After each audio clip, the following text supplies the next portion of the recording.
Anatoly Rakitov. The Principles of Philosophy. Progress Publishers, Moscow. Page. How to use this book. 7. Introduction. Point 9.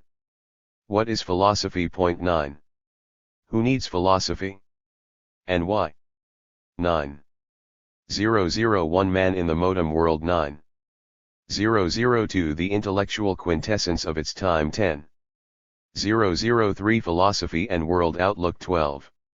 004 Philosophy and the general methodology of activity and cognition. 13. 005 Philosophy and ideology. 16. 006 The main task of Marxist-Leninist philosophy. 20. The basic question. The subject matter and method of philosophy. Point 22. 007 The basic question of philosophy. 22.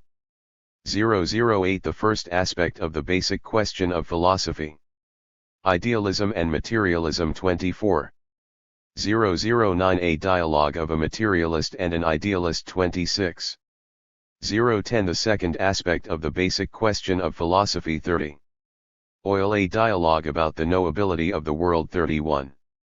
012 The method of philosophy, the preliminary concept of dialectics and metaphysics. 34. 013. The subject matter of Marxist-Leninist philosophy. 36. 014 The principle of partisanship in philosophy. 37. The origin and development of philosophy. 39. 015 The philosophy of antiquity. 39. 016 The philosophy of the Orient. 41. 017 The philosophy of the Middle Ages. 42. 018 The philosophy and culture of the Renaissance. 43. Chapter I. Matter and consciousness. Point 56. Matter and the picture of the world. Point 56. 019 The philosophy of bourgeois society. 44. 020 The philosophical, social, and scientific prerequisites of Marxian philosophy. 46. 021 The rise of dialectical materialism, a radical turn in the development of philosophy. 49. 022 A new stage in the development of Marxist philosophy. 51. 101 Notion and category. 56. 102 What is matter? 57. 103 How views of matter developed. 59. 104 The contemporary scientific picture of the world. 62. 105 The material unity of the world. 65. 106 System, structure, element. 65. 107 Necessity and chance. 68. 108 Laws of the objective world. 70. 3. 74. Motion, time, and space. 109 Matter and motion. 74. 110 Dialogue on motion and rest. 76. Ill form and content. 77. 112 The forms of the motion of matter. 79. 113 Time and space. 81. 114 The irreconcilability of the idealist and materialist conceptions of time and space. 82. 115 Modern scientific notions of time and space. 84. 116 Cause and effect. 85. Reflection as a general property of matter. 117 The basic question of philosophy in the computer age. 88. 118 What is reflection? 89.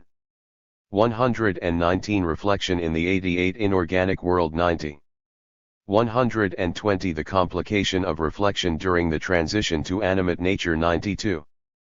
121 The evolution of life and origin of the nervous system. 93. 122 Active and passive reflection of reality. 95. 123 The psychic and the physical, the ideal and the material. 97. Human consciousness. 124 The brain as the material organ of mental activity. 10 R 125 Work as the basis of consciousness. 102. 126 101 Language and thought. 104.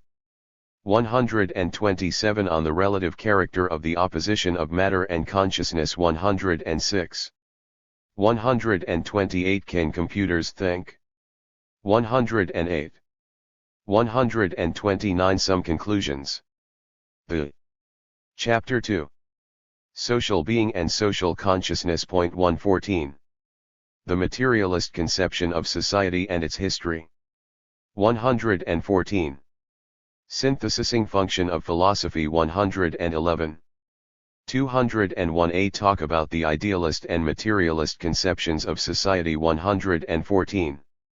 202 Man and Activity. Preconditions for the materialist conception of history. 116. 203 The development of society as a natural historical process.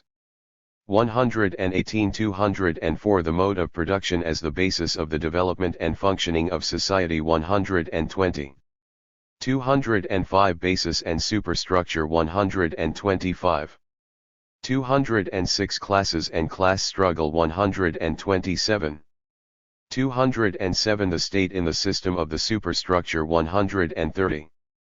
208 Political parties in the system of the superstructure. 134. 209 Social organizations in the system of the superstructure. 137.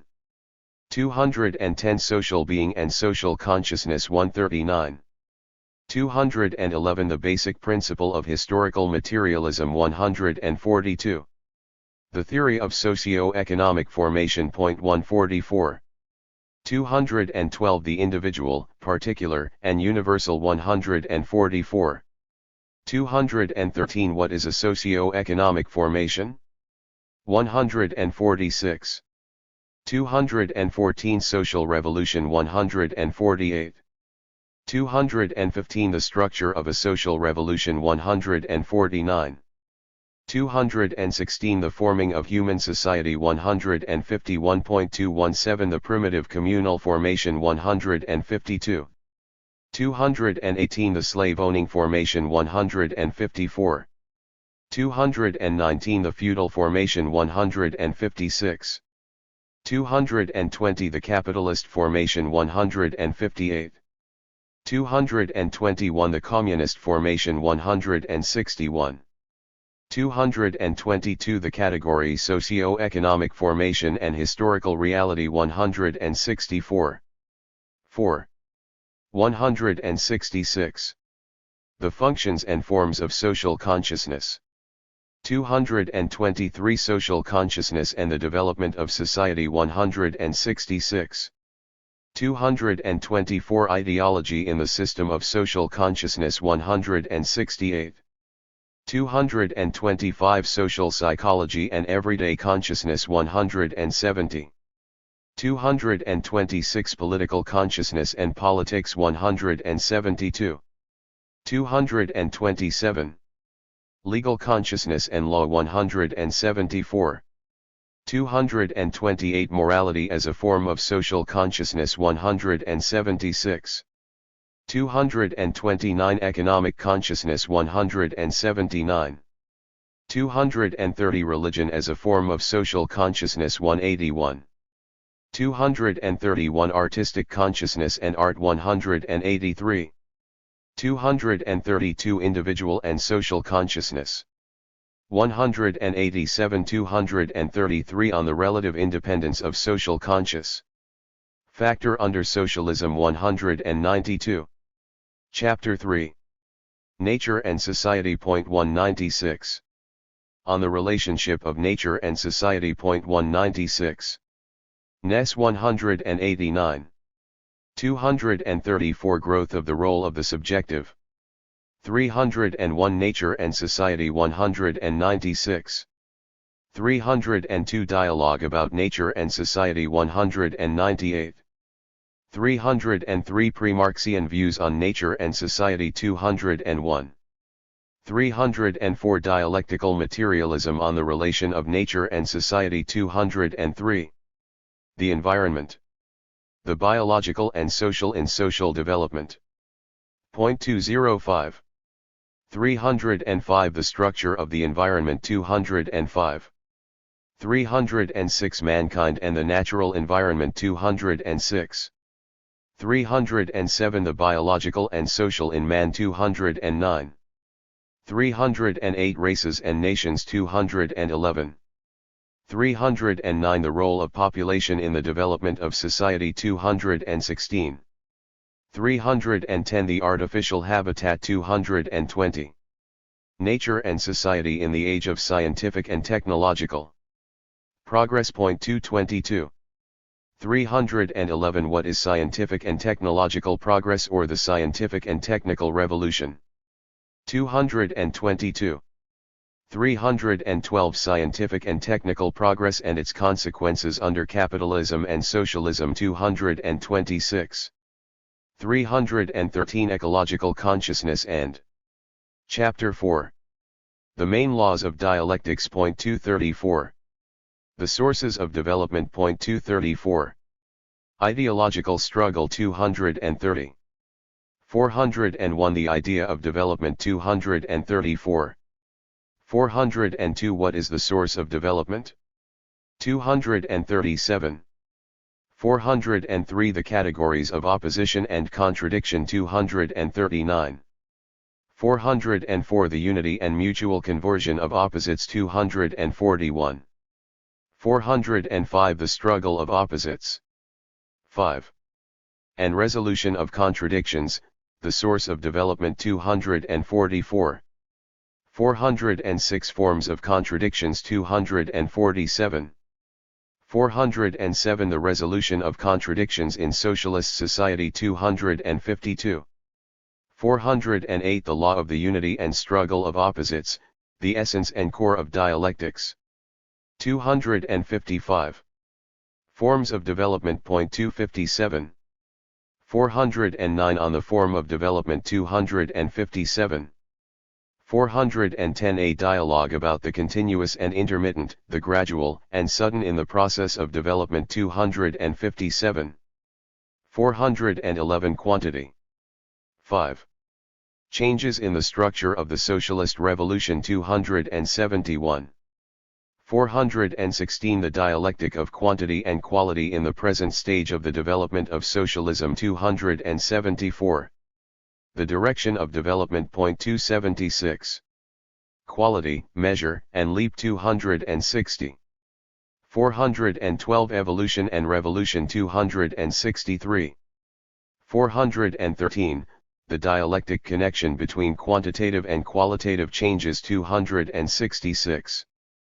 414 The law of the transition of quantitative changes into qualitative, and vice versa 270. 415 Quantitative and qualitative.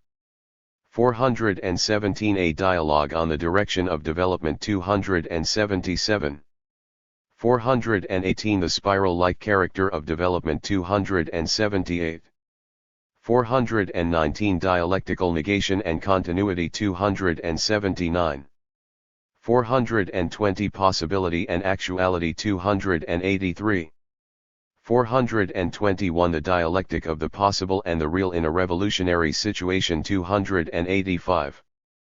422 What is social progress? 286. 423 The dialectical law of the Chapter V. The theory of knowledge. Point 291. The dialectics of knowing. Point 291. Negation of negation 289. 501 What does it mean to know? 291. 502 Cognition as reflection 293. 503 A talk about the sources of knowledge 294. 504 The role of sensation in knowing 298. 505 The role of abstraction in knowing. The method of the ascent from the abstract to the concrete 300. 506 The epistemological roots of idealism 304. 507 What is truth? 305. 508 The role of practice in knowing. 309. 509 Appearance and essence. The dialectics of knowing 311. The Forms and Methods of Scientific Cognition. 314. 510 Theory and Hypothesis. 314. 511 Experiment and Observation in Scientific Cognition. 318.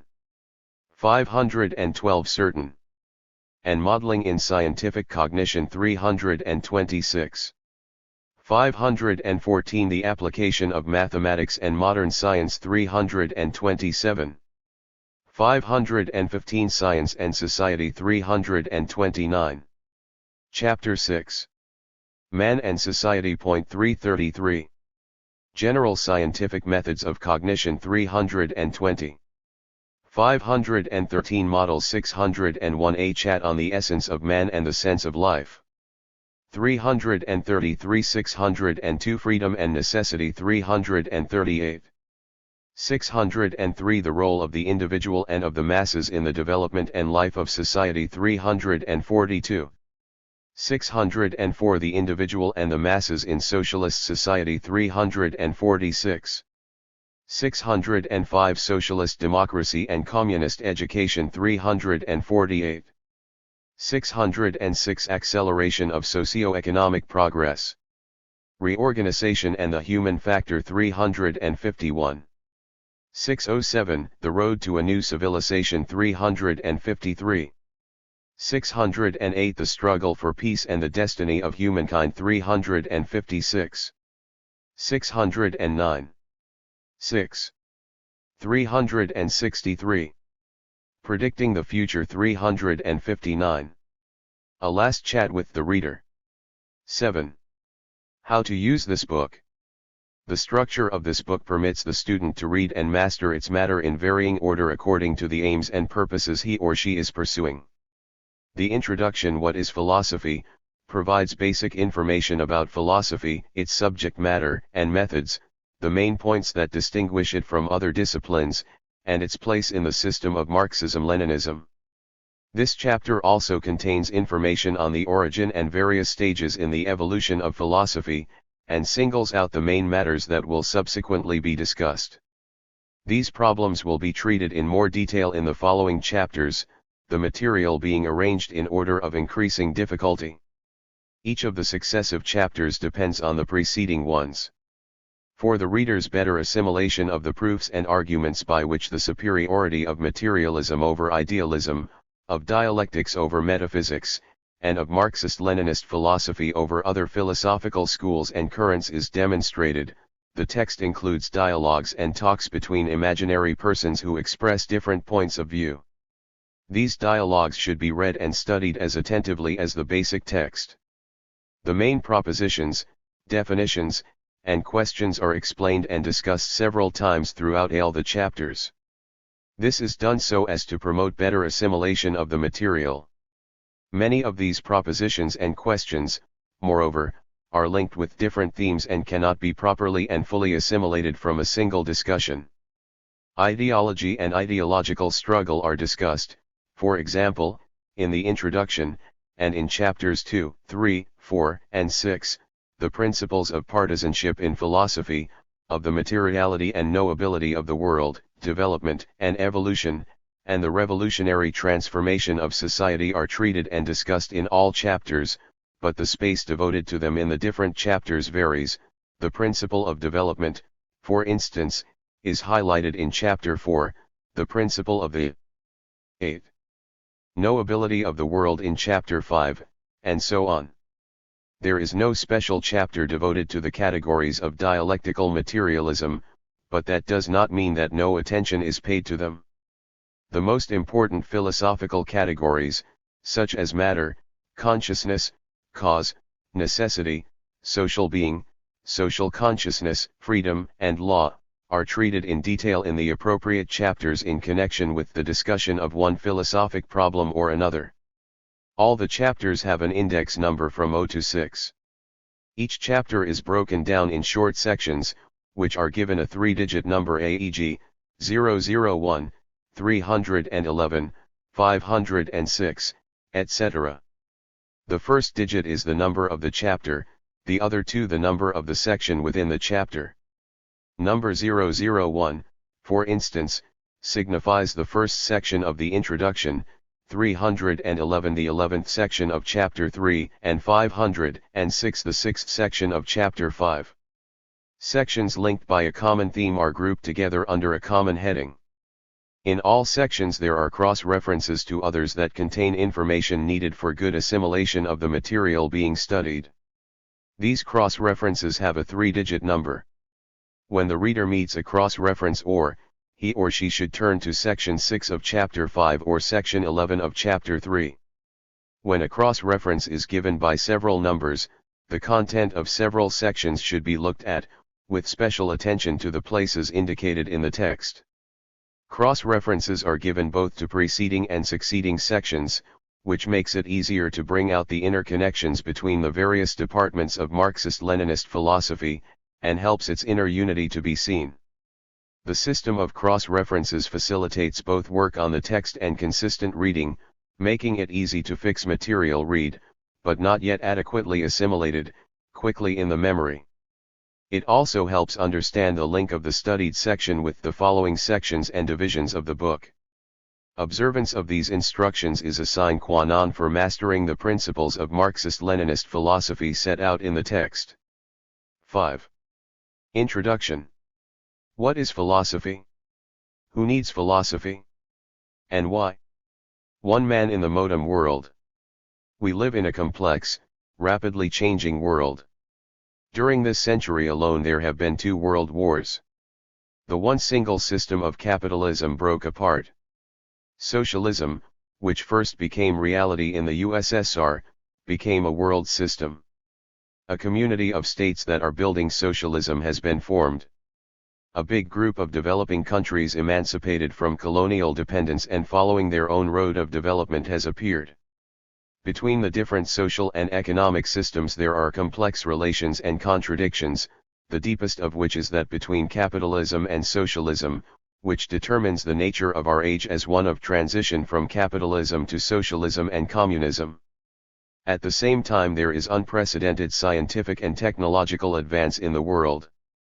Man has broken out into outer space and is penetrating deeper and deeper into the secrets of nature.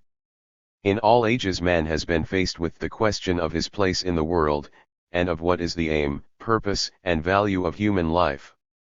In our nuclear age these questions are posed with great sharpness, especially that of the prospects for the human race. Each of us has some time or other had to ask oneself how to cope with the acute problems and contradictions of our time. How, for example, to employ the advances of science and technology for the good of man.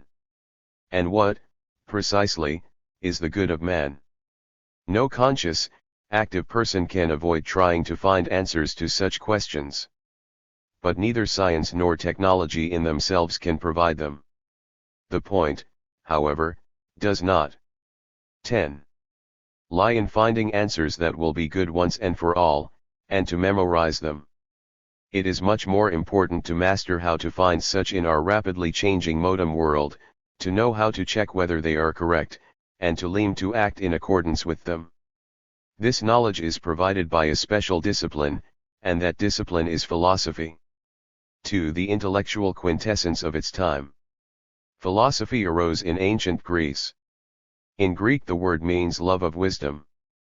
But in our day we give philosophy another sense and meaning. What is it? There are many different philosophical schools and trends. One of them is that of Marxism-Leninism, which embodies everything of value that has been created in the 2,500 years of the development of philosophy. In order to understand what philosophy is, one needs, first of all, to clarify how the founders of Marxism-Leninism understood it. Here is how Karl Marx explained it. Since every true philosophy is the intellectual quintessence of its line, the time must come when philosophy not only internally by its content, but also externally through its form, comes into contact and interaction with the real world of its day.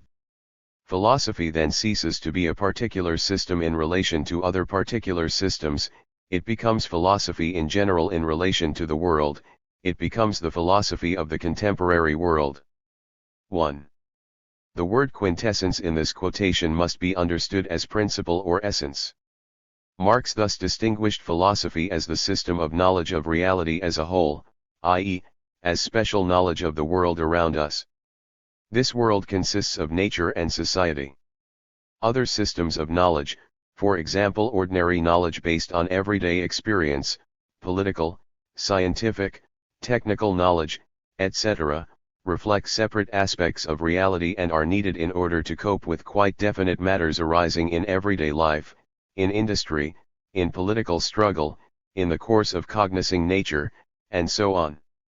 At the same time, each age and each period in the history of mankind has raised tasks and problems that touch on the most radical problems of life, and on whose solution the fate of humanity as a whole, and the fate of each individual, depend.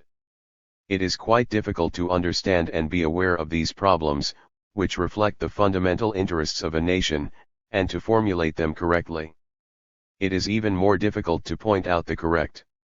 1. Karl Marx and Friedrich Engels.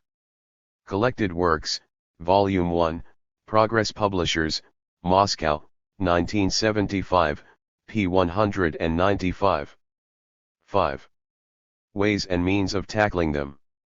To do so calls for very deep knowledge of the achievements of various sciences, an ability to understand the fundamental interests of the nation and of the masses of working people, and to formulate the distinguishing features and peculiarities of the age correctly. A special system of knowledge is clearly needed for that, a system that differs from all others in treating reality as a whole rather than its separate aspects and problems, that is to say, in coming into contact with the real world of its day, at the center of which, moreover, stands man and all his aspirations and strivings, hopes, doubts, and questions, all his inner contradictions, and his discoveries and delusions. Philosophy, consequently, as the intellectual quintessence of its time, and as the philosophy of the contemporary world, is a special system of knowledge of man's place in the world and his attitude to the world around him. It seeks to know the foundation of man's activities and the laws that govern them. As we see, the tasks facing philosophy are very complex. Only a well-trained professional philosopher can develop profound, serious philosophical knowledge, but this knowledge can only play the role of the intellectual quintessence of the modern world provided that, in expressing the fundamental interests of its age, it can become the property of each and everyone, and be mastered and made the basis of conscious, purposive activity. How is philosophical knowledge mastered by the broad masses? How does it influence their life and activity? In order to answer those questions, we must clarify the interconnection of philosophy and world outlook. 3. Philosophy and world outlook. How do you spend a free evening? Going to a football match? Or watching television? Or reading an interesting novel? Or visiting friends and chatting with them? When one decides on these, one is guided by the mood of the moment, habits, or possibilities. But there are also problems in life that call for convictions, a broad view of the world, and a clear understanding of the aims and sense of human life in order to answer them. The aggregate of basic convictions, views of the world, of its structure and origin, of the meaning and purpose of human life and of the place of man in contemporary reality, is known as one's world outlook. In developing a theory of man's attitude to the world around him, philosophy proves to be at the very center of all questions of world outlook. Science, art, religion, various. 12. Political doctrines, the nation's history, etc., are also involved, in addition to philosophy, in the molding of a world outlook. And its character bears the impress of people's way of life, and of their everyday and production activity. But philosophy has a special place in the system of world outlook. What is it? Philosophy takes nothing on trust. From its very origin, philosophers have always striven to prove their propositions. They have adduced arguments in defense of them, developed theories about exact and incontrovertible proofs, and have striven to introduce a definite order and consistency into philosophical knowledge and to reduce it to a system. At the same time, when refuting their opponents, philosophers developed rules of critical argument and reasoning.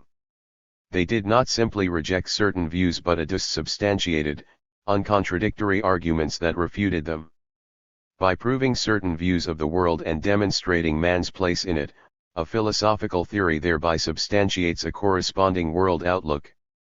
Consequently, philosophy emerges as the latter's theoretical basis. Each historical age has developed its own outlook on the world. The content and form of this outlook depend on the level of development of society, science, technology, and culture as a whole.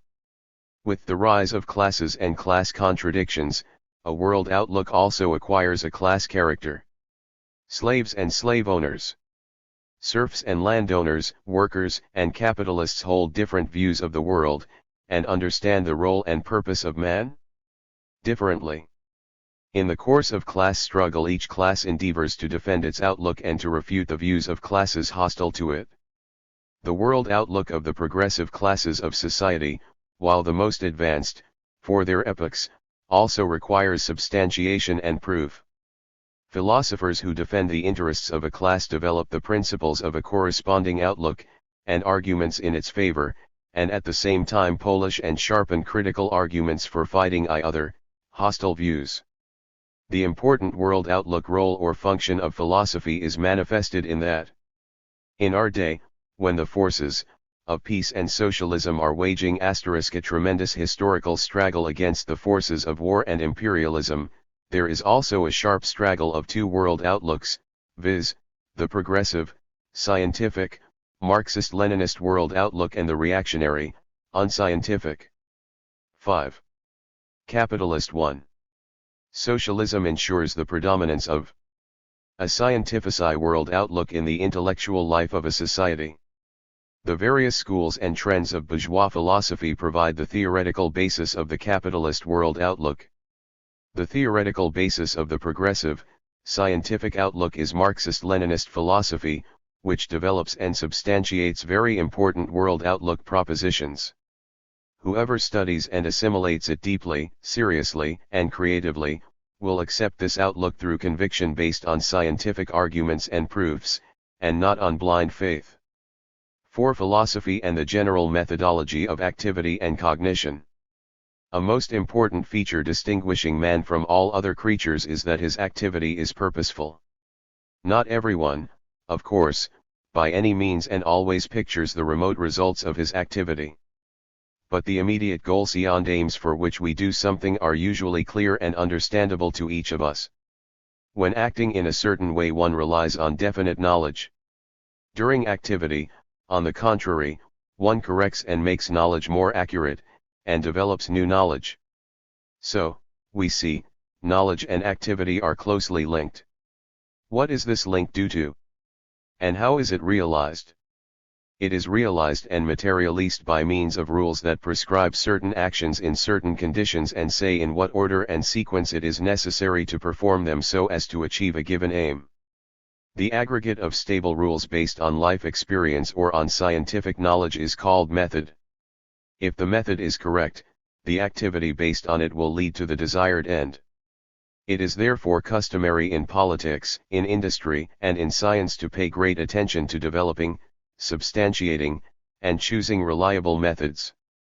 In mathematics there are various computation methods, pedagogics works out methods of teaching and educating, the engineering and applied sciences devise methods of putting up buildings, erecting bridges, designing machines and automatic assembly lines, etc. The theory of the methods of activity and cognition is known as methodology.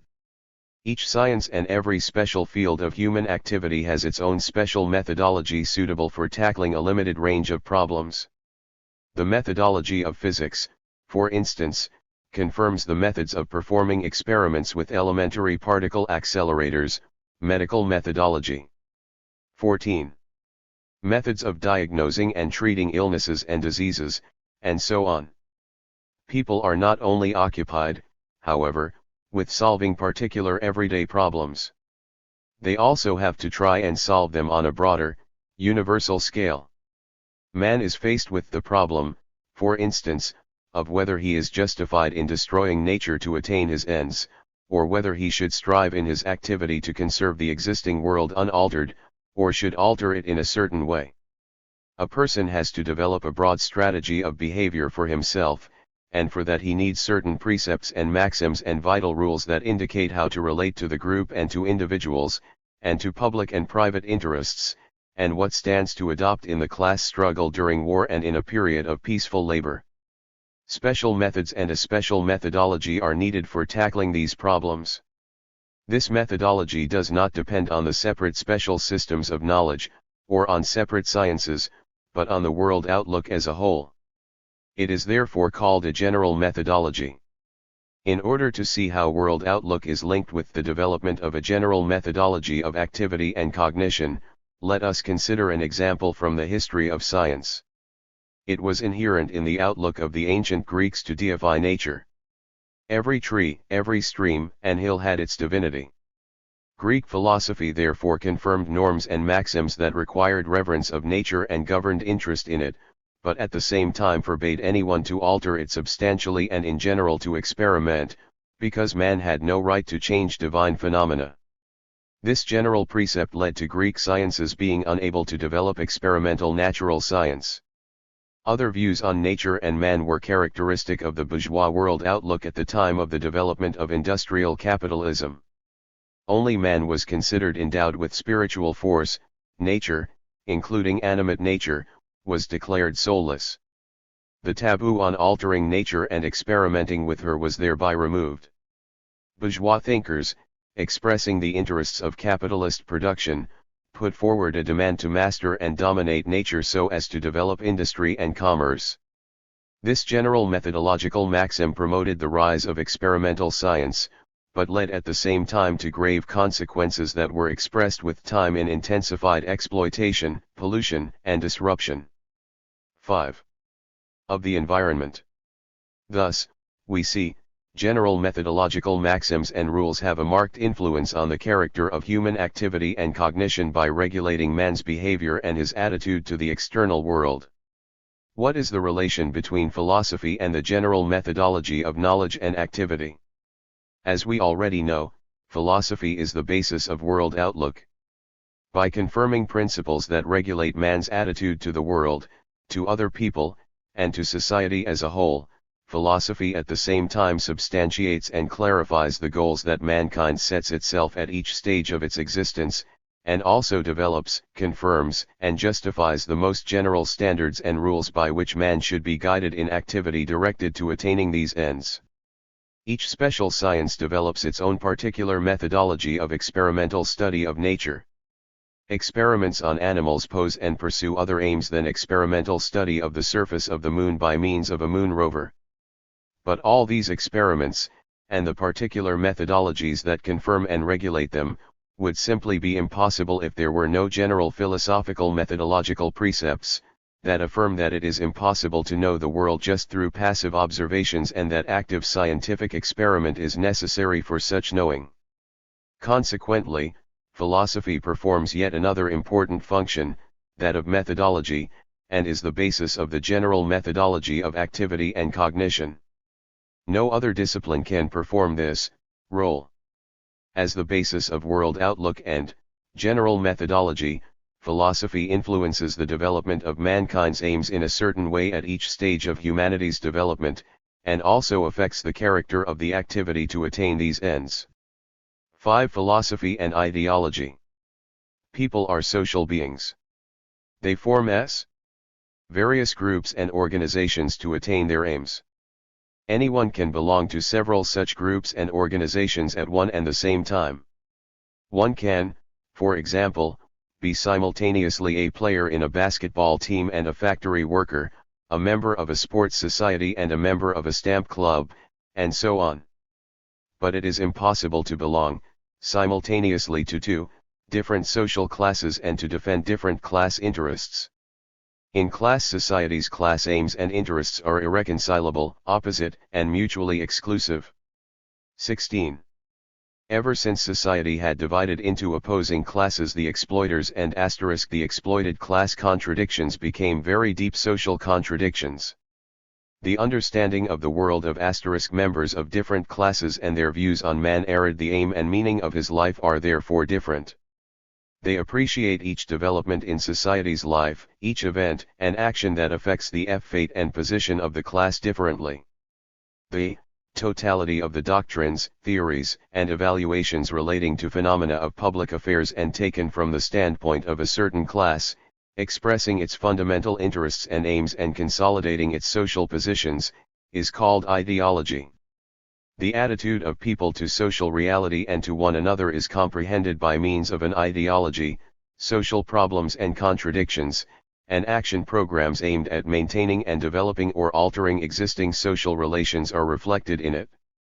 An ideology is expressed in corresponding legal, political, moral, artistic, religious, and economic views. Just as it is impossible to belong simultaneously to two different classes, so it is also impossible to hold different ideological views on to reconcile them. It is particularly important to understand this in our age when the contradictions between the two world systems, capitalism and socialism, between labor and capital, between countries recently emancipated from colonialism and rich capitalist ones, have become vastly acute. There is consequently still a clash of social and political aims and interests. But it would be a mistake to think that ideological opposition means a complete absence of common interests of any kind between the different classes, or of interests common to all mankind. When the national liberation movement in colonial countries was growing, common interest and aspirations connected with the struggle for independence, and their own road of development, often united the national capitalist class, in spite of class and ideological contradictions.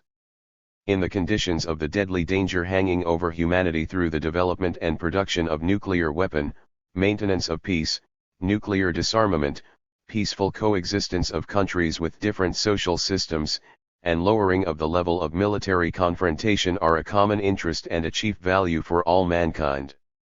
Dominant classes always endeavor to impose their views. 5. And their ideology and outlook on the exploited classes and strata of society. The ideology of the ruling class is the dominant one. That comes about because the ruling, dominant class, which is always a minority, needs the support not only of an army and police, and of officials, in order to maintain its power, but also has to rely on ideology, by which views, values, ideas, and notions that justify and consolidate its domination are inculcated in the consciousness of the other classes. No ruling class that did not capture the minds of the masses, and relied solely on armed force and a bureaucracy, could maintain its power. That is why a fight against the ideology of the ruling classes and emancipation from its influence are a most important prerequisite for social revolution and the building of a new society. Marx and Engels called ideology false consciousness. But why? What sense did they invest this expression with?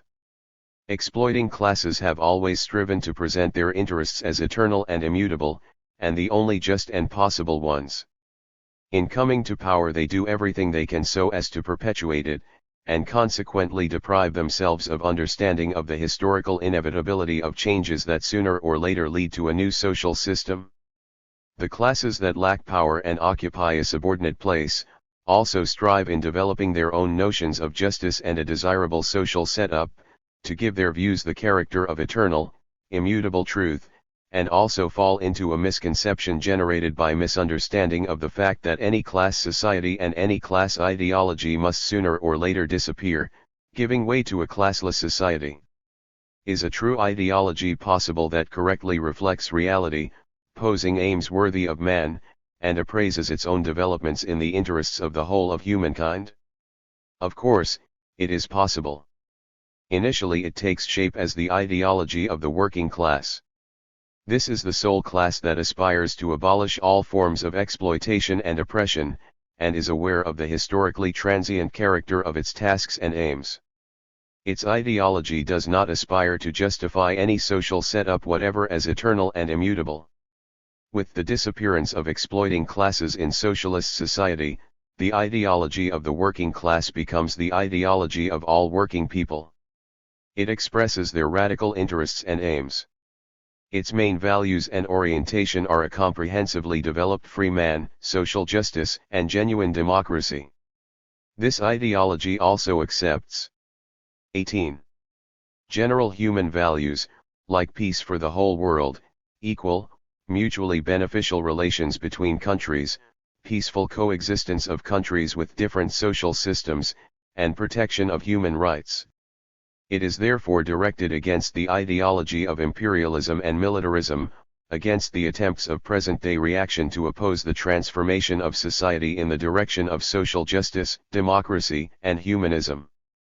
As for the domestic affairs of socialist society, which is not free of various, still quite acute contradictions, ideological differences and disagreements are manifested here in the form of open, public discussion of the political strategy and tactics being worked out to achieve common goals and interests.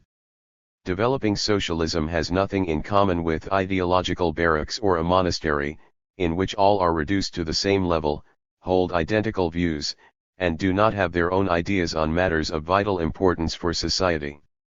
Differences of opinions on one matter or another do not mean either rejection of the principles of socialism or departure from the framework of socialist ideology. Socialism does not rule out the intellectual pluralism that ensures a quest for new solutions. In the revolutionary reorganization and restructuring taking place in the USSR, aimed at overcoming the stagnant tendencies noted during the two preceding decades, a restructuring of ideology itself is also inevitable. In the period of stagnation, complacency, and an uncritical attitude to shortcomings, conservatism, and a certain subjectivism in decision-making were often raised to the rank of ideological principles. In order to overcome the stagnation, it is necessary to carry out a radical economic reform and to democratize society. Among those who are not ready for this reform, it is giving rise to a certain resistance. The ideology of renewal therefore calls for renewal of ideology itself. It must provide a clear evaluation of the causes of the stagnation, and of all the breaches of social justice and deviations from socialist democracy and unjustified repressions carried out by Stalin and his immediate entourage. It must be based on the need for a revolutionary restructuring and reorganization of society. Only then will it become attractive for the broadest strata of the working people, and for all citizens, and deserve the public's full confidence. The more substantiated and consistent the ideology is, and the more considered its arguments, the stronger will it influence people's minds and 5. Behavior.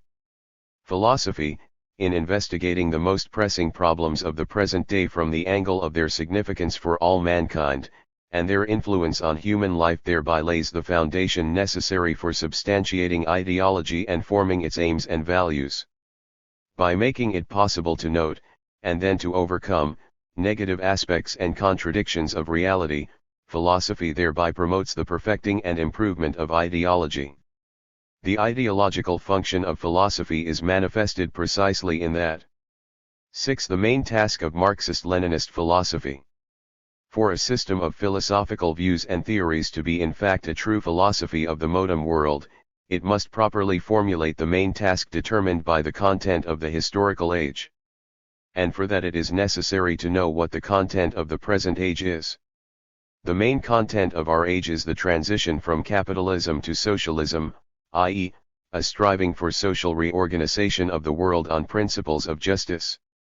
That presupposes the creation of equal opportunities for all, the attainment of material prosperity and well-being and social guarantees, observance of human rights, including the right to work and education, the achieving of real democracy, the full glare of publicity and openness, and of information on the taking of socially significant decisions, preservation of a healthy habitat for us and our descendants, respect for the personal dignity and individual freedom of every member of society.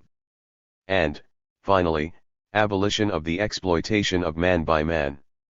This process involves smashing old principles and notions, restructuring the whole outlook on the world, engaging in sharp ideological struggle, and leads to radical changes in the economic, political, and intellectual affairs of society.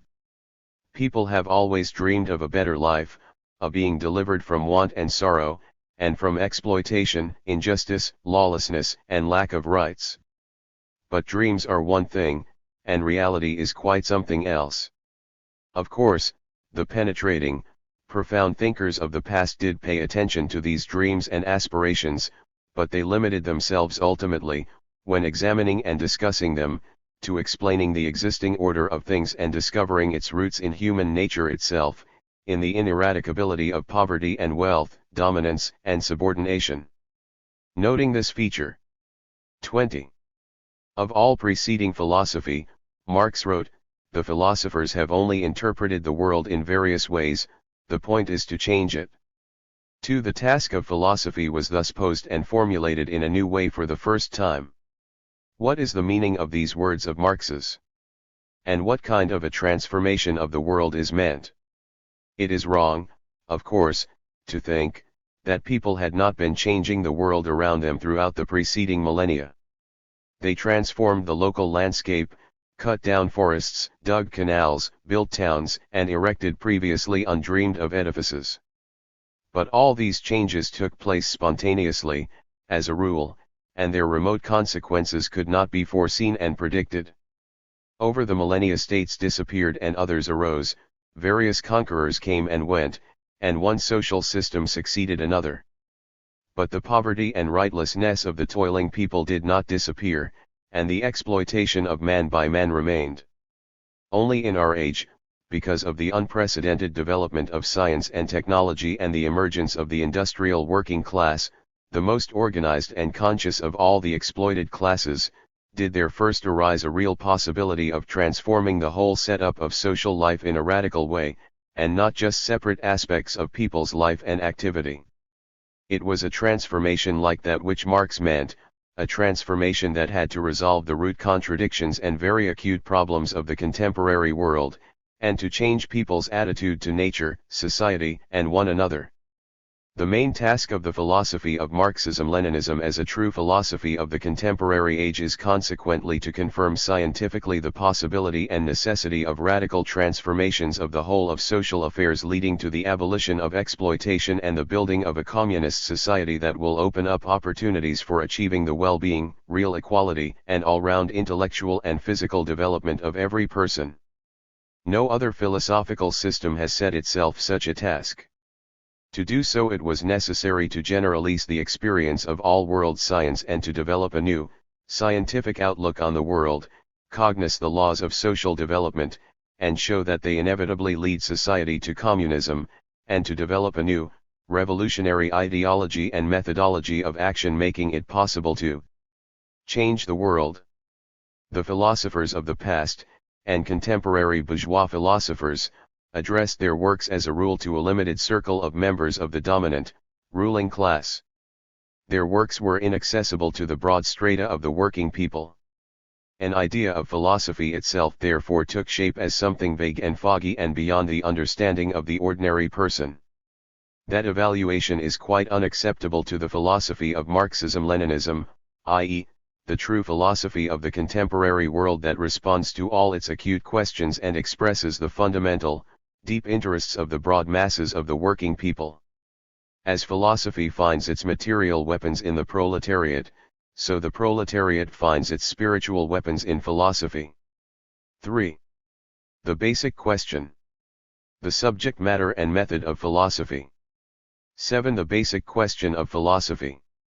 Every science has its main, basic question, its subject matter, i.e., the range of the phenomena and processes it studies, and finally its special method of investigation and research. For a deeper understanding of what philosophy is, consequently, we must define its basic question, and its subject matter and method. In order to tackle the main task of philosophy it is first necessary to say what man's relation to the world around him is, to answer whether man can know and transform it. And that is the essence of the basic question of philosophy. And since people have long seen their main peculiarity in their being thinking, rational, conscious beings, unlike all other creatures, the problem of man's relation to the world was usually formulated as that of the relation of consciousness and thought to being, and to the surrounding reality, or matter. This question is not only the basic one of philosophy but also its specific problem. Sciences like physics, astronomy, and biology try to answer what are the laws of motion of elementary particles or the propagation of light, how the universe is constructed, and what is life.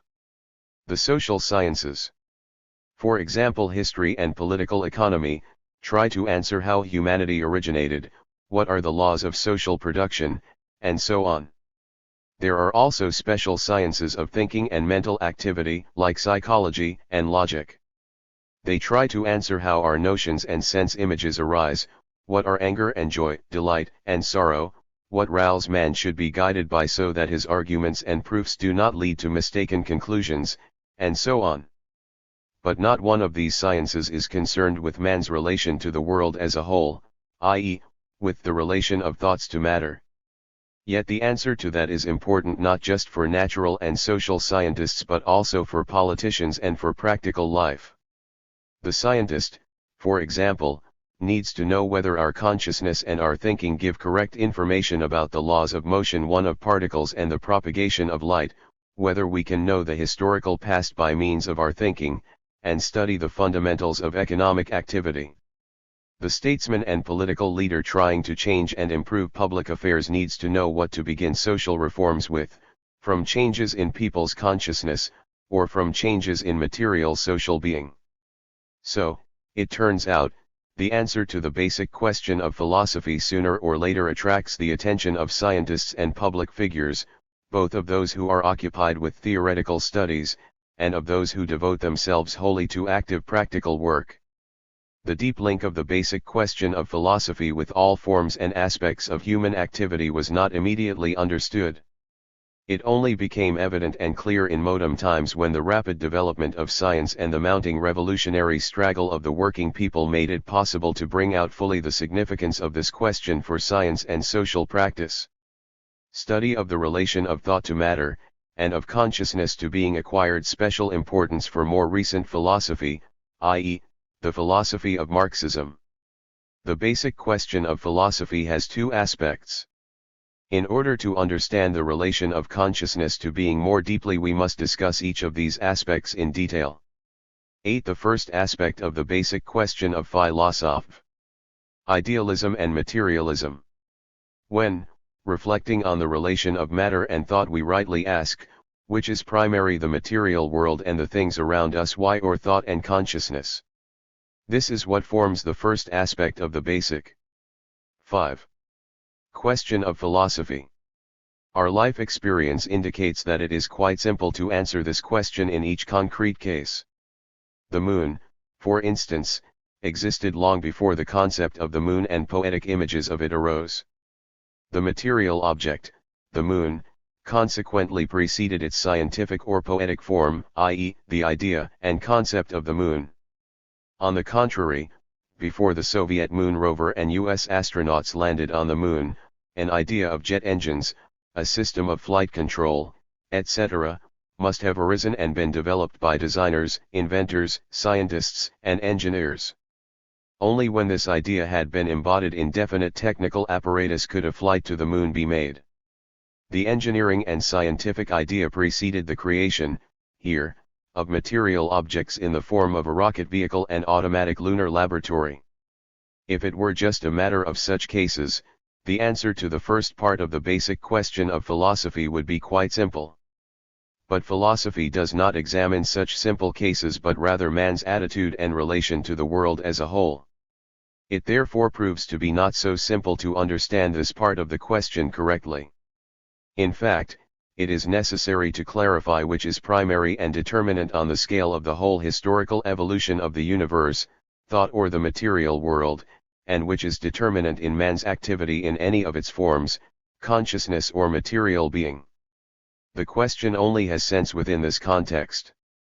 Philosophers are divided into two great camps or trends according to how they answer it, viz., materialists and idealists. Materialists affirm that matter is primary and determinant, and consciousness secondary and determined. Idealists consider thought, consciousness, the primary, and matter secondary.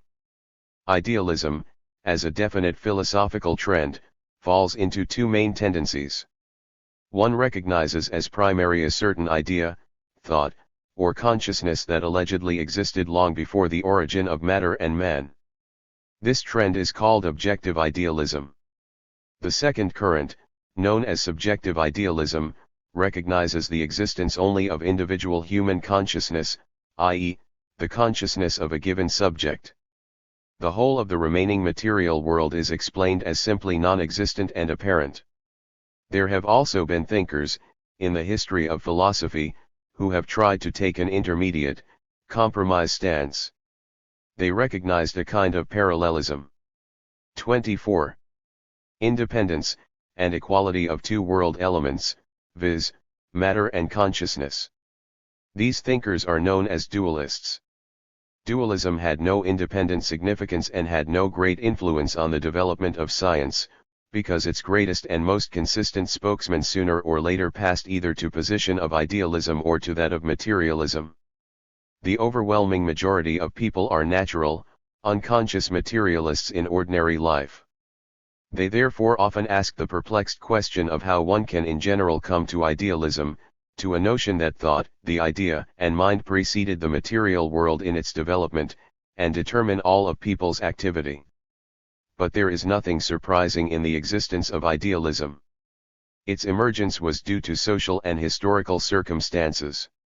The first philosophic doctrines that arose in antiquity took shape in conditions when the influence of religion was still very strong.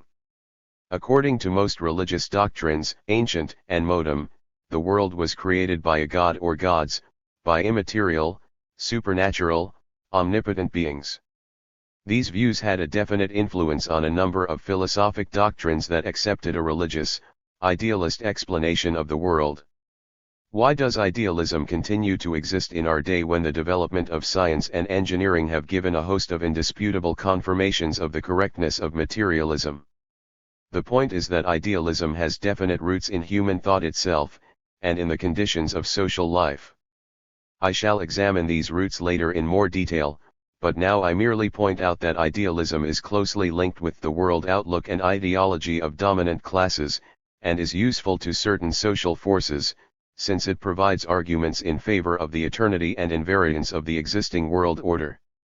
It does not, moreover, simply cite the authority of religion, but adduces definite arguments in defense of its position. Contemporary materialists therefore cannot simply brush idealism aside and reject its arguments as something insubstantial. They have to discuss them, demonstrate their flimsiness, and oppose them by their own argumentation, based on all the achievements of science and social and political practice. Only then will the superiority of materialist philosophy be incontestable. 9. A dialogue of a materialist and an idealist. Let us see what arguments a materialist and an idealist can advance in defense of their views. Imagine two personages. 5. Materialist and objective idealist. Here is how their dispute would roughly look. You say that thoughts or ideas are primary and precede material things. 1. Just so. I don't agree. For we are surrounded by sense-perceived material things that I can see, touch, smell, and taste, but I have never come across independent concepts and images that are not related to things and are not a reflection of them. I therefore do not admit that thoughts or ideas can precede things or exist without them, and, furthermore, before them. 1. Try to follow my argument closely. I hope I shall convince you that thoughts and ideas precede material things and can exist without them, before them, and independently of them. I'm ready. 1. Please tell me where your suit and the chair you are sitting in came from. A tailor made my suit and a joiner made the chair. 1. Excellent. But in order to make the suit or the chair, the tailor or the joiner must have had a plan. He must have thought out the cut of the suit or the shape of the chair long before he set about stitching or hammering. That's true, but what next? 1. Before even the simplest thing is made, its creator or maker must have a plan and be aware of what he intends to do, i.e., an idea must precede the created object. Well, what of it? 1. The world is very complicated, and one can only wonder at its many-faceted nature and the coherence of its parts. Look how purposeful everything is. There are bees that gather honey and pollen exactly when this is necessary so as to pollinate plants. There are rivers and rain whose moisture nature needs, there is a succession of day and night without which many living creatures could not exist. There is a constant quantity of carbon dioxide gas around our Earth, which is necessary for plants, and of oxygen, which is necessary for animals. So what do your examples prove? 1. Now I'll put my arguments together. Look. If even such a simple thing as your suit or chair has to be made by someone, such a complex and organized world as the one around us could not have arisen of itself. If the tailor or joiner 26 has to have an idea in order to make a suit or a chair, the creation of the world must have been preceded by a much more complicated and grandiose idea than that of the tailor or the joiner. Whose idea was it? 1. I would say that such a complicated thought, in which all the interconnections of animals and plants, air and water were foreseen, could not have been that of an individual person, even if he were a genius. It is an idea in itself. Religious people call it God, but I am a philosopher and prefer to call it world reason or the absolute idea. The point is not in its name but in recognizing that there must first have been an idea or thought and, moreover, an eternal, grandiose thought, in order to create such a perfect, diverse, and complicated world. So I conclude that thought is primary and matter secondary. You say that the whole material world was created according to some mysterious plan. But whose plan? Everyone has seen a joiner or a tailor, but your absolute idea or world reason does not belong to anyone. Where is the head that thought it? Your whole argument is built on your seeing one side of the matter and deliberately ignoring the other. Modern science explains all the facts you mention without recourse to the aid of God, world reason, or the eternal idea. Biochemistry has shown that living creatures could arise from inanimate matter in certain conditions. The oxygen in the atmosphere is the result of the life activity of plants, which liberate it through the effect of sunlight, while carbon dioxide is the result of animals' life activity. Science has shown, besides, that man himself is the result of a long, historical evolution, and that thought and consciousness are a product of the activity of the human brain. Furthermore, the world is not so purposeful as you say in ascribing its structure to divine reason. There are infectious diseases, wars, human suffering, etc. in the world. We know that they can and must be combated. If all this is the result of divine providence, it would be impossible to counteract the elemental forces of nature and social injustice, in any way. Yet the one and the other can be overcome by science and human efforts. Your view is one-sided. It contradicts science, and the great advances in social development that we are parties to and witnesses of. Here a new personage joins the dialogue, subjective. 5. Idealist, who expresses his point of view. I don't agree with either materialists or objective idealists. I claim that there is no matter at all, that its existence cannot be demonstrated, and that separate material objects only seem so to us, are simply our habit. How do you prove your opinions? Tell me, how do you know there is an apple on the table in front of you? I see a round object on the table in front of me, rosy on one side, greenish on the other, that exudes a pleasant aroma, and has a sour-sweet taste. I call this object an apple, and say that it is, because I see it, touch it, and'll taste it? So apple is simply a name for your sensations, sour-sweet, round, rosy on one side and greenish on the other, that exudes a pleasant aroma.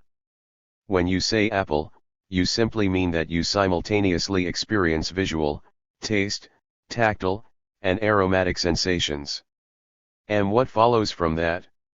It follows that there is no material object independent of us, but there is a combination, an ensemble of certain sensations, and, moreover, our sensations, inherent in our thought, in our consciousness, or, in short, in our ego. We call this combination of sensations apple. It is only the name for a certain combination of visual, tactile, and other sensations. But in that case you must affirm that the whole world is only a combination of our sensations, and that the world simply does not exist. Si. That is precisely what I have in mind when I say there is no matter. For matter is also simply a name for a vast assemblage of sensations, that we are used to thinking are reflections of things. I also claim that there are no things, we are simply used to talking about things. In actual fact there is only my thoughts, i.e., only my ego and the sensations inherent in it. The material world only appears to be to us, it is only a certain way of speaking about our sensations. M. In that case you inevitably contradict yourself. Si. And what is this contradiction, according to you? M. You are talking with me. But you only know that I exist from your sensations. From your point of view I too am only a combination of sensations, and not a living, real, material. 28. Person. Si. So what? M. It follows that I do not exist in myself but am a combination of your sensations, and all your arguments are addressed to your own sensations, i.e., in essence, you are arguing with yourself and trying to convince yourself that you are right. To be consistent, other people apart from you and your ego do not exist. So, after all, only you exist and there are no other people in the world. Si. I don't mean that, but perhaps you are right, and there is something wrong in my argument. I shall have occasion more than once to criticize both subjective and objective idealism.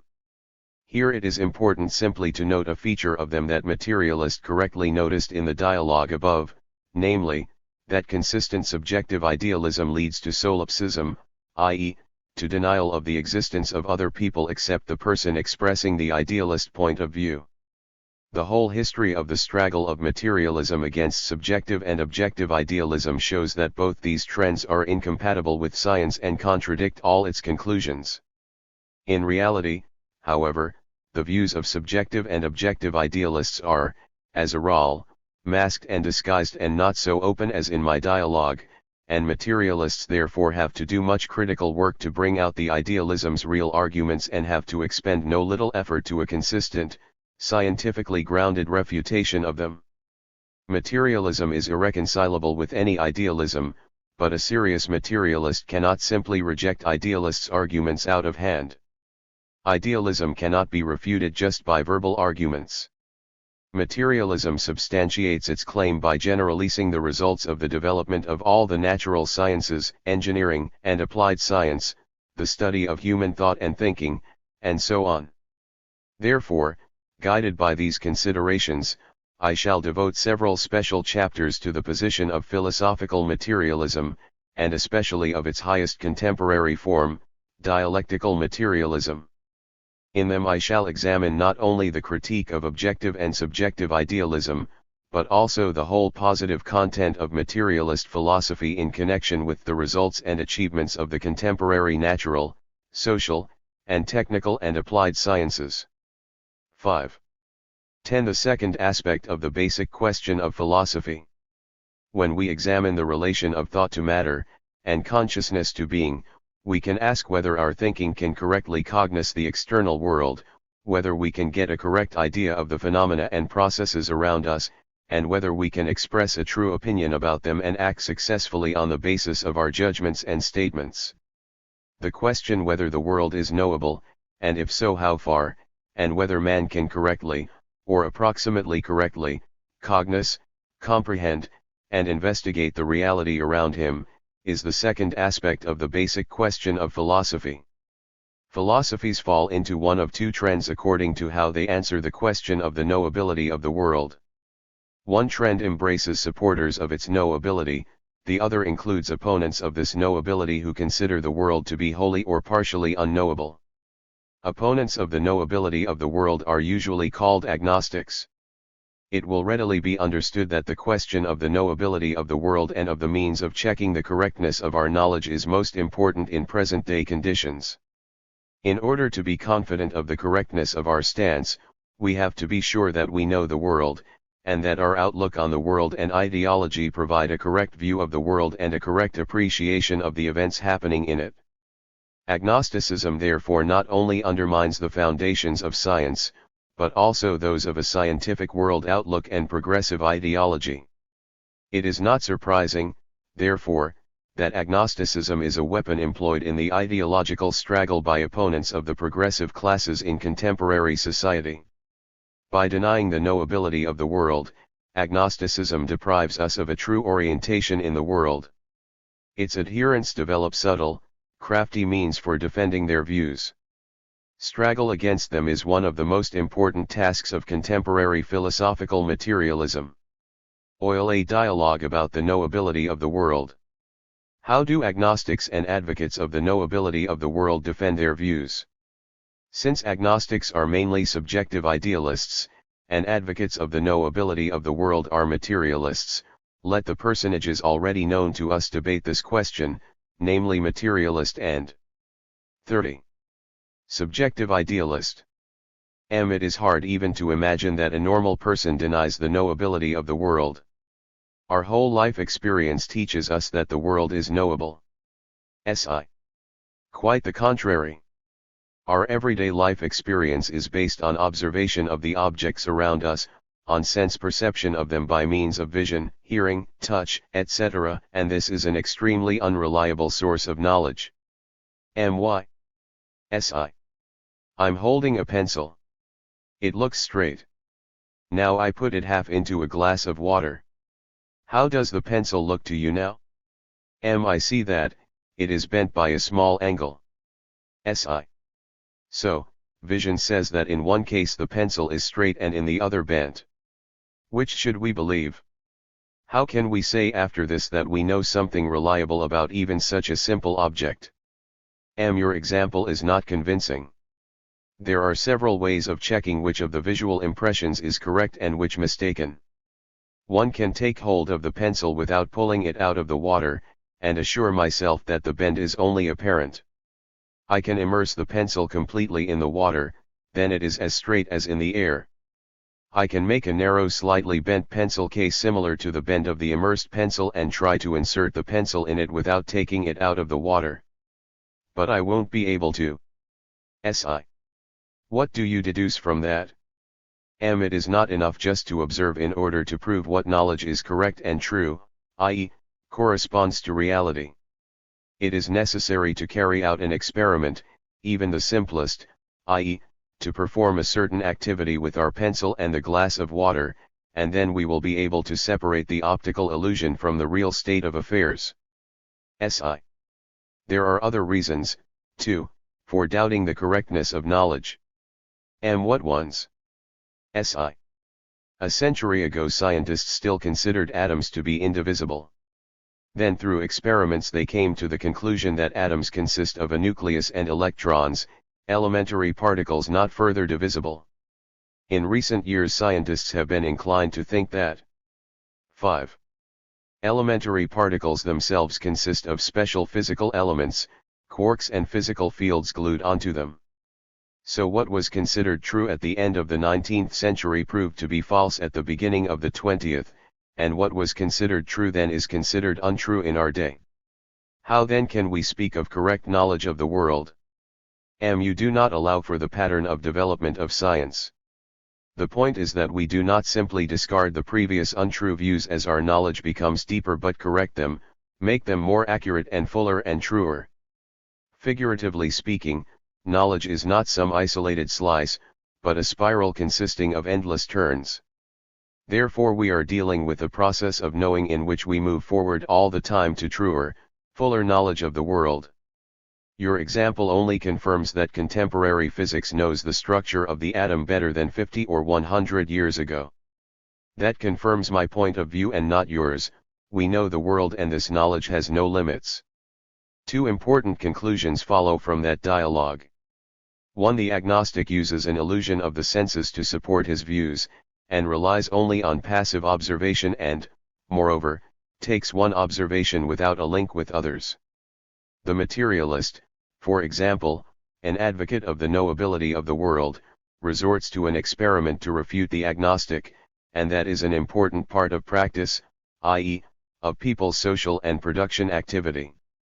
It is practice that helps demonstrate that the world is knowable. 2. The agnostic regards the different stages in the development of science unconnected with each other. He does not take note of their inner unity and interconnection, or of the development of science, and therefore cannot understand that one stage supplements another during development or evolution, and that some knowledge deepens and refines other knowledge. Consequently, knowledge itself develops, and we know more and more about the external world. Each special science studies its own subject matter and special field of reality. Physicists study the motion and interaction of material bodies and fields. Chemists explain how molecules are built up from atoms. Biologists seek to understand what life is, and what its laws are, and so on. But not one of these sciences explains how man 32. 2:10-19 knows the external world, and how and in what way he checks the correctness of his knowledge. Only philosophy does that, when discussing the second aspect of its basic question. We call the department of philosophy that studies the process of cognition and the ways of checking the correctness of knowledge the theory of knowledge or epistemology. Therefore, when stressing the importance of the theory of knowledge for understanding the essence of philosophy, we can call the basic question the epistemological question. By developing the theory of knowledge and of its sources and development, and the means of checking and separating out correct knowledge, i.e., true knowledge, from mistaken, i.e., false, philosophy tackles important problems that no other science resolves. That is another of its important functions, the epistemological. I shall examine it in more detail in Chapter V. 12. The method of philosophy, the preliminary concept of dialectics and metaphysics. In the dialogue above, the results and conclusions to which the speakers came were quite opposite. That was largely due to the fact that they employed different methods of argument and proof. The method employed in the dialogue by materialist is called dialectical. The dialectical method of cognition calls for all phenomena in the world around us to be examined in their interconnection, interaction, and constant development. This method posits that man can only know the external world and himself, provided he will examine and study all phenomena in motion, in constant change, paying attention primarily to the mutual transitions or phenomena and to their mutual conversion into one another. In that way, the dialectical method tries to find, and actually does, the inner source of development in each form of motion and in each fact of change. This source is the inner contradictions that exist in every phenomenon and process, and the struggle and resolution of these contradictions.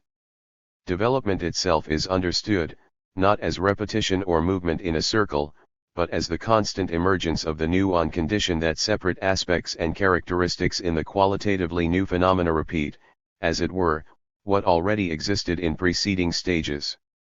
During development there is a constant breaking up and disappearance. 5. Of the old and a rise of the new, preserving everything valuable and viable in the process. The method opposite to the dialectical is called metaphysical. It treats each phenomenon in isolation, outside the connection and interaction of phenomena with one another. And if it has to take these connections and interactions into account, it does so superficially and shallowly. The metaphysical method, when dealing with change and motion, does not see the genuine development, and therefore also does not recognize the possibility of the appearance of fundamentally new phenomena and processes in nature, society, and man's thinking. From the metaphysical angle, everything in the world sooner or later repeats itself, everything moves as it were in a circle, and the sources of motion and change are not found within objects and phenomena but rather in an external impulse, in forces that are external as regards the phenomenon concerned. The metaphysical method does not recognize radical qualitative transformations and revolutionary changes in the external world, and tries to present everything as a smooth evolution and insignificant quantitative changes. The metaphysical and dialectical methods are at bottom opposite to one another. In our stormy age, a period of profound revolutionary changes and rapid development of social relations, economy, science, engineering, and culture as a whole, only a philosophical doctrine that is based on the dialectical method and employs it to tackle its problems can successfully act as the intellectual quintessence of its time. The words dialectical and metaphysical have a Greek origin. The former initially meant the art or mle of reaching the TMTH in a dispute through comparison of opposite views. The latter became the title of the main philosophic work of the outstanding Greek philosopher Aristotle. Philosophy was called metaphysics for centuries out of respect for him. But in time the sense of these words changed radically, and I shall follow Marx, Engels, and Lenin in employing them in the sense and meaning in which they are used in this section. The dialectical method will be examined in more detail in Chapter 4. 13. The subject matter of Marxist-Leninist philosophy. Marxism-Leninism is a theory of the revolutionary. 34. Transformation of society, and of the building of socialism and communism. Its constituent parts are the following: the theory of scientific communism, which studies the patterns of socialist revolution, and the building of socialism and communism; political economy, which studies the laws of social production and people's economic activity; and the philosophy of Marxism-Leninism. As regards the theory of scientific communism and political economy, Marxist-Leninist philosophy functions as their world outlook and ideological and methodological basis, and develops the theoretical principles and methods of scientific knowledge that they employ to tackle their tasks. The constituent parts of Marxism-Leninism are inseparable and form a close unity. The academic title of Marxist-Leninist philosophy is Dialectical and Historical Materialism. The title Dialectical Materialism stresses that this philosophic doctrine gives a materialist answer to the basic question of philosophy and employs the dialectical method when discussing and resolving the most complicated philosophical, world outlook, methodological, ideological, and epistemological problems.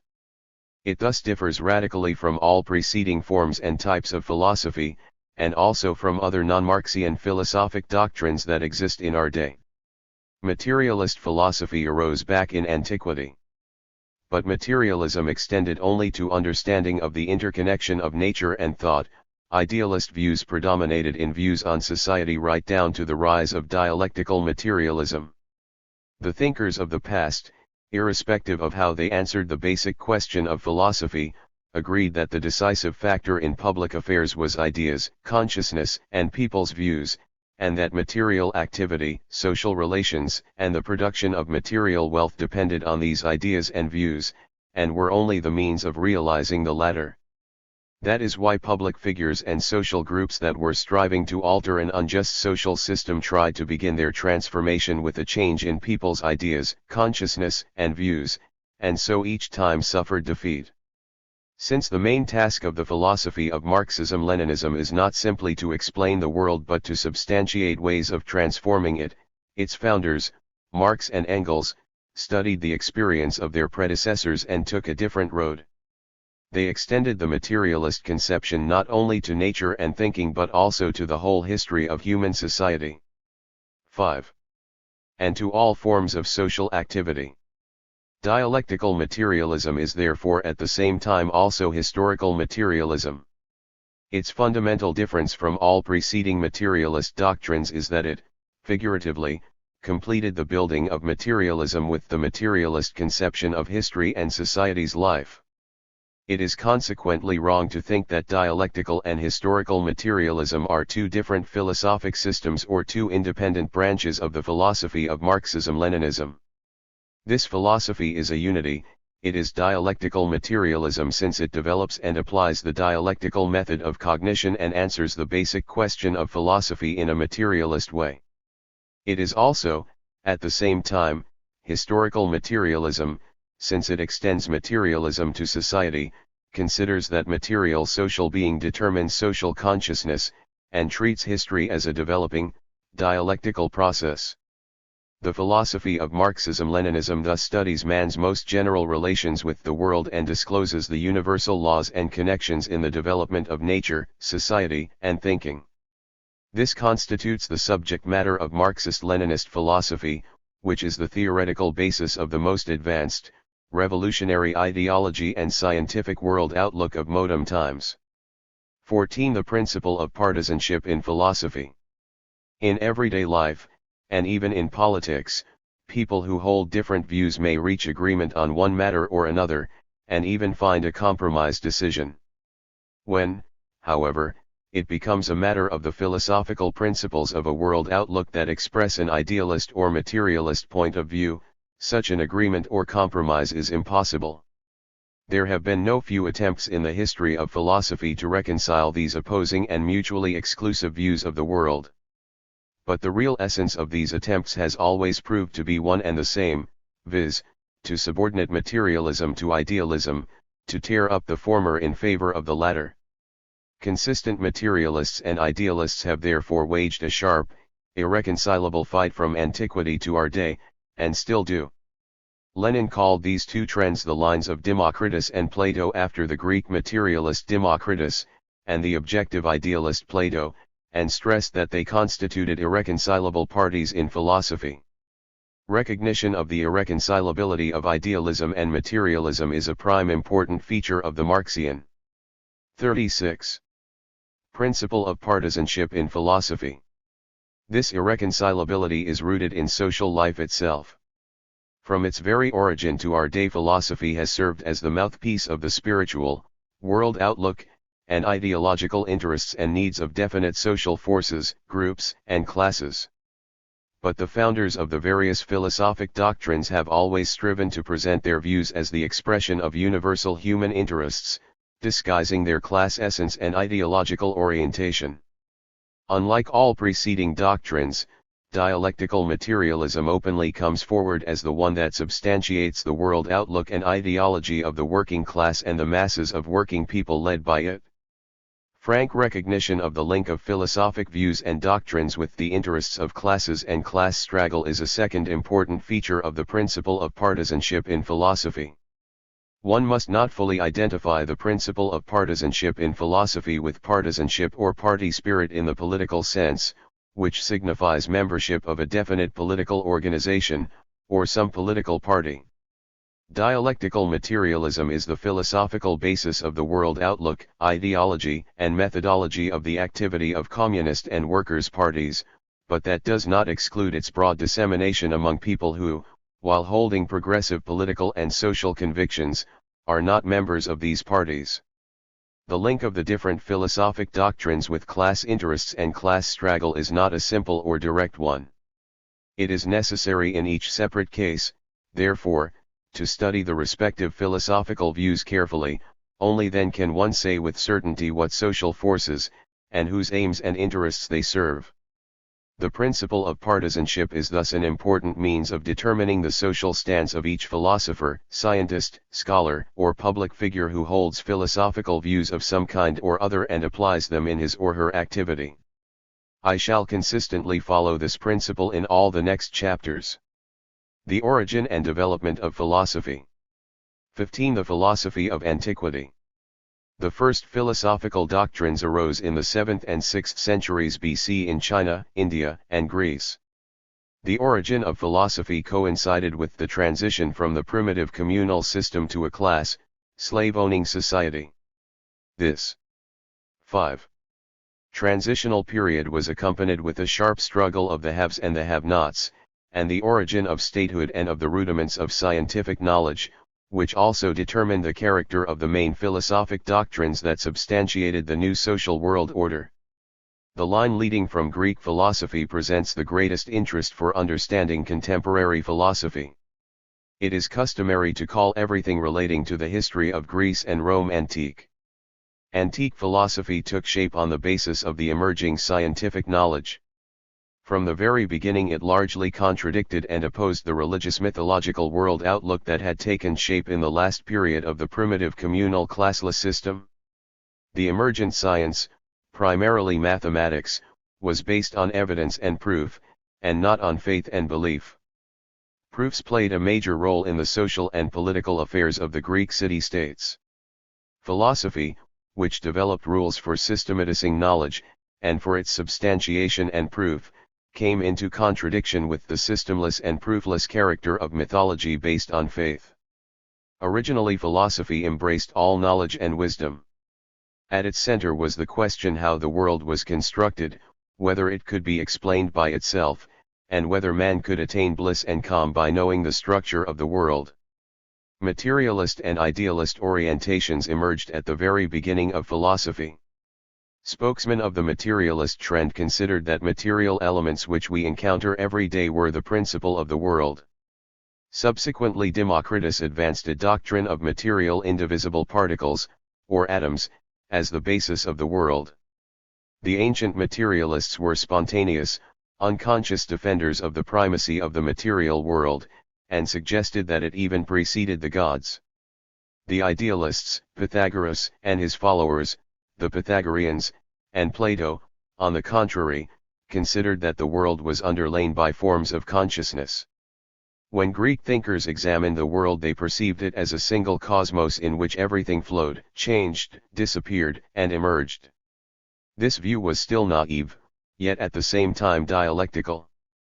The antique thinkers had risen to an understanding that the source of the motion and change of separate phenomena was the inner contradictions inherent in 38 them. But their understanding of development was limited. They recognized that everything in the cosmos sooner or later repeated itself and that there was nothing completely new. The central problem of Greek philosophy and science was study of the change, motion, and structure of cosmos. It reached its pinnacle in the works of Aristotle, who systematized all the knowledge available to him in physics, biology, ethics, and the social humanities, and created the first systematic, developed doctrine of proof. While criticizing the idealist views of his teacher Plato, Aristotle himself did not shake off idealism completely. In particular, he considered the motion of the world to be caused by some external impulse or prime mover. His views had a great influence on the subsequent development of philosophy. 5.016 The Philosophy of the Orient. The philosophical doctrines of China and India, and of the peoples of the Arab East, made a significant contribution to the development of world culture. They were developed by many schools and thinkers throughout the whole history of those countries and spread beyond them to a number of countries in Asia. A distinguishing feature of the ancient and medieval Oriental religious philosophical doctrines is their principal orientation on man's inner world. For Confucianism, for example, a close link between and even merging of moral and religious and socio-political doctrines were characteristic. In them, problems of personal perfection were closely tied in with teaching on the family, political government, labor, honor, and respect for the old, and so on. A deep unity of cosmic and personal principles was characteristic of the religious philosophical schools of India. In basing themselves on religious philosophical doctrines, the thinkers of ancient and medieval India paid immense attention to the problem of spiritual and mental equilibrium, emancipation from suffering, and achievement of man's unity with the world and its fundamental principle. Their deep interest in man's subjective, psychological, inner world enabled Indian philosophers to substantiate the necessity of man's constant self-perfection and improvement. Another fundamentally important feature of Indian philosophical thinking was substantiation of peaceableness, of nonviolent actions, and a striving to spare oneself and others suffering, and for emancipation from earthly passions and desires of the flesh. Conceptual and practical mechanisms of self-education and training of the will and the mind, a technique of curbing passions, and the inculcation of a certain emotional culture, were developed in the context of the philosophical, ethical doctrines of ancient China and India. The technique of meditation and self-training developed in that way is of undoubted interest for the contemporary science of man. Many leading Indian politicians, who devoted their energies to the struggle for India's independence and freedom, for ideals of justice and peaceful coexistence of countries with different social, 40, and political systems, and promoted growth of India's standing and authority, were great students of Indian philosophy and repeatedly stressed its role in molding their world outlook and political views. After the rise of Islam in the 7th century AD, Islamic philosophy took shape and began to develop rapidly in the countries of the Arab East. Arab thinkers deeply assimilated the heritage of Greece and made a big contribution to the development of mathematics, astronomy, medicine, and ethics. Ibn Sina and Ibn Rushd wrote works of encyclopedic scope in which they discussed problems of cosmology, logic, mathematics, and a whole number of very complicated philosophical matters. The works of the Arab thinkers had an enormous influence on European medieval philosophy. They preserved the philosophical heritage of antiquity and made it available to the scholars of the European Middle Ages. One can say, without exaggeration, that Islamic philosophy was involved, in a certain sense, in the preparation of the profound cultural shifts that took place in philosophy during the Renaissance. The achievements of the philosophical thought of the Orient thus played and continue to play a substantial and essential role in the development of world culture. 17. The philosophy of the Middle Ages. The decline of antique society caused by its inner contradictions led to the rise of feudalism. A new feudal medieval culture took shape. The Christian religion and church had a dominant place in it. Kings, dukes, and barons on earth corresponded to God, the archangels, and angels in heaven. Christianity, having become the dominant religion in Europe, most fully expressed the interests of the dominant class and substantiated its ideology. In order to justify and confirm the truth of Christianity, the medieval theologians were forced to turn to the philosophical legacy of the past. For that they employed the idealist views of Plato and Aristotle's doctrine of logical proof, which were adapted to the needs of Christianity throughout the Middle Ages. Philosophy then became handmaiden of theology. Its center of attention was God and man's relation to him. Philosophy began to be studied in the university schools. Its teachers came to be 5. Called schoolmen or scholastics. In developing complicated proofs of the being of God, the latter very soon lost all connection with life and the practical needs of social development. A philosophy divorced from life and extremely involved and complicated has been called scholastic since then. The materialist tradition did not disappear, however, in the Middle Ages, though it was extremely weak. The philosophers who maintained the materialist tradition, while persecuted by the church and scholastics, tried to show that human thought, especially language, was a means of describing and knowing really existing things. At the end of the medieval period, scholasticism finally became obsolete and a brake on the nascent science of modern times, preventing development of a new culture and a new society. 18. The philosophy and culture of the Renaissance. In the 14th and 15th centuries, at first in Italy, and later in other European countries, bourgeois social relations began to take shape. A new social class, the bourgeoisie, was longing for power. A new bourgeois culture that came to be called the culture of the Renaissance began to take shape in struggle against the old ideology and religion that hallowed feudalism. The ideology of the rising capitalist class called forth a rebirth of antique culture, philosophy, and science. The artists, sculptors, philosophers, poets, and scholars of this period, in essence demolished scholasticism and the stagnant culture of the Middle Ages connected with it, which had lost its vitality and viability. Christianity taught that God was the creator of the world, and man was passive and submissive to him, even though endowed with a soul. All the rest of the world was only a stage on which man lived according to a scenario written by God. The philosophy of the Renaissance, on the contrary, considered man the creator of his fate. It brought to the fore the clear, courageous figure of man the creator, the energetic figure of his time. This notion of man found expression in the painting, sculpture, and literature of the Renaissance, especially in the works of Dante, Petrarch, Leonardo da Vinci, Michelangelo, and Raphael. The thinkers of the Renaissance, when speaking of the active human personality, placed man at the center of the universe and sincerely thought they were defending the common interests of the people of all ages. In actual fact they expressed the interests of the rising, nascent. 42. Bourgeoisie and lauded its human ideal, a strong, energetic personality, an individualist following his goals in spite of all the obstacles put in his way by feudal caste relations, medieval prejudices, state, and law. In this is clearly to be seen the profound link of philosophy with the world outlook of that historical age. 19. The philosophy of bourgeois society. In the 17th and 18th centuries, bourgeois revolutions took place in the most developed countries of Europe. Their result was seizure of power by the bourgeoisie, which had a dominant place in the new, capitalist society. Philosophical doctrines that expressed the interests and needs of the new ruling class played a dual role. During the period of the preparation of the bourgeois revolutions, they undermined the ideological and world outlook foundations of the old feudal system, and justified and substantiated the bourgeoisie's claims to leadership of society. Their progressive and critical role was displayed in that, after the coming to power of the bourgeoisie, it became the task of its outlook and ideology to prove the inevitability of the existing world order, and the eternal character of the dominance of capital. It should not be thought, however, that the new philosophy's functions consisted only in that.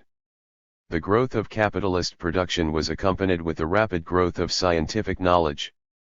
Successful development of research and scientific investigations was only possible through a new methodology of cognition, so that the greatest bourgeois philosophers of the 17th to 19th centuries paid much attention to developing a general methodology and theory of knowledge, and to epistemological problems, which began to occupy the foreground of almost all philosophical doctrines, along with problems of social development.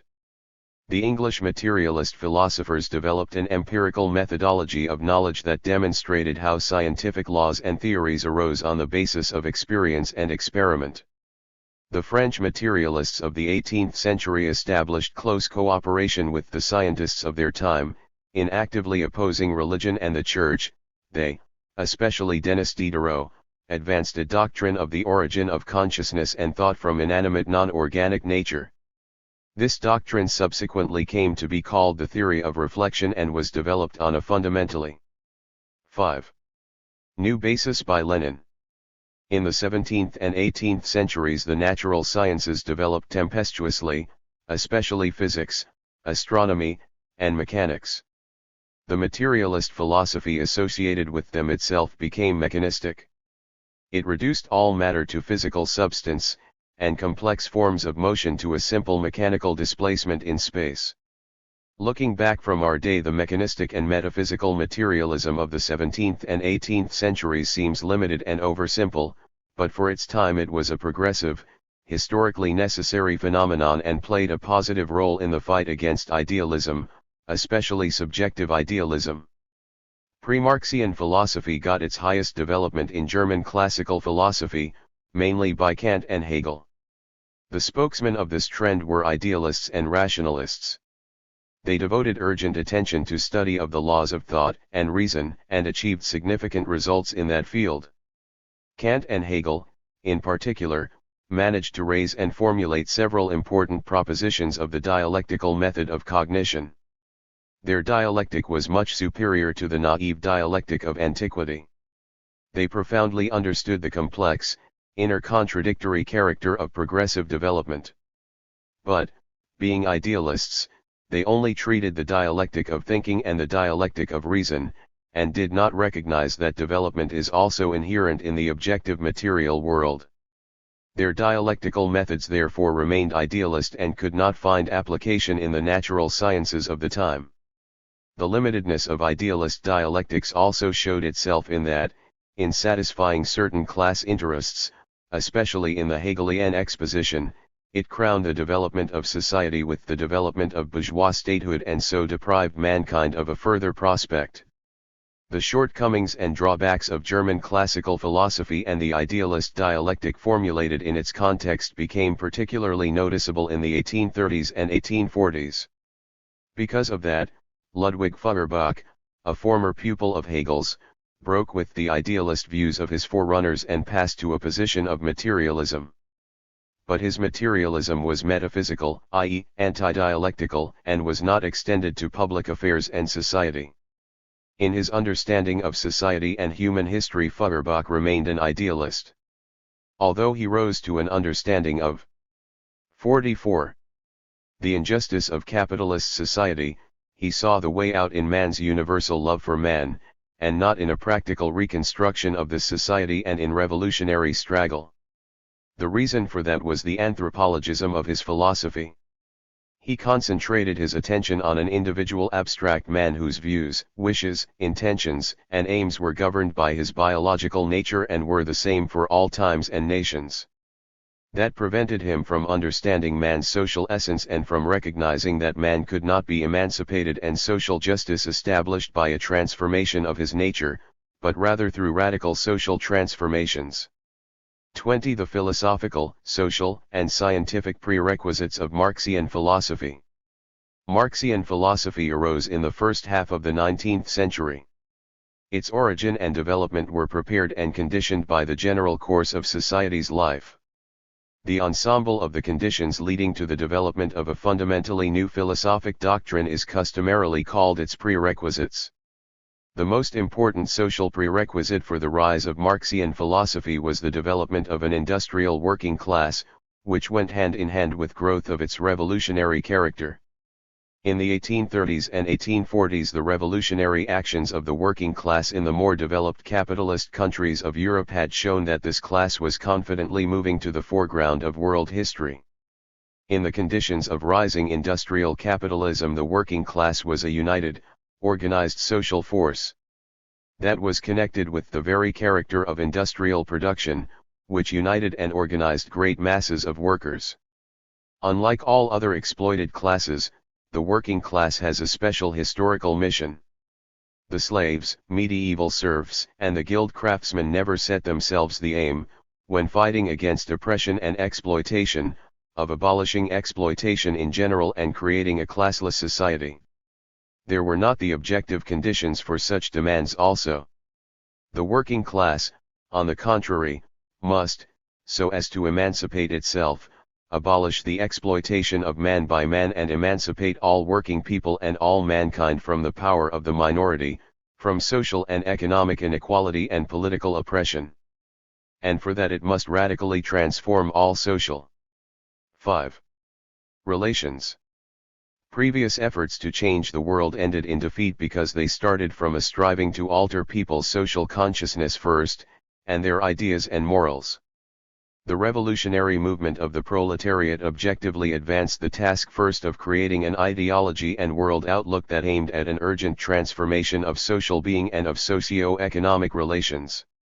The historical mission of the working class therefore urgently demanded development of a materialist conception of history and a new understanding of the aim of philosophy as the methodology of the revolutionary transformation of society.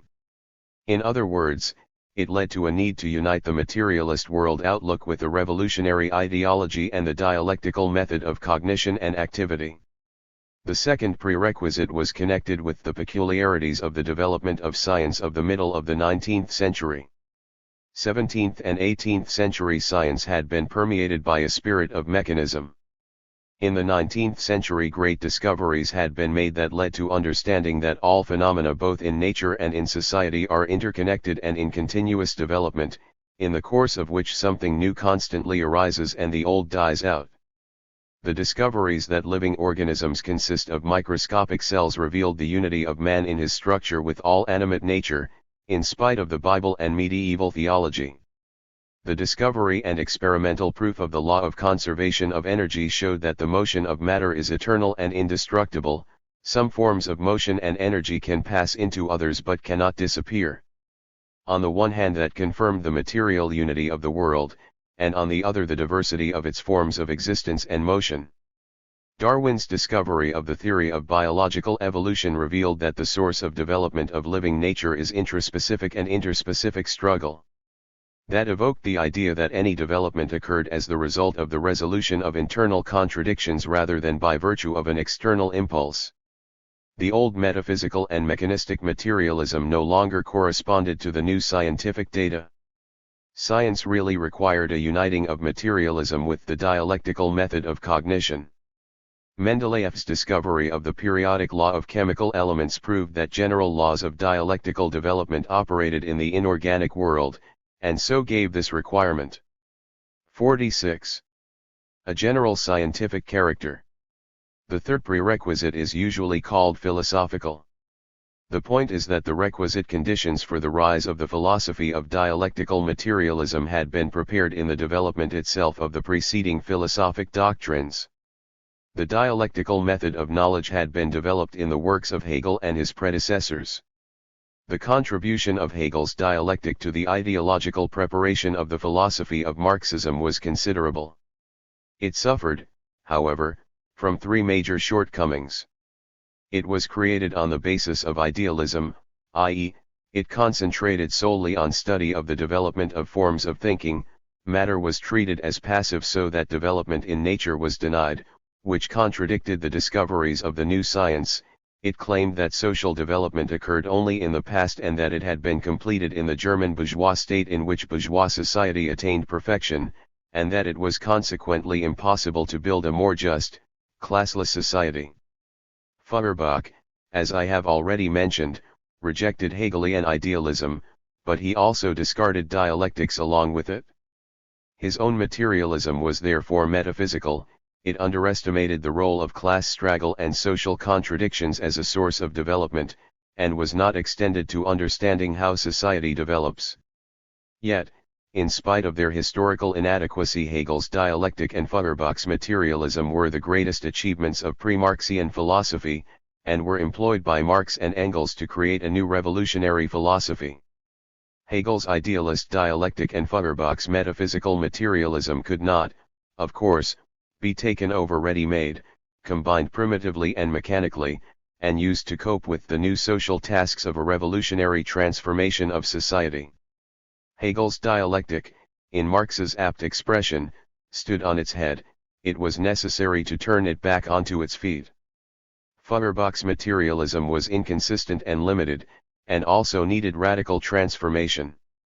By bringing out the rational kernel and progressive elements in the works of these thinkers, generalizing the advances of science, and thoroughly analyzing the lessons of the revolutionary labor movement, Marx and Engels were able to create a fundamentally new ideology and new world outlook that were substantiated by their philosophy, dialectical. 5. Materialism. 21. The rise of dialectical materialism, a radical turn in the development of philosophy. The rise of dialectical materialism was a radical turning point in the history of philosophy. Its essence was the following. For the first time, a conscious philosophical materialism was combined with scientifically developed dialectics.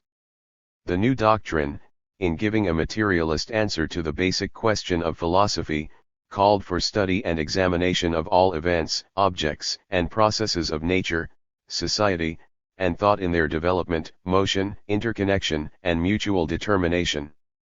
It stressed the need for deep study of the laws of the origin of everything new, of the sources of development, and of the ways of resolving the inner contradictions in the phenomena studied. For the first time, materialism was extended to understanding of the life of society and history. The materialist conception of history is a genuine revolutionary result of the rise and development of Marxian philosophy. While recognizing the world as knowable, dialectical materialism showed for the first time that the basis, criterion, and source of correct scientific knowledge was primarily people's social production activity, i.e., practice. Unlike other philosophic doctrines, schools, and trends, dialectical materialism is not limited to explaining the world, but sees its main task in developing the principles and laws of its revolutionary transformation on a basis of social justice, equality, and freedom for all people. Dialectical materialism is a component of Marxism-Leninism, the basis of the proletarian ideology and scientific world outlook. It openly proclaims and defends the principle of partisanship in philosophy, recognizing the irreconcilability of idealism and materialism. Dialectical materialism bases its conclusions and proofs on the achievements of advanced modern science. Being scientific and revolutionary in character, dialectical materialism develops the theoretical and methodological principles of scientific socialism, serves as an important weapon of ideological struggle, and of the development of the spiritual culture of socialist society, and 48. In every way promotes the building of socialism. At the same time, dialectical materialism is not a narrow, sectarian doctrine. Lenin stressed that Marxism did not arise on a side road of world civilization. Marxist philosophy is a direct continuation of the most progressive doctrines of the past.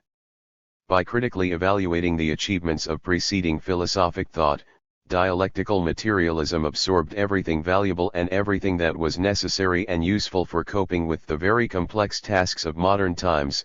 In that sense it preserves and develops the best achievements and traditions of the culture of the past, striving to link them with the advanced socialist culture of our age. 22. A new stage in JHE development of Marxist philosophy. A.M. At the turn of the century, when capitalism had entered its last stage, that of imperialism, which was accompanied with acute social conflicts/collapse of the single system of capitalism, the triumph of socialist revolutions, and the rise of socialist states, a new stage in the development of dialectical materialism set in. It was prepared by such new revolutionary breakthroughs in natural science as the discovery of natural radioactivity, the divisibility of the atom, creation of the theory of relativity and quantum mechanics, and so on. This stage is closely linked with the philosophical and revolutionary activity of V.I. Lenin and his colleagues and successors, and is therefore called Lenin's stage in the Soviet Union. Struggle for the cause of the working class, and for a socialist transformation of society with the aim of building socialism and communism, had a central place in the life and work of Lenin.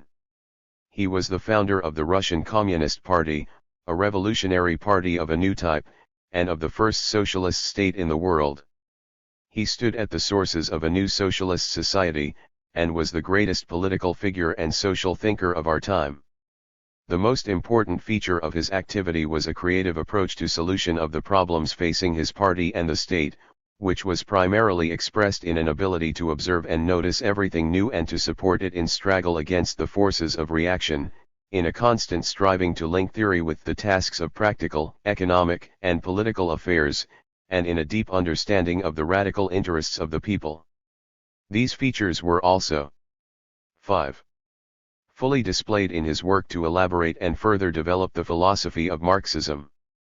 Lenin waged an irreconcilable struggle against subjective idealism and agnosticism.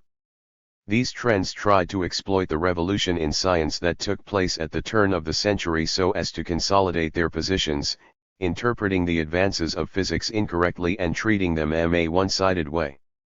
Lenin clearly formulated the principle of partisanship and showed that only an alliance of materialist philosophers and natural scientists, and scholars of other disciplines, on the one hand, could provide substantiation and development of the theory of reflection and dialectics, and, on the other hand, arm science with a profoundly materialist world outlook. He doggedly stressed that in the complex, rapidly changing conditions of the contemporary world the philosophical science of thought and proofs, and of the method of cognition, i.e., logic, must be combined with dialectics and a materialist theory of knowledge, i.e., become a dialectical logic. Lenin made an exceptionally important contribution to the doctrine of the materialist conception of society and history. He indicated the law-governed character of the victory of the socialist revolution in Russia, substantiated the need for the dictatorship of the proletariat in the transition period from capitalism to socialism, and gave a philosophical substantiation of new forms of socialist statehood.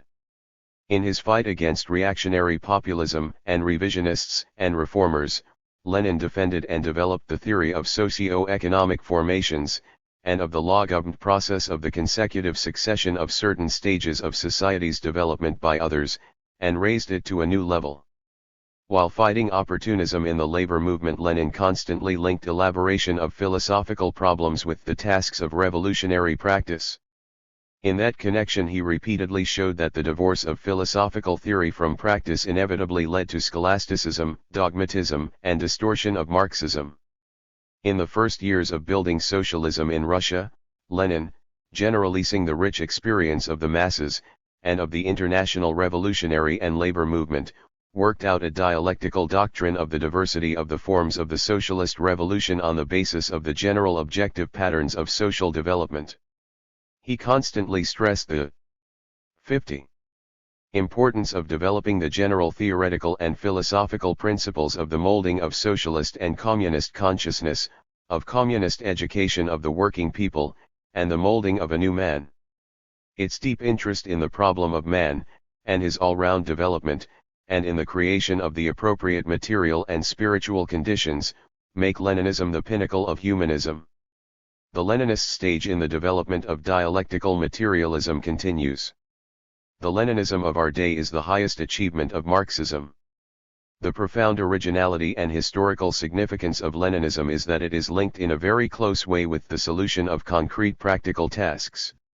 These are primarily the further development of socialist society, work for peace and prevention of thermonuclear disaster, and for development and deepening of the world revolutionary process.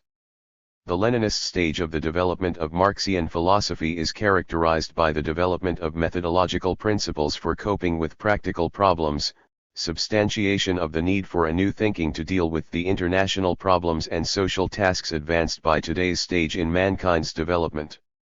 Marxists in other countries have a notable place in the further development of Marxist social philosophy and the materialist conception of history, and in perfecting the dialectical method.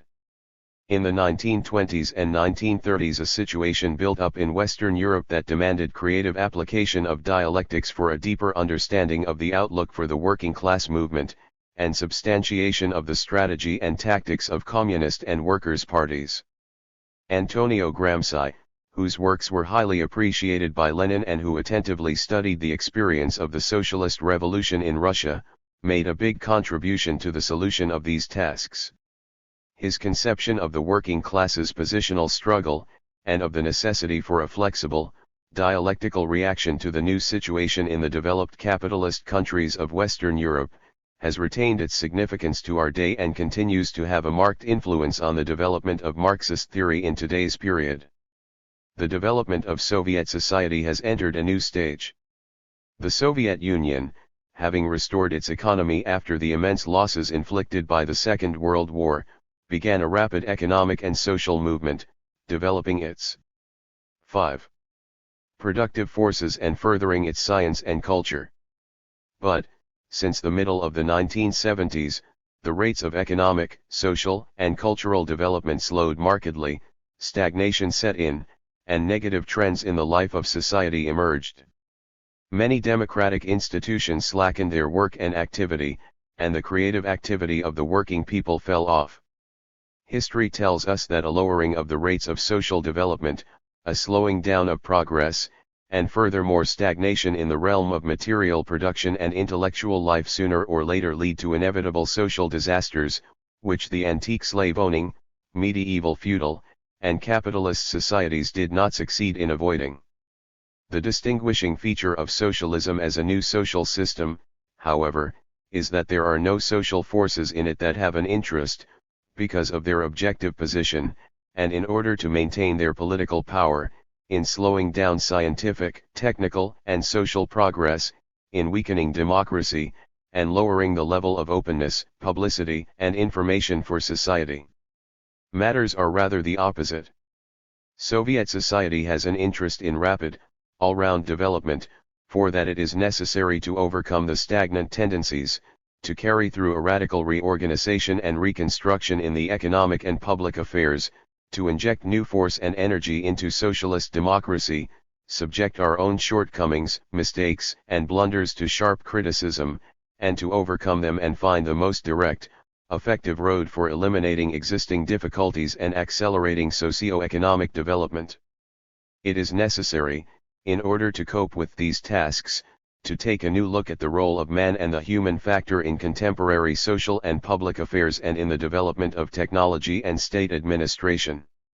It is necessary to understand more profoundly how to stimulate the activity of human consciousness, how conservatism can be overcome, what is needed to make socialist society, unlike all other social systems, able to guarantee attainment of social justice in conditions of rapid socio-economic progress, to ensure more democracy, genuine freedom, and worthy conditions of life for every individual.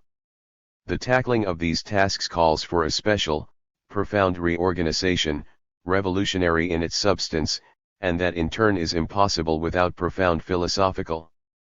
52.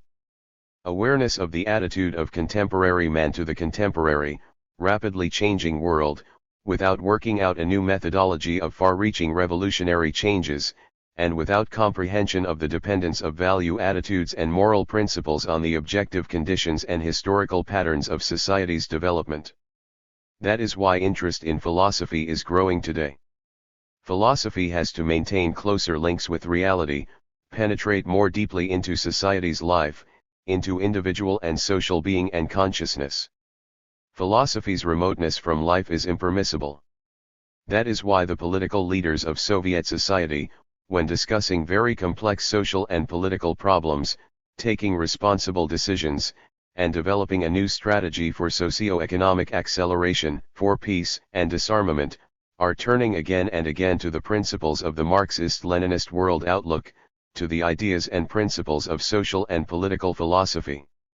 They are stressing the need to develop it creatively, to bring it into close contact with the contemporary world and with the latter's most difficult and acute problems. Chapter I. Matter and Consciousness. I shall begin my exposition of the principles of Marxist-Leninist philosophy with a discussion of the first aspect of the basic question of philosophy. For that it is necessary to go into detail about the most important philosophical concepts, viz., matter and consciousness, motion, time, space, etc. Matter and the picture of the world. 101 Notion and category. When people discuss some event in their personal lives or public affairs, and think about some problem, they express their intentions, wishes, and thoughts by means of concepts. In ordinary life we use the concepts baby, flat, shop, shoes, television, and so on. In industry we use the concepts machine tool, labor productivity, product, and so on. There are also special scientific concepts, electron, chemical reaction, etc. Each concept is expressed by a separate word or word combination that generalizes objects and processes of one kind or another in the external world. These objects and processes constitute the meaning of the concepts, the attributes that describe their most important properties, and by which we distinguish them from other phenomena, form the essence of the concepts. The meaning of the concept human being is the whole community of living people. Its essence is conveyed by the expressions a rational social being capable of making tools and various objects by means of other tools. Philosophy also has its own special concepts, which are called philosophical categories or simply categories. The main difference between categories and other scientific concepts, and the concepts of everyday life, is that they have 56. An extremely broad meaning. Philosophical categories relate to all the phenomena of the world around us. Since categories are very broad, all-embracing, universal concepts that express the general universal conditions of the existence, motion, and development of phenomena in nature, society, and thinking, all the special sciences that study special fields and separate parts of nature, society, or mental activity must rely on them when developing their own concepts. That also explains why philosophy can perform the role of the general methodology of cognition and activity. When a concept is not defined precisely, and is too narrow or too broad, and when its essence is diffuse or unclear, its meaning cannot be established. Such concepts cannot be used in scientific, practical, and social activity because that leads to mistakes and muddle. For a deep, true understanding of philosophy itself, and above all of dialectical materialism, it is necessary first to define its categories and make them precise. The most important and broadest ones are matter and consciousness, by which the basic question of philosophy is formulated and answered. 102 What is matter? What are the philosophical essence and meaning of the concept or category matter? We are surrounded by a host of very different things and processes, animals and plants, various machines and instruments, chemical compounds, works of art, phenomena of nature, and so on. We know that all objects consist of molecules and atoms, and modern astronomy reports that the visible universe numbers billions of stars, stellar nebulae and galactic systems. At first glance that may seem a heterogeneous collection of unconnected objects and phenomena. The world therefore often seems a chaos to people, a tangle of chance things and processes, and in it man seems a mere grain of sand. But, among all the objects and phenomena, for all their difference, there is a common distinguishing feature, viz., that they exist outside man's consciousness and independent of him. In other words, the world of things and processes around us is an objective reality. It is thus necessary to differentiate the objective reality existing outside man and independent of him, and outside his consciousness, and the corresponding philosophical category, i.e., special concept, that reflects and generalizes reality. 5. They must not be confused, just as a real motor car and the concept motor car must not. One can drive a real car, but one cannot drive the concept of one that exists in a person's head. The outstanding achievement of dialectical materialism was to develop a truly scientific definition of the philosophical category matter. Here is how Lenin defined it. Matter is a philosophical category denoting the objective reality which is given to man by his sensations, and which is copied, photographed, and reflected by our sensations, while existing independently of them. 4. It follows from that definition that the meaning of the category matter is formed by the whole world surrounding man, by everything that is not consciousness and is outside it. The sense of this category is that the sole, most important attribute of any material object, property, relation, or process is its objectivity and independence from consciousness. The category matter is applied to phenomena both of nature and of society, to social processes and relations taking place and existing outside man's consciousness and independent of it, that all material processes and phenomena are cognized by man or are reflected in his consciousness through sensations and sense perceptions. This involves not only the objects and phenomena that can be directly perceived by one's hearing, vision, touch, or smell, but also those that require very complicated modem instruments, which strengthen the human organs of perception. Subjective idealism in general denies the existence of a material world.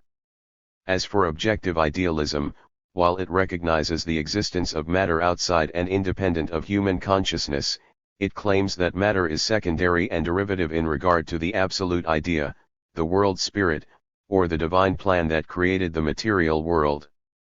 The fundamental difference between the dialectical materialist conception of matter and the idealist one is that the former recognizes matter as existing outside and independent of human consciousness, as eternal, uncreated, indestructible, and infinite in time and space.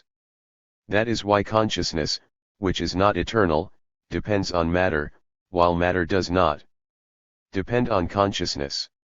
In that sense, consciousness is secondary and derivative.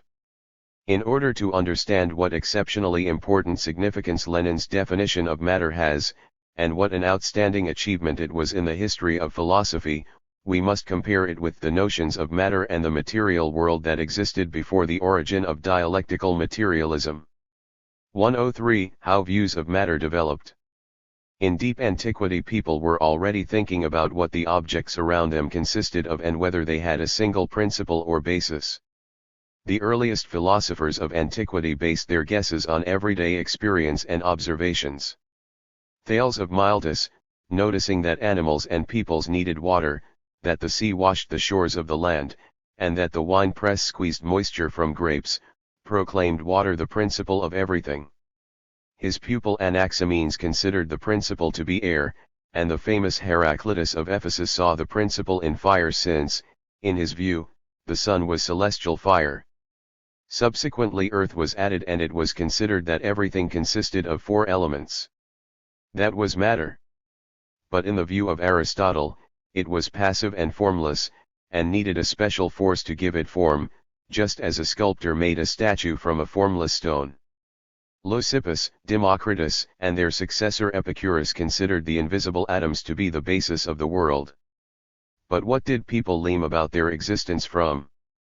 Philosophical knowledge showed how. In order to confirm his guess about atoms, Democritus argued as follows. We usually do not see the dust in the air of a room. But if we darken the room with curtains, leaving only a narrow slit, then we can see myriads of particles moving without any external impulse in the sunshine penetrating the room. Atoms, too, cannot be seen, but they can be imagined by mental vision or reason. They exist forever, and continuous motion is inherent in them. But these arguments of the atomists of antiquity remained only a guess right down to our century. Medieval philosophy considered the material world the product of divine creation. Everything material was recognized as base, vile, and sinful, and therefore unworthy of 5. Attention. Only with the development of science in the 17th and 18th centuries did the question of the material nature of the world once more become the center of philosophy's attention. Since the leading scientific discipline of that time was mechanics, a mechanistic view of matter also predominated. The French philosopher Descartes, the English physicist Newton, and the Russian scientist Mikhail Lomonosov, considered moving particles, corpuscles like tiny hard balls, the basis of matter. Since mechanics studied the displacement and interaction in space of various substances moving in straight lines, the concept matter was completely identified with the concept substance. Insofar as substance had a constant mass and geometrical shape, moved along definite lines, and was limited in space, these same properties were also ascribed to all matter. Such was the view of matter of the metaphysical and mechanistic materialism of the 17th and 18th centuries. At the end of the 19th century and in the early 20th there was a revolution in science, especially in physics, which caused a radical change in the understanding of matter. Quite new phenomena, previously unknown, physical fields, were discovered. At the present time electromagnetic fields, gravitational fields, nuclear fields, etc., are known. Many seemingly isolated phenomena have become explicable by them. Foot proved, for example, that radio waves and visible light are fluxes of electromagnetic fields possessing different energies. Particles like neutrons that do not have an electric charge, and protons that do, are held in a unity within atomic nuclei by powerful fields operating at microscopically short distances. Foot is their energy that is released in atomic explosions or the controlled nuclear processes employed for peaceful purposes. The attraction of the planets and sun, and other terrestrial and celestial bodies is caused by gravitational fields. Physical fields do not have rest mass like the particles of matter, they do not have a geometrical shape, or finite dimensions, and do not move along strictly defined trajectories. They therefore do not coincide with the old mechanistic concept of matter. After it had been shown, in the 20th century, that elementary particles could be converted into fields in certain conditions, many idealist philosophers and some physicists began to claim that matter 60 disappeared, was converted into energy which, in their view, was immaterial since it was insubstantial. Lenin had already shown, at the beginning of the century, that the point was, in fact, not that of matter disappearing but that the old metaphysical concept of matter had proved too narrow. It was closely linked with historically limited notions of the physical structure of the world. Insofar as the concept matter was equated with the concept substance, that prevented realization that physical fields are a special form of matter. For, in spite of their amazing features, they exist outside man's consciousness and independent of it. It is that which is the sole, and at the same time decisive attribute making it possible to answer what is material and what is immaterial, i.e., ideal. A telegraph pole has mass, and is impenetrable by light, and so on. Its shadow does not have mass and the concept of impenetrability is inapplicable to it. Nevertheless the telegraph pole and its shadow are material, since they objectively exist. The metaphysical and mechanistic concepts of matter were also limited and unme because it was impossible to employ them outside mechanics and physics. Human society and social relations cannot be characterized by such properties as mass, trajectory, geometrical shape, impenetrability, etc. The former concepts of matter and the old materialism therefore could not be extended to society and social processes and consequently could not be used to create a materialist conception of history. But it is society and its life that primarily interest man, especially in the age of great social transformations when the question arises, what it is necessary to begin with material social relations or the phenomena of spiritual life. That is why Lenin's definition of matter, applicable both to phenomena of nature and to public affairs, has acquired social and political significance in our day as well as scientific and philosophical meaning. 104. The contemporary scientific picture of the world. As we see, the philosophical doctrine of matter is closely linked with the level of knowledge of the world reached by science in a given period. Scientific notions may alter with changes in this level because of new discoveries. When, at the end of the 19th century and in the early 20th, subjective idealists began, under the impact of the revolutionary discoveries in physics, to speak of the disappearance of matter, Lenin noted in replying to them that matter did not disappear but changed the limits within which we had previously known it. Each historical period develops its own graphic figurative notions of the structure of the material world in accordance with the level of development of science, viz., the scientific notions of the structure of matter from which the more general picture of the world is built up. The picture of the world is an important philosophical category. A worldview corresponding to the historical period in question is substantiated by it. The idealist picture of the world, the central figure of which is God who created the world, leads to an idealist worldview. The materialist picture, based on the achievements of science, and above all of physics, represents matter as eternal, uncreated, and indestructible, and leads to a materialist worldview. What, then, is the contemporary picture of the world? Modern science divides all phenomena into two levels, as it were, the micro level to which atoms and so-called elementary particles belong, and the macro level to which molecules and the bigger bodies composed of them belong. The physics of our day no longer looks for the smallest bricklets of the universe, not further decomposable. It had already been discovered at the beginning of the century that the atom consists of a nucleus and very small particles, electrons. It has since been discovered that there are many other elementary particles in addition to electrons. Some of them have an electrical charge and some do not. The particles differ from one another in size, mass, the presence or absence of an electromagnetic moment, and so on. Some are stable and exist for billions of years, others lie for a billionth of a second and are constantly arising and being broken down. In recent years a hypothesis has been put forward and meticulously checked that particles consist of quarks that have a fractional charge. It has now received quite good experimental confirmation. The picture of the structure of matter is thus infinitely complicated. The combining of atoms by means of various physical links and fields leads to the creation of relatively stable molecules. Organic molecules, especially the gigantic polymer molecules, contain hundreds and even thousands of 62 atoms of different chemical elements.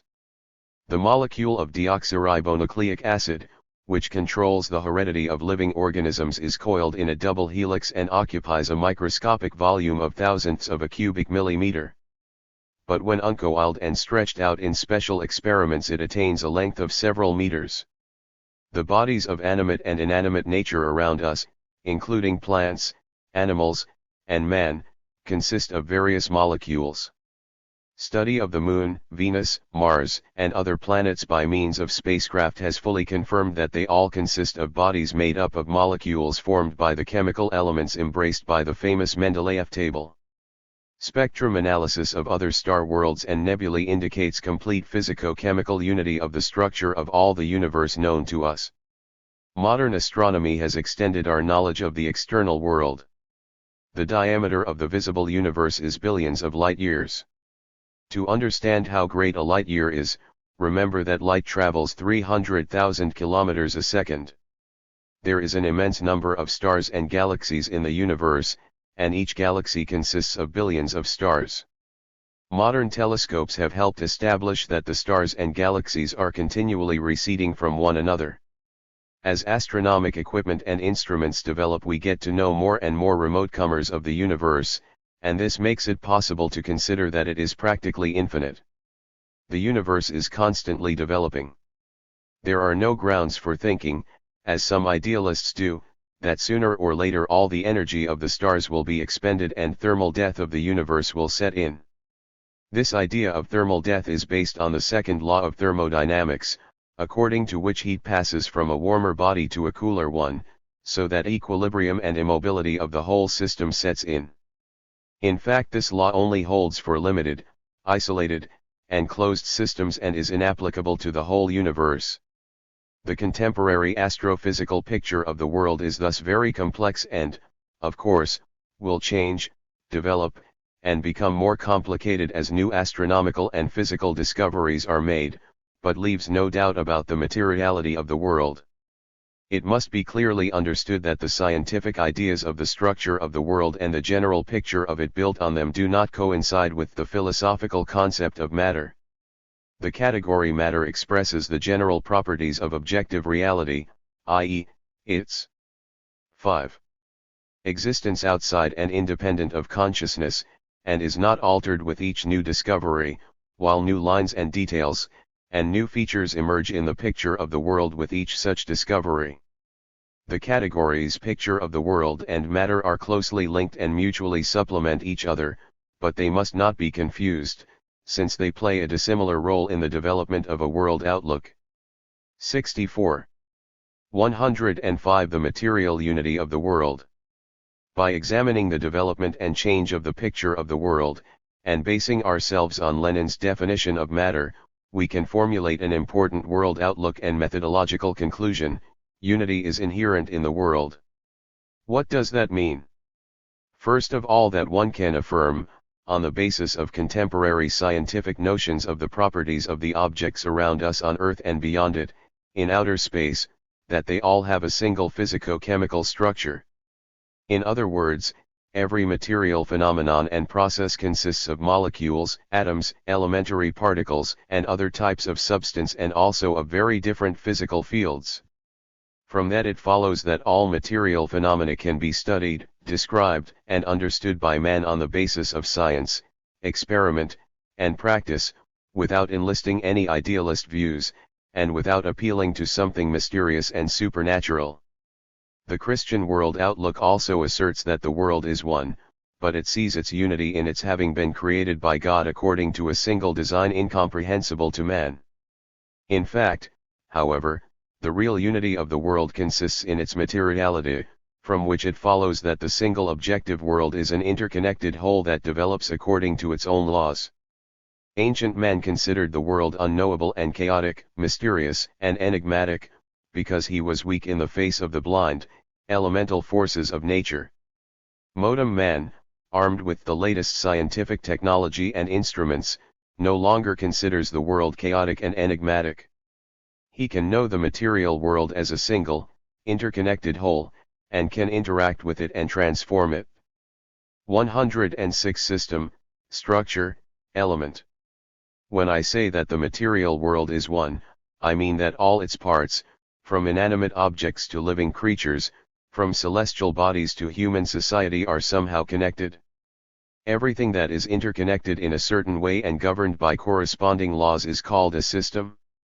In the distant past, the thinkers of antiquity opposed the concept whole or system to that of chaos or disorder.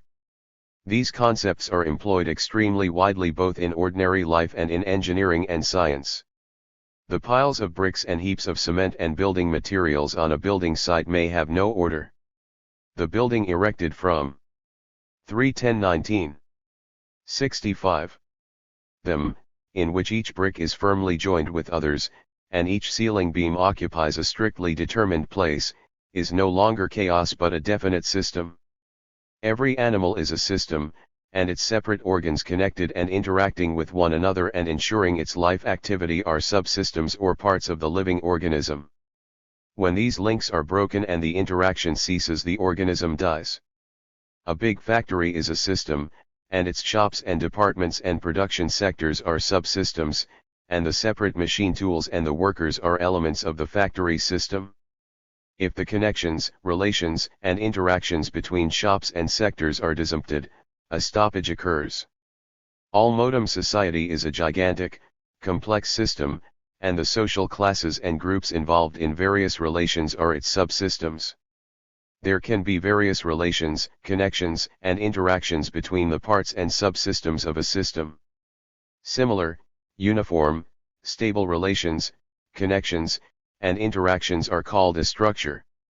Since there can be a host of different connections and relations within one and the same system, especially a big, complicated one, a number of structures can be distinguished in it. Such systems are called multistructural. In the organism of mammals, for example, a structure of digestive organs, a structure of the nervous system, a structure of the organs of locomotion, etc., can be distinguished. The lowest cellule of each system, the bricklet that cannot be divided further, is an element. Each system has its elements. It is very important to understand that the phenomenon looked upon as an element, i.e., as something uncomposable, in one system, may prove, with another approach, to be itself a complex system with its own elements. A machine tool, for example, can be considered an element of a factory system, but it would be wrong to consider a separate detail or element of the machine tool itself an element of the factory. Similarly, man is an element of the social system. When we regard man as a system, in turn, we can consider the separate organs or cells of the human body his elements. It would be a gross error, however, to regard them as elements of society. The concepts system, structure, and element have become particularly common since the middle of our century. 66. Because science and engineering have come up against problems of constructing and controlling various systems of immense complexity. These systems sometimes include billions of elements and require very complicated, perfected methods to study and control them. These methods, it turns out, are not just applicable to engineering and technology. They have become widely applied to control production and space flights, to administer society scientifically, to study systems of communications, and so on. It has been discovered that the concepts system, structure, and element are very broad, practically universal. That enables us to include them among the most important social science concepts and philosophical categories. The material world as a whole is a gigantic super-complicated system that is in constant change, motion, and development governed by certain general objective laws. Philosophy studies the latter, since it is the sole science that treats man's relation to the world as a whole. The other sciences examine and study separate subsystems of the world, for example, stellar nebulae, living nature, society, etc., and the laws that govern them. In order to elucidate the interconnection of the subsystems they study with each other, these sciences have to base themselves on philosophical knowledge of the world, and of matter and its laws. Understanding of what objective laws are, i.e., laws that govern the change, motion, and development of the material world as a whole, and of its separate subsystems, is thus a most important condition of scientific cognition of the world. People's cognitive activity cannot be organized without it. But to understand what a law is, we have to examine the most important categories of dialectical materialism, viz., necessity and chance. 107 Necessity and chance. When a strong gust of wind scatters the seeds of dandelions, they fly in all directions, and it is impossible to say in advance where they will fall. In this case we say that the place is quite accidental. At the same time, scattering of the seeds is a necessary condition for dandelion's existence. Without it, this plant species would disappear from the face of the earth. One can cite a host of such examples. We can easily discover in the world around us short-term, unstable, external, changeable, and rapidly disappearing connections and interactions that a phenomenon can exist and develop without. We call them chance. In each system and each phenomenon, however, there are links, interactions, and relations, elements and subsystems, without which it cannot exist and develop. We call them necessary. The concepts necessity and chance are most important categories of dialectical materialism. They characterize the objective properties of every material system. Since there is an endless host of different interacting objects in the world, it is wrong to speak of some one, sole necessity as many idealists and metaphysicians do. It is wrong and undialectical to separate necessity from chance, and especially to counterpose them to one another.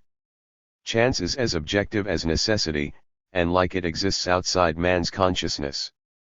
There is a deep internal connection between them, they can pass into one another in the course of the development and motion of matter, and change places as it were. What is chance in one respect and in one system may become necessity in another relation and another system, and vice versa. Necessity is thus always driving a path for itself and revealing itself through chance, while every chance event contains a certain moment of necessity. The metaphysical method separated the two, and counterposed chance and necessary processes. The dialectical method maintains the need, in accordance with modern science, to investigate their connections. Only such an approach makes it possible to understand and cognize nature and society correctly. It is therefore wrong to think that science is an enemy of chance.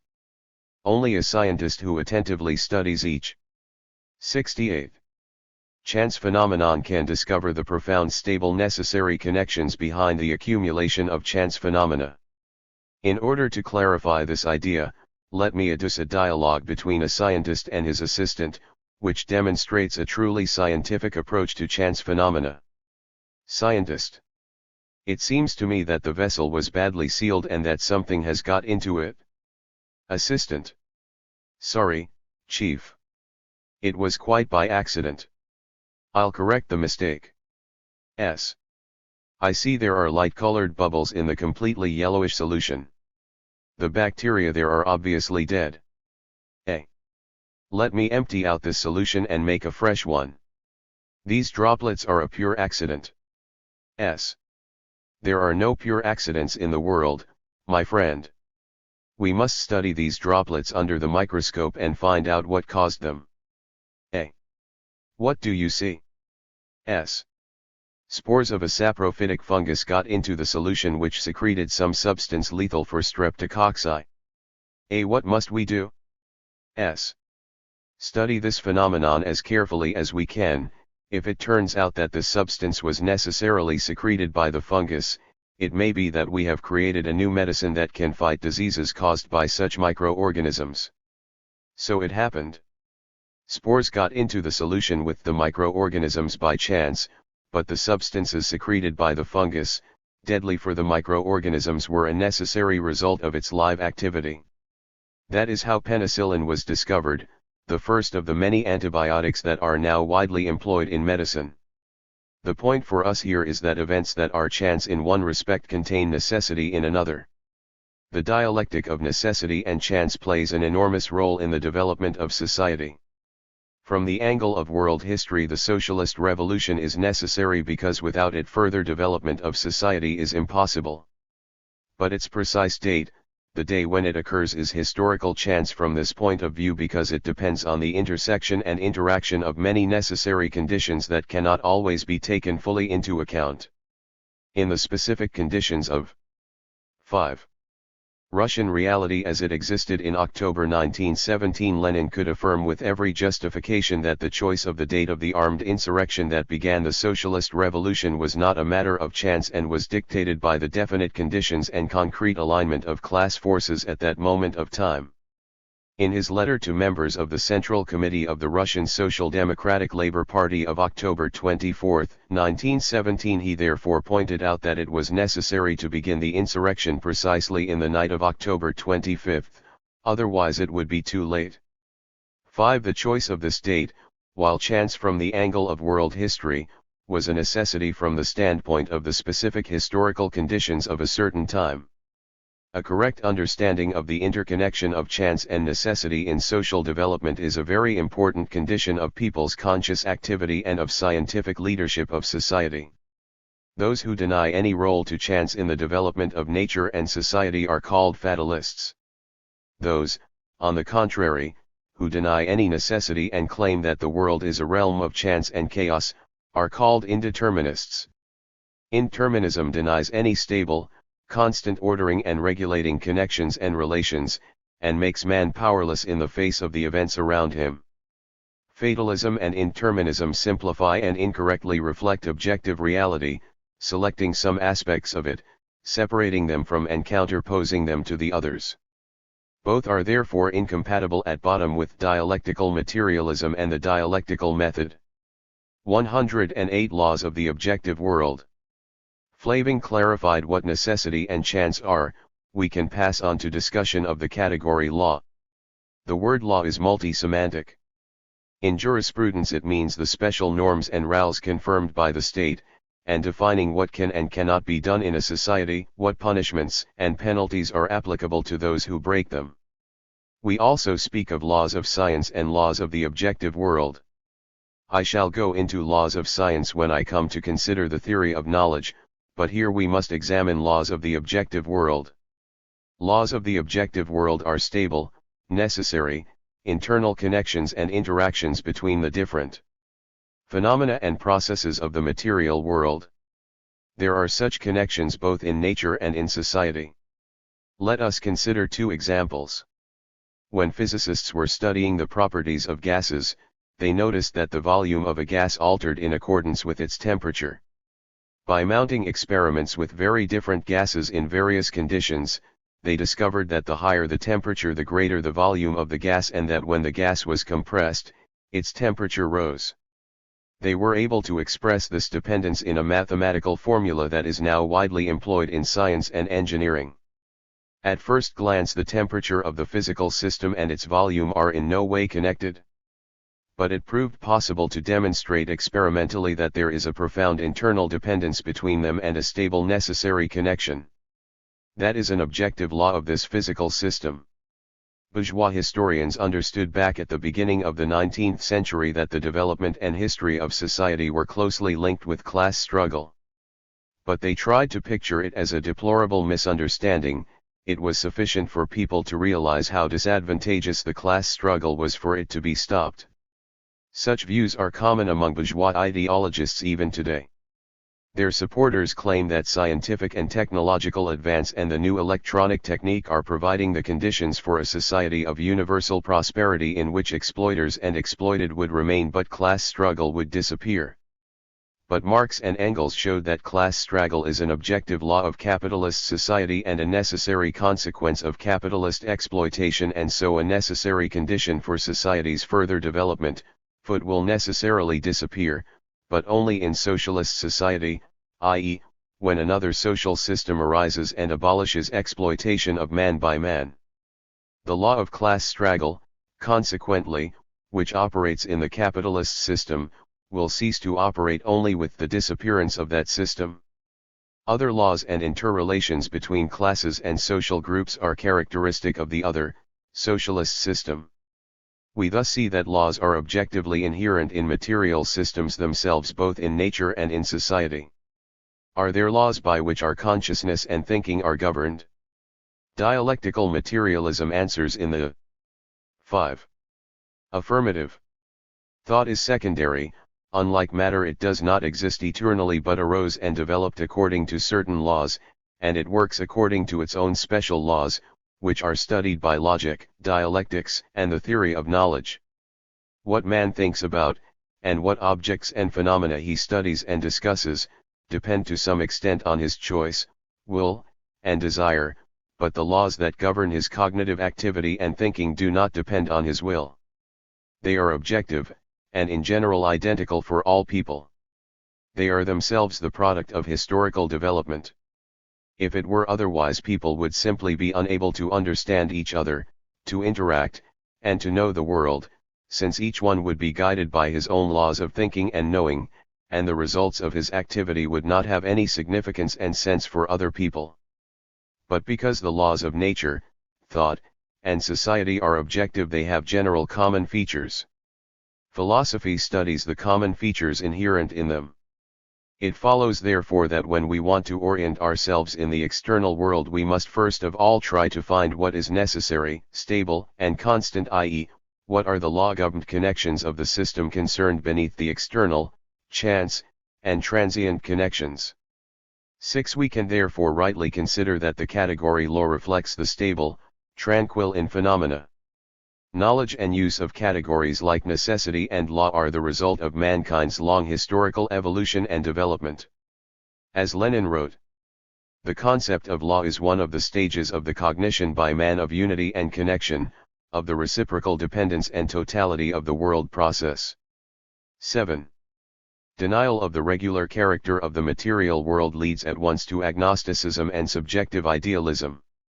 It only remains for whoever denies the objective patterns and regularities of the world as the most important feature of all material systems to think one thing, that talk about objective laws is a product of our ego, and it is not far from that to solipsism and complete denial of any order in the world, and even of its very existence. Does recognition of objective laws mean that man is unable to alter the external world and society in any way? Does it mean recognition of man's passivity? By no means. There is an unlimited variety of very different phenomena and processes in the world. They are all governed by various objective laws and regularities. People cannot alter or abolish these laws at will, but they can, undoubtedly, know them and understand the conditions they operate in, and change these conditions to some extent through known laws. And they are able, moreover, to counteract some laws, or rather their consequences, by relying on other laws.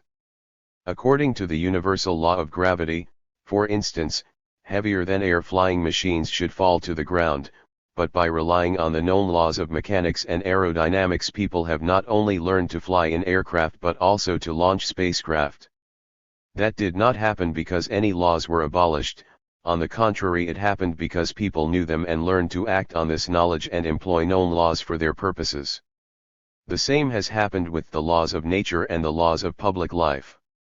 One must bear in mind, moreover, that the laws of social development only operate when the appropriate conditions exist, and manifest themselves differently in different conditions. One of these conditions is the direction of people's socially significant activity. Since different tendencies always operate in public life, governed by different laws, the question of which of them will gain the ascendancy in a given concrete historical situation depends on the balance of social forces, the awareness of the given law or regularity, and the ability to rely thereupon to alter the situation in one direction or another. It would therefore be mistaken to underestimate the subjective factor in the realization of social laws, and to suppose that they will make their way quite automatically, independent of people's will and consciousness. Knowledge of the laws of the objective world is the loftiest goal of science, philosophy, and Marxism-Leninism. Man's conscious creative activity to change the world can only be successful when it is based on knowledge of its objective laws. That is why the doctrine of the materiality of the world and of man's relation to it is inseparable from the doctrine of objective laws and from the law-governed character of the changes taking place in the world and of the various forms of motion and development. 5. Motion, time, and space. 109 Matter and motion. When doing various things and observing the world around us, we notice that some objects are altered, change their position in space, change color, taste, shape, chemical composition, etc., and that others are inert, remain unchanged, and retain their shape, color, and inner structure. The philosophers of antiquity therefore had already expressed two opposite points of view. According to one, motion was an integral property of the world as a whole. All is flux, nothing stays still, Heraclitus said. Therefore, no one can go twice into the same stream. His follower Critolus took this proposition to the extreme, saying it could not once be entered. The world was so mobile and changing, Critolus considered, that man could not rely on anything firm and stable in his activity and knowledge. Subjective idealists deduced from that, both in antiquity and today, that people's knowledge of the external world is unreliable and that the external world itself is only our illusion, since what is unstable and all the time changing and turning into something else cannot exist objectively. The supporters of the other viewpoint, while agreeing that the external world and motion are an illusion, claimed that something objective did exist which did not depend on man, an immobile, invariant, eternal world. For idealists who were associated with Plato, the basis of this world was the eternal realm of unchanging ideas. For the Eleatics, the unchanging, immobile basis of the world was eternal, invariant being, equal to itself. Both points of view merged into one, they separated motion completely from rest, counterposed them, and deprived man of the possibility of saying whether, when coming up against mobile, changing things in his activity, he could rely on something firm and reliable, for example, objective laws of the material world. Counterposing and separation of motion and rest is a basic feature of the metaphysical method. Anyone who adheres to it must sooner or later conclude that matter itself does not exist. That was precisely the conclusion that the subjective idealists known as Machists, the Austrian philosopher and physicist, came to at the end of the 19th century and beginning of this, claiming that matter disappeared when converted into energy, and that energy was pure movement without any matter. Lenin criticized Machists 74 sharply, and showed that energy, like substance, was material and existed objectively outside man's consciousness. There is no matter without motion and no motion without matter, he said. This conclusion has been fully confirmed by the development of modern physics. The reciprocal conversion of energy and substance has confirmed the proposition of the unity and interconnection of matter and motion. What is motion? The category motion reflects any change taking place above all, in the objective world. Unlike mechanistic materialism, which understood motion very narrowly as the simple shifting of bodies in space, dialectical materialism understands by motion not only change of position but also chemical and physical changes, processes of growth and metabolism in living organisms, social processes like class struggle, economic changes, and all other forms of human activity. Our consciousness reflects these changes by means of concepts, the most important, most common, and universal of which is the category motion applied to nature, society, and thought. But if everything in the world is moving and changing, is it the same with the opposing views on motion and rest mentioned above? Or perhaps the thinkers are right who suggest that recognition of universal motion does not provide man with any basis on which he could rely in his own activity, and does not make it possible to know objective laws, since such laws are necessary, stable, constant connections in material systems. 110 Dialogue on Motion and Rest. These questions are discussed by a dialectical materialist and metaphysical materialist. We both recognize that the world is material, objectively exists, and is not the fruit of our imagination. DM. Quite right. But I insist that some objects and phenomena in the world move, other things are at rest. DM. You have completely divorced rest from motion, and that is your main mistake. Try and prove it. 5. DM. I claim that everything in the world is constantly changing and is in eternal, unceasing motion. But how can that be with things at rest? DM. Rest also exists objectively, but it has to be understood correctly. Motion is absolute, it happens everywhere and all the time, while rest is relative.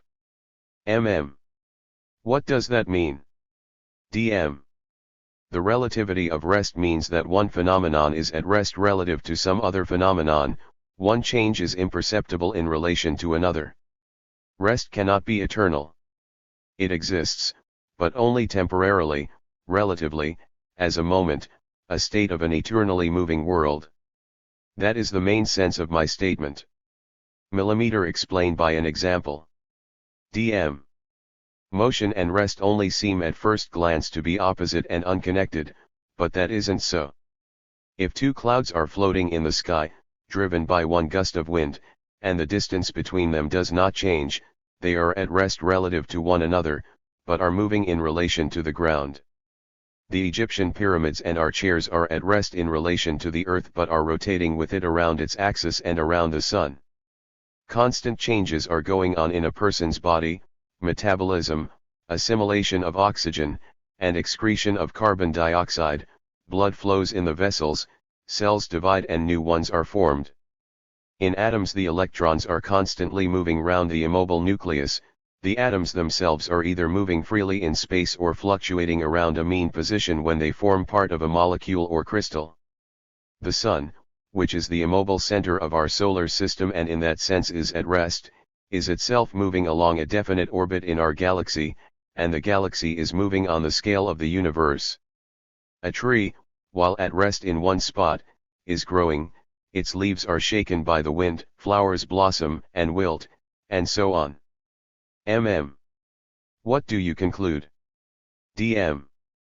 The conclusion is quite clear, motion and rest are opposite, but at the same time are a unity. Motion is absolute, rest is relative. Rest is as objective as motion, and therefore, in any system and any processes, however significant, stable, relatively constant, necessary connections and relations can be distinguished that determine and are the basis of all changes, and allow us to speak of objective laws of the 76. Material world. That is why I consider not only erroneous but also harmful metaphysically to oppose motion to rest or divorce one from the other. 8. About the forms and content of mass political work, about forms of socialist emulation, and so on. In everyday life we seldom ponder on the precise scientific sense of these words. But it is necessary to do so when discussing theoretical philosophical matters. What are form and content? The phenomena around us are very complicated. As I have already said, they consist of numerous parts and elements between which there are stable relations, connections, or interactions called structures. Structures have both an inner and an outer aspect. The outer aspect of a structure is called its form, and the inner, together with the elements and processes that compose it, are its content. Hence the form and content of any phenomenon are closely linked, although they do not coincide. And, moreover, they are inseparable. All objects interact with one another and with man, in their external aspect as it were. The internal aspect, i.e., their content, does not come to light immediately but through the mediation of the external aspect, i.e., form. Since form and content are inseparable, form is always meaningful and content has form and order. The internal aspect of phenomena can therefore only be known through their form. Since objective laws always embrace the content of phenomena, science, in passing from form to content and penetrating the depth of external phenomena, cognizes their most stable, recurrent, necessary connections, i.e., laws. Later, having studied the content and cognized the laws, science can explain form, and the externals perceived by man's sensory activity, more deeply and truly. The categories content, necessity, and law are thus concepts of the same order. They characterize the deep, most important, stable properties of phenomena. One and the same content can be expressed in different forms. The love of two young people, for instance, and the events linked with that, can provide the content of works in various literary form. On the other hand, world outlooks, emotional experiences, and approaches. 111 Form and content. So, the world around us is in constant motion. This motion takes place in various forms. We often speak of form and content in literature and musical works. 5. To life different in content can be expressed in one and the same literary form, say, in a novel. The content is the determinant aspect of any phenomenon or process. New content, developing within an old form, sooner or later comes into conflict with the latter and prepares its change or replacement by a new form. The new form exerts a positive influence on the development of the content, and encourages it, but the content is the determinant aspect in all cases. The dialectic of form and content, i.e., their interaction and reciprocal conversion, are most important for understanding social phenomena, and I shall employ these categories more than once in what is to follow. But now let us discuss the interaction and change of the forms of the motion of matter. 112 The forms of the motion of matter. The changes that take place in the world around us have a different content and form. Their content is determined by the type of matter and the properties of the various material objects and processes. But form depends on the character of the interaction of these objects and processes and the changes and transformations that occur in them. Each form of matter therefore has corresponding, more or less definite forms of motion. Engels distinguished 6 forms of the motion of matter 100 years ago in accordance with the level of development of science then. He linked the mechanical form of motion with the shifting and interaction of solid, gaseous, and liquid bodies in space. The physical form of motion embraced the interaction of molecules and electromagnetic processes, the propagation and conversion of thermal energy, etc. The chemical form covered the processes of the forming of molecules from atoms and the conversion of some chemical substances into others, and the biological form covered all types of the life activity of plant and animal organisms. The social form of motion, Engels considered, was the aggregate of all the types of man's social activity. He also recognized thought as a special form of the motion of matter, although thought is not in itself material but ideal. Over the past 100 years there have been gigantic changes in scientific notions of the structure of the world. We now know a host of new forms of the motion of 78. Matter connected with intraatomic processes, with the interaction of quarks, various physical fields and elementary particles, and with other forms of matter arising at the junction of animate and inanimate nature, in complex cosmic processes, and so on. Scientific notions of new forms of matter and forms of their motion will constantly be the question of how many forms of the motion of matter there are, therefore, and what they are, gets a new answer each time in accordance with the level of scientific knowledge of the world attained. From the philosophic angle we must note the exceptional importance of Engels's idea that new forms of material objects and processes arise during the evolution of the material world, that is to say, new forms of matter and, consequently, new forms of motion. More complicated objects and processes have correspondingly more complicated forms of motion. The more complicated a form of matter is, the more varied are the forms of the motion in which it is at the same time. Living organisms, for instance, are more complicated than any physical formation, consisting of molecules, crystals, etc. The biological form of motion is inherent in them, but they are governed at the same time by physical laws, and the chemical laws that govern the combination of molecules that form the organs of animals or plants, etc. Man is included in the social form of motion, but at the same time also in the biological form, and so on. It is the same with the planets of the solar system, which come within special planetary forms of motion. At the same time they are very complex systems, the parts and elements of which are involved in physical, chemical, and other forms of motion. The higher, more complicated forms of motion include within themselves the simpler forms established in preceding stages of evolution and development. But the more complicated forms cannot be reduced to the simpler ones. Society, as a special form of motion, cannot be reduced to the biological form. Any attempt to do so would be tantamount to the disruption of society and the conversion of people into animals. Each form of the motion of matter has its corresponding special objective laws. Just as one cannot reduce more complicated forms of the motion of matter to simpler ones, so too one cannot reduce the laws of more complicated forms of motion to those of simpler forms. But it 5. Would be wrong to think that there are no interconnections between these laws. Such a connection arises during development, and its study is an important job of Marxian dialectics. Motion occurs in time and space. Further discussion of matter and of the laws of motion and development therefore calls for an answer to what time and space are, a question of the greatest importance for both science and philosophy. 113 Time and space. Dialectical materialism affirms, in full accordance with modern science, that time and space exist objectively. Like motion, they too are inseparable from matter. One must clearly differentiate time and space as modes of being and objective properties of moving matter from the philosophical categories time and space, and also from the ordinary everyday and scientific notions of time and space characteristic of each historical epoch. Objective time and space are themselves material, i.e., exist outside man's consciousness and independent of his will. The philosophical categories time and space reflect the most important, universal characteristics of objective time and objective space.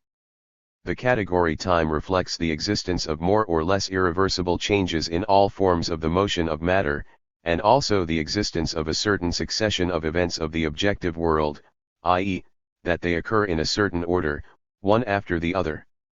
Hence time has a certain direction and it is impossible to move backward in time.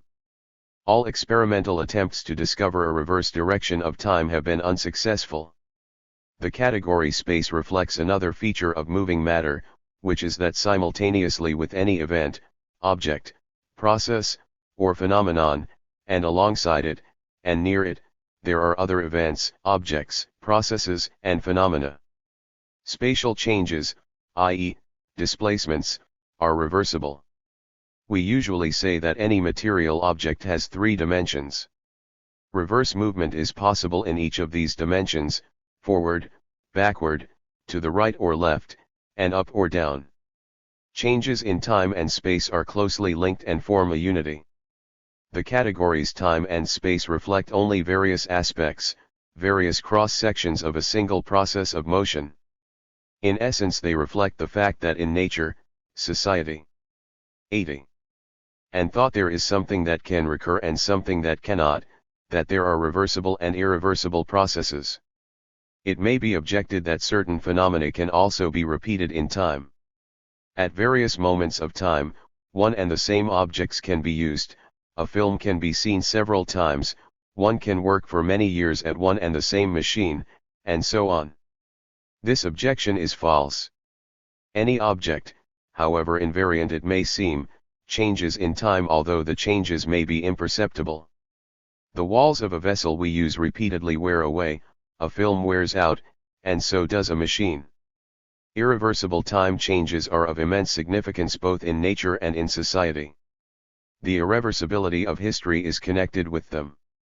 Separate phenomena of society's life may be repeated, but the repetition is never absolutely the same.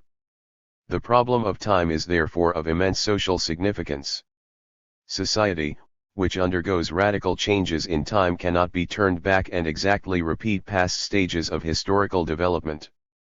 Since temporal processes are irreversible, the problem of time is important for the organization of society's life, including industry, administration, education, etc. That is why philosophy, which studies man's relation to the external world, pays so much attention to discussing what time and space are, and how notions about them have changed and been formed. 114. The irreconcilability of the idealist and materialist conceptions of time and space. Materialism and idealism occupy opposite positions on time and space. The idealist views are the product of a certain period, arising from an incorrect interpretation of the mechanistic understanding of time. Newton, the founder of classical mechanics, considered that time and space were external conditions of the movement of mechanical bodies. Space rather resembled a huge empty box in which a body could move backward and forward in each of the three dimensions. Time was pictured as something like an unfolding ribbon. Newton pictured time, space, and the bodies moving in them, as existing outside man's consciousness. Time was measured by a watch, and space by a ruler. These views were on the whole materialist, but because of their mechanical nature they contained a possibility of idealism. What did this consist in? Since time, 5, and space were regarded as external conditions of the displacement of bodies, unconnected with the latter's material properties and not dependent on them, the question arose of what time and space depended on. If they did not depend on the material bodies and were external in regard to them, the answer suggested itself that they depended only on man, the subject of blowing. Immanuel Kant, the great German philosopher of the 18th century, proposed just such a subjective idealist answer, assuming that time and space were not properties of material phenomena but conditions of man's perception of them. According to him, we receive sensations when interacting with things. Time and space help us to put these sensations into some order. Time distributes sensations one after the other, space one beside another. Time and space were thus a sort of schema inherent in our sensuality and faculty to perceive, by means of which we put order into the disorderly stream of our sensations and perceptions. From Kant's point of view, and that of his followers, it was senseless to talk about objective order in the external world. Objective idealists consider that time and space are created by world reason or the absolute spirit and are basic properties of it and not forms of the being of matter. Time and space can therefore exist before the origin of matter and independently of it. Lenin's book Materialism and Empirio-Criticism contains decisive objections to idealist views on space and time. Modern science provides convincing arguments for a materialist conception of them. Our star world has existed around 10 billion years, and Earth around 5 billion, the first living organisms appeared on Earth around 3 billion years ago, and the direct ancestors of man around 5.5 million years ago. Consequently, Earth and the star world existed in space and developed in time long before the appearance of thinking man and his ideas and notions about time and space. They thus exist outside and independent of man. The latest discoveries of radio astronomy and astrophysics indicate that processes of the genesis of new star worlds and disappearance of old ones are constantly going on in the universe. There are no grounds for thinking that these processes have a beginning and end in time or are limited in space. Dialectical materialism affirms, in 82. Accordance with modern scientific data, that time and space are inseparable from moving matter Y and that the latter is infinite in time and space. 115 Modern scientific notions of time and space. Mechanistic views were based on the notion that time and space did not depend on the properties of material bodies and the peculiarities of their motion. The geometry created in ancient Greece by Euclid was used to describe all mechanical motions. According to it, only one line parallel to a given line can be drawn through a point on a plane. The sum of the internal angles of a triangle is 180 degrees and does not depend on its size. And all space is penetrated, as it were, by gigantic invisible planes through any 2 points of which an ideal straight line can be drawn. But the Russian mathematician Nikolai Lobachevsky discovered a new, non-Euclidean geometry in the first half of the 19th century. He showed that a spatial structure is possible in which a bunch of lines can be drawn through a point outside a straight line that do not intersect that line, and that the sum of the angles of a triangle depends on its size and may be less than 180 degrees. Figuratively speaking, this space is bent or curved. It was considered for some time that Lobachevsky's geometry had no relation to objective reality. At the beginning of our century, special and general theories of relativity were created. In accordance with them, time, space, and motion are objective and inseparably connected. Their connection is hardly noticeable at the ordinary velocities of motion that man has to do with in everyday life. But at velocities approaching that of light, the dimension of moving bodies is reduced and time slows down. This was confirmed experimentally on modern elementary particle accelerators. In addition, the character of space changes in accordance with the body's mass. The greater the mass, the more space deviates from Euclidean space and acquires properties described in non-Euclidean geometry. At the same time, with the bending of space, the course of time alters. These results have found practical experimental confirmation. The trajectories of the Soviet space laboratories sent to Venus, and which made soft landings on its surface, were calculated by means of them. The connection of space, time, and motion is so close and inseparable from material phenomena that physicists often speak of a single space-time continuum and measure motion. 5. Not by 3 spatial coordinates but by 4, adding a time coordinate to them. This gives rise to the notion of 4-dimensional space. Time and space thus prove to be objective properties of matter that depend on the character of its motion. The scientific understanding of the interconnection of motion, time, and space provides a solid substantiation of the materialist answer to the basic question of philosophy, making it possible to demonstrate convincingly the affirmation of philosophical materialism to the effect that consciousness is secondary and is a product of the protracted development and growing complexity of matter in motion. 116 Cause and effect. All phenomena, events, or processes in nature, society, and thought are caused or governed by other phenomena, events, or processes, that is to say by more or less definite causes. A phenomenon is said to be the cause of another phenomenon, when the first precedes the second in time. The first is a necessary precondition or basis for the rise, change, or development of the second.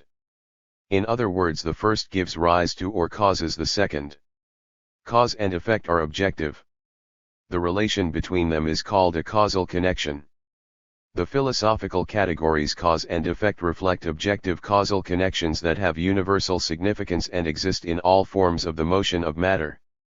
Study of these connections is a very important task of the natural, technical, and social sciences. Every phenomenon has its cause. Conversely, every change in the material world has some sort of consequence. But it does not follow that some phenomena are always only the cause and others only the effect. Materialist dialectics, being based on people's experience and historical practice and the advances of science, shows that a certain phenomenon is the consequence of another phenomenon, and itself may be the cause of a new phenomenon, rain. In that sense one can say that cause and effect change places as it were. What is the effect at one moment may be the cause of another phenomenon in the next. That is of great importance in man's life. A higher level of educational and professional training. 84. Help one to work better, get a promotion and as a rule improve his living standard. That is the most probable consequence of a rise in education and professional training. But higher living standards and prosperity in turn make it possible to bring about a rise in professional standards, education, and provision of information, and that again creates new possibilities in man's personal and social life. The categories cause and effect are closely linked with the category condition. A condition is a set of various material phenomena and processes without which a cause cannot give rise to an effect. Yet conditions do not play an active, decisive role in the origin of an effect. One and the same cause may lead, in different conditions, to different effects. The application of chemistry to industry, for instance, may lead to the creation of effective medicines, a rise in harvest yields, and the creation of new artificial materials, but it may also cause pollution of the environment, water, atmosphere, etc. On the other hand, one and the same effect may be produced by different causes. A rise in crop yields, for instance, may be due to the use of high-yield varieties of seed, the application of fertilizers, improved land tilling methods, and so on. In the different social conditions under capitalism and socialism, contemporary scientific and technological progress may lead to quite different effects, to unemployment and an increase of exploitation in a capitalist society and all-round development in a socialist society. Understanding of the interconnection of conditions, causes, and effects is therefore extremely important for a correct appreciation of phenomena, above all of social ones, especially when allowance is made for the fact that not a single cause, but a host of causes are behind the phenomena around us. Idealists and materialists, metaphysicians and dialecticians hold opposite views on causal relations. Metaphysicians consider that any phenomenon has its special cause, and that every cause, on the contrary, gives rise to its certain effect. Such a point of view, known as mechanistic determinism, is characteristic of metaphysical materialism. Agnostics and subjective idealists hold opposing views. They argue as follows: one can never say exactly whether a plant will grow from a certain seed or whether the seed will die because of unfavorable conditions. Sharp class struggle leads to armed clashes in some cases but takes peaceful forms in others. 5. Modern science, they continue, often deals with complex systems with a host of interconnected, and mutually influencing processes and phenomena, so that it is impossible to say with any certainty, which of them has caused a new phenomenon. People who hold this view are therefore inclined to claim that there are causeless phenomena that arise spontaneously and are not caused or given rise to of necessity by any other phenomena and processes. This is called indeterminism. Mechanistic determinism is extremely limited. There are no strictly uniform links between causes and effects in reality. Dialectical materialism demonstrates that causes and effects change places in the course of development. Any phenomenon can be caused by a number of different causes, and the same cause may lead to various effects. It therefore holds a view that can be called dialectical determinism, which allows for the complexity, and constant change and development of causal connections and relations. The spokesmen of indeterminism are even more mistaken. As contemporary science indicates, especially quantum physics, causal interactions in the world of elementary particles and intraatomic phenomena do not have a strictly unambiguous, single-valued character but an ambiguous one. It is difficult to predict the effect of any separate cause with certainty. When describing such phenomena, scientists have to employ the theory of probability, which helps them evaluate the degree of this indeterminacy. But this means that causality has a probability or statistical character in the world of atomic physics, but not at all that there are no causal connections in it. If the latter were so, scientists would be unable in general to predict new phenomena and discover new particles, let alone control atomic and other energy processes. Later, when we are examining the origin of consciousness, the development of society, the causes of social revolutions, and the patterns of the building of socialism, we will see again and again what a great role the categories cause and effect play. Reflection as a general property of matter. 117. The basic question of philosophy in the computer age. Some years ago a small, but quite complicated maze was 86. Built for scientific purposes, in which artificial electronic mice fitted with artificial sensors and intellect were started up. These devices could decide certain problems and correct mistakes made. The task of the electronic mice was to find their way out of the maze. The one that took the least time and made the fewest mistakes was considered the winner. To everyone's surprise, the winner proved to be the most primitive and simplest mouse. Experiments like that force one to think about the following questions. What are consciousness and thought? Does an electronic machine possess them? Can it replace human reason and intellect? All these questions have been hotly debated in the scientific and philosophical literature for several decades now. In our day, many intellectual operations really are performed by computers, which are becoming faster and more compact from generation to generation. Spokesmen of the various idealist schools and scientists conclude from this that consciousness and thought can exist independently of man. Some of them even preach that God or absolute reason is nothing else than the universal machine program that preceded the creation of the world, and that the universe and our solar system, and man himself, are only structures and devices that realize this program. In the age of great social changes and the scientific and technical revolution connected with the creation of super-powerful computers, the old philosophical question of the interrelation of consciousness and matter is thus acquiring a new ring, a new social meaning, and special philosophical and methodological importance. Understanding of social problems and certain trends of research depend on its solution. What position does dialectical materialism take on all these matters, and what answer does it give to these questions? 118. What is reflection? Back in the 18th century, philosophers hotly debated whether consciousness was possible without matter, and if not, where did it come from? The French materialist Denis Diderot, arguing against the claims of the Irish Bishop George Berkeley that the external material world was only a complex of our sensations and existed only in our imagination, compared subjective idealists with a sentient harpsichord.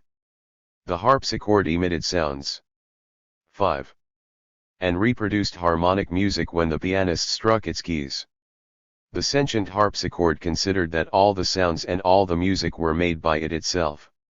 In replying to the subjective idealist's question of where consciousness came from if matter were inanimate, Diderot made a guess that there was a special property in the very foundation of matter essentially similar to sensations.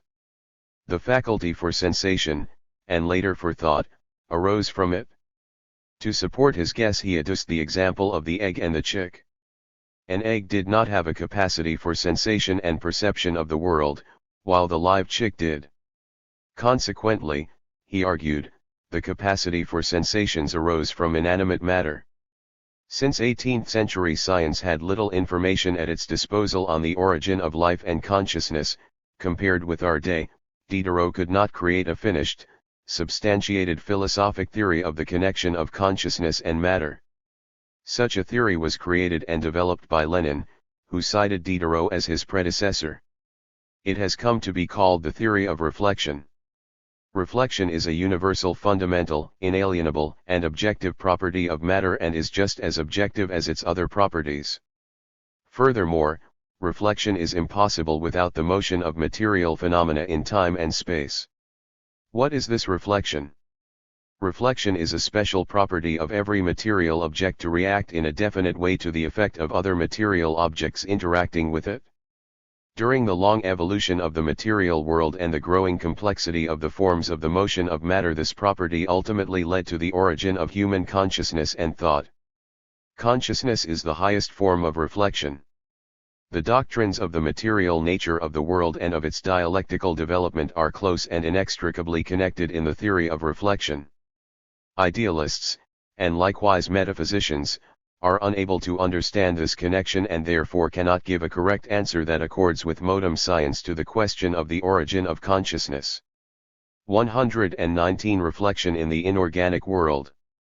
The simplest form of reflection is that in the inorganic world embraced by mechanical, chemical, physical, and certain other forms of the motion of matter. Let us look at 88. 4 examples so as to understand what the peculiarity of this form of reflection is. 1. We strike a billiard ball with a cue. The ball rolls in a certain direction and for a certain distance at a rate depending on the force of the blow. 2. Two elementary physical particles, an electron with a negative charge and a positron with a positive charge, collide in certain conditions and annihilate, i.e., are transformed into two photons or quanta of light.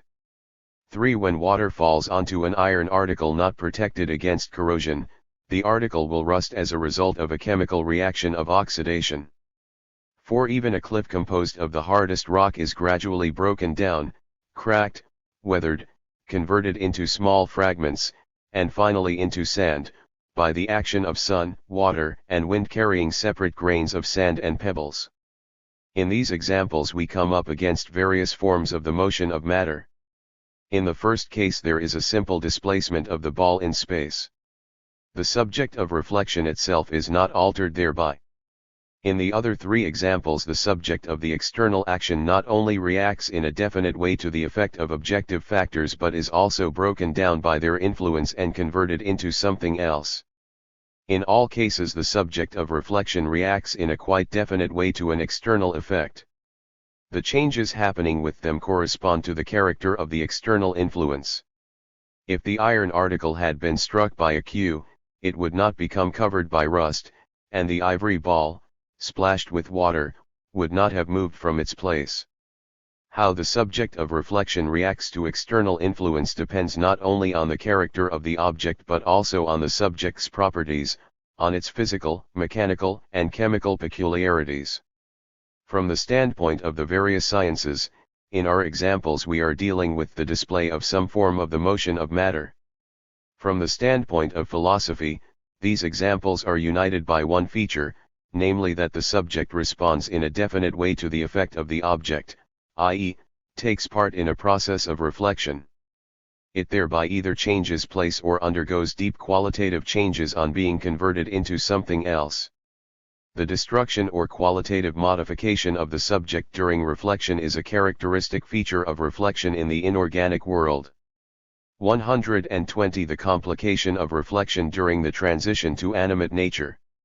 Life arose on Earth roughly 3 billion years ago. There was nothing miraculous about it. In the hot ocean, and in Earth's atmosphere saturated with water vapor, there was an abundance of carbon, hydrogen, nitrogen, oxygen, and other elements. Organic compounds arose from them as a result of complicated physico-chemical processes. Through the works of Alexei Bach, Nikolai Zelinsky, Alexander Oparin, John Haldane, Harold Urey, and other scientists, modern science has developed methods of obtaining these compounds in the laboratory. For billions of years Earth was an immense laboratory of sort, where, under the action of solar energy, the energy of volcanoes, and the influence of electric charges in the atmosphere, and of other natural factors, a host of different compounds was formed by trial and error. Among them were supercomplex molecules. Some of them rapidly broke down, others existed for a long time. These molecules, above all proteins, which form part of all living organisms, had properties that are extremely important for us. Under the impact of external objects they did not break down, were not converted into qualitatively different systems, but were preserved and continued to exist. Only some of their individual structures were altered. This means that a change took place in the reciprocal internal disposition of the parts or elements of the complex molecule or the substance composed of these molecules. The energy links between the particles and elements were altered, but the system itself was not broken down into its constituent parts and elements. When the factor causing such changes ceases to operate, the subject returns to its initial position. We can thus characterize the period of the transition from the non-organic world and from inanimate nature to the organic world and animate nature as a special stage in the development of reflection. On the level of complex organic systems, reflection is seen in that the subject responds to the object's action by reversible changes in some of its inner structures. When the action ceases, these structures return to 90. Their original state, thus making it possible for the subject of reflection to exist and develop. 121. The evolution of L-IFA and origin of the nervous system. The further development of reflection was associated with the evolution of life. Life is a special form of the existence and motion of matter. Its basic material vectors are proteins and nucleic acids, which ensure control of living organisms' reproduction, and the transmission of heredity. The distinguishing features of living organisms are metabolism, growth, irritability, a capacity to proliferate, self-reproduction, self-regulation, and adaptability to the environment. The simplest living organisms are unicellular. The further perfecting of life came about through a process of lengthy, complicated, contradictory development known as biological evolution. During evolution, living organisms became more complicated and perfected. Because the environment and all the conditions of life gradually changed, only those forms of organisms survived that were best adapted to these changes. Adaptation to the environment is based on two processes: retention of organisms' properties and peculiarities transmitted from generation to generation, and variability. The individual traits of organisms may suddenly change in an absolutary way under the impact of various causes. These changes may be chance ones from the angle of the species as a whole. If an unexpected change proved useful, the descendants of this organism survived more easily in the struggle for existence with other species of plants and animals. Thus chance developed into necessity. Living organisms are not only subject to the action of the external environment, but themselves also influence it. During their life activity, in adapting to the environment, they exert a quite definite action or perform a definite function. This is particularly important from the angle of the theory of reflection, since reflection is associated among animals not only with reversible changes of inner structures but also with their vital functions. As organisms became more complicated and perfected in the struggle for existence, there was a transition from unicellular to multicellular organisms. The groups of cells and individual organs of multicellular organisms became 5. Specialized to perform separate functions. Some perform functions of locomotion, others functions of feeding and nutrition, others functions of reproduction, and so on. With time, special groups of cells, called nerve cells, appear, which are specialized to perform functions of reflection. In living organisms, reflection is manifested as a property of irritability, i.e., as the organism's capacity to respond to the effect of the environment, modifying itself in a certain interval of time in such a way that it is better adapted to the effect, and to survive and preserve itself. Material bioelectrical processes underlie irritability. In the next stage of evolution, a complicated ramified nervous system appeared in the more developed animals. The new specialization and division of duties led to some nerve cells beginning to perceive only light effects of the environment, others its sound effects, others mechanical effects, and so on. A special group of cells mediated a connection between the others and fulfilled special functions, viz., to transmit nerve impulses to other organs, to store information about previous effects, and to process and alter signals obtained from the environment. In higher animals, a special organ controlling all reflection from and interaction with the environment arose from these special nerve cells. This organ is the brain. With the origin of a nervous system, and especially of the brain, reflection was raised to a new, higher level. Reversible structural changes as reaction to the objective effect of the external world were supplemented by functional changes adapted not only to maintaining or preserving the organism but also to its better adaptation to and interaction with the habitat. 122 Active and passive reflection of reality. Does the origin of a nervous system and brain mean that higher animals possess thought and reason and can behave consciously? A contemporary Soviet naturalist tells, in one of his books, how the big red slave-making Amazon ant captures small common black ants, plants them in its hill, and converts them into slaves. But the slaves also display a special activity in their behavior. One morning I went to the Amazon anthill and watched. 2 black slaves were pulling an Amazon ant by the legs from the entrance to the nest and it was resisting. But they did not let go, and its resistance was passive. They dragged it an inch or so from the nest and stopped. The Amazon now quickly tried to get back.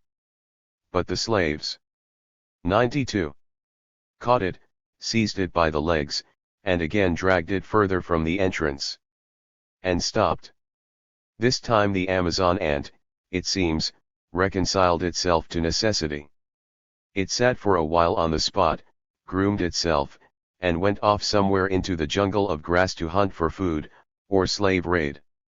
Because I could not explain all this strange activity of the black ants otherwise, seemingly the slaves drove the master to work on a raid in the neighboring ground, so as not to be a layabout, and to search for food. 9. At first glance this description would seem to give grounds for thinking that ants and other insects have reason and conscious behavior. But in fact it does not. In the simplest unicellular organisms, reflection of reality exists in an extremely primitive form. If acid concentration in one part of a vessel with a unicellular organism, an amoeba, is increased, the amoeba will move to where the acid concentration is lower. If it bumps by chance into food, it engulfs it with any part of its body. The amoeba does not select a definite direction of movement and does not set itself definite aims. Only passive adaptation to reality is possible on the basis of irritability. Passive adaptation means that an animal organism only selects more favorable conditions of its existence from those available in the environment, but does not seek them out, let alone create them. Multicellular organisms, including plants, also possess irritability. A geranium standing in a window turns its leaves so that more of the sunshine necessary for their life activity will fall on them, through the movement of hormones from the illuminated side of the stem to the side in shadow. That is also a form of selective, but still passive adaptation, because the geranium does not move in search of light, and furthermore does not itself create the necessary illumination when the latter is lacking. As the nervous system became more complicated and developed, and a brain arose, there was a gradual transition from passive to active adaptation. In higher animals, active adaptation is associated with a search for favorable conditions for habitation, and leads to the development of quite complex forms of behavior. We find even more complex forms of behavior among the highest mammals. Wolves, for example, mark out their range, barring other wolves from hunting within it. One researcher observed how a hungry she-wolf, trying to catch the attention of curious wild geese and draw them onto the bank of a lake a little further away from the water, held an amateur concert on the bank, by jumping, tossing from side to side in the grass, and dancing. She drew the geese further and further from the water, and only when the distance between them had been reduced, jumped on the quarry. Ants and bees, we know, build very complicated structures, and beavers not only build lodges with roofs and underwater entrances leading into the water, but also real dams. After forcing specially cut stakes into the bottom of a river or stream, they weave them with branches, fill in stones, and daub the dams with mud. Moreover, they leave an opening for the outflow of water, and regulate it according to its level in the pond. All that gives grounds for speaking of the allegedly rational, conscious behavior of animals. In fact, it may only be a matter of higher animals' active adaptation to the environment on the basis of highly developed forms of reflection. Active adaptation consists in higher animals' active utilization of elements of the environment for their habitat, seeking out more favorable conditions, and adapting the environment, though on a limited scale, to their life activity. But they do not have a plan of activity and 94. Do not transform external reality in a radical way. Many complicated forms of animals' behavior are innate, developed over millions of years of evolution, and are transmitted by heredity. These innate forms of behavior are called instincts and can be very complicated. But with a sharp change in living conditions, the animals prove to be prisoners of their instincts and unable to change them by adapting to the new conditions. Furthermore, they are not in a position to alter the conditions decisively and adapt them to their needs. To illustrate that, let me cite another example from the life of highly organized insects. The caterpillars of the processionary pine moth advance in a dense column in search of food. Each caterpillar follows the one in front, touching it with its hairs. The caterpillars excrete thin cobwebs that serve as a guide thread for the ones following. The head caterpillar leads the whole hungry army to new pastures at the tops of pines. The eminent French naturalist Jan Fabre brought the head of the lead caterpillar to the tail of the last one in the column. It fastened itself onto the guide thread and was at once converted from the general to a common soldier and followed in the track of the caterpillar that it now held onto. The head and tail of the column was closed, and the caterpillars began an endless circling in the same place, traveling round the edge of a big jar. Instinct proved helpless to get them out of this stupid situation. Food was placed alongside, but the caterpillars paid no attention to it. An hour passed, and another, days passed, and the caterpillars still circled and circled, literally bewitched. They circled for a whole week. Then the column fell apart. The caterpillars were so weakened that they could no longer move any further.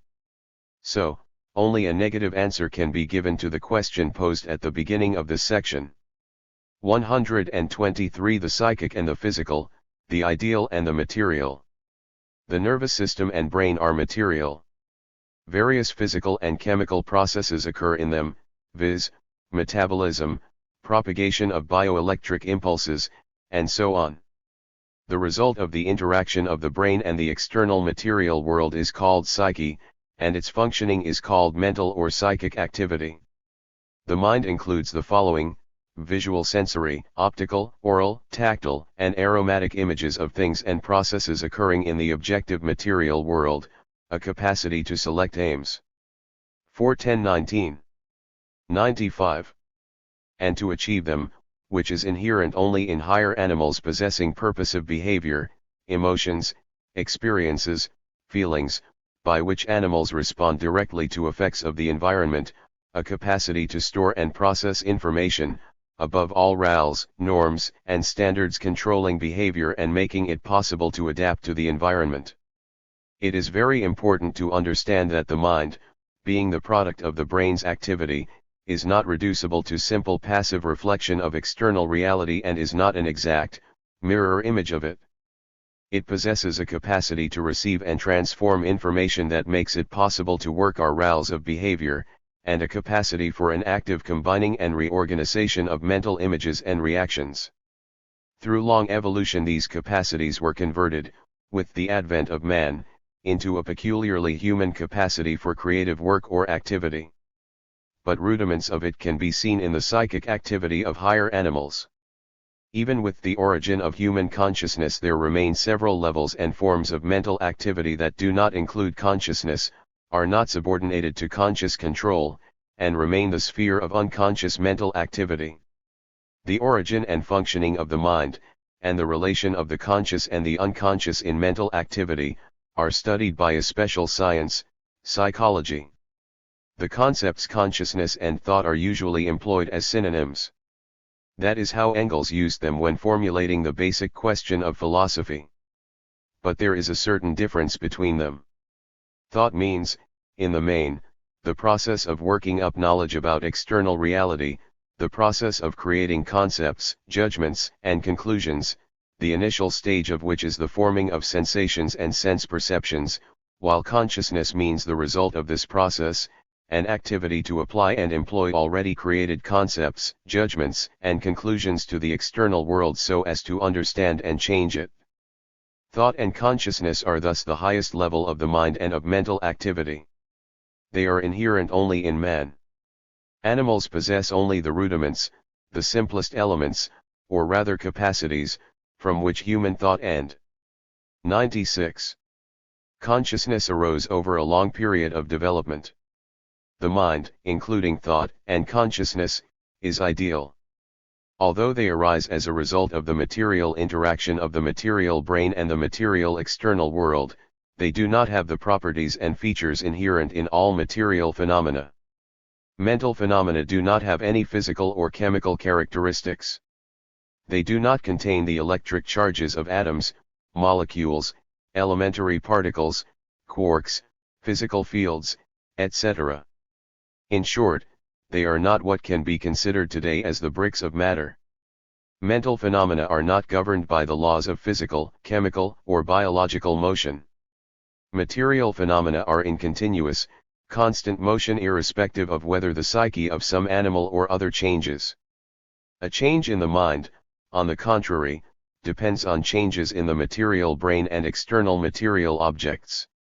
The mind is secondary in relation to the material physical world, since the latter does not depend on it and is primary. The mind is a result of development of the property of reflection inherent in all matter. It is not developed by all matter, however, but only by the most complicated form of animate matter, the brain. This conclusion from Lenin's theory of reflection makes it possible to reject hylozoism, according to which all matter is animated and possesses psychic properties.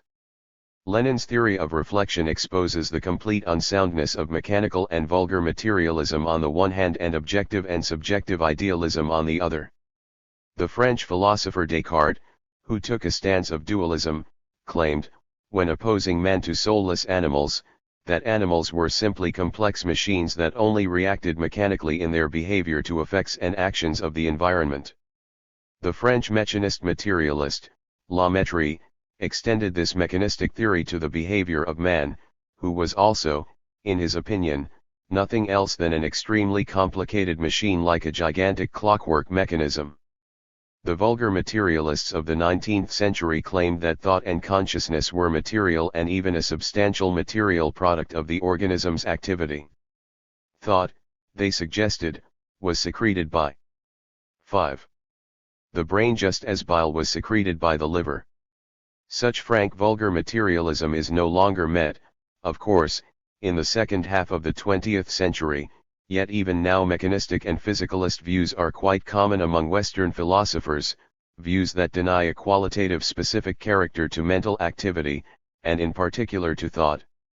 The Australian philosopher D. M. Armstrong, for instance, claims straight out that reason is nothing else than the brain, and that thought can be reduced to a description of the brain's physical properties.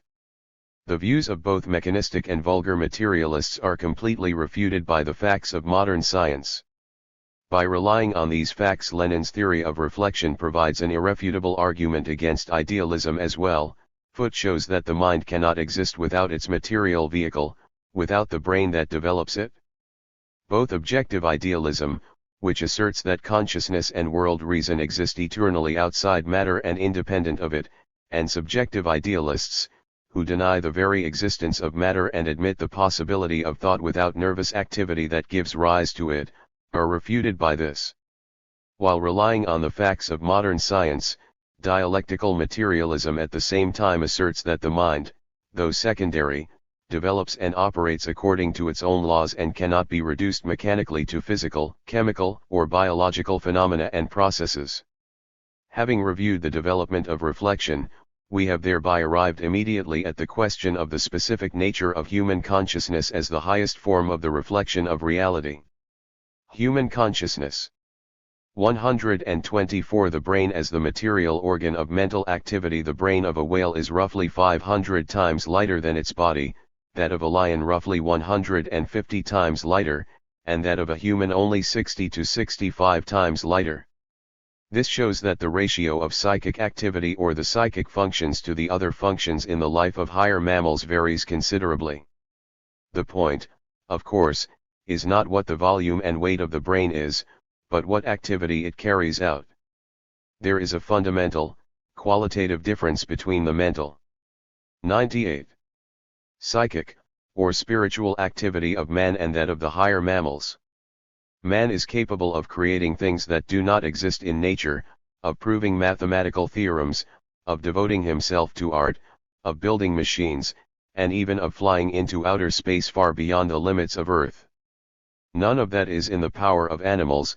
At the same time it is all done through the activity of the brain. The brain is the highest, most complicated and organized form of animate matter. As Ivan Pavlov and his followers showed, unconditioned and conditioned reflexes of the brain underlie mental activity. When external objects act on the nerve endings of the sense organs, strictly determined bioelectric impulses are sent to the brain via the nervous system. They evoke a number of complex physico-chemical changes during which the impulse received is changed and evokes a response reaction of the organism. The brain, on the basis of the signal, sends a response impulse to the corresponding internal organs or locomotory organs, causing the most purposive action. When an animal sees food it secretes saliva. When a human touches a very hot object, he instantaneously withdraws his hand. The process is known as an unconditioned reflex or instinct. The signals that evoke an unconditioned reflex are objects and processes of objective reality vitally important for the organism's whole activity. Conditioned reflexes are formed from unconditioned ones. If, for instance, a bell is constantly rang before a dog is fed, its organism will, in time, secrete saliva in response to the ringing of the bell, even when no food is presented. In nature such conditioned reflexes help animals to adapt to rapidly changing conditions of the environment. In the above example the bell became a substitute for meat and was a conditioned signal of a vitally important object. Conditioned and unconditioned reflexes are elaborated by the cortex of the hemispheres of the brain of higher animals and man. The sectors of the brain that perceive visual, oral, tactile, and olfactory stimulation, are now quite exactly known, and also the sectors that control the working of the various organs. When they are damaged in experimental animals or in man the corresponding functions are badly disturbed, which undoubtedly shows that ideal psychic activity is by its nature the result of the working of the material brain. 5. It has been established of late that the right and left cerebral hemispheres of higher animals and man perform different functions. Figurative, sensory information about the external world are accumulated, processed, and stored in the form of memory in the right-hand hemisphere. Rules and norms of activity of a kind are stored in the left-hand hemisphere. Our knowledge of the brain and of mental activity is thus being deepened, and will be further deepened. 125 Work as the basis of consciousness. Why, however, do animals only have rudiments of thinking and cannot solve problems and perform actions that man can cope with and dp? The answer to that is as follows: man's thinking and consciousness differ qualitatively from the psychic activity of animals because of work. But surely animals cannot work? The bald eagle, picking up a round pebble in its beak, flies up and toward big ostrich egg that it is unable to break by its beak, and then diving down releases the stone like a small bomb several meters above its target. The shell is cracked, and the eagle feasts on its favorite delicacy. Chimpanzees both in the wild and in laboratories, readily employ a stick in order to knock down a high-hanging banana. And legends are spun about the industrious bees and ants. Yet, all the same, animals do not work. They assimilate material of nature they need in order to live, obtain food, and build nests and burrows by means of their natural organs. The distinguishing feature of man's work is that he interposes tools between himself and nature. Man not only assimilates material from nature by means of tools, but also alters it and gives it the special form necessary to satisfy his wants. In the process of labor he humanizes nature, often creating things, as well, that simply do not exist in it. The relation of animals to nature is direct. The animals themselves are part of it. But there are production tools between man and nature. People's relation to nature is therefore indirect and mediated, i.e., is affected by means of tools. In that way man separates himself from nature and opposes himself to her. But don't the examples of the eagle and chimpanzee cited above contradict that? The real work process by which our remote ancestors were converted into men was linked with the making and fashioning of special tools intended precisely for work, and not with the use of objects found to hand in nature. The eagle does not prepare its stone. The chimpanzee does not plane and chisel his stick. But even the oldest of our ancestors fashioned primitive stone tools, trimming one stone by means of another. They sharpened the ends of sticks by means of flint scrapers and burnt them in a fire to harden them. None of the highest modem animals, including anthropoid apes, is able to do anything like that. That is why any activity of animals for which they sometimes use objects found in the wild differ qualitatively, in principle, from the work of man. Work not only makes it possible to transform and alter surrounding objects, but also leads to the transformation and development of man himself. By repeating certain operations billions of times over hundreds of thousands of years, people perfected their organs and above all the hand, and with that the human brain also developed. That happened because the same sectors of the brain that control the work of the hands also regulate human speech and language, which are the centers of man's mental activity. The development of the brain in turn made it possible to accumulate and pass on information to the following generations about work techniques, about the ways of fashioning tools, and about habits of collective interaction and about the world around. During work man altered and transformed various objects, which helped him to know and study their properties, something inaccessible to the animal. The work process thus became the basis of the development of thought and consciousness as the highest form of mental activity. Having separated himself from nature, man not only became aware of his opposition to nature but also of himself as a special creature possessing consciousness, and differing because of that from other living creatures. The origin of consciousness thus meant a transition to a higher form of the reflection of reality.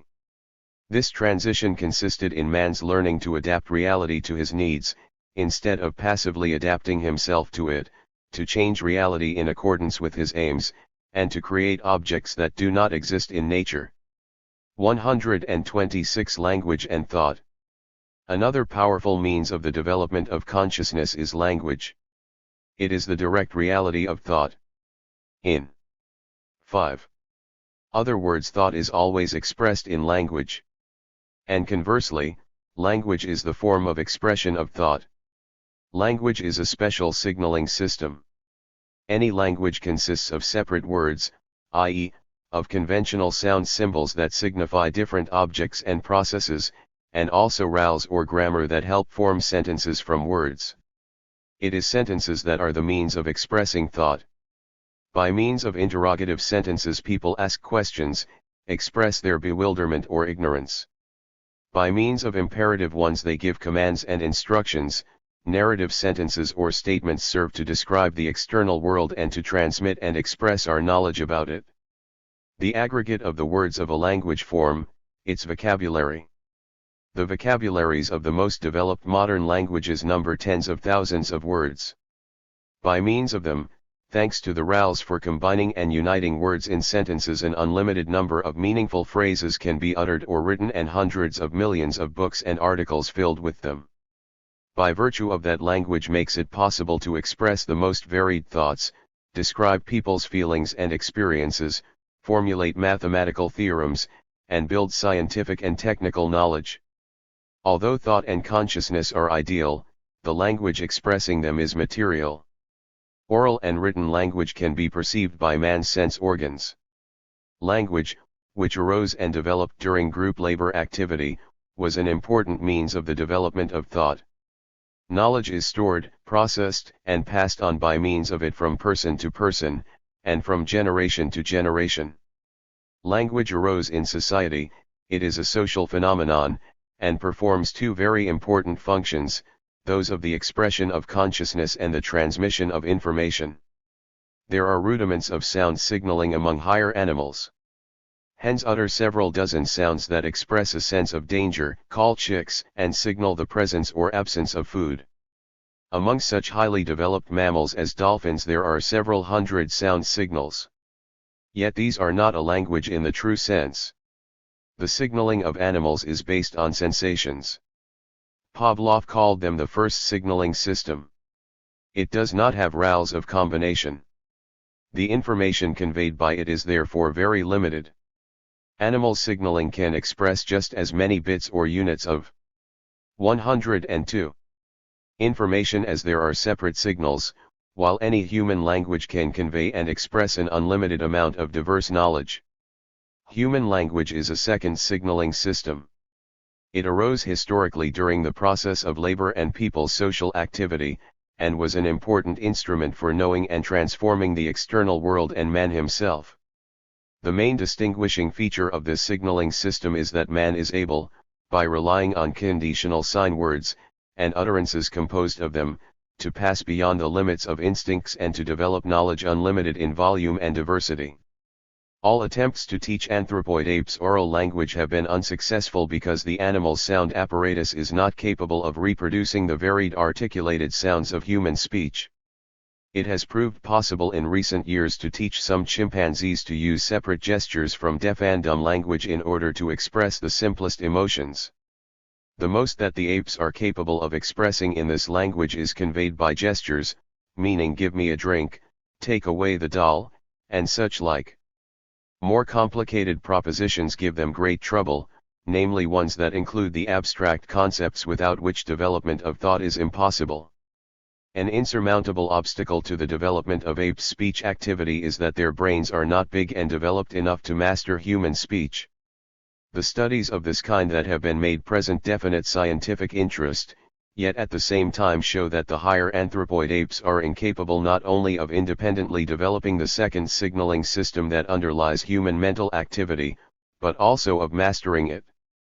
Language activity, which arose in labor as the basis and means of development of thought and consciousness, is a distinguishing feature of man.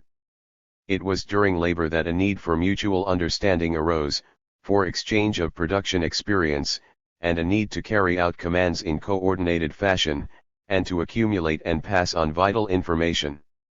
That led to the gradual development and complication of language, which was originally directly interwoven in labor activity. Labor and language were the basic factors furthering the development of human consciousness as the highest form of reflection of reality and consciousness. So, consciousness, in contrast to matter, is not eternal. It is a product of the development of matter. It is the highest, most complicated form of a special property of matter, viz., reflection. Matter can exist without consciousness and precedes the latter during evolution and development, but consciousness cannot exist without matter. It is in that sense that it is secondary and derivative. And in that consists the opposition of matter and consciousness. The objects around us are material, while consciousness is ideal. The opposition of matter and consciousness is also manifested in that. But this opposition is not itself absolute but relative.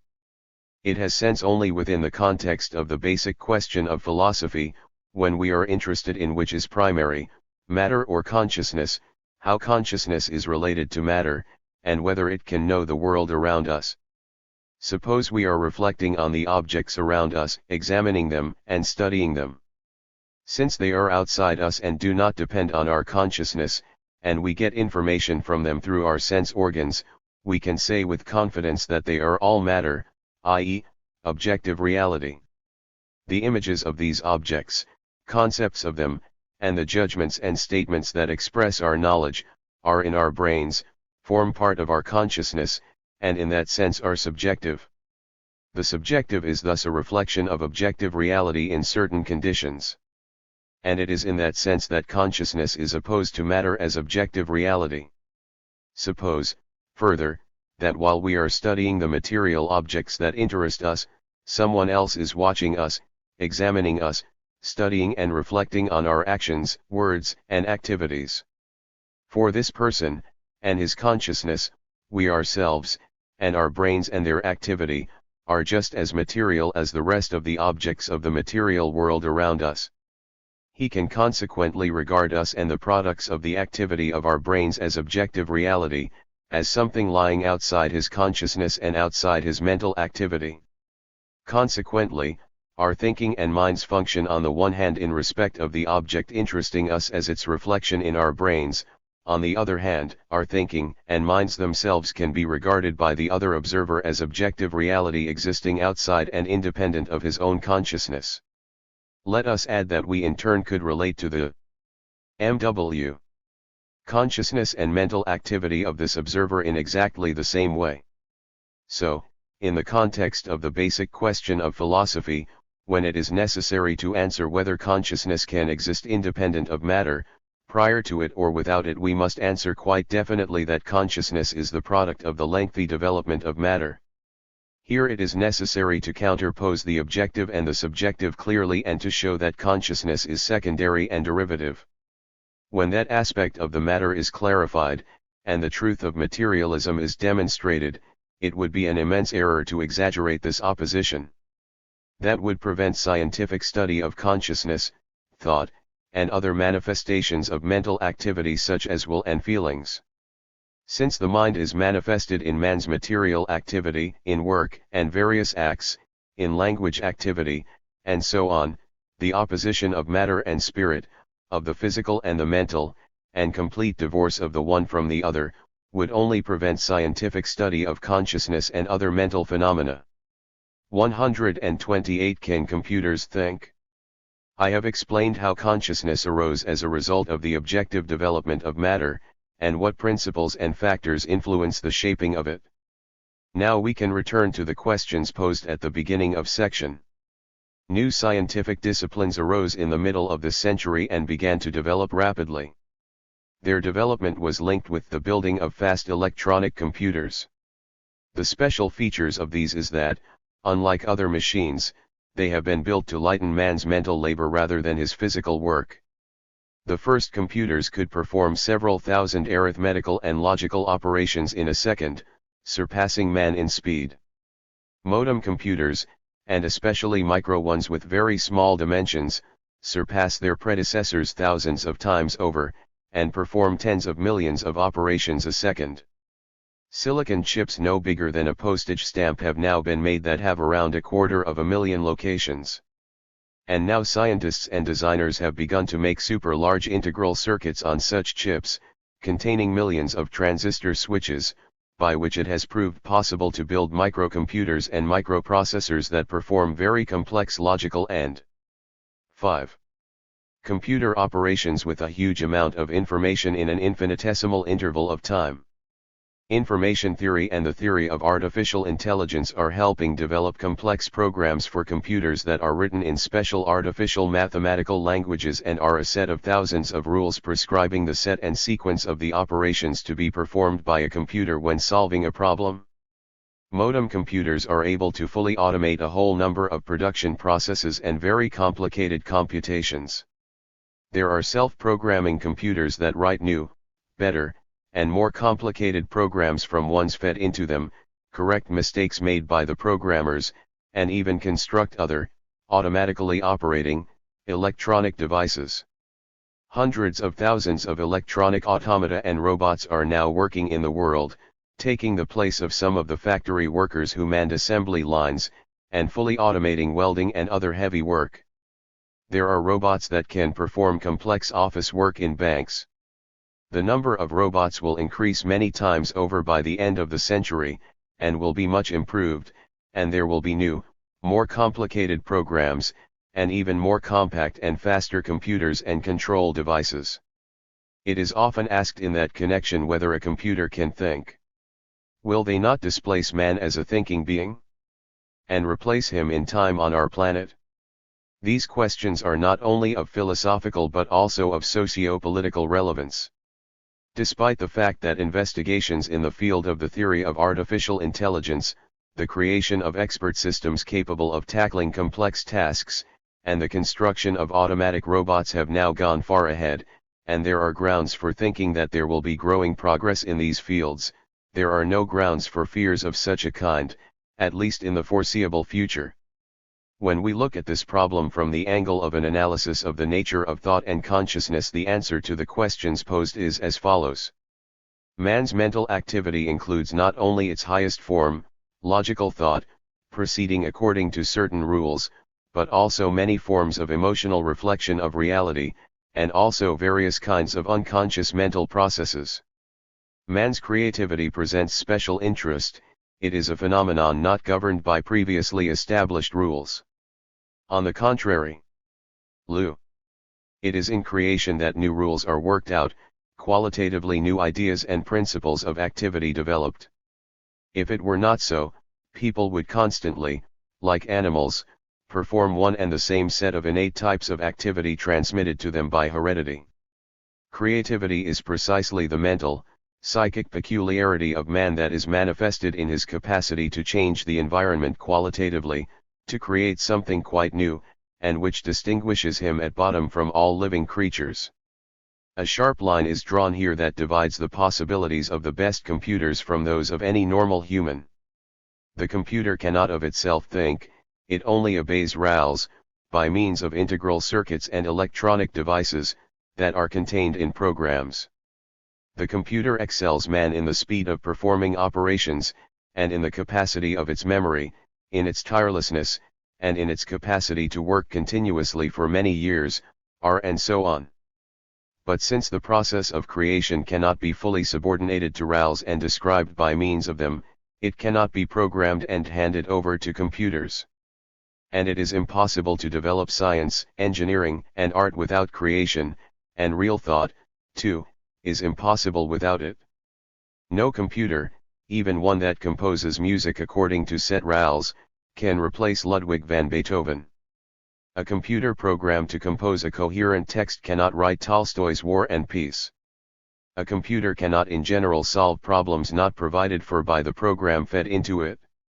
In Victor Hugo's novel Notre Dame de Paris, describing events in Paris at the end of the 15th century, one of the characters, comparing a manuscript and a printed book, expresses a fear that the printing press would lead to people forgetting how to write and to a loss of literacy. We know now that this fear and forecast did not come true. The number of people who know how to read and write is continually growing throughout the world, the general standard of education is rising, and that is happening precisely because of printing. Similarly, one can speak about thinking computers. By taking over the performance of certain computing logical operations, robots and many computers displace people from routine, boring, and heavy work.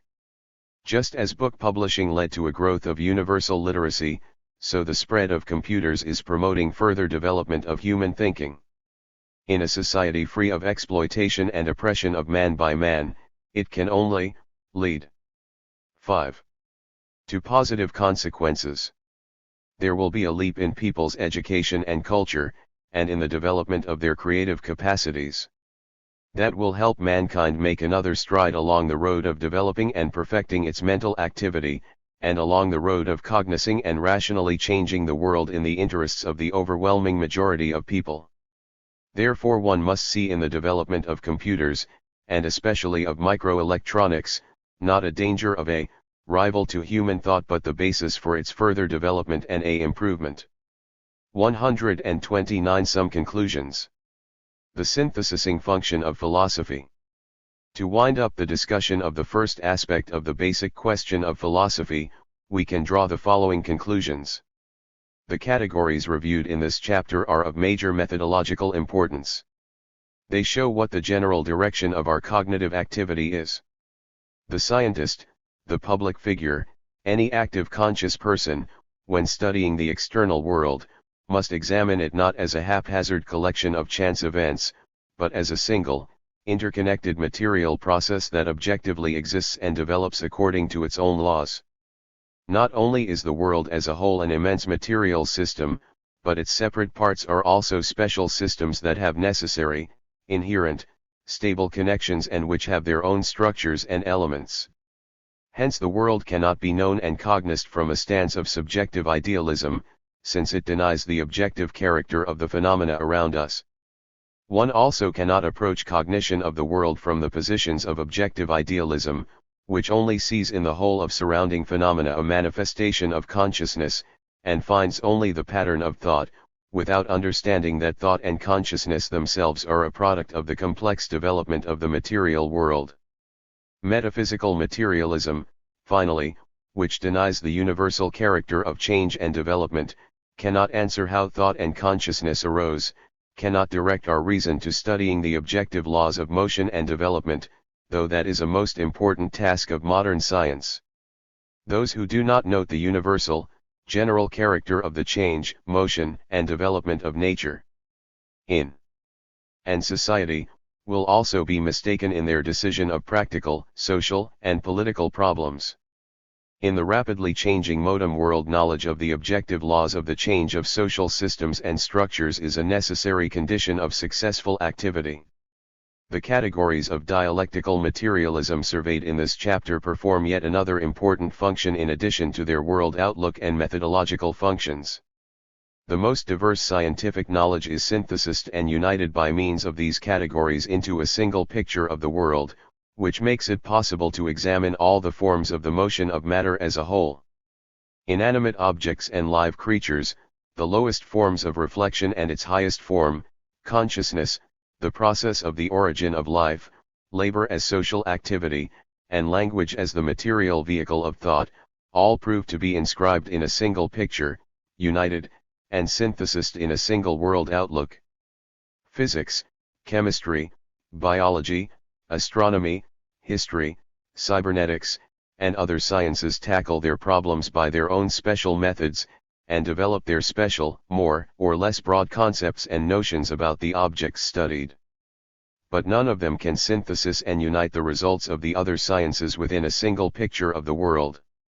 Philosophy does not replace the other sciences, and does not substitute itself for them when developing categories that make it possible to synthesize the main. 5. Basic conclusions of the separate sciences relating to the general picture of the world and providing a notion of it as of a whole. In that way it manages to synthesize and unite the most diverse phenomena within a single world outlook.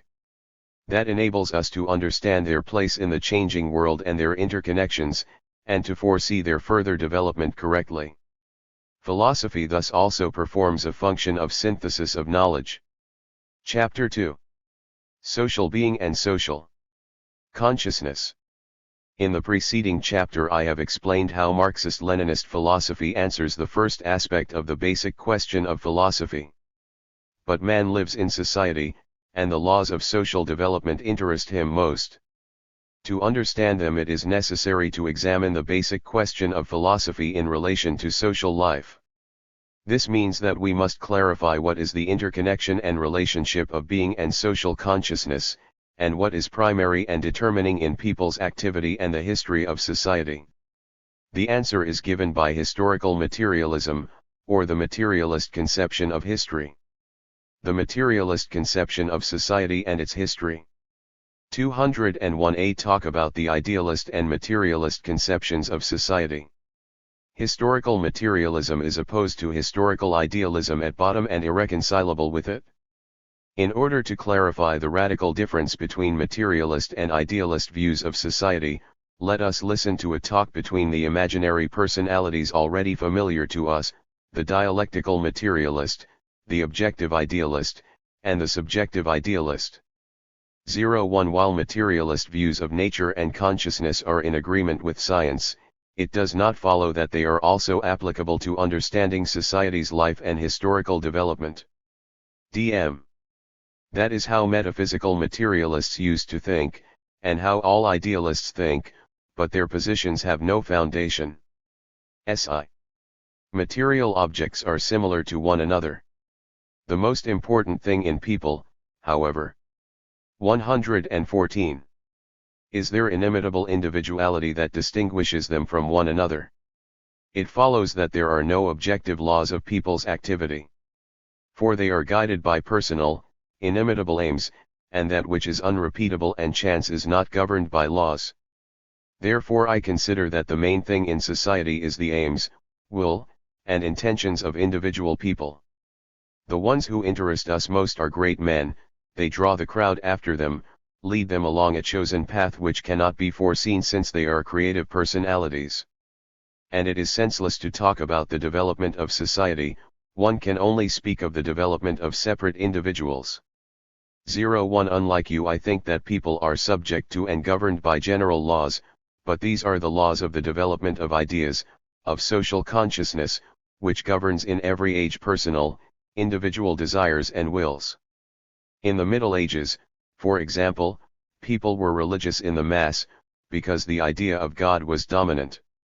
On the eve of the bourgeois revolution in England and France, the idea of freedom predominated, and the bourgeoisie used it in its struggle against feudal monarchies. Suppose the idea of universal well-being and class brotherhood became common in our day. If they conquer minds, then all struggle will cease, including class struggle, and the existing social system will be confirmed forever. In other words, everything that people do, they do in accordance with the ideas that are dominant in society. It is only necessary to understand these ideas correctly. DM. In your arguments, you take one aspect of reality to oppose it to the other aspects. That is a metaphysical approach. The main thing therefore lies outside your arguments. Subjective and objective idealism cannot, for example, explain why society passes through one and the same stages of slave owning, feudalism, capitalism, and socialism. If there are no objective laws and patterns in society, how are we to explain the similarity of features of the bourgeois revolutions that occurred in England, France, America, the Netherlands, etc.? If everything depends on personal arbitrariness, why have so many countries taken the road of socialism and are moving, despite certain differences, toward a common goal, communism, a movement governed by common, similar laws? And, finally, how do you explain the fact that some 5. Ideas are predominant in one historical age, and others, often opposing ones, in another? Why, for example, couldn't the idea of scientific and technical progress arise in antiquity? Why is it that Marxism-Leninism has become the most widespread ideology in the world, as not only its friends recognize, but also its enemies? Furthermore, idealist views do not explain why the masses follow certain leaders in one historical age, rejecting the views and calls of others. There were periods in history when the masses took part in social movements led by people from their own ranks. Subjective and objective idealism do not provide answers to any of these questions, while historical materialism, which recognizes the extreme complexity of social problems, substantiates theories by which it can develop and elaborate its own active stance on them. 202 Man and Activity. Preconditions for the materialist conception of history. What are the main principles of historical materialism? What is the meaning of the materialist conception of society and its history? In order to answer that question, we must determine and define the starting point or premises from which we should begin our discussion. What are the distinguishing features of human activity? All changes in nature are objective. They are not linked with thought or with any form of consciousness. On the contrary, the main distinguishing feature of man's activity is that each of his separate acts or actions contains two interconnected aspects, the material and the ideal, which includes thought. Excluding actions performed in sleep or in a morbid, unconscious state, any action of a healthy, normal person is connected with some act of consciousness. Before a person can act, he sets himself some aim. The aim is an image, concept, or notion about something that does not exist but for which one must strive. The individual's aim may be to acquire things, to build a house, and so on. The aim of a work collective may be to improve a production process, build a new industrial aggregate, and so on. The aim of a society may be to change the material conditions of its life and build a new social system, for example, socialism. In short, both activity as a whole and each of its components is a unity of two aspects, the material and the ideal. Any material action of a 116 Person calls for understanding the meaning of the acts performed, knowing the rules of activity, possessing certain skills, and being aware of his aim. Without that, man's activity is impossible. On the contrary, not one single thought or wish of a person can be realized, and not one aim achieved, without material physical activity, without use of material means and tools. A person's thought itself is accessible to other people's understanding only through quite material language activity. The material and ideal aspects thus prove to be closely linked and inseparable in human activity. This is a dialectical unity in which the opposites supplement each other and intertwine. Which is the determinant in the relation of the material and ideal sides of human activity?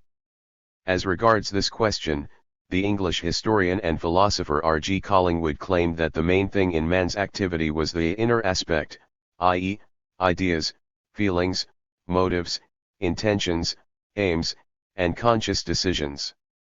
The external aspect, i.e., material sense-perceived acts and actions, needed to be considered only insofar as they help penetrate the world of human consciousness.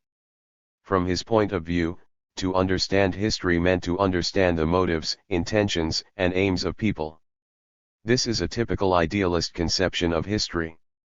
It is impossible to explain on its basis why similar aims, aspirations, and intentions developed among people in similar historical conditions, why they were different among members of different social groups and classes, and finally why some aims and intentions of people can be realized and others are unrealizable in certain conditions and lead to unexpected and sometimes even opposite results. It follows from this that one can only abstract himself from the material conditions of his life activity in imagination.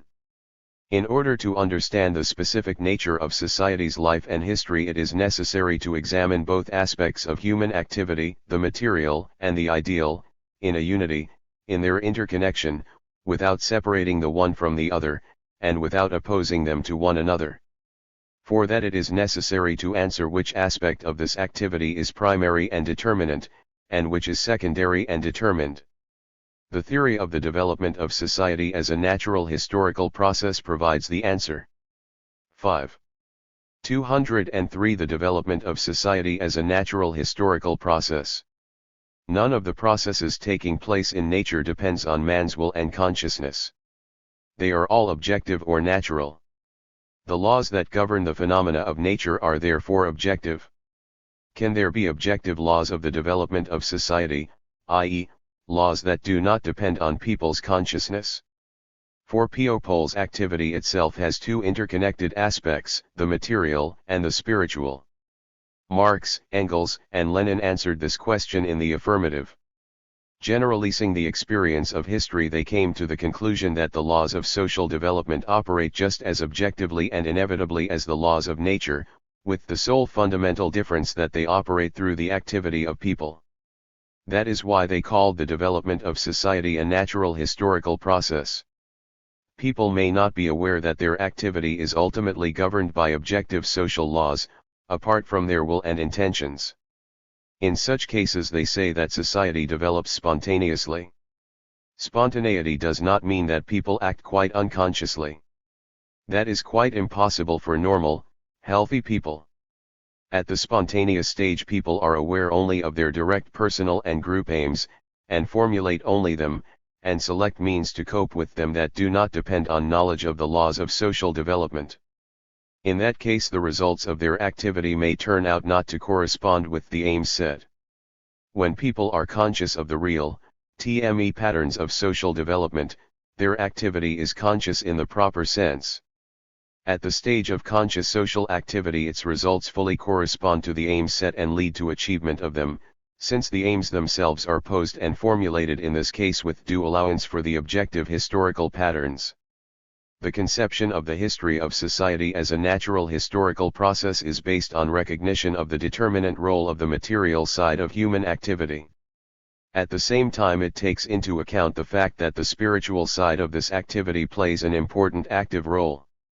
It can have a marked effect on the material side, although this influence itself is determined and limited by the material conditions of people's life activity. In order better to understand the interaction and mutual influencing of these two sides of the natural historical process, one needs to bear in mind the following important propositions put forward and substantiated by Marx and 118. Engels. History is not, as it were, a person apart, using man as a means to achieve its own aims. History is nothing but the activity of man pursuing his aims. 1. Mankind thus inevitably sets itself only such tasks as it is able to solve, since closer examination will always show that the problem itself arises only when the material conditions for its solution are already present or at least in the course of formation. 10. It will readily be seen from these propositions what a great role Marx and Engels assign to social consciousness and formulation of the aims and tasks of social development. At the same time they constantly stressed that the character and content of these tasks was determined by the material conditions and means of human activity. It is clear, therefore, that the opponents of historical materialism distort the true position of things, reproaching its philosophical doctrine with underestimating the significance of the spiritual, mental aspect of human activity. At the same time they cannot understand that recognition of people's purposive activity as the real content of history does not contradict the point that the determinant side of this activity is the material conditions and means of its realization. In the previous chapter, when we discussed the relation of matter and consciousness, we have established that matter is the objective reality existing outside and independent of the products of the brain's activity. Consciousness, on the contrary, is the result of the brain's activity and in that sense is subjective. By analogy with that description we will speak in what is to come about the objective, i.e., material, and the subjective, i.e., mental, aspects of human activity, and also about the objective and subjective factors of social development. In order to get a better understanding of their interaction, we must examine the various forms of human activity in more detail, and bring out the objective laws and patterns underlying them. 204 The mode of production as the basis of the development and functioning of society. People perform various kinds of activity in real life, such as family domestic activity, and production, political, scientific, pedagogical, religious, military, sports activity, etc. In performing any of these they enter into certain relations with one another. The thinkers of earlier ages attributed the main role to intellectual activity. That happened because activity to produce spiritual culture, i.e., to elaborate philosophical, religious, political, scientific, and other ideas, was the privilege of the dominant, ruling classes. An outstanding achievement of historical materialism was its understanding that the real basis of the development of society was the process of labor, i.e., the production of material wealth. That proposition, which seems simple and understandable to us, was a real revolution in the understanding of society's life for its time. As shown in the previous chapter, labor and object-oriented practical activity as such was the main cause of the differentiation of man from the animal kingdom and the basis of the rise of consciousness. Labor is the basis of the historical development and functioning of society. What is the labor process? And what is its structure? The basic elements of this process are the following: man and his knowledge and skills, tools, mechanisms, instruments, and technical devices, the objects of work that man finds in nature or creates, from which he fashions finished products by means of tools. Tools and the object of labor, taken together, are called the means of production. They are material and exist objectively. Man and his knowledge and skills, and the appropriate means of production form the productive forces of society. This is the side of production where man affects nature. In acting on the external world by means of tools, man changes it, and gives external phenomena and processes a form more suitable for satisfying his needs. By changing the world around him, he also changes himself. Change and development of working people's knowledge and skills come about in the wake of change of tools and of the means of production as a whole. As a result, the level of development of the productive forces is also raised, and they are improved and perfected. The creation of new synthetic materials like capron fibers, for instance, led to the invention of new spinning machines, and that required new production knowledge and 120 skills. The latter in turn made it possible to improve these machines and the whole technology of production, which in general promoted development of the productive forces. We thus see that the productive forces include both purely material components, and mental, intellectual components, but the leading, determinant aspect of the development of production is the material components. Moreover, man, the worker, is the main productive force, since it is he who puts tools into action, and contributes to change of the means of production as a whole. In our day, special scientific knowledge is needed in order to develop the productive forces. This is why science is becoming a direct productive force, and the role of knowledge is continuously growing. When performing production activity, people enter into relations of production not dependent on their will and consciousness. So the process of production of material wealth, or the mode of production, has two interconnected sides, the productive forces and the relations of production. The productive forces constitute the content of the mode of production, and the relations of production its form. The content is the determinant, leading side of any phenomenon, but the form also plays an important active role. It promotes development of a phenomenon when it corresponds to the content, and prevents it when this correspondence is disrupted. There is an objective and necessary, i.e., law-governed, connection between the two aspects of the mode of production. This connection was first discovered and studied by Marx and can be formulated as a special objective law governing the development of any mode of production. This law is called the law of the correspondence of the relations of production to the character and level of development of the productive forces. It asserts that material production develops the more successfully, the fuller the relations of production correspond to the productive forces. But this correspondence is never absolutely full and constant. The productive forces, being the most mobile side of any mode of production, sooner or later outpace the relations of production in their development. A nonconformity or disharmony sets in between them. The relations of production change from being a motive force of production to a brake on it, and then an objective necessity to create new ones arises. As a result of 5. This a new mode of production arises, and at the same time all social relations, and all other forms of social activity are also altered. As we see, the relations of production play a very important role in the development and perfecting of the mode of production. When we say that these relations are established independently of people's will and desire, we stress their objective, material character. But, after all, the people entering into relations with one another, for example relations of cooperation or of rivalry and competition, of mutual aid or struggle, understand what they are doing, and are aware of their actions to some extent or another. Why then can we say that their relations built up in the process of production are objective? Let us examine the relations of production in more detail. They consist of the following: relations of ownership of the basic means of production, above all of instruments of labor, relations arising directly in the process of production, and finally relations connected with distribution of the product of labor, i.e., relations of distribution.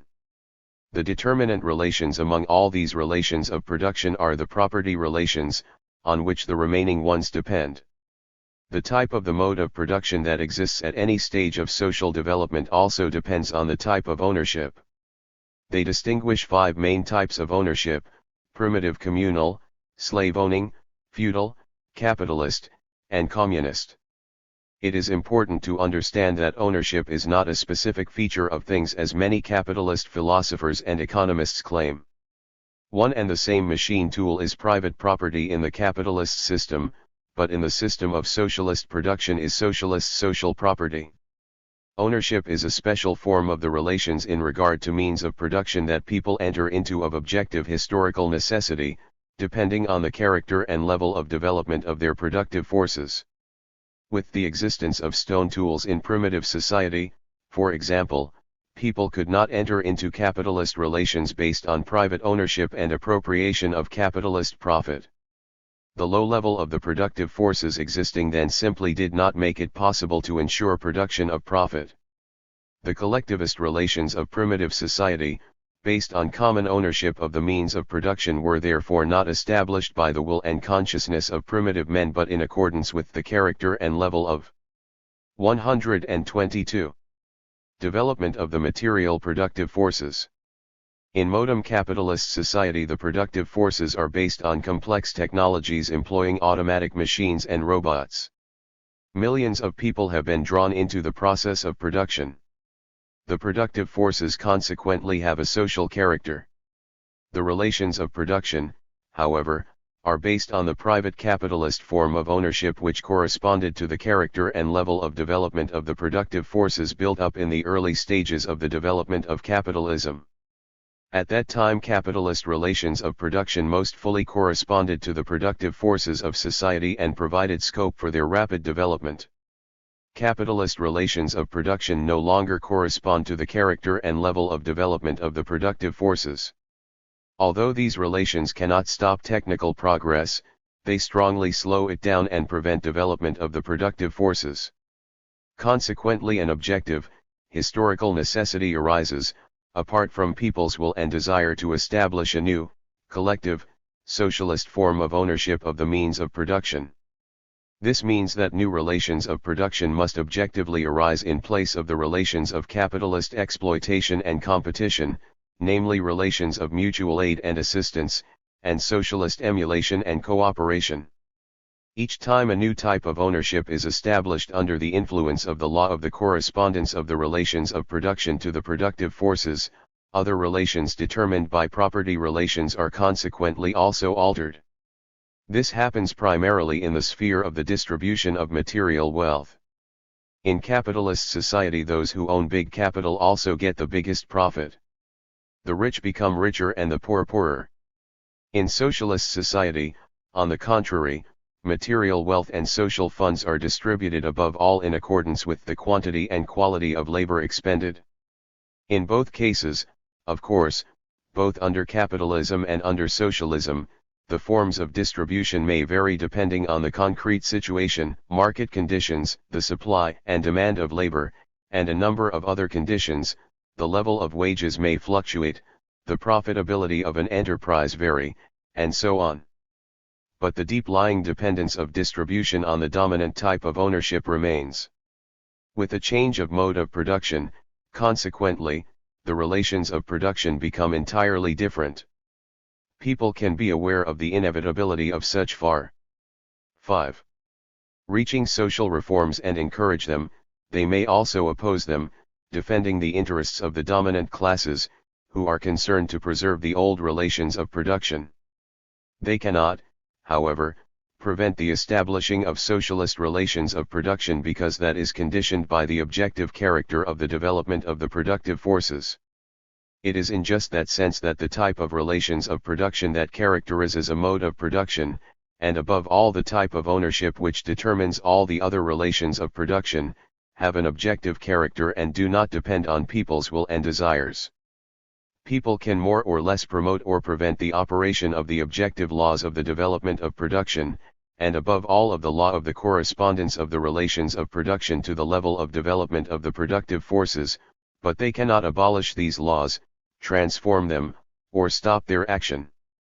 It is very important, in order really to master the materialist conception of history, to understand that historical ages differ from one another not in what people produce but in how they produce it, i.e., in the mode of production.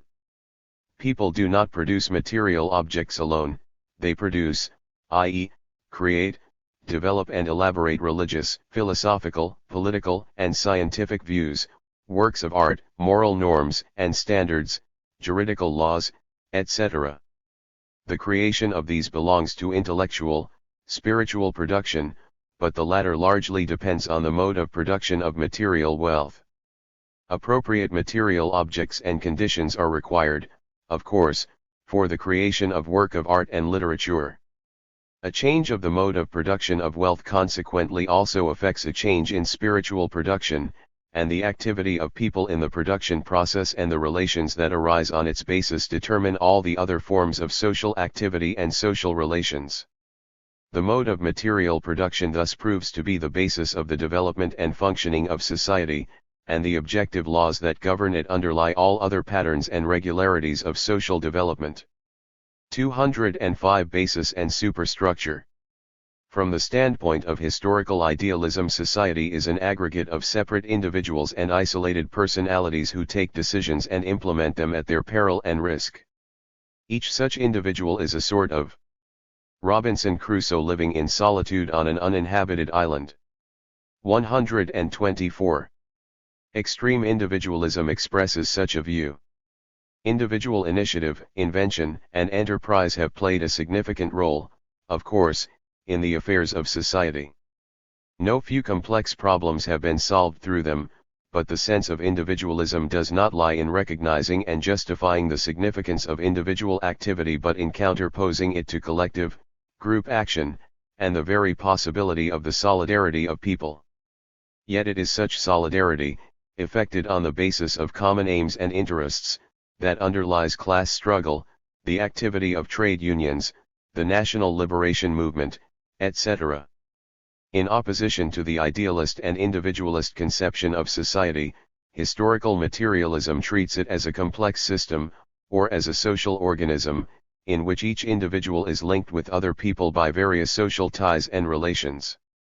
In order to understand society, and to study the laws of its development and functioning, it is necessary in the first place to comprehend existing social relations, ties, and processes. It is because of the existence of stable ties and relations between people that society, in spite of the change of generations, preserves its main features for centuries, and is governed by one and the same objective patterns. The key to understanding society's life thus lies in study of social relations and connections that embrace various groups of people and separate individuals rather than study of separate isolated Crusoes. Which of these relations are the determinant ones? By recognizing the mode of production as the basis of the development and functioning of society, historical materialism recognizes the relations of production as the determinant ones. All other relations and forms of activity, for example family and domestic ones, legal, moral, political, artistic and aesthetic, military, national and other relations, and also the forms of consciousness corresponding to them, are built as it were on top of the relations of production, just as the stories of a building are erected on top of its foundations. It is therefore customary to call the relations of production which form the economic system of society the basis of society. The ideological, legal, and political relations and the social and public organizations and institutions through which these relations are realized, are called the superstructure. It also includes the various forms of social consciousness that reflect the objective social phenomena and processes. The superstructure not only rises on the basis and is not only determined by it, but also exerts an active feedback effect on it. We must therefore bear in mind that the superstructure of class societies includes social and public organizations and institutions that express the interests of various social groups and classes, and therefore act differently on the basis. Some strengthen and consolidate it, expressing the interests of the classes and social groups for whom this basis ensures a dominant position in society. Other elements of the superstructure, which express the interests of exploited classes and social groups that jack rights and power, undermine the basis and strive to change it and ultimately establish new relations of production, a new mode of production, and consequently a new social system. In class societies, the most important elements of the superstructure are the state and political parties. Let us now turn to an examination of these most important phenomena of the superstructure. 206 Classes and class struggle. The reason for the rise and functioning of states and political parties is classes and class struggle. That classes play an important role in society's affairs, and that their struggle influences society's history and determines its direction, was discovered by bourgeois historians and economists even before the genesis of historical materialism. As a rule, they saw the reasons for class division in the spiritual or racial superiority of some people over others, or in their innate nobility. The French enlightener Jean-Jacques Rousseau, it is true, argued that social inequality and class division were the result of the development of private property. Marx highly appreciated this argument. But Rousseau's mistake was that he considered the establishment of private property an act of personal arbitrariness. If the first property owners had been resisted, he suggested, the subsequent history of mankind would have been quite different. Modern capitalist ideologists who recognize the class division of society either consider it eternal and unabolishable, or claim that the opposition of class interests 5. Can be eliminated by creating a society of universal prosperity, but without touching private property. One of the greatest achievements of historical materialism was discovery of the objective reasons for the origin of classes and class struggle, and proof of the proposition that with the disappearance of these causes a new phase in world history should ultimately set in, viz., classless communist society. What are these causes? And what are classes?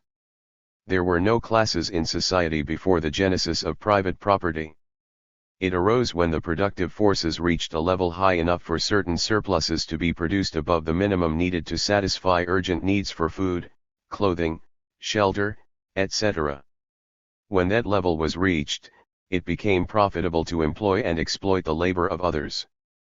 That enabled wealth to be accumulated in the hands of a few and used to acquire economic power and authority over other members of society.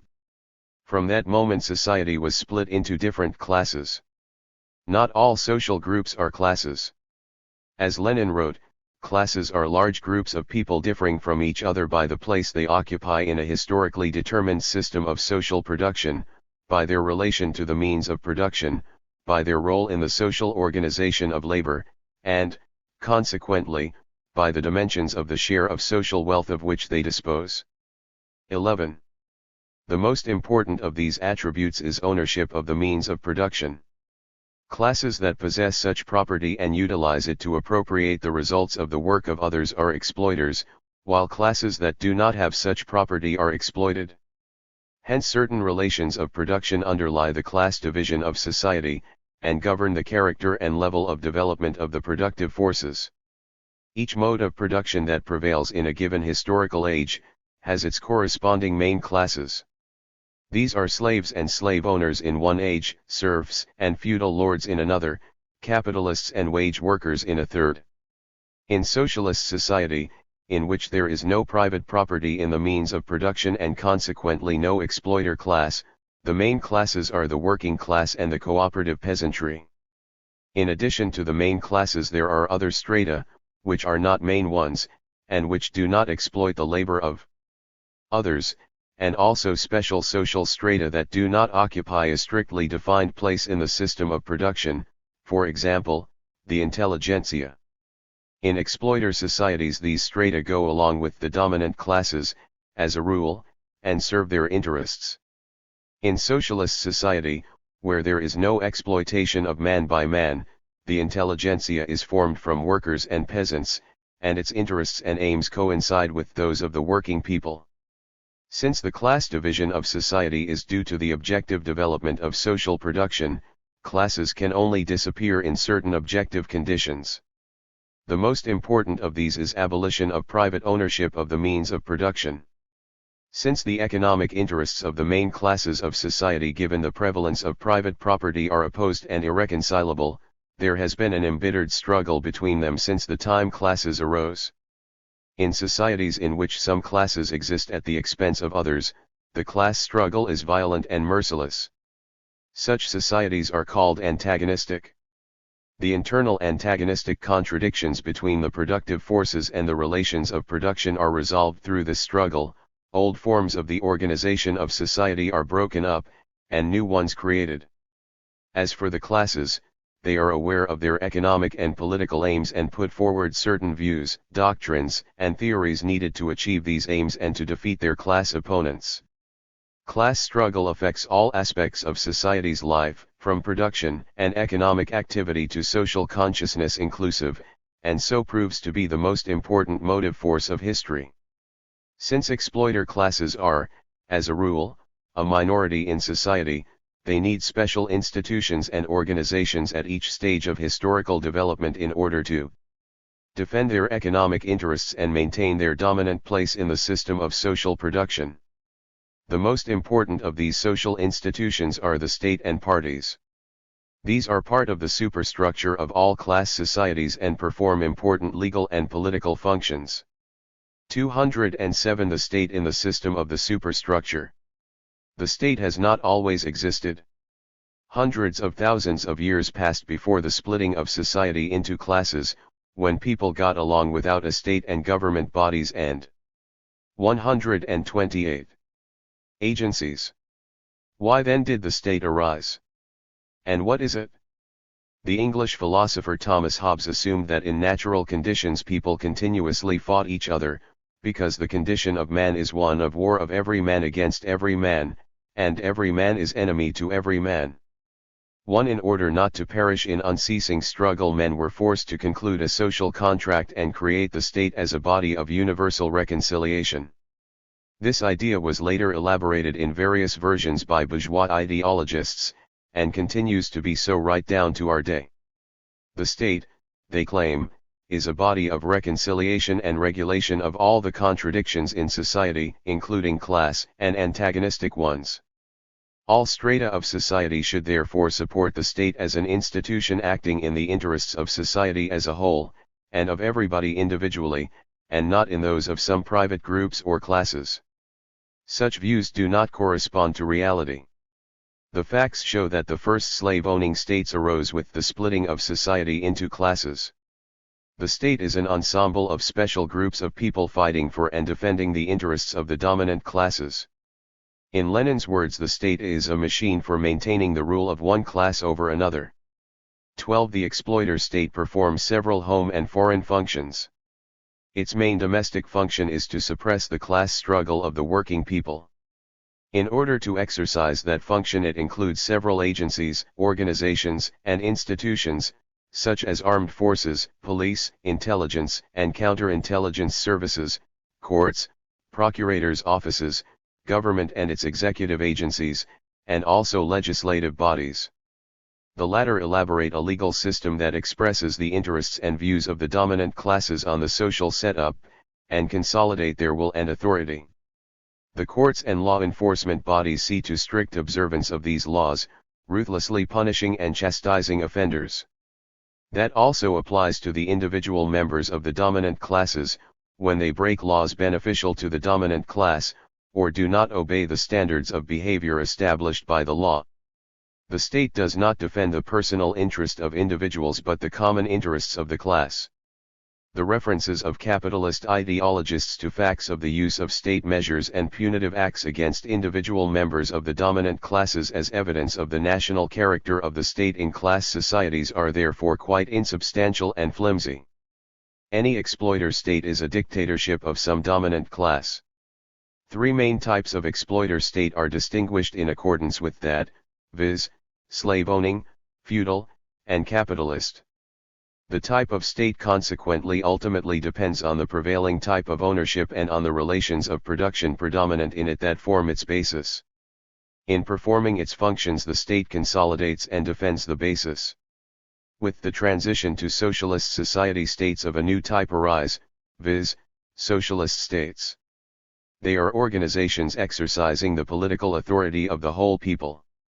The state machinery created in capitalist society, in accordance with the concrete conditions of the country, the disposition of political forces, and the international situation, undergoes more or less deep transformations, and a new legislation is passed. But there is not, and cannot be, any single, obligatory model of the organization of state power, suitable for all countries and nations.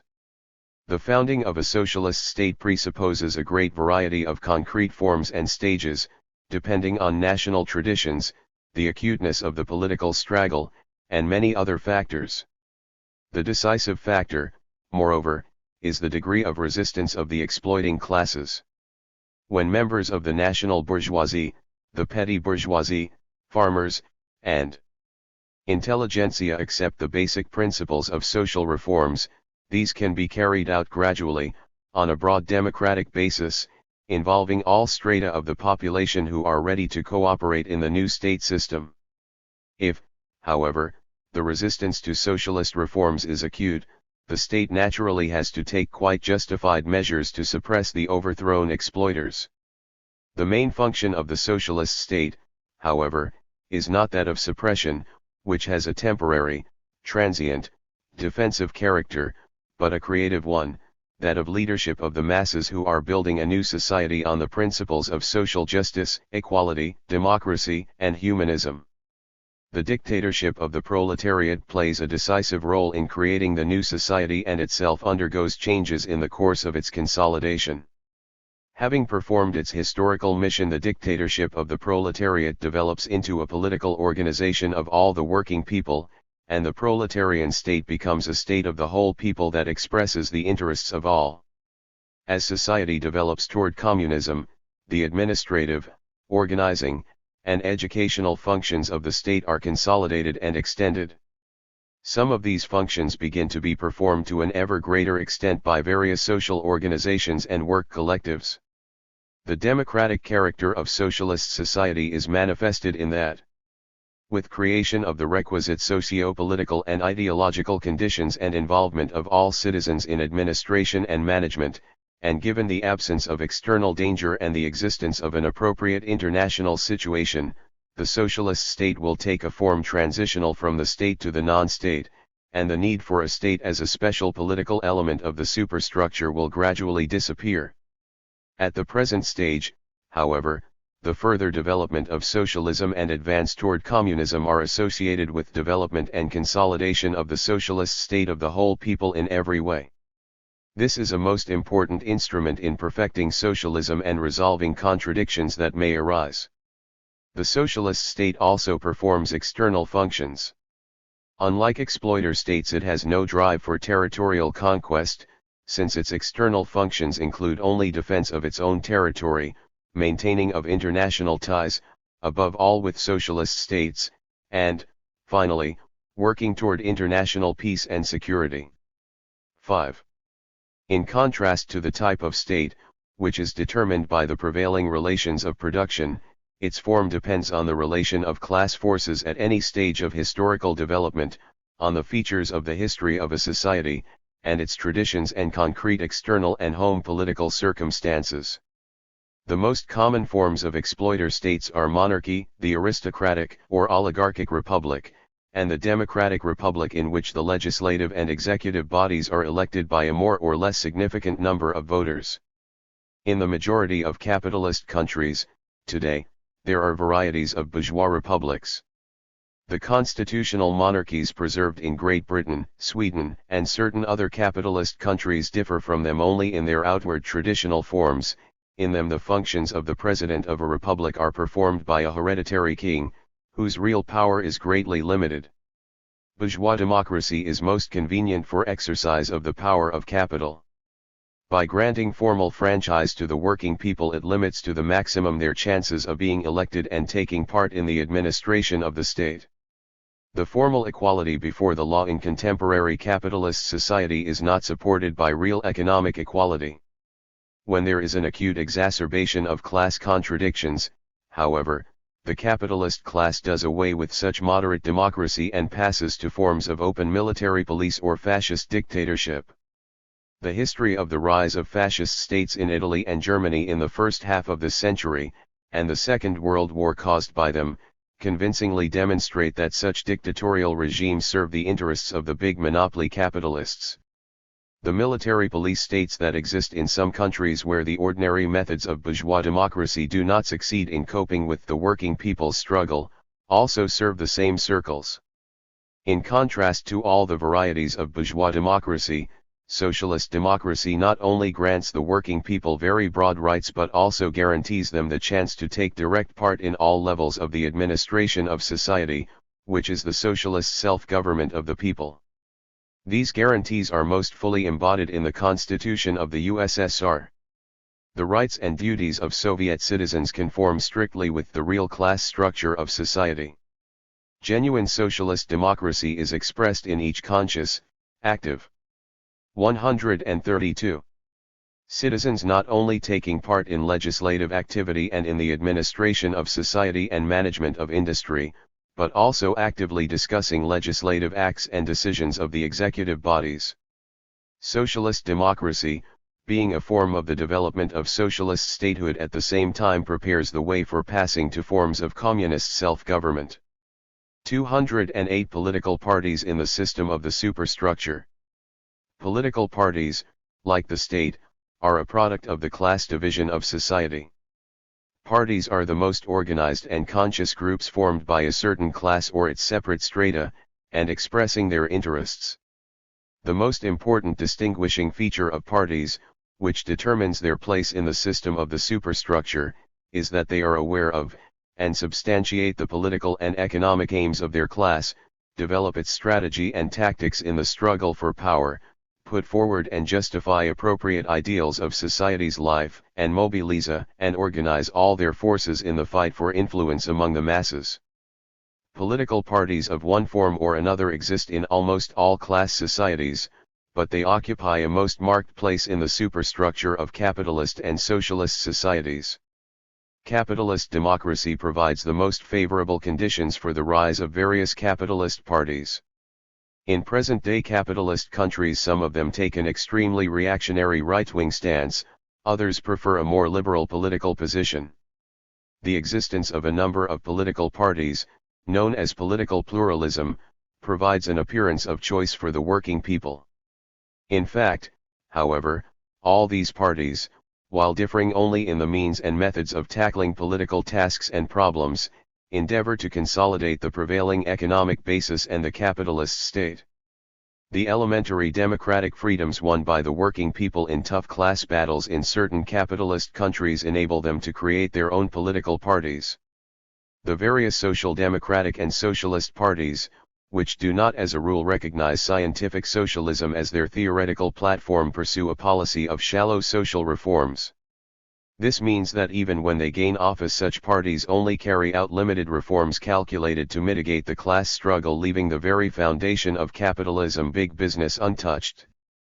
That explains why such parties, even when in office, are unable to enlist the support of the 5. Working people and gradually lose their influence among the masses. The role of political parties in today's world is determined by their contribution to the solution of a country's or a region's acute social problems, and to their stand on global problems. The most important of these are the struggle for peace and nuclear disarmament, prevention of ecological catastrophe, attainment of a more just economic order, struggle for human rights, and for the establishing of flexible, equal cooperation between countries with different socio-economic systems. The question of the role of progressive parties that express the interests of the working people in the struggle for the social transformation of society is acquiring special importance. The role, and the strategy and tactics of these parties are determined by the concrete historical conditions and by their general ideological and socio-political precepts.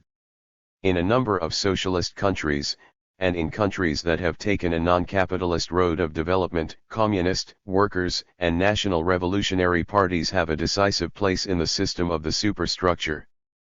But the model of socialism with a one-party system is not the only one possible.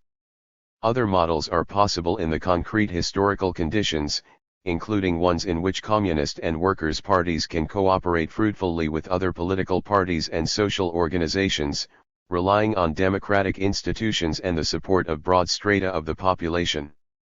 It is important to stress, in that connection, that one of the most important principles of the new thinking and ideology of renewal proclaimed by the Communist Party of the Soviet Union as its most important ideological, philosophical, and political principles, is full equality and independence of all revolutionary, communist, and workers' parties, which independently develop their strategy and tactics, their line of political behavior, and the machinery of their relations with other political organizations and institutions within the society's superstructure, i.e., its socio-political system. In the conditions of a developing socialist society like, for example, Soviet society, the Communist Party has a particularly great role to play.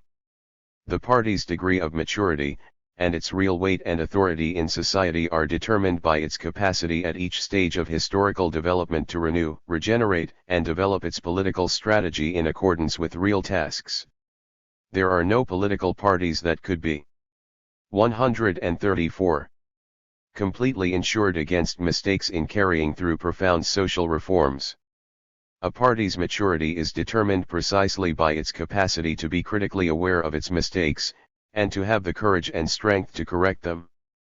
The essence of the ideology of renewal and the new thinking that the CPSU has been developing since the mid-1980s, and that is accepted by the majority of Soviet people, is just such an awareness. But it is not a simple or easy business to carry through a social and economic reorganization and restructuring that will overcome stagnant, standstill tendencies, correct the mistakes of the past, and conduct public affairs in accordance with the humane principles of socialism. Soviet reorganization is meeting certain resistance from the bureaucracy, and among certain conservative figures. The CPSU is therefore faced with a specially complicated task, namely to create the conditions for socialist pluralism, for activating the human factor, and carrying out far-reaching social and economic reforms that are revolutionary in essence and capable of making socialist society attractive in the eyes of the broadest strata of the public. It is these tasks, and the capacity to tackle them, that determine the role of a communist party in the system of the socialist superstructure. 209 social organizations in the system of the superstructure. Various social organizations form part of the superstructure in class societies, along with the state and political parties. They may be set up by both the exploiter and the exploited classes. Examples of ones that defended the interests of the exploiters were the nobles' unions, church organizations, and merchants' guilds, and various corporative organizations of private property owners and capitalists in capitalist society. As the class struggle developed and sharpened, and the class consciousness of the working people grew, they also set up organizations to defend their interests. The most important of these in capitalist society are the trade unions, whose main aim is to organize the struggle of the working class to improve its economic and social position. The character of the activity of trade unions largely depends on what political parties influence them. Lenin repeatedly stressed the importance of 5. Ideological, educational, political, and organizational work in the trade unions. Bourgeois ideologists, reformists, and revisionists seek to subordinate unions to the aims of the capitalists, and to deflect them from the path of revolutionary struggle into a fight for petty economic reforms that do not undermine the foundations of capitalism. The most important task of communist and workers' parties in capitalist countries is to increase their influence in the trade union movement. Apart from trade unions, numerous youth, women's, artistic, literary, musical, anti-war, sports, and other organizations and institutions form part of the superstructure of contemporary Western society. Representing various social, group, and professional interests, they differ in their attitude to social phenomena and have a varying effect on the basis of society. When, however, their activity touches the radical, root interests of the capitalist class, directly or indirectly, it meets resolute opposition from the capitalist state and its political parties. The role of social organizations that express the interests of the working people is continuously growing in socialist society. They act under the direct ideological and political leadership of the Communist Party, aiming to consolidate the socialist economy, develop culture, and improve the forms and conditions of society's life. The activity of such organizations as trade unions, youth leagues, sports societies, environment protection societies, and various cooperatives, embraces almost all the population, which largely determines their growing weight in the socialist superstructure. One must specially stress the role of the various forms of cooperation, such as collective farms, consumer co-ops, housing cooperatives or associations, producer cooperative organizations and associations, which are an important form of social self-management, and an effective means of developing the economy. A distinguishing feature of the interaction of voluntary organizations with one another, and with the Communist Party and the Soviet state, is harmonious coordination of their aims, and the fact that they rely on support of the state and party as very important elements of the superstructure. This is explained by the absence of antagonistic contradictions in the basis of socialist society and in the structure of the social relations rising on that basis. 136. As society moves toward communism and socialist democracy develops further, social organizations will perform ever more complicated and all-embracing functions in the administration and government of society, and their weight in the superstructure will steadily grow. From the philosophical point of view, it is important to understand how objective and subjective factors are combined and manifested in this activity, what the determinant factor is in the functioning of all social institutions and organizations, and whether objective laws and patterns can be discerned in their activity. At this point we come to the most important categories of historical materialism, viz., social being and social consciousness. 210 Social being and social consciousness. An interaction of two aspects is discoverable in the activity of the main elements of the superstructure, i.e., of the state, parties, and social organizations.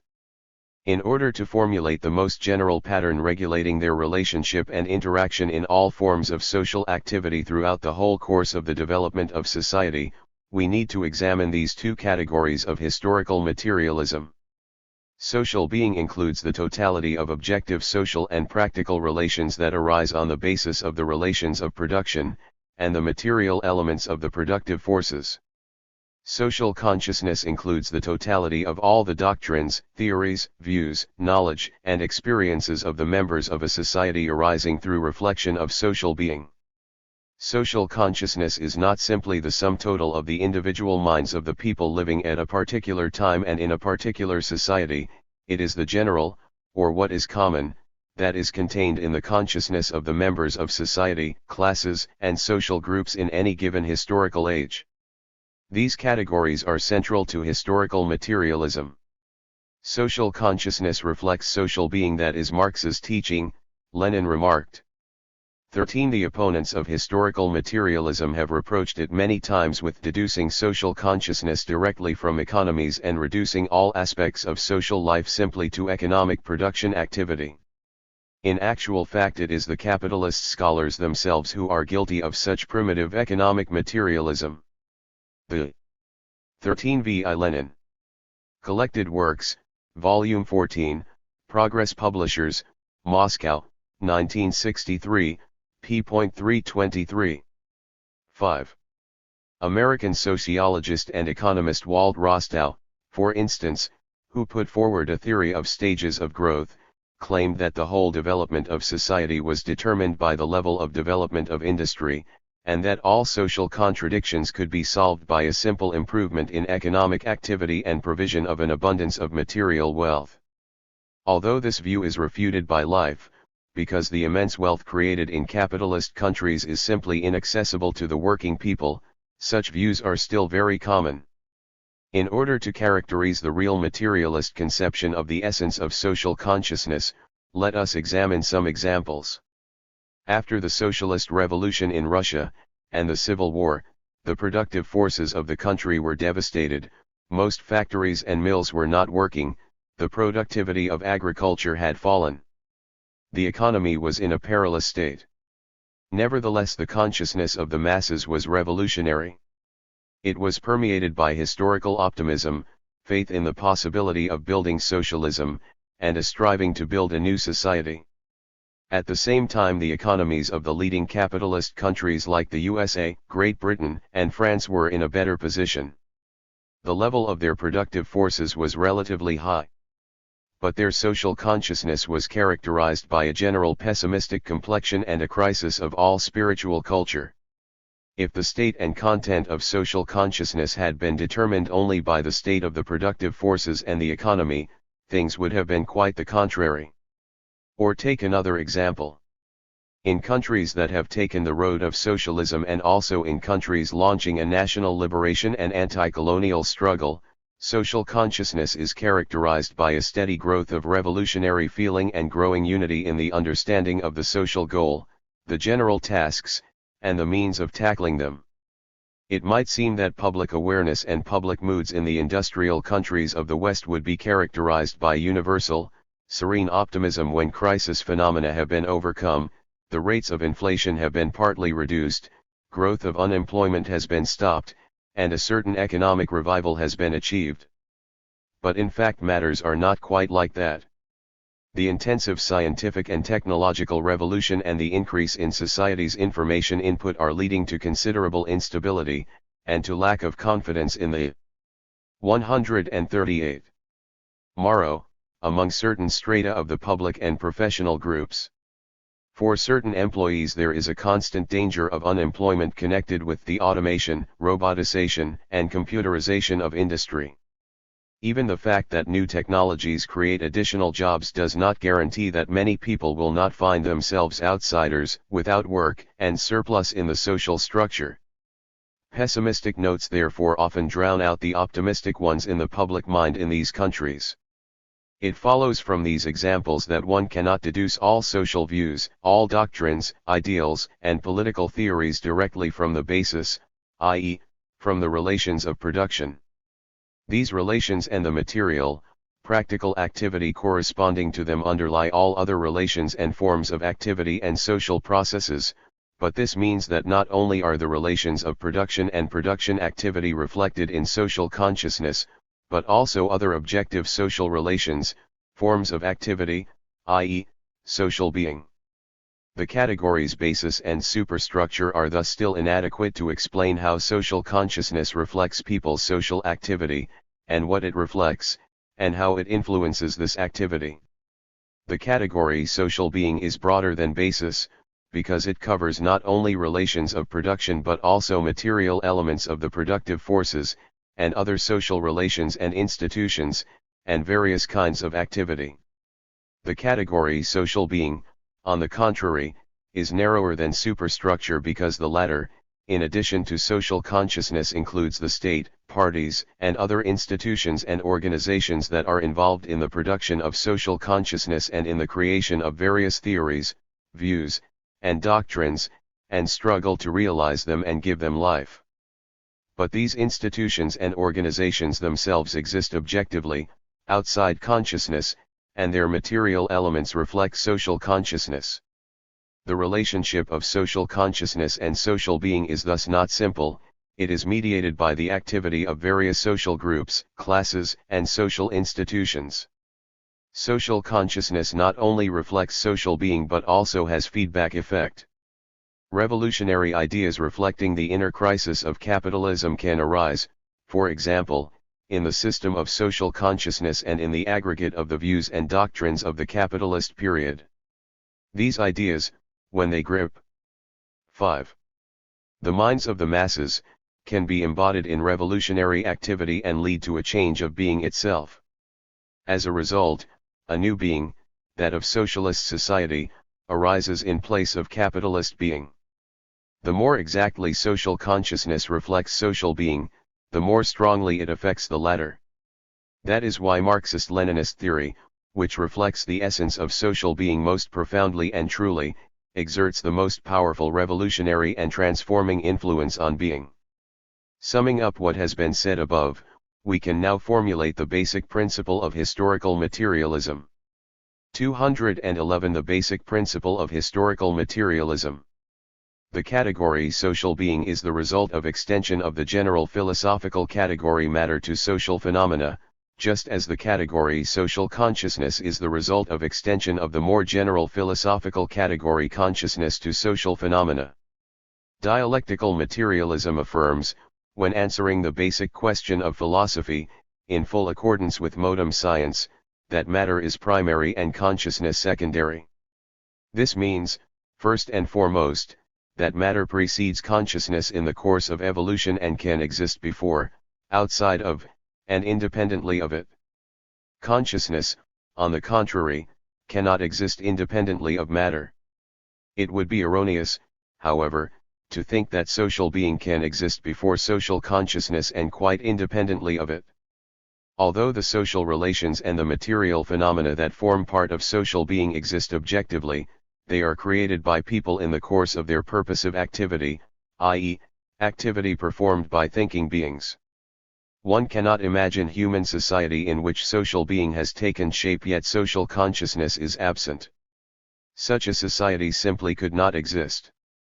In that case, how is the materialist answer to the basic philosophical question extended to social life?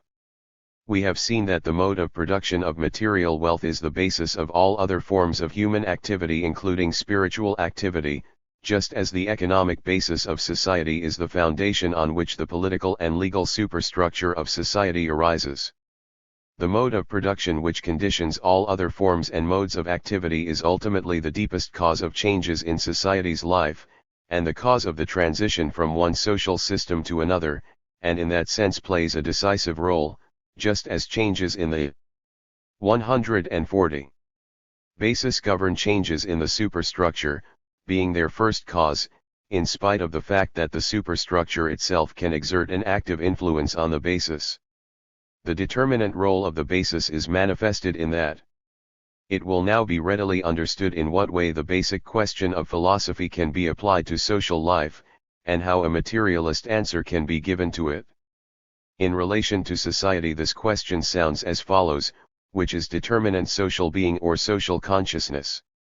When answering that, historical materialism, in contrast to historical idealism, affirms that it is not people's consciousness that determines their being but, on the contrary, their social being that determines their consciousness.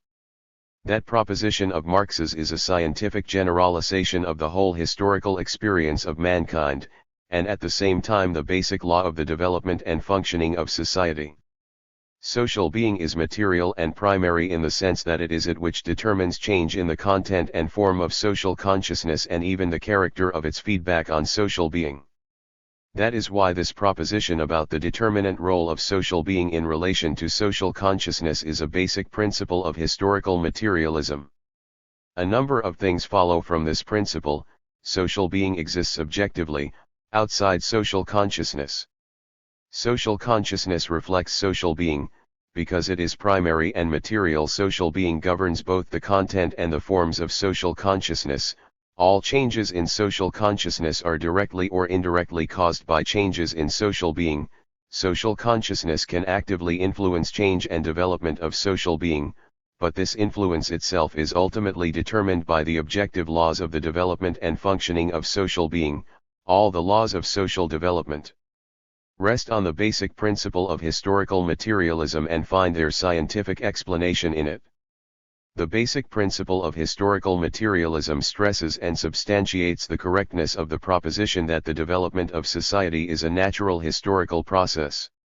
That view is most fully embodied in the doctrine of socio-economic formations. 5. The theory of socio-economic formations. 212. The individual, particular, and universal. It is sufficient to look at the objects around us to notice that they almost all differ somehow from one another. Even two identical billiard balls, when very accurately weighed, are found to differ in weight by thousandths of a gram. Although quantum mechanics affirms that similarly named elementary particles are indistinguishable, it must not be forgotten that, at any given moment, they are in different places, may form part of different atoms, and the atoms part of different molecules, and the molecules part of different material objects. Above all, of course, people differ from one another, and these are differences of appearance, character, skills, fates, nationality, language, etc. In short, all the phenomena and processes around us have unique features and attributes that are to a greater or lesser extent inherent in them, i.e., have individuality. This property is reflected in the category individual. At the same time, there are quite individual phenomena and processes that have no similarity to other ones. All crows, for example, have black wings. All liquids have a similar property of fluidity. In spite of all the individual differences that make people so dissimilar to one another, they also have similar features and properties, or, so to say, special features enabling them to be classed into several groups. People can be grouped by age, sex, skin color, hair color, blood group, nationality, language, etc., just as chemical elements, in spite of their differences in chemical structure, can be grouped into alkali metals, halogens, and inert gases. Whatever their fates, appearance, and concrete deeds and actions, several similar features can be discovered in the personalities of Alexander the Great, Julius Caesar, Napoleon, and Suvorov: will, courage, military talent, organizing abilities, etc., which made it possible for them to become great generals. Individual or single phenomena thus contain attributes and properties that not only distinguish them from one another but also make them similar to other. On that basis we can group them and establish group features. The objective traits and properties inherent in certain groups of phenomena and processes are reflected by the category particular. 142. Together with the properties and attributes inherent in separate groups of phenomena and processes, there are, in objective reality, features, properties, and relations characteristic of all phenomena and processes of a given kind. They are reflected in the category common or general. Common to all chemical elements is the fact that their atoms have a structure consisting of an atomic nucleus and an electron envelope. It is common to all people, irrespective of their sex, language, race, nationality, etc., that they are rational social beings capable of making various objects by means of tools. We thus come to an important conclusion, viz., that the categories individual, particular, and general reflect objective properties of the world around us. Between the common, particular, and individual there is a profound dialectical connection in reality itself. The general and particular exist in and are manifested through the individual. And vice versa, any individual object and process contains something particular and general. This statement is applicable to nature, society, and thought. Every individual plant and animal is governed by general biological laws, and at the same time by particular ones characteristic only of its species. In the same way every individual person, however bright his/her individuality, exhibits a particularity in his/her behavior, character, and social activity that is characteristic of his/her nation, profession and work collective, and also general traits inherent in people of his/her culture, historical age, and social class. At the same time the general and particular do not exist in themselves without the individual and separate from it. The general patterns of socialist society are manifested in the activity of separate work collectives and the individuals who comprise them. Having explained the relationship of the general, particular, and individual, and shown that it operates both in nature and in society, we can now pass to the most general laws of social development. This problem is inseparable from the doctrine of socio-economic formations. 213. What is a socio-economic formation? When we reflect on the fate of man in the past, present, and future, and on his position in society and his attitude to the world around, we come up against an immense variety of historical events and human deeds, the rise, development, and 5. Even death of whole peoples and states. Can certain general laws as objective as those of nature be seen behind all these? All attempts to find such laws, before the rise of the social philosophy of Marxism, ended unsuccessfully.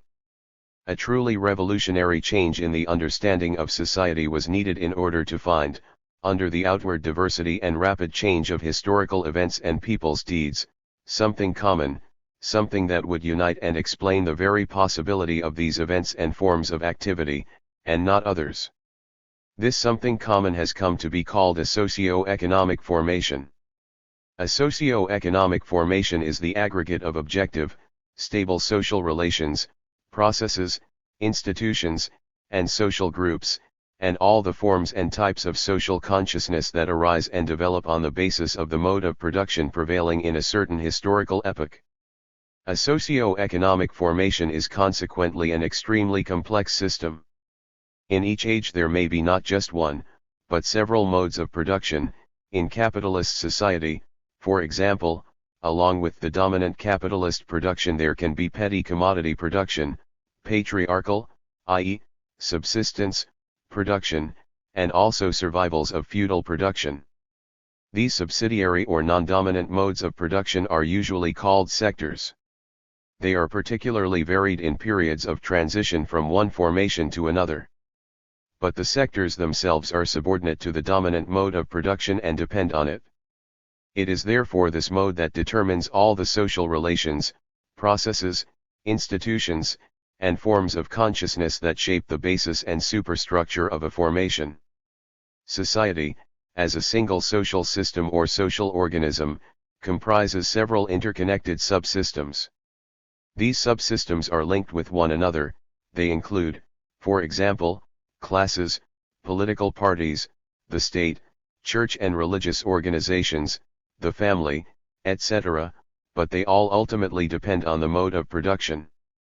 The link of the various subsystems forming a system with the mode of production is rather complex, and realized through various relations and dependencies.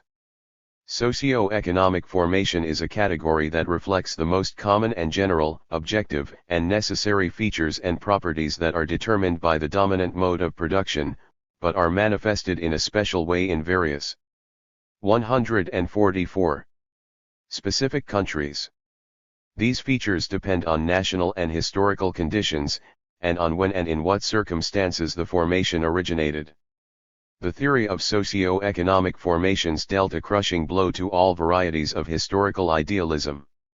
Capitalist ideologists, especially the followers of the German sociologist Max Weber, in trying to refute it, therefore, call them an ideal type, i.e., an imaginary model of society that does not exist in objective historical reality.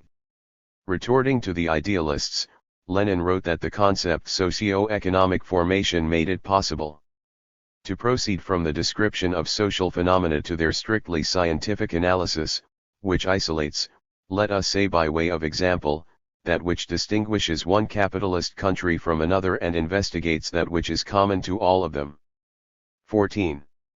One and the same formation, for example the capitalist or the communist, may manifest itself differently and develop in different countries, but the existence of common features and of a stable, necessary connection makes it possible to formulate common laws of the formations functioning for all countries and nations, and laws of the transition from one formation to another. 214 Social Revolution. Formations not only function during social development but also succeed one another, and that, moreover, in a definite, objective, law-governed sequence. The transition from one formation to another is called a social revolution. What is the pattern that determines it, and what does it depend on? The change from one socio-economic formation to another is determined by the replacement of one dominant mode of production by another. 5 socio-economic formations are distinguished in accordance with the 5 main modes of production: primitive communal, slave-owning, feudal, capitalist, and communist.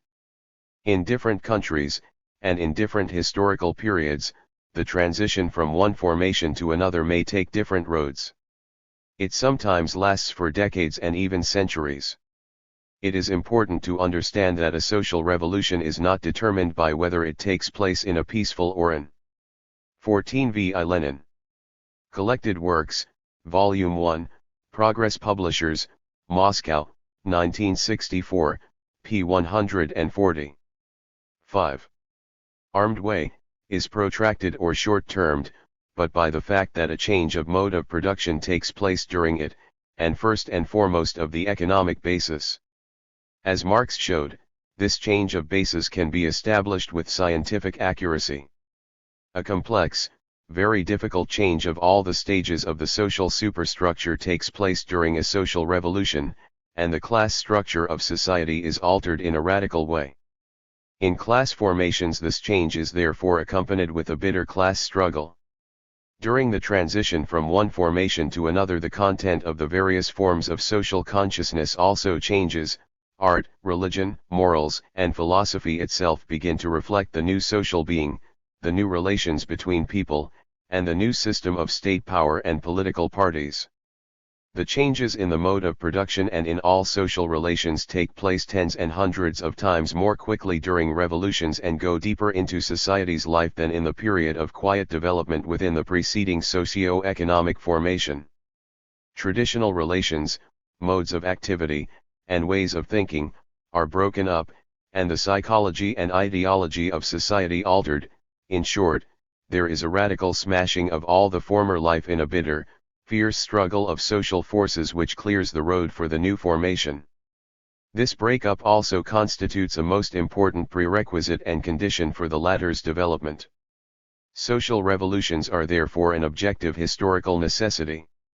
The transition to the next, higher, historically more developed formation is impossible without a social revolution. 215. The structure of a social revolution. The social revolution from which a new socio-economic formation arises affects all aspects of society's life and has a complicated structure. The destruction of the old mode of production and the rise of the new is called an economic revolution. Its main task is to replace the old relations of production by new ones consonant with the character and level of development of the productive forces. The change in the juridical and political superstructure, which consists in the old legal and political organizations that formed part of the former formation being replaced by new ones corresponding to the basis of the new formation, is known as a political revolution. Lenin persistently stressed that its main problem was that of seizing power, breaking 146 down the old state machine and creating a new one. And because state power is a most important instrument for deciding economic and social problems, the struggle for it, and the building of a new state, is the essence of each social revolution. It is this aspect of the matter that the opponents of revolutionary changes in society endeavored to gloss over. They tried to present things as if the most important problems of social revolution, especially a socialist revolution, could be tackled without breaking up the old state by reforming and perfecting it. They glossed over the class nature of the state. The capitalist state, which is an instrument of political suppression of the working people, cannot by its very nature eliminate antagonist contradictions, abolish private ownership of the means of production, and promote the building of a classless society. Replacement of the capitalist state machine by a state of the working people is therefore a necessary historical condition of the socialist revolution, which is the deepest in the series of all social revolutions. During the transition from one formation to another, deep qualitative changes also take place in social consciousness and the whole of society's spiritual culture, including changes in ideology. Morals, art, philosophy, etc., are, of course, filled with a new social and ideological content that reflects the new social being and actively furthers its development. The cultural image of society is altered. This process is known as a cultural revolution. Particularly deep changes take place in the intellectual, cultural image of society during the period of the transition from capitalism to socialism. It should not be thought, however, that the cultural revolution means a complete break with preceding cultural traditions, or rejection of them. A real cultural revolution should accumulate everything of value created by the preceding cultures and make the supreme achievements of world and national culture accessible to all social groups and the broadest strata of the public. The economic, political, and cultural revolutions are most important aspects and elements of the social revolution, and are closely interconnected in their realization. The times of this sometimes intersect, sometimes coincide. One of them may precede the others depending on the specific historical situation, and may last a more or less long time. But in all 5 circumstances the social revolution proves to be completed only after the tasks posed by social development in the economy, social and political life, and culture have been solved. The tackling and solution of these tasks also means the creation of a new socio-economic formation. The development of society through a consecutive change of socio-economic formations and far-reaching social revolutions is an objective law of history. Social revolutions are historically necessary in certain conditions. When the latter disappear, the objective necessity of the revolution as a form of the transition from one formation to another also disappears. In order to understand how the objective laws of the functioning and succession of formations operate, we must examine the basic stages in the development of human society from its genesis to the present day. 148. 216 The forming of human society. The process during which a phenomenon arises, takes shape, and is formed, but has not yet matured and been finally completed, and has not acquired its true features is known as its formation or becoming.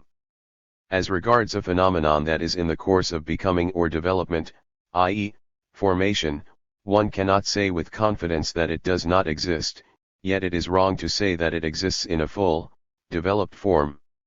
The concept of becoming or formation is a philosophical category, applied to the study of all developing phenomena, especially in the initial stage of their origin. Let us now consider the course of the forming of human society.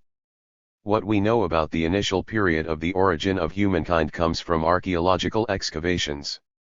Remains of the most ancient precursors of man have been discovered in the past quarter of a century. In their biological characteristics they were close to the animal, but at the same time had begun to use very simple stone tools for the first time to get food and fashion various objects. Scientists call these creatures prehuman. They led a way of life close to the herd form of the life of animals. The size and structure of their brains were hardly bigger or different from those of the higher anthropoid apes. In the prehuman stages there were still no relations of production in the strict sense of the term, and consequently there were also none of the other social relations and institutions characteristic of human society. The prehumans lived around 5.5 million years ago, and the subsequent period of roughly 3.5 million years, can be considered the period of the forming of human society. In the course of that time the perfecting of tools and development of production activity proceeded extremely slowly, spontaneously, by trial and error. But by its end the productive forces of society had developed so far all the same that their further growth called for a certain organization of all labor and social processes.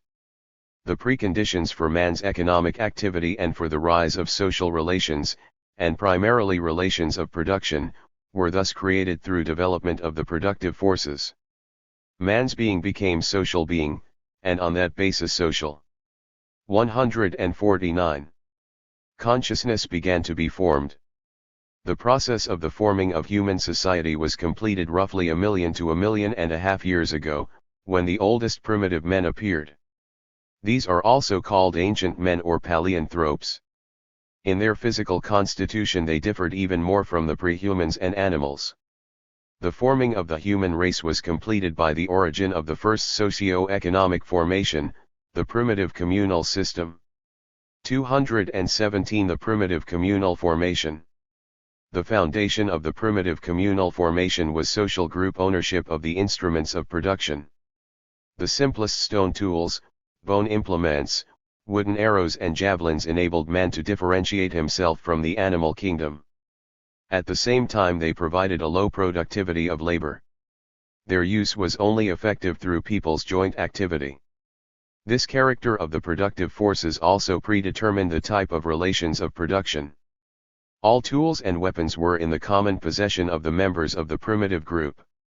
The nucleus of this group was the clan, all the members of which were linked by consanguineous relations. Tribes and tribal unions were subsequently formed from clan communities. Prehistoric man was extremely weak before the elements. People could only oppose them collectively. The food gained by joint labor was distributed among all the members of the clan or tribe.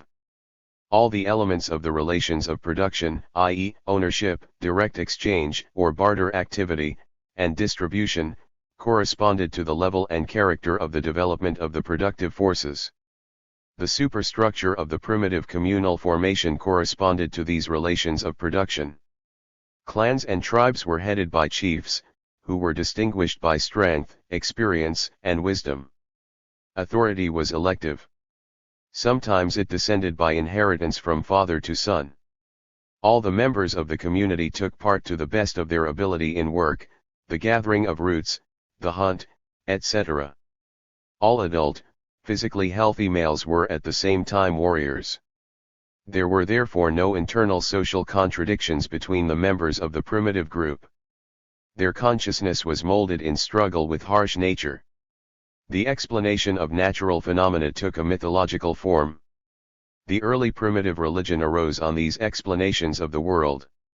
At the same time, the simplest standards and rules obligatory for all behavior formed part of social consciousness. These were the rudiments of primitive morality and morals. Any breach of them was strictly punished. Primitive art also arose. Many examples of cliff and cave paintings and drawings have survived to our day that depicted episodes of the hunt, fighting, elements of religious cults, and so on. The use of fire was a very great advance in the development of primitive technique and production as a whole. By means of it, people learned not only to cook food but also to heat shelters, fashion clay vessels, and later to smelt metals and make iron and bronze tools and weapons. That led to a gigantic leap in the development of the productive forces.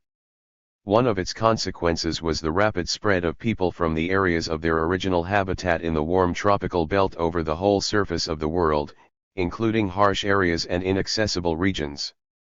The development of the productive forces went hand in hand with the division of labor. Tribes appeared that went in primarily for hunting or gathering plant food. A division between herding and land working came about. Crafts became differentiated: armorers, potters, bootmakers, etc.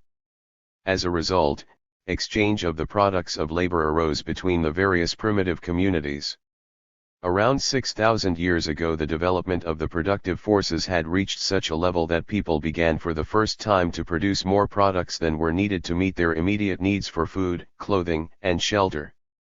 It became possible to store and accumulate these surpluses.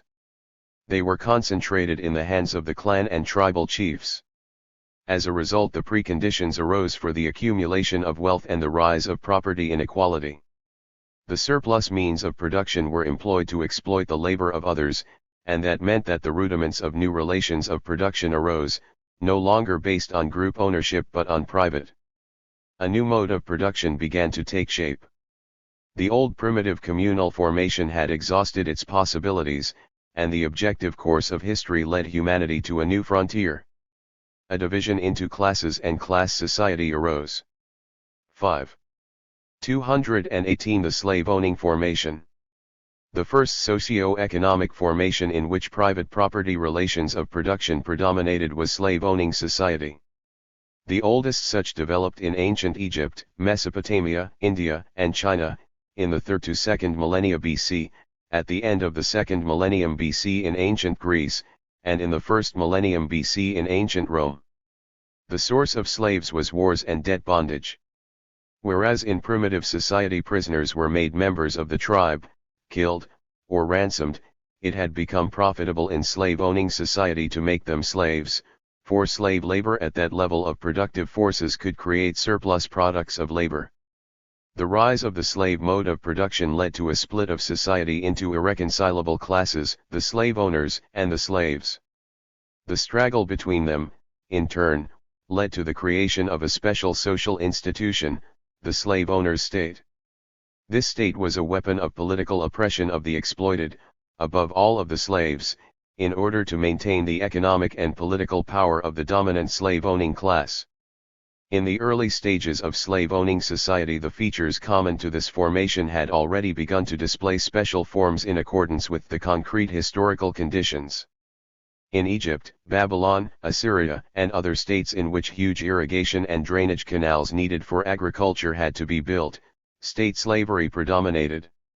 Marx called the socio-economic system that was built up in the lands of the ancient Orient the Asiatic mode of production. Its most characteristic feature was a capacity for reproduction of one and the same relations of production and maintenance almost unaltered of a low level of the productive forces. On the one hand, that ensured a certain stability and immutability of society, which could only collapse under attack by external forces. On the other hand, the Asiatic mode of production promoted stagnation of the whole socio-economic system, which put a certain stamp on the society's whole spiritual life as well, reducing the initiative of the individual and his need for spiritual and social freedom to the minimum, consolidating a pessimistic world outlook and escapism, and a striving to escape from objective social injustice to a world of inner experiences and subjective self-improvement, N.A. 152. World of religious meditation and asceticism. The stagnant Asiatic mode of production outlived the slave-owning formation, and in many countries in Asia lasted throughout the Middle Ages, leading to a lagging of these lands, which had created a high spiritual culture, behind the more dynamic countries of Europe and North America in the economic and social sphere. The Oriental king despots ruled singly, defending the interests of the whole dominant class. At the same time, family, patriarchal slavery also existed. In ancient Greece and Rome, on the contrary, individual slave-owning predominated. Slaves toiled in workshops, quarries, and mines, on building roads, construction, etc. At certain stages in Greece and Rome, democratic slave republics spread. But democracy and political equality existed in them only for free citizens and not for the slaves. In spite of certain differences between the Asiatic and European states, the general features of the slave formation were characteristic of all states of the ancient world. The toil of slaves liberated the slave owners from heavy, everyday productive labor. That enabled members of the ruling, dominant class to pay much attention to the development of art, literature, philosophy, science, etc. The dominant ideology justified slavery. Slaves, Aristotle said, were only talking implements. That shows clearly how the consciousness of the epoch was determined by its social being. In slave society, intellectual activity and government were the privilege of the ruling class, and physical labor the lot of slaves and the poor. Physical work was therefore despised, only intellectual, mental activity was worthy of a free man. Contempt for physical work is a historical product of the split of society into exploiters and exploited. Slaves and the poorest strata of the population often rebelled against their oppressors. The rebellions were brutally suppressed. But even in the rare cases when they ended in victory of the slaves, that did not mean the end of slavery. The victors themselves became lords and enslaved their opponents. There was simply no other possibility at the level of development and character of the productive forces existing then. Only gradually, in the course of extremely slow improvement of the means of production, did the objective conditions take shape for the rise of a new, feudal socio. 5. Economic formation. 219. The feudal formation. Full private ownership of the most important means of production, mainly land, underlay feudal relations of production, and not full ownership of the producer, the peasant. This form of property or ownership had already begun to arise gradually in the Roman slave society and in some Eastern slave states. Slaves could work only with very rough tools and perform mainly primitive work of low productivity. They hated unfree, forced labor and had no interest in its results. As the means of production were improved, it became profitable to apply the labor of dependent producers rather than that of slaves. New relations of production began to take shape in which the owner of the land and implements gave them out for the producer's use and so made the latter dependent on him. The interest in his work of such a legally dependent worker who was not, however, wholly the property of his master, and who could himself appropriate part of the produce, was greater than that of slaves. The development of new relations of production was furthered in Europe by the invasion of barbarian tribes coming from Asia in the 3rd to the 5th centuries AD. These peoples, having broken up the Roman slave empire, created several new states on its ruins, which were headed by war chiefs. They were dependent on one another, the seniors in position dividing land holdings or fiefs among their warriors and troops.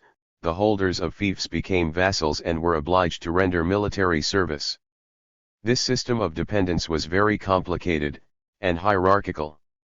At the top were emperors and kings, their vassals were dukes, who in turn had counts, barons, etc., as their vassals.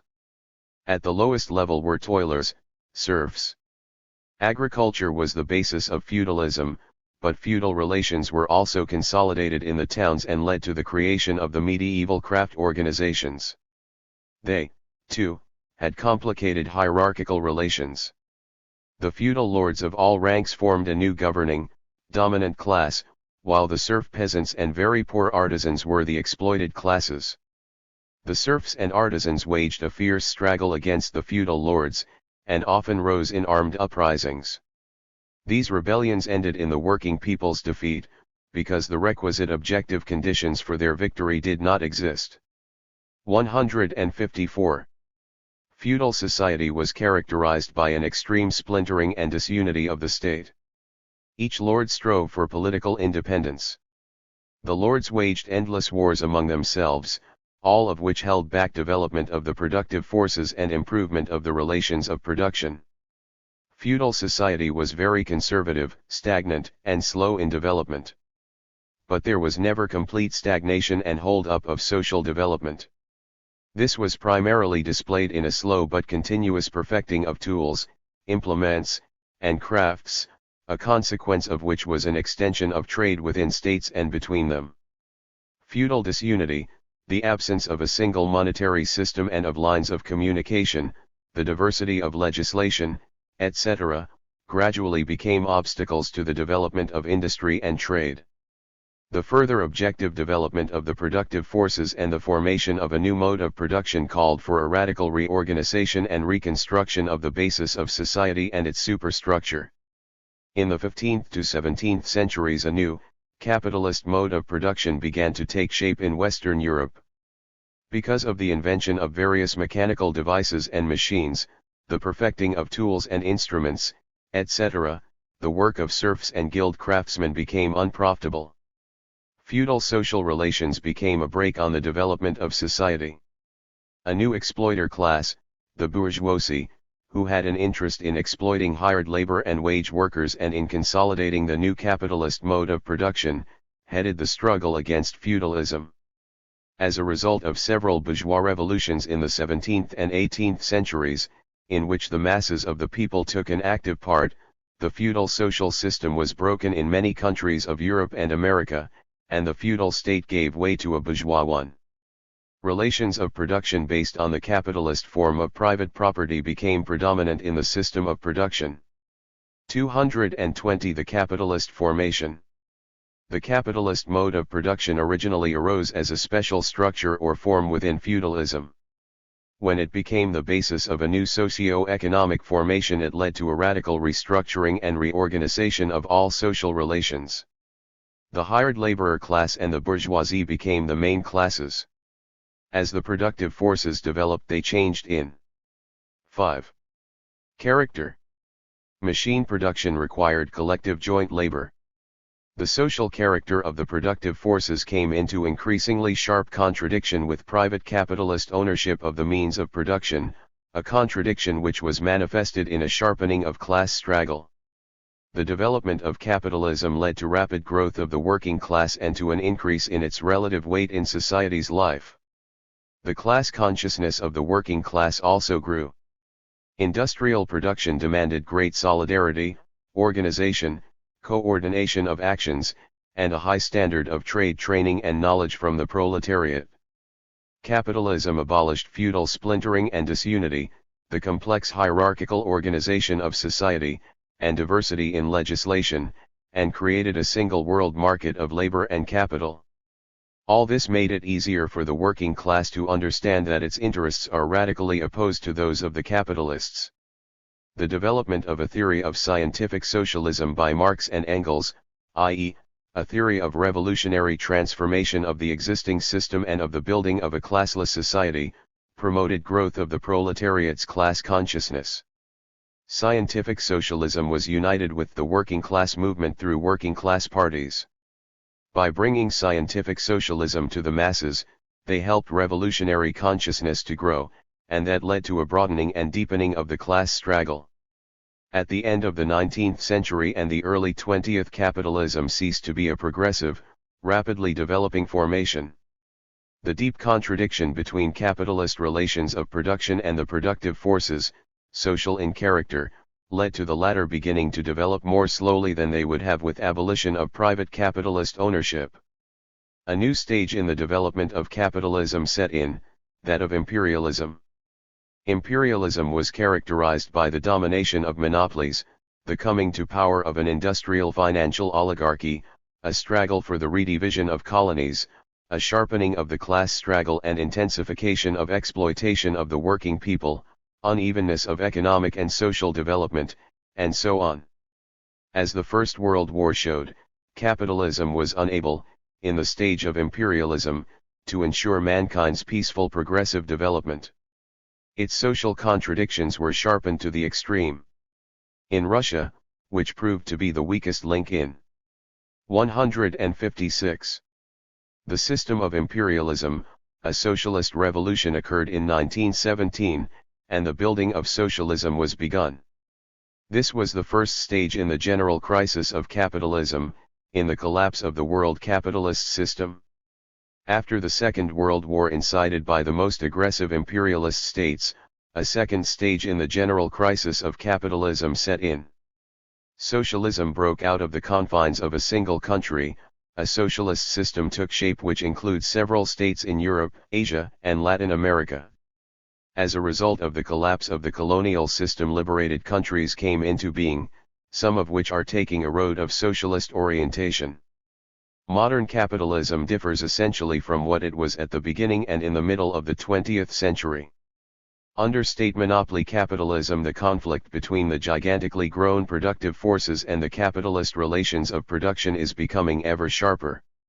This does not mean, of course, that development of the productive forces and especially of the latest technique and technology has stopped.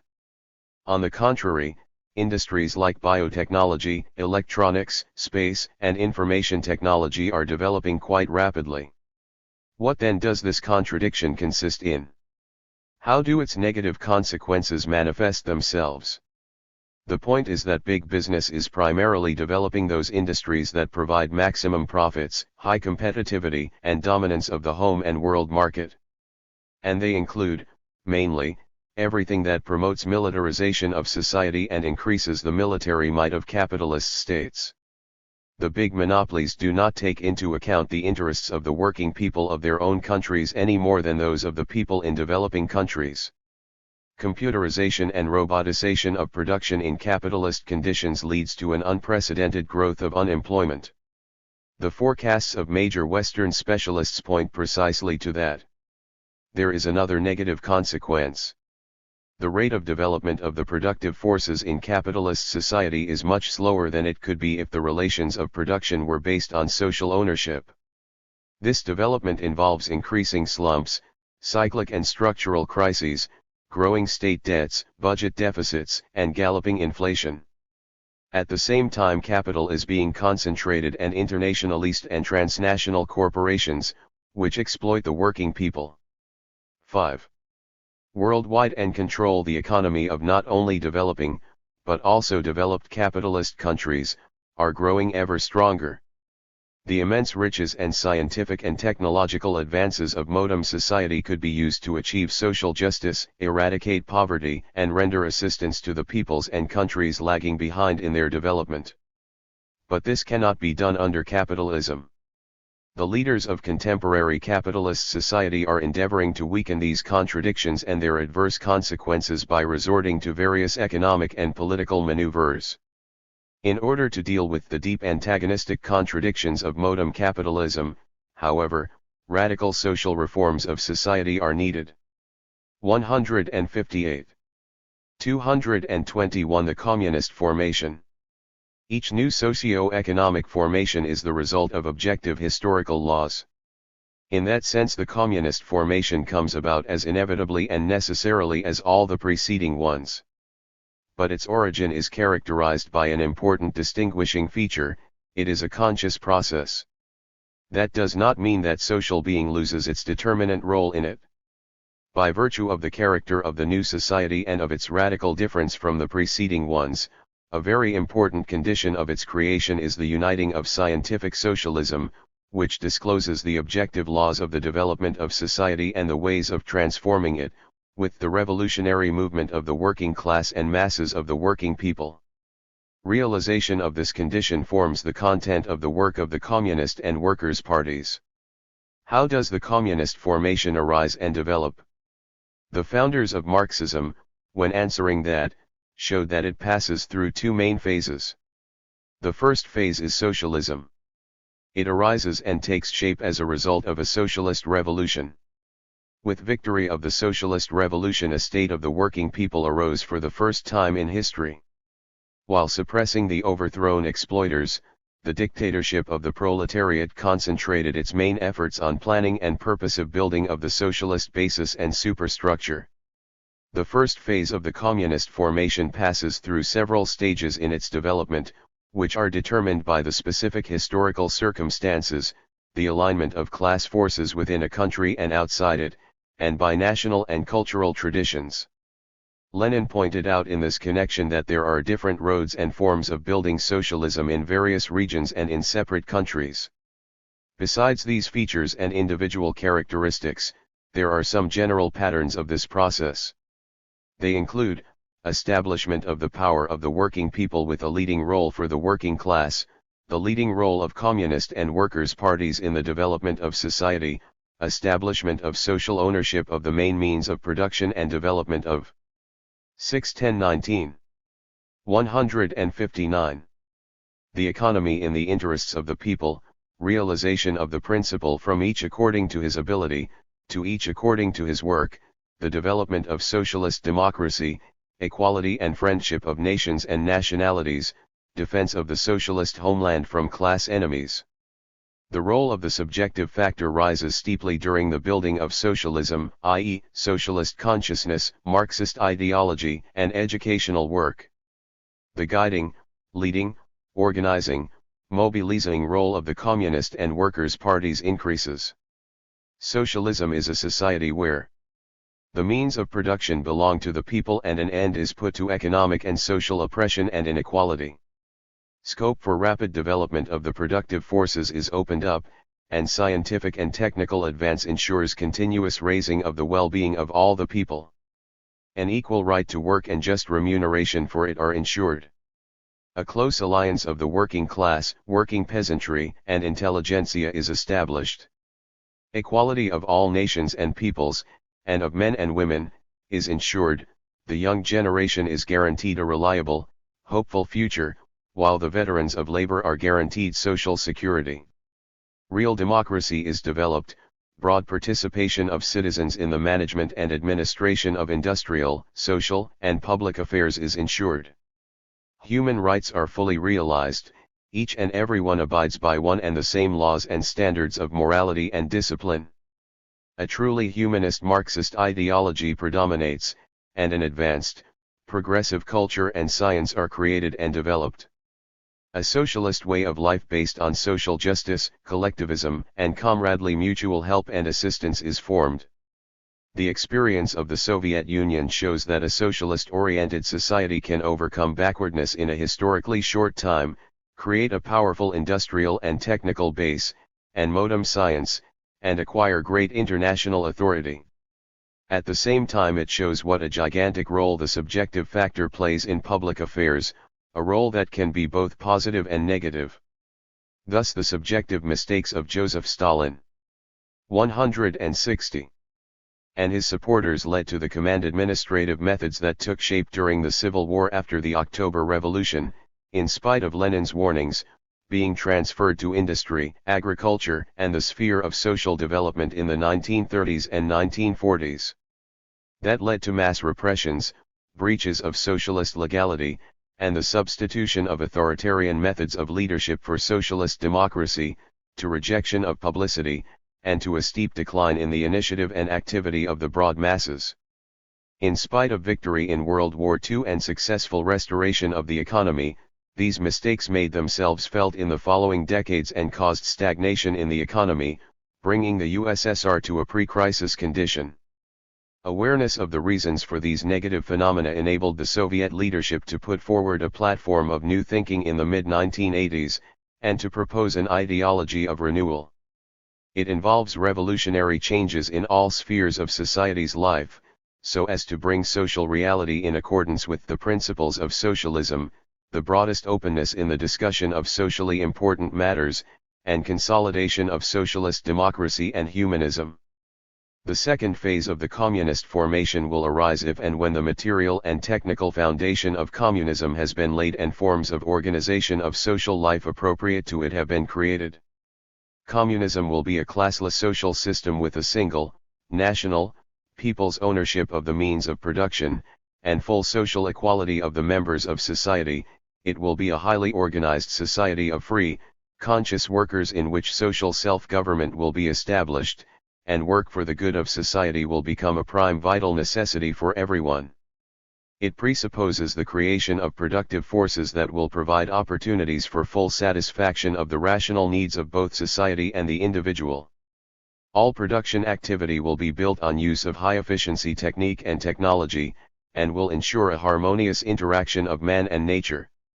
The principle of activity, and of the production and distribution of material wealth will then be from each according to his ability, to each according to his needs. The transition to communism is a complex, lengthy process during which a much higher productivity of labor must be achieved than under capitalism, a socially uniform society created, deep changes effected in the social structure of society, and in the moral and cultural image of each person, and of society as a 5. Whole. 222. The category socio-economic formation and historical reality. The theory of socio-economic formations and of the objective character of their origin, development, and succession and replacement through social revolutions is fiercely attacked by the opponents of historical materialism.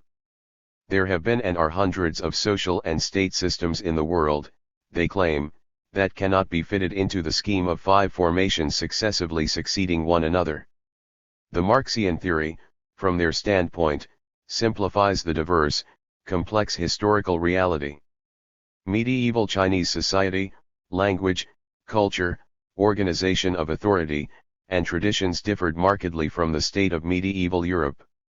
The development of capitalism in France on the eve of the bourgeois revolution of 1789 differed essentially from the development of capitalism in Russia on the eve of the 1905 revolution or the socialist revolution of 1917. Therefore, they claim, the theory of socio-economic formations is incompatible with historical reality. In addition, capitalist ideologists insist, all societies, countries, and nations do not pass consecutively through each stage of formation development, and that means, in their opinion, that the law of the consecutive change of historical formations does not reflect historical necessity and at best has limited significance for a few developed countries. These objections are based on a complete misunderstanding of the dialectical connection between the general, particular, and individual.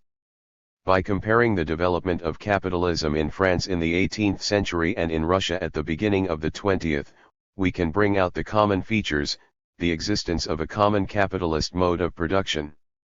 At the same time we can also explain the peculiarities.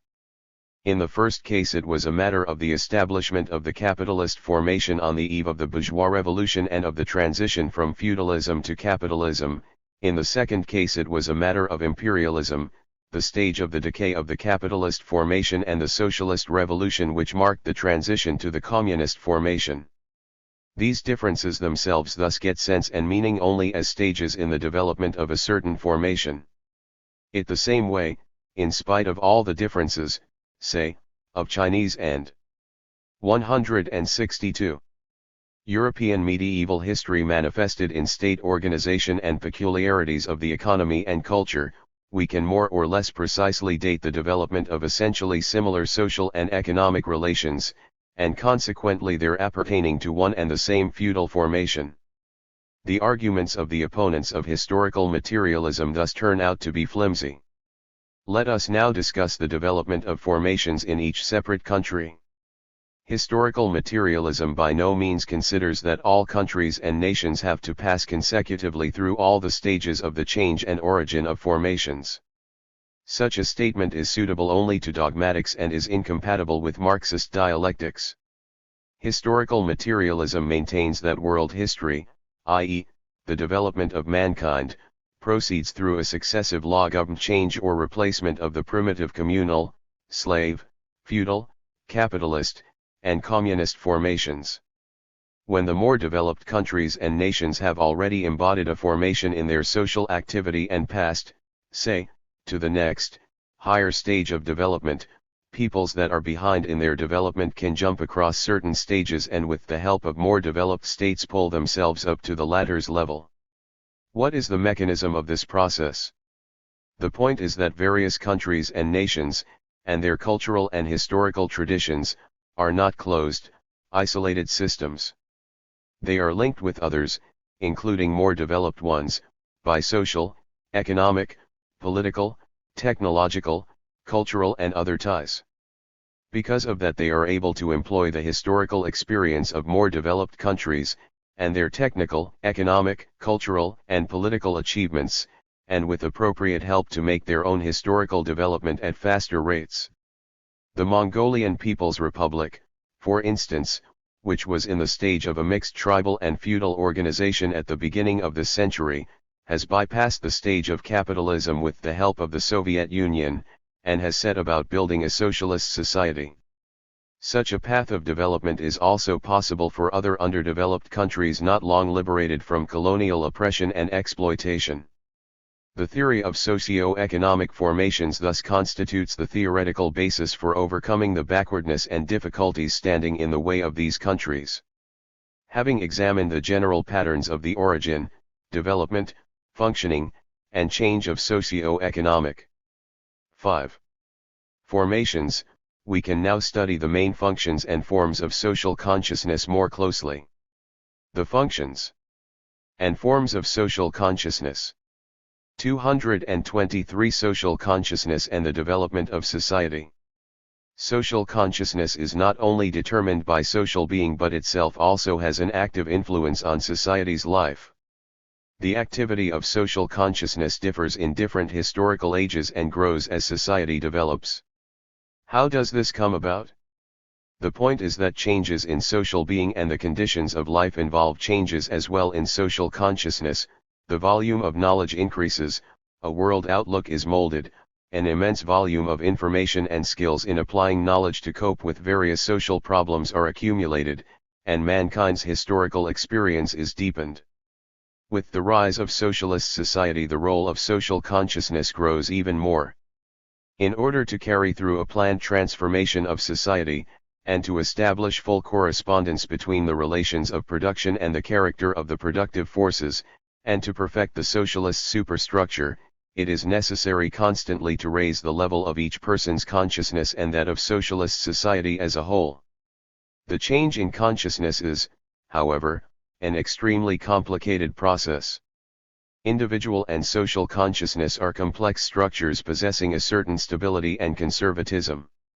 Changes in them sometimes take decades, and even centuries. At sharp turning points of history, when a radical revolutionary rethinking and re-evaluation of the existing situation is called for, the change of moral, social, and aesthetic values within consciousness, especially in the public mind, gives rise to acute contradictions, and a clash of conservative and revolutionary mechanisms. People are complicated, ambiguous beings. Their behavior is not only governed by rational aims and standards, but also by various hidden passions, desires, precepts, prejudices, and complex mental states that cause contradictory emotions and moods, fear and joy, enthusiasm and pessimism, belief and disbelief, despair and serenity. In order to alter social consciousness purposefully, to form and foster a conscious, active attitude to acute social problems and a desire to tackle them in the 164 interests of society, we need a deep philosophical analysis of the essence and structures and the functions of social consciousness, and of its links with individual consciousness. Social consciousness develops and manifests itself differently in various historical periods. When we look at human history, we discover an immense variety of religious doctrines, forms of political and artistic activity, and the most varied legal and moral standards and norms. When idealists refer to that, they claim that people's social consciousness and intellectual activity are not governed by any general laws and regularities and are not amenable to objective study. They insist that there is no link and no objective dependence between the development of social being and the diversity of the manifestations of social consciousness. But their arguments about this do not stand up to criticism. The dialectic of the general, particular, and individual also helps us in this case to refute idealism. It shows that, for all the variety of the concrete manifestations of social consciousness, its main forms can be singled out and that their role and functions in the development and life of society can be understood. The most general and important forms of social consciousness are the following: political, moral, legal, artistic, religious, philosophical, and scientific. I shall examine all of them here, except philosophical consciousness and scientific consciousness. For a proper understanding of the structure and function of the various forms of social consciousness, we must clarify their link with ideology and social psychology. 224 Ideology in the system of social consciousness. Ideology, which expresses the interests of certain classes of society, and is determined by their class aims, is a special level of social consciousness. Since the dominant ideology in class society is that of the ruling, dominant classes, it penetrates and determines the content of all forms of social consciousness. It is therefore very important to understand that the ideology of the dominant classes always gives a distorted reflection of social being in all formations preceding communism. That happens because the exploiter classes have an interest in perpetuating their position.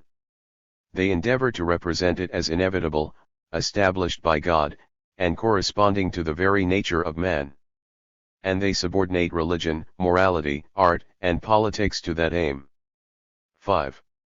The exploited classes of society also develop their class consciousness in the course of class struggle, and their own ideology, system of values, and conception of social development. But, until the rise of the industrial proletariat, the working people were not able to develop their own scientific ideology and a correct, deep understanding of society. Their ideology was not consistently revolutionary.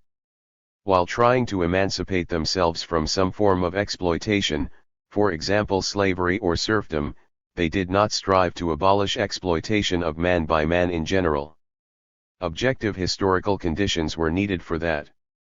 Their ideology therefore gave rise to many untrue, distorted, fantastic ideas about life, and so consolidated the existing state of affairs, despite their will.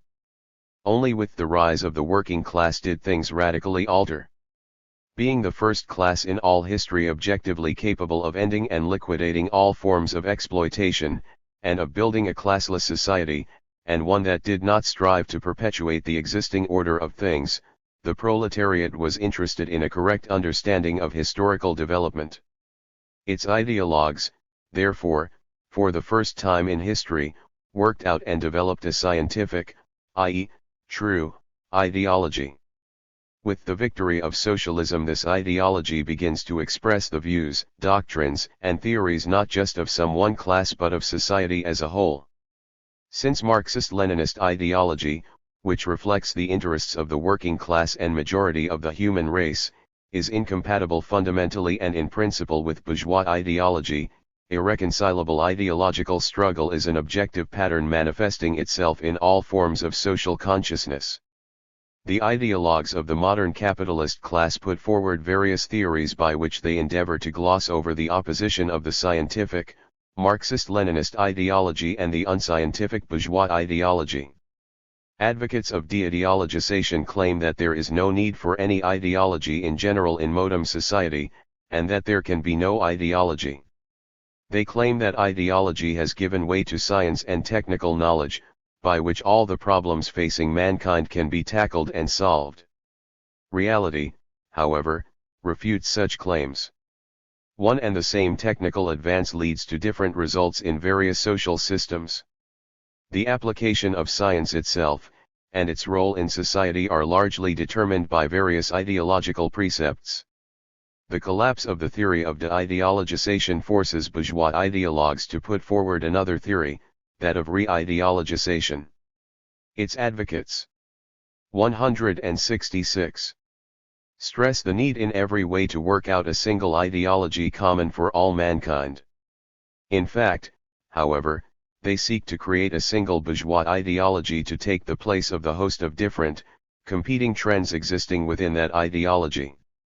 Re-ideologization, like de-ideologization, is aimed in the final analysis against Marxism-Leninism, i.e., against the most advanced, and only scientific ideology of modern times. One must, Therefore, constantly remember when analyzing any form of social consciousness, that it is an arena of fierce ideological struggle.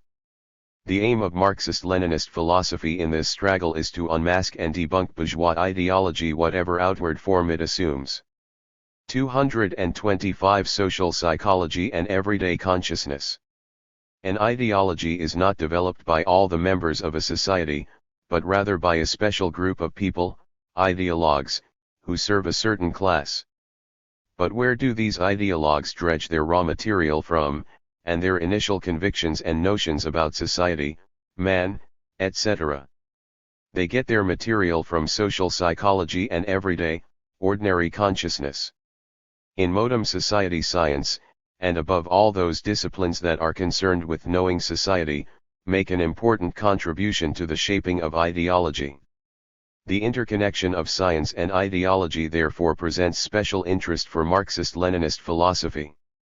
Social psychology is an aggregate of the moods, experiences, emotions, and views arising in various social groups during their life activity, i.e., in work, political struggle, intercourse, etc. It is a direct form of spontaneous reflection of social being.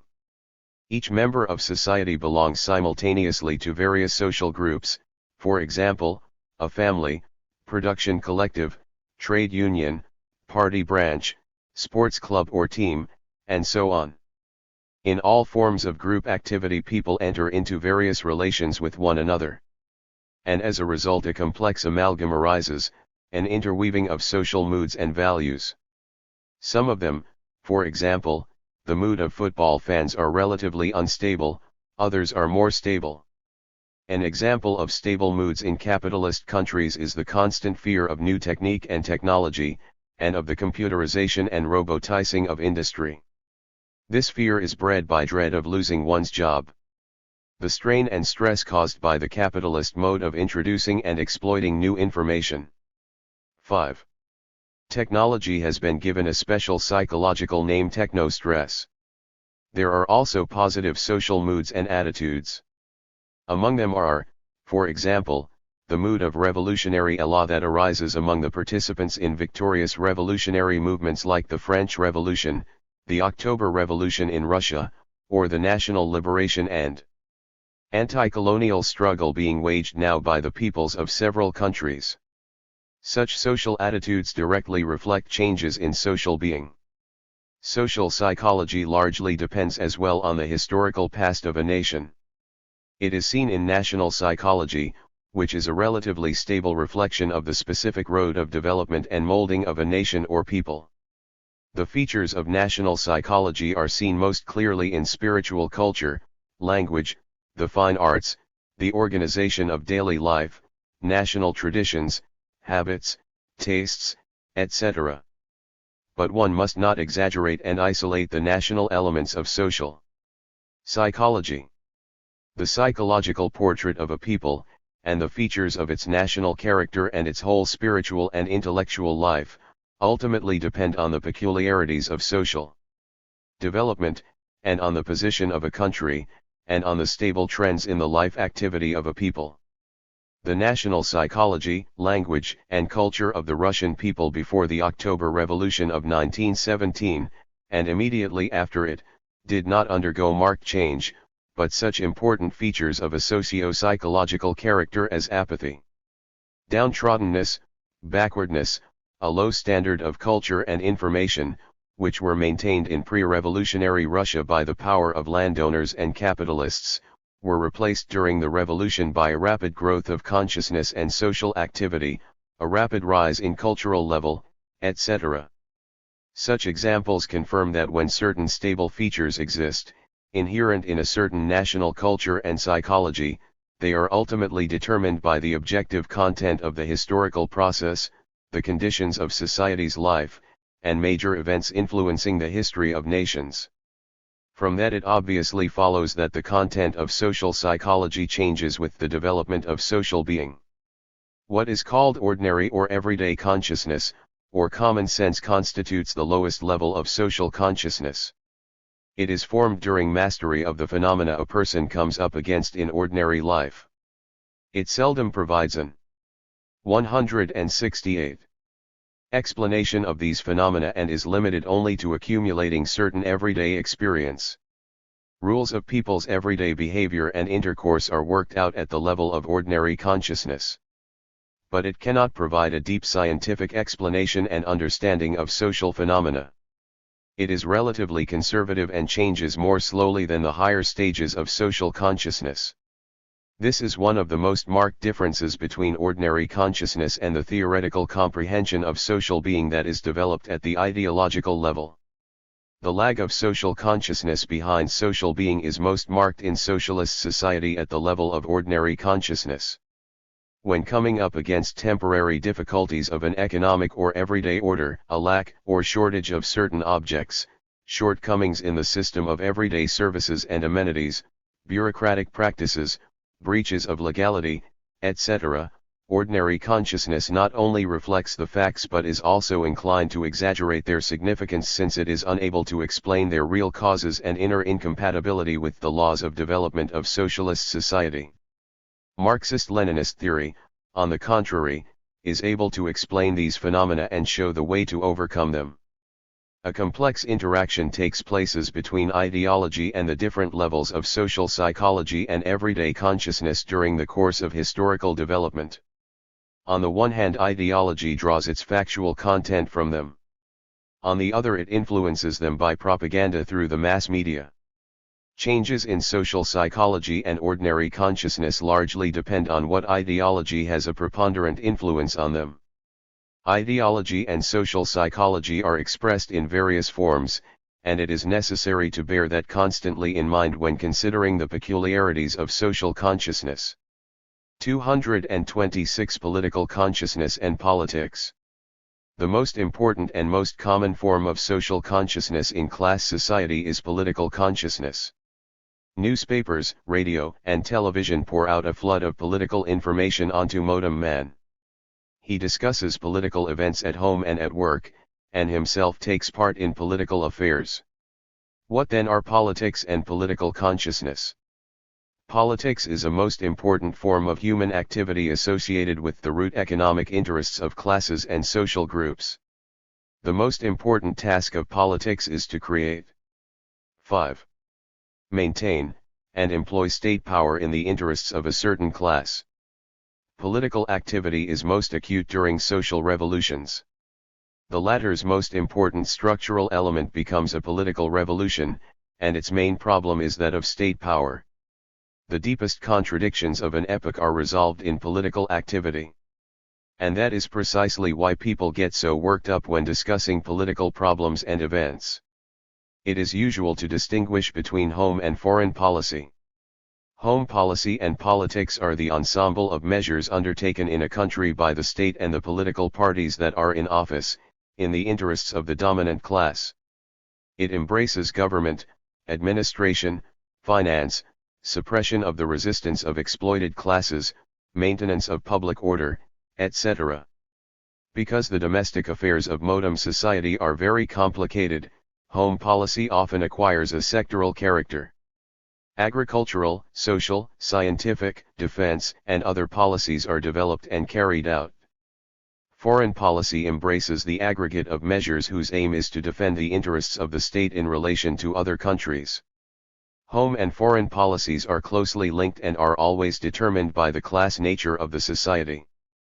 Politics, as a special form of activity, and the social institutions by which it is realized, like the state and parties, forms part of the superstructure.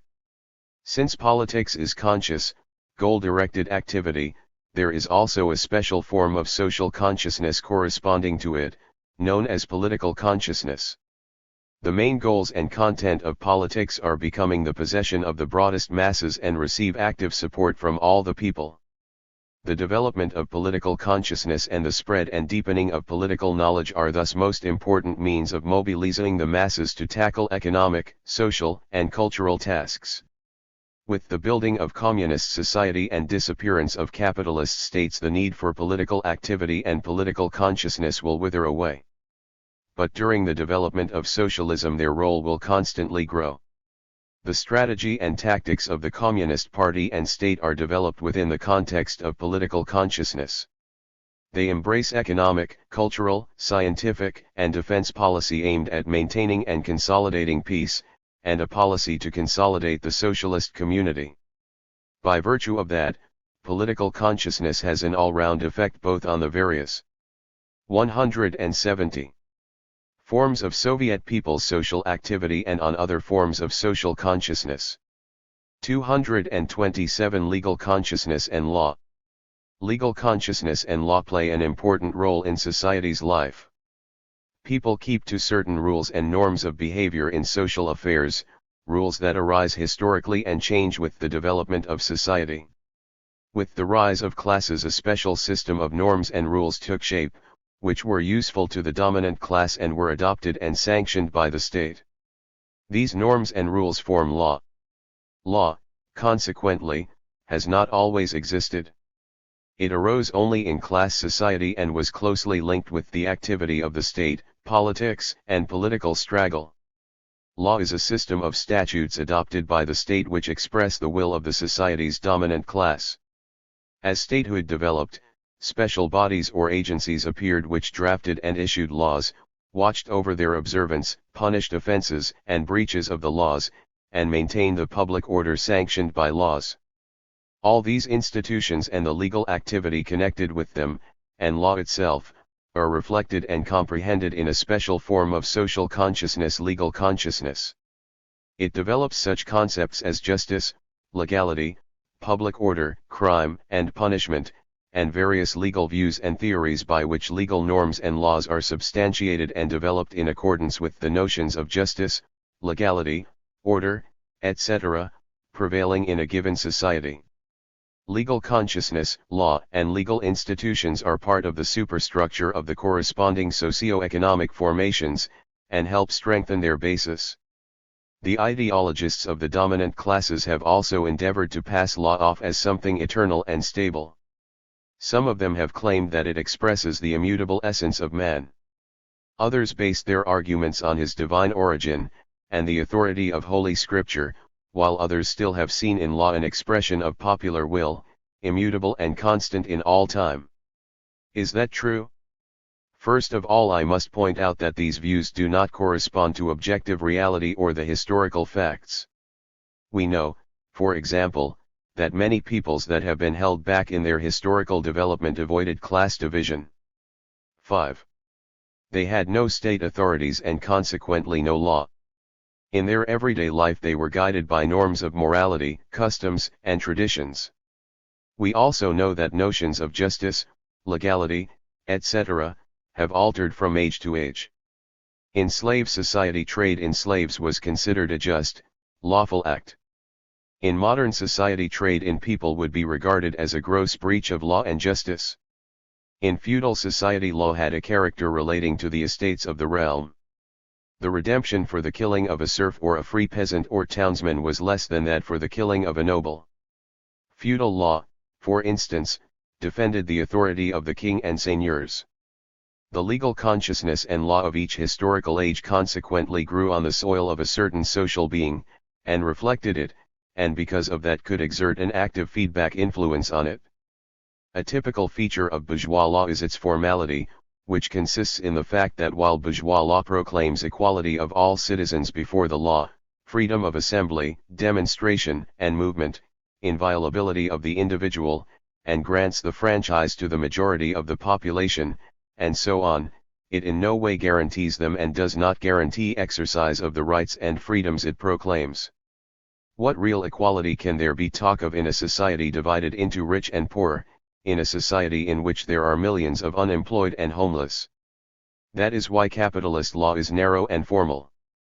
But even this limited law can be employed in a capitalist democracy by the working people to fight for their interests and to create their own legal, political and trade union organizations. Therefore, when the class struggle sharpens and a revolutionary situation matures, the capitalist class endeavors to establish a military police dictatorship of a fascist type, thereby repudiating the standard of bourgeois democratic law and legal consciousness. In those conditions, the fight for democratic rights becomes one of the most important tasks of the working class and all working people. With the rise of socialist society, there are essential changes in the character of law and legal consciousness.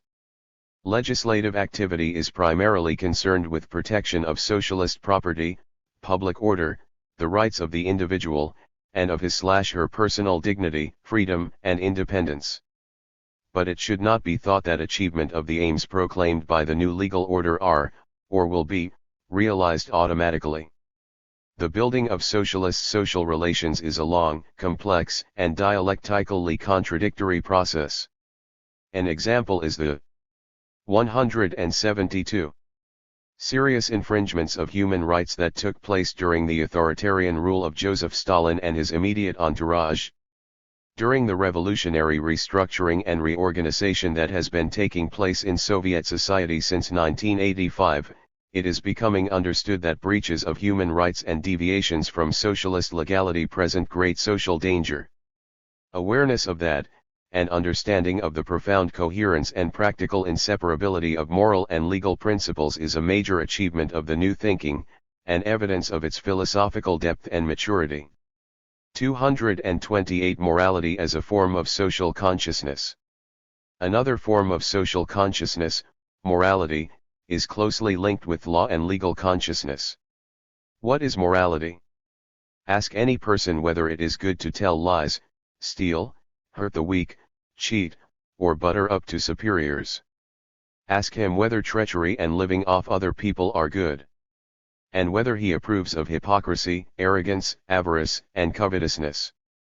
Most people consider these forms of behavior, actions, and traits of character to be negative, harmful, and extremely undesirable. On the other hand, people consider industriousness and diligence, honesty, benevolence, politeness, generosity, friendliness, devotion to duty, patriotism, interest in the common cause, etc., to be positive actions and traits of character. Such evaluations are moral, and belong to the system of moral values and rules of behavior that exist in any society, in any collective of people, and that originally took shape during the forming of human society. Morality, consequently, is a system of rules, norms, values, and ideals of people's behavior in their personal and public life in regard to each other, to their work collective, class, state, and society as a whole. What distinguishes morality from law and recognition of legal rights? First of all, in that law is formulated and enforced by the state, while morals are based on the authority of public opinion. Law arises in certain historical conditions, expresses the will of the dominant class, and will wither away with the building of full communist society, like the state itself. On the contrary, no society in the past, present, or future can exist and develop without morality, because people perform various acts in any conditions, conduct themselves in different ways, appraise the behavior of other people, and have to appraise and approve of their own behavior. But it does not follow that morality and its main 5 propositions and principles are eternal and immutable. The principles, rules, and norms of morality are determined by people's social being and are altered along with it. Principles like "thou shalt not kill" and "thou shalt not steal" have a historical origin. In the conditions of collectivist primitive society, in which there was no private property, stealing was impossible, and a ban on it had no sense. For a long time not only did the killing of an enemy, but also the ritual murder of a fellow tribesman or co-religionist, not contradict the norms of morality among some nations, but also, in some cases, the killing of the chief of the tribe. But in spite of class and historical differences, which are clearly traceable in the moral systems of various epochs and nations, there were general human moral values, standards, and precepts, proper to various socio-economic formations, and to different nations and classes of society. Such values in our times are a person's personal dignity, inviolability of the person, protection of the health, emotional world, and safety of children, maintenance of peace throughout the world, and prevention of extinction of the human race through a nuclear catastrophe. It is the existence of common human interests and permanent moral values that constitutes the basis for people's cooperation to attain the most important human aims. Recognition of the class character of morality in no way rules out the existence of general human values and interests. In a class society, moral principles have a class, group character. Because of the complexity and inner contradictoriness of the positions, above all, of the exploiter class, morality proves to be internally contradictory in antagonistic formations. The principles "thou shalt not kill" and "an eye for an eye and a tooth for a tooth," for instance, not only contradict one another but are equally sanctified by the authority of the Bible. This contradictory nature of morality often permits the ruling classes to justify those acts and deeds that most correspond to their class interests in a given situation. The most characteristic feature of the moral consciousness of dominant, ruling classes is the contradictions and deep divergence between moral principles, norms, and doctrines on the one hand, and real, actual behavior on the other. Bourgeois morality, for instance, while proclaiming 174. Diligence, hard work, and business honesty, the supreme virtues in words, readily reconciles itself to the fact that the majority of the members of the capitalist class are steeped in corruption, dishonest stock exchange machinations, and live through exploitation of others' labor. On the contrary, socialist morality is characterized by unity and inner agreement of moral principles and moral behavior. This morality, having arisen originally as a system of the moral principles and norms of behavior of the working people, is acquiring the form of universality in socialist society. Conscientious work, honesty, benevolence, mutual respect, a feeling of one's own worth, respect for human rights, internationalism, collectivism, respect for the individual's capabilities and talents, and rejection of hypocrisy and sanctimoniousness are its supreme virtues and principles. It is easy to proclaim such principles, but it is much more complicated to realize them in practice and in real, complex, contradictory affairs. A central task of socialist society is, therefore, on the one hand, to provide the objective conditions and resolve the contradictions which are the real preconditions for realizing such moral standards and, on the other hand, to educate everyone systematically in a spirit of lofty self-discipline and intolerance of divergences between actual deeds and moral principles.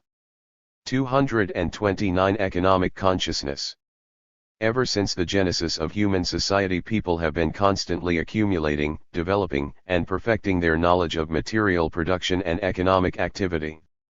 This knowledge, which reflects the most essential sides of the process of producing and distributing material wealth and is employed to organize and manage production and economic activity, makes a special form of social consciousness, viz., economic consciousness. In class society, this consciousness has a distinctly expressed class character, and is inextricably bound up with ideological struggle, and with legal, political, and moral consciousness. Aristotle, the greatest thinker of antiquity, considered that slaves were simply talking tools. Work could not be the lot of a free man, it was the lot of slaves. Aristotle well understood the importance of economic activity, and reflected on the function of money, etc. Economic consciousness began to develop particularly rapidly in the epoch of capitalism. The founders of 5. Political economy, the science of economic activity, of production and management, Adam Smith, David Ricardo, and others, developed a labor theory of value that was highly esteemed by Marx and Engels. Lenin pointed out that the views of these economists, after critical reworking, were one of the sources of Marxism. But views on economics formed in antagonistic formations reflected economic activity, as a rule, from the standpoint of the dominant classes. They exaggerated the role of private property and considered it the eternal, necessary, sacred foundation of any society. In capitalist society, bourgeois economic consciousness is a powerful weapon for subordinating the working people to the exploiters and a means of disempting their class consciousness. Bourgeois economic consciousness considers the acquisition of private property and personal enrichment the basis and goal of all economic activity, even when they lead to destruction of nature and bring untold woes to the working people. Economic consciousness has a quite different character in socialist society. Like other forms of social consciousness, it reflects social being and changes it undergoes. Economic consciousness, moreover, is primarily a reflection and awareness of the patterns of development of the socialist economy and the forms of organizing and managing it. Since human beings, working people, are the main productive force of society, all-round development of their economic consciousness is a powerful subjective factor in the development of the productive forces as a whole. The structure of the economy of contemporary socialist society is very complex. In addition to state enterprises, which create the bulk of the product needed by society, there are cooperative enterprises, and individual self-employment. In the Soviet Union, there are, in addition, mixed enterprises set up by Soviet and foreign firms.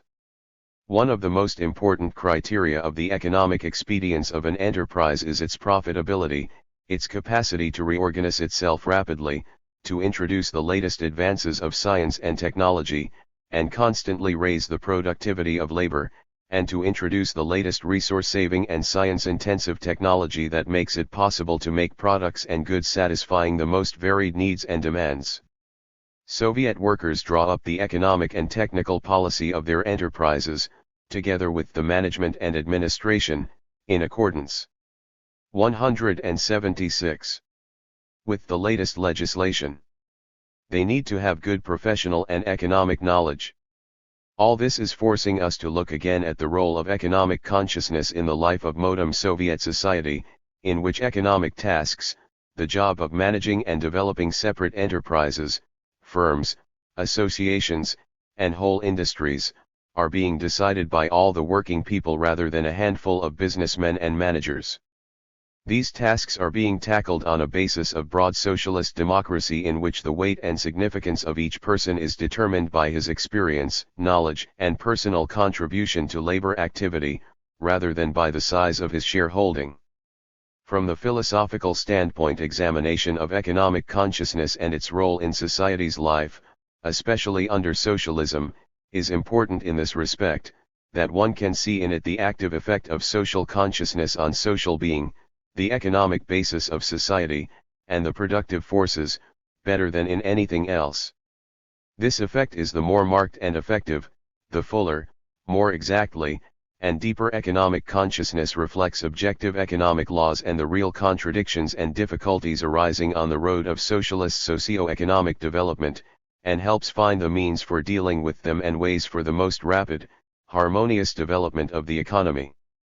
230 Religion as a form of social consciousness.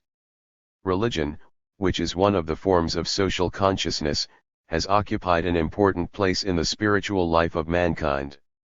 In some periods it was the universal form of such consciousness. But that does not mean that it has existed forever. Modern science dates it to the age of late primitive communal society. A need arose then to explain and understand phenomena of the surrounding world and of the activity of man. Not having the requisite knowledge, and being at a low level of economic and social development, people could not give a scientific explanation of the world around them and began to explain it, so to say, by analogy with themselves, endowing it with supernatural properties and ascribing mysterious spiritual forces to it. Being weak and helpless in the struggle against the forces of nature opposing him, ancient man deified natural phenomena, i.e., rain, lightning, thunder, rivers, streams, trees, stones, etc. He worshipped separate objects, trying to cajole them and win their patronage. Notions gradually arose that ascribed the 5. Existence of a soul and will to phenomena of nature, similar to the soul and will of man but more terrible, mysterious, and incomprehensible. In class society man began to be opposed by even more alien, remorseless forces of class exploitation, as well as by the forces of nature. Religion, proclaiming and hallowing his weakness and helplessness, called for humility and submissiveness before these forces. It was thus converted into a form of consciousness promoting spread, consolidation, and inculcation of the ideology of the dominant classes.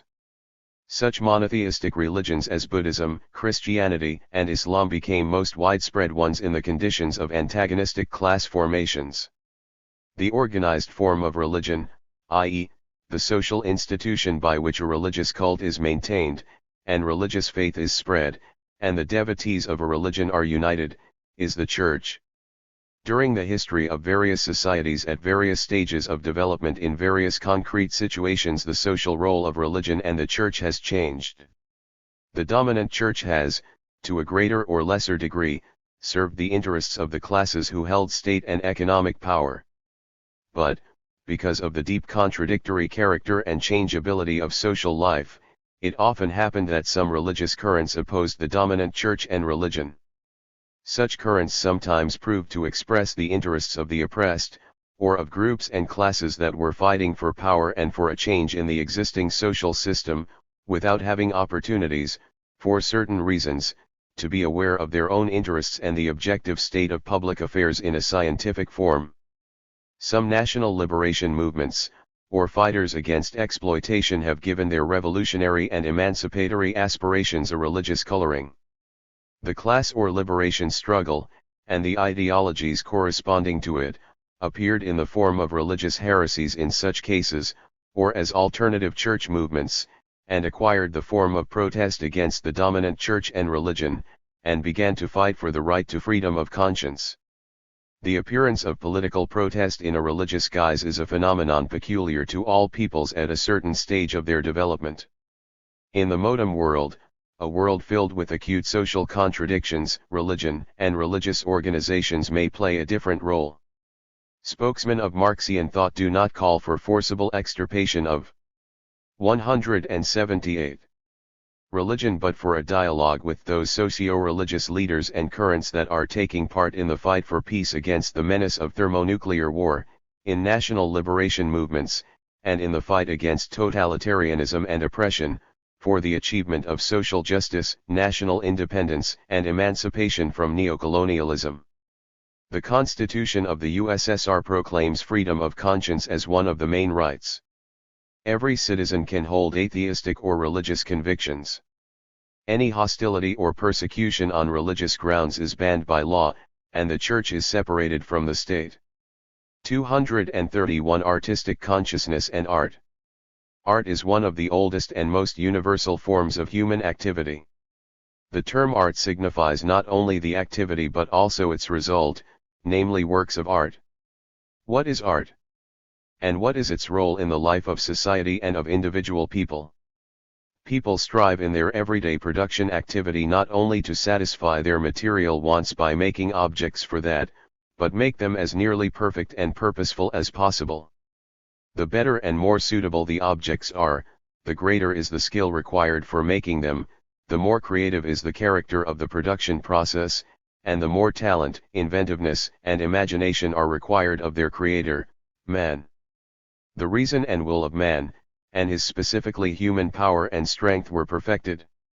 The more man was singled out from nature, and raised himself above her, the more he perfected himself, and his skills, knowledge, and standards of behavior, and consequently molded himself as a social creature. All these peculiarities of man, and above all his social essence, the force of his knowledge, the power of imagination and culture, and also the perfection and mastery of activity, were embodied in the objects he made, in structures, in tools, and in improved, transformed, humanized nature. The fuller this embodiment, the finer and more beautiful are the material products of his work and his creative activity. Through the historically conditioned division of labor, a separation of the production of useful things came about from that of beautiful things. Art as a special form of activity, production of the beautiful, was separated from material production. Special groups of people arose for whom art became a profession: artists, sculptors, architects, writers, poets, musicians, actors, and others. In class society, the dominant classes are special consumers. 5. Of art. They finance the activity of artists, writers, and actors, by their creative labor, and at the same time force them to serve definite class aims, and make them conscious or unconscious vehicles of a certain world outlook and ideology. It would be wrong, however, to think that art, i.e., artistic activity, is wholly separated from material production. Even in exploiter societies, the work of artisans, craftsmen, and peasants contains a striving for perfection and manifests a creative human element. To the extent that work contains an element of freedom and creativity, it also has artistic qualities. The freer and more creative work is, the closer it approximates to art. Elements of artistic activity are inherent in all manifestations of human activity developing on the basis of labor. All man's social being, which is a product of this activity, is permeated to a greater or less extent by a creative, artistic element, which also finds reflection in a special form of social consciousness, viz., artistic consciousness, which reflects the reality around us in a system of artistic images. These images reflect the individual and general, typical features, properties, and peculiarities of nature, society, and man's inner world. They are then embodied in corresponding material objects and processes, in musical works, pictures, sculptures, architectural structures, and ensembles, theatrical productions, and films. Unlike scientific knowledge, which reflects the world in the form of logical concepts and complex theories, art is the material embodiment of artistic images that affect our sense organs and evoke a certain emotional reaction. Visual sensory images have a subordinate place to some extent in the system of scientific knowledge. They are employed to create visual models, drawings, blueprints, depictions of the objects studied, and so on. But the main means of knowledge are scientific concepts and judgments by which universal laws of science are formulated in abstract form. Individual phenomena are treated as the starting point of knowledge and material for supplementing the laws discovered and formulated by science. In artistic knowledge, visual sensory images, on the contrary, have a central place, and make it possible to reflect the deepest, most stable features of any individual phenomenon in a form directly accessible to sense perception. Concepts and judgments are employed here as means to describe and analyze artistic images. Scientific knowledge and artistic knowledge are consequently not 180 opposed to one another and cannot replace each other. They supplement each other, creating a fuller picture and system of knowledge about the world around us and about man's inner world, experiences, moods, attitudes, and individual peculiarities in which the most essential traits of an age and society are manifested. Such is the general interconnection of art and science. The artistic consciousness of a particular age affects man's inner, mental world through a system of works of art that embody it, disclosing through it features of reality that escape other forms of social consciousness. Man's spiritual education takes place through that, and definite attitudes to nature and society are formed in that way. The art of any age and any people brings out, in inimitable artistic images, in accordance with the aesthetic ideals, norms, and ideas dominant in artistic consciousness, features of life and the personality, and of interaction of man and nature that are not reflected and not communicated by other forms of consciousness and types of activity. Because of that, folk art, and the works of the great masters of the past, and of our contemporaries, help make all world culture available to us, and help us to assimilate everything valuable accumulated by mankind in the course of history. In acquainting ourselves with the literature of other ages and nations, listening to music, and visiting art galleries, we not only become aware of the experience accumulated by other people but are also introduced to their experiences and inner world, and ourselves become spiritually richer and nobler, and broaden our outlook, and our understanding of the world. By introducing us to the life experience of mankind, art promotes the accumulation of cultural values, ennobles our feelings, and promotes people's deeper mutual understanding. Art and artistic consciousness thus exert an immense emotional effect on all aspects of public and individual life. Art reflects reality at all levels of social consciousness, including social psychology and ordinary, everyday consciousness. Works of art embody the talent, fantasy, and imagination of the creative personality. The effect of society on art and art's reverse influence on society are determined by several factors, which include the social structure of society, and other forms of consciousness, the mental attitude dominant at a given historical moment, and national traditions, and public tastes, and finally the personality of the artist and his individual, inimitable traits. Only the interaction of these 5 factors makes it possible to understand the special features of art properly, and the artistic consciousness of a particular age. It is because of this that there is no simple, straightforward dependence between artistic consciousness and art, on the one hand, and social being, on the other. Art is not a mirror reflection of nature and society in painting, literature, drama, etc. The images created by artists also include both artistic invention, fantasy, and personal experiences, and the acute problems that agitate society and have not yet found solution in it. Art affects both the emotions and the consciousness of a person. It enriches his or her emotional world and at the same time faces him or her with moral problems. Greek art, in the poems of Homer, for example, in the tragedies of Aeschylus, Sophocles, and Euripides, in Aristophanes' comedies, and in lyric poetry, posed the question of the relation of good and evil, the noble and base, the tragic and comic, the eternal and the momentary in the life of people. Shakespeare's art, while reflecting a concrete historical reality, posed before people the eternal question of the sense of life, the justifiability of crime, of good and evil, and of personal responsibility and human ingratitude.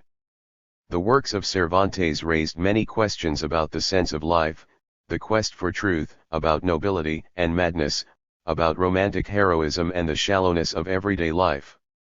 The works of the Russian writers Leo Tolstoy and Dostoevsky, who enabled us to look into the very depths of the human soul and understand the workings of human psychology, are of immense importance for modern culture. Every nation makes its special contribution to world art, because its historical destiny, culture, and the individual, personal characteristics of its artists, musicians, writers, and actors are inimitable. The art of big and small nations therefore has lasting historical value. It is important to note that artistic consciousness and art experience a particularly stormy, all-round flourishing in periods of upturns in the history of a people. So it was in art, literature, and music during the 1917 Socialist Revolution in Russia. So it is in Soviet art and literature now that perestroika is in full swing. Authors, playwrights, filmmakers raise acute problems, show personality clashes and the struggle between innovators and conservatives. They foster courage, fortitude, resolution, high moral standards, initiative, and irreconcilability to all that stands in the way of justice, good and beauty. 182. In modern capitalist society and in some developing countries, art and the understanding of reality are contradictory because they reflect different social, group interests. Modern art in capitalist society is a mixture of progressive as well as reactionary and conservative trends. It should not be viewed as something homogeneous. Indeed, the society that gives rise to such art is contradictory and heterogeneous. The task of Marxist philosophy is therefore to analyze thoroughly modern artistic consciousness and art as the whole, expose their social functions and comprehend deeply the values and moral and aesthetic attitudes they contain. The works of modern art that foster the high qualities of the human person, call for freedom and social changes to attain justice, and proclaim humanistic traditions and ideals are conducive to general historical progress and will make part of the treasury of world culture. 232 Individual and social consciousness. So far I have been examining different forms of social consciousness. What is their connection with individual consciousness, i.e., the consciousness of the individual person? Society consists of individuals. The creators of the greatest works of art were separate individuals. The greatest discoveries in science and the most profound theories reflecting the world were made by individuals like Newton, Lobachevsky, Einstein, Bohr, and Wiener. We constantly come across manifestations of individual consciousness not only in the world of science and art, but also in everyday life, and they are all different. Every person has his or her aspirations and cares, views on life, understanding of various problems and duties, and so on.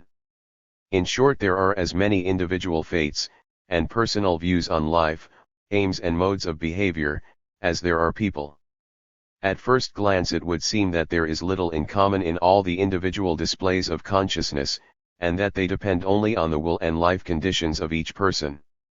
The German philosopher Friedrich Nietzsche even claimed that there was no social consciousness, but only the thinking and consciousness of the separate individual, because, he argued, consciousness developed in the head, and individuals had heads, but not society. That was an extreme, individualistic point of view. At the same time, the old materialists were not right who deduced individual 5. Consciousness directly from the conditions of personal life and its unrepeatable circumstances.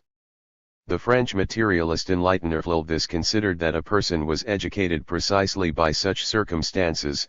It was sufficient for two children from one family to take different routes during a walk for their views on life, and their individual characters and aims, to begin to diverge. Undoubtedly, society has no head, and life conditions, peculiarities of education and upbringing, and personal biography influence a person's individual consciousness, character, and behavior. But it is enough to ask whether Shostakovich's Seventh Symphony, dedicated to the Soviet people's struggle against the German fascist invaders, could have appeared in the Middle Ages, or whether an artist of antiquity could have painted canvases like Rapin's or Picasso's in order to realize that the content of these works was determined by the features of the age, nation, and historical period. Similarly, in spite of all the individual differences, no one in the 18th century strove to buy an automobile. All these differences in people's behavior, in spite of individual features, are determined on the one hand by objective, social being, and on the other by social consciousness, arising on its basis and reflecting it. Historical materialism does not deny individual consciousness, aims, will, and desires. It assumes that they need to be closely studied and explained correctly, in a materialist way. Social consciousness is the general that arises in the consciousness of the individuals of a society because they live in conditions of a certain social being and formulate their personal aims within its context and on its basis. The individual consciousness of each person is molded under the influence of many factors, which include his or her personal temperament, individual peculiarities, sex, age, material position, family circumstances, situation, working conditions, etc. The decisive influence, however, is exerted by the social milieu built up in the context of a definite social being with the existence of a definite social consciousness and other elements of the superstructure. People are constantly exchanging views, and production, social, and political experience, in their practical, production, everyday, domestic, and social activity. During this exchange common views are developed, an understanding and evaluation of events, the same for a given 184. Group or class, and common aims. Individual aims, views, and needs are molded and shaped under their influence. Social and individual consciousness are therefore in a constant, complex interaction, through which the creative achievements not only of great thinkers but also of every man and each individual personality, are included in the common treasury of spiritual culture. To separate social and individual consciousness, therefore, and even more to counterpose them, is a gross metaphysical mistake disrupting the real link and interaction of these phenomena. 233 On the relative independence of social consciousness. All the changes in social consciousness, and the process of its development itself, are determined in the last analysis by changes in social being. It would be wrong, however, to think that this consciousness always lags behind social being. Political consciousness, morality, artistic consciousness, religion, and philosophy do not reflect people's material reality. The class struggle, various events, gradual and revolutionary changes in a passive way, as in a mirror, but create certain ideals, norms, standards, precepts, and rules of behavior, and develop an image of a more desirable, preferable organization of social life. The relative independence of social consciousness, and its capacity for anticipatory reflection, are manifested in that In the literary works of the past, in the works of philosophers, economists, sociologists, and political thinkers, we find many arguments about what a rational, just society should be like, how state administration should be organized, and what the most just laws and most humane norms of morality should be like. All these arguments, of course, reflect not only universal, but also quite definite class ideals and notions of justice, humanity, etc. At the same time they are historically limited.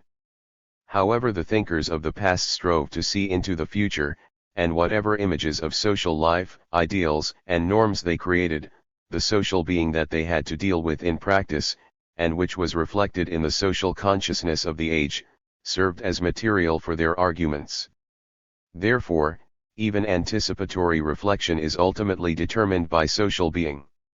In ages of the spontaneous, elemental development of preceding socio-economic formations, the relative independence of social consciousness was often manifested in the creation of various kinds of utopias.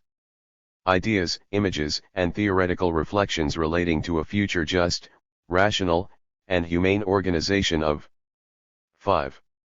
Society that do not have an objectively scientific foundation are called utopian. The creators of utopias were often outstanding thinkers who expressed the interests and moods of the most oppressed and exploited classes, although they themselves sometimes belonged to the privileged classes or estates. Views like these got their name from the book of the English statesman of the early 16th century, Thomas More, entitled Utopia, which painted a picture of a fabulous socialist society in which universal equality, justice, and prosperity predominated. During the 18th and 19th centuries, as exploitation of the working people increased, utopian socialism became very widespread. Marx and Engels highly appreciated the creators of the utopian social. 186.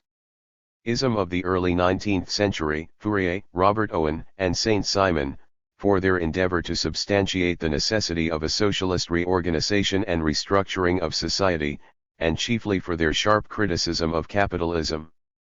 At the same time, Marx and Engels stressed the unscientific character of this form of socialism. It was imaginative, fantastic, wish-fulfillment socialism. Its creators suggested that the new society would arise through moral self-perfection, benevolent, philanthropic activity, and enlightenment, rather than through sharp class struggle. The unscientific and utopian character of such projects was proven by the collapse of the separate attempts to realize them undertaken, for example, by Robert Owen. The relative independence of social consciousness was particularly clearly manifested in the creation of the theory of scientific socialism. This theory, developed by Marx and Engels, and later creatively worked up by Lenin, was not a simple reflection of the profound socio-economic contradictions of capitalism, but represented the first example of a truly scientific anticipatory reflection of social being. It not only scientifically substantiated the need for a revolutionary transformation of society, and the abolition of private property and exploitation of man by man, but also pointed out the real road and method for such a transformation. Where is the very possibility of anticipatory reflection, and the relative independence of social consciousness as a whole, drawn from? The point is that social being is not just the aggregate of the socially significant events existing at a given moment. It is not something congealed and jellied, and invariant. It is in continuous development, and various trends and tendencies are constantly arising and growing in it. There are consequently objective patterns in it that govern these tendencies, processes, and changes. By reflecting those trends and patterns, social consciousness acquires an ability to see into the future, as it were, and to run ahead. Its relative independence is manifested precisely in that. Since social being itself is contradictory and is reflected from various class positions within various straggling ideologies, its reflection also proves contradictory. Before the creation of the materialist conception of history, this anticipatory reflection was unscientific in the main, and despite separate true guesses had utopian features. With the creation of Marxist philosophy, which developed the 5. Materialist conception of history, there came about, for the first time, a possibility of a strictly scientific awareness of the objective tendencies and patterns of social development. The relative independence and activity of social consciousness are continuously growing in socialist society. This well illustrates the awareness, based on philosophical analysis, of the underlying economic and political processes that are taking place in modern socialist society. While itself a reflection of reality, this awareness is rising at the same time to the level of critical re-evaluation of everything that is happening. It is disclosing the machinery and causes of the stagnation and bureaucratization of Soviet society, and of the conditions that led to the gap between the principles of socialism and social justice, on the one hand, and their deformation and distortion in the affairs of society itself. This critical awareness is bringing out the contradictions in social being itself, and is endeavoring to promote victory of progressive tendencies over stagnant ones. But certain contradictions and struggle are arising in social consciousness itself that reflect the stance of various social groups, and of the proponents of democratic methods of management and of command administrative ones. Social consciousness is not only acquiring relative independence in the course of resolving these contradictions, but is also becoming a powerful factor in the restructuring and reorganization of all spheres of the society's affairs under socialism. 234 Growth of the role of the subjective factor under socialism. When discussing the relative independence of social consciousness and stressing the activeness of its various forms, I have established that they all not only reflect various aspects of social reality but also have an active reverse effect on it.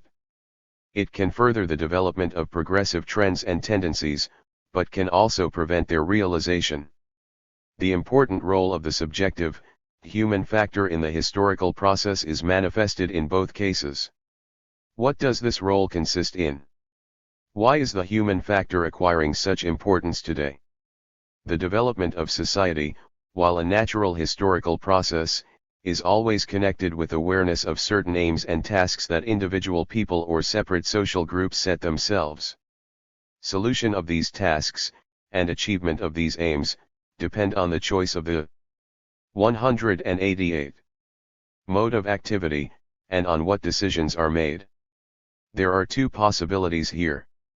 The first is that people set themselves unattainable aims, formulate their tasks incorrectly, take ill-considered decisions, and choose a mode of action that is unsuitable for the given conditions, time, place, and society, or is ineffective for attaining the ends intended.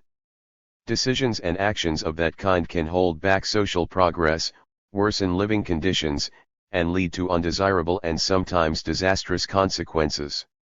That also signifies that incorrectly understood patterns of social development, and objective circumstances, revenge themselves on people for their not being aware of them, for their not having studied them and reflected them in their activity. Sooner or later these patterns and the consequences of incorrect awareness of them make it necessary to alter incorrect decisions and find another, truer mode of action corresponding better to objective reality. Until that happens, the people, social groups, social organizations, that have taken wrong decisions and are pursuing unattainable goals, are forced to pay a dear price for their mistakes. The second possibility is that people are quite deeply and truly aware of the objective patterns, and understand the real conditions and trends of social being. Because of that, they are in a position to pose real, scientifically substantiated aims, and solvable tasks. They are able to take true decisions and effective, reliable means of action. It does not follow, of course, that everything will become simple and easy in such cases, that the aims will be attainable without struggle, and that the appropriate activity will not encounter difficulties or obstacles. Because of the objective complexity and contradictory character of life, and because a great number of people, social and professional groups are acting simultaneously in society, and also various organizations that are defending their interests, difficulties and obstacles to achieving the main and common aims arise all the same. The root difference of this from the first possibility, however, is that movement toward the planned goal takes place faster and mistakes are fewer. In that case, why do people far from always realize this second possibility? The point is that in real society social consciousness lags behind social being. A correct, deep, and furthermore scientific awareness of reality is far from always achieved, since various social forces. 7-10-19. 189. Affect the subjective factor of social development, viz., social and class contradictions and struggle, various prejudices, ideological precepts, social moods and passions, lack of information, etc. The development of correct decisions and a true awareness of aims and of the real state of affairs are often prevented by the personal qualities of leaders, political thinkers, and ideologists. When the people on whom the development of social aims and ideology depends have personal traits that prevent the taking of correct decisions, they often come to an incorrect understanding of the appropriate aims and tasks. That is why the subjective factor can play a marked, and sometimes decisive role in historical development in spite of the fact that the objective factor is determinant in the final analysis. In socialist society, in which antagonistic contradictions have been overcome, the objective preconditions are created, because of that, for a fuller, deeper awareness of social reality, and for a scientific determination of aims and of the means of attaining them. That does not mean, however, that all the decisions taken in socialist society, and any mode of social action are automatically correct, and that they are taken without a struggle of opinions, clash of interests, and serious political and spiritual efforts. The role of the subjective factor in socialist society, and the role of the conscious, active, creatively thinking person interested in a correct solution of social problems, rise steeply. 190. In the USSR, a far-reaching, in essence revolutionary reorganization and restructuring of economic, social, and cultural affairs is underway. It is linked with the fact that in the preceding stage of development there was a certain slowing down of social and economic progress, which was caused by the smugness and complacency of a number of leaders, a strengthening of conservative tendencies among certain people in charge of industry, agriculture, various social organizations, etc. A reason for this complacency was the great successes and rapid rates of development in the preceding stages of the development of Soviet society. It began to seem to some people that the state of affairs would maintain itself automatically, without a critical appreciation of what had been achieved, without taking new, bold, creative decisions, and without activating the human factor. Life has shown that this view was mistaken.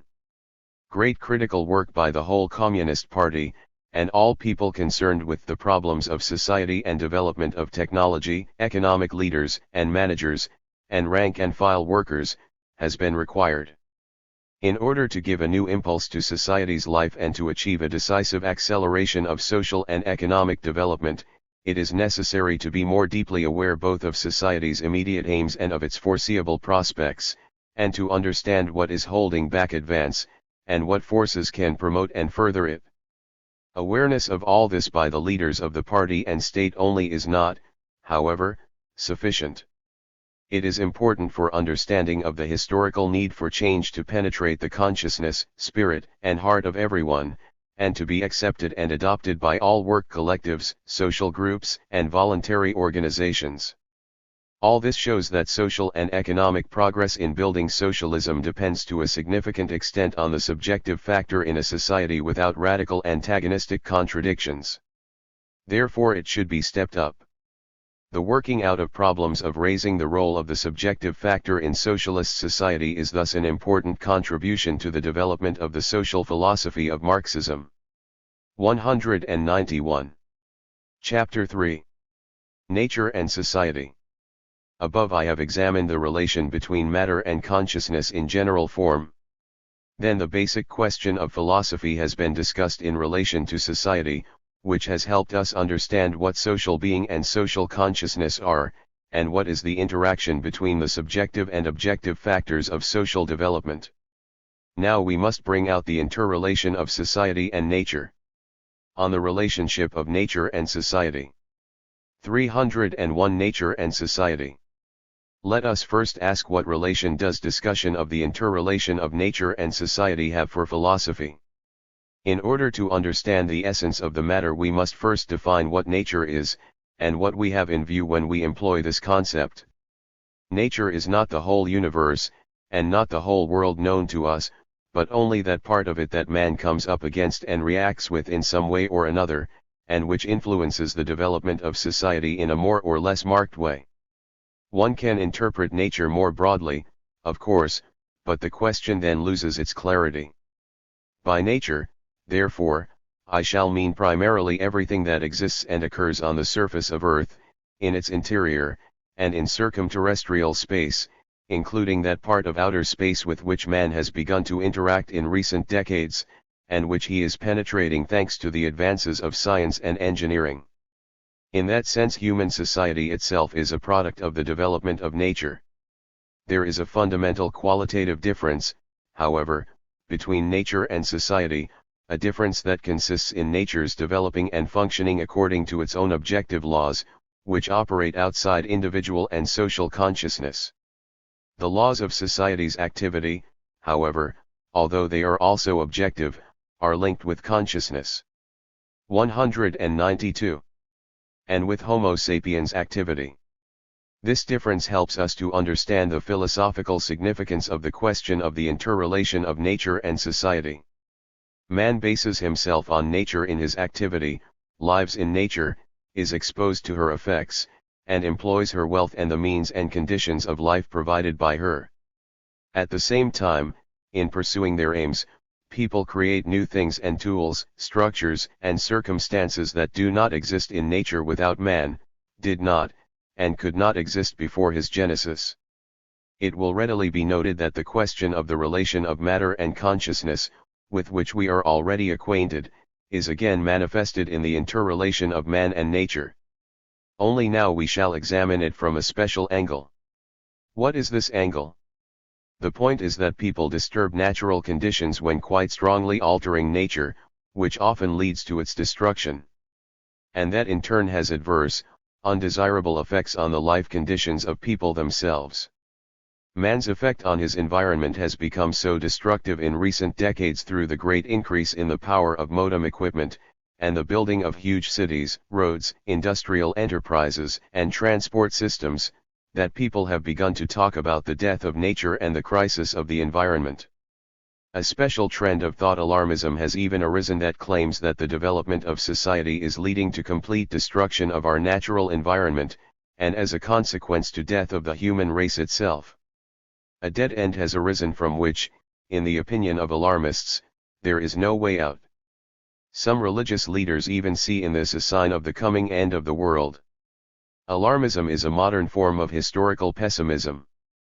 But historical optimism also exists in our day, whose proponents believe that human reason and goodwill can help preserve and restore nature, if directed along the correct path and given the requisite social conditions, and establish a more correct and harmonious relation between nature and society in the future. The disputes around the interconnection and contradictions of nature and society are becoming increasingly heated, and touch on very profound problems connected with man's relation to the world around him and with the very existence of human society. Broader and broader strata of the population of all countries are being drawn into them. 5. International conferences are being held to tackle these matters. Special laws have been passed in various countries to regulate society's relation to nature. All this demonstrates that philosophy as the intellectual quintessence of modern times, and the theory of the most general laws of the development of nature, society, and thought, must take an active part in working out a scientific, materialist solution of this vitally important problem. In order to bring out the various views on the relationship of nature and society and to show the correctness of the historical optimists, let us listen to a dialogue between two conventional characters, pessimist and optimist. 302 Dialogue about nature and society. P. The whole history of humanity says that the development of society entails destruction of nature. Ultimately, people will destroy the environment and wipe out the conditions of their own existence. What happened in the past, however, need not necessarily happen in the future. People have gathered immense experience, dispose of powerful equipment and scientific knowledge, by which they can stop destruction of the environment. P. Quite the contrary. The development of technology entails exhaustion of natural resources. Look for yourself: motor cars, tractors, power stations, huge ocean liners and aircraft are burning millions of barrels of oil products every day. Oil is being used by chemical works, too, to produce fertilizers, medicines, artificial fibers, new materials, and so on. The same can be said about coal, which is burned in power stations, employed to make steel, pig iron, and various chemical products. But surely the reserves of oil and coal are limited. What will people do when they are finished? Oh! But surely new sources of these fossil fuels are constantly being discovered? P. True. But sooner or later they, too, will be exhausted. Furthermore, the installations that pump oil products at the same time use up atmospheric oxygen. One small car uses up as much oxygen in an hour as a big, centuries-old oak liberates into the atmosphere in 24 hours. And we are constantly destroying vast forests, and using the wood for heating, building, and making paper. Furthermore, forests are being destroyed by forest fires which are occurring more and more. 194. Often in our day. And think of all the factory chimneys pouring carbon dioxide and other harmful wastes into the atmosphere. Add to this that the total mass of green vegetation of Earth's surface is being catastrophically reduced, and you will understand that we are threatened not only by exhaustion of power materials but also by oxygen hunger. Oh! You are painting a very gloomy picture. P. That is far from all. The rapidly growing population of Earth, especially the urban population, does not have enough fresh water. Furthermore, river and sea water is being polluted by urban effluents and the wastes of industry. They are destroying fish and aquatic vegetation, and killing the plankton on which marine animals feed. The destruction of fertile soils and of the natural landscape, etc., need to be added to that. Oh! What is your forecast? P. Around 20 years ago a voluntary public organization, the Club of Rome, was founded in Rome. It unites many top scientists, economists, sociologists, and politicians. Their first conclusion was that it was necessary to stop the growth of production, slow down the development of society, reduce the rapid increase of population that was causing hunger in many countries, create waste-free production, and establish zero growth. Later the members of this club and of other similar organizations changed their views, it is true, and began to consider that new modern technologies could correct matters if industries were created that saved and economized on natural resources. Oh! Does it follow that if we listen to these recommendations we could save mankind from death and stop destruction of nature? Is that how it is? What is preventing us from doing it? P. First, I did not claim that carrying out the recommendations of the Club of Rome and other nature protection organizations could save mankind. It will hardly help nature. What has been destroyed, used up, and burnt can no longer be restored. Second, mankind has never listened to the voice of prudence.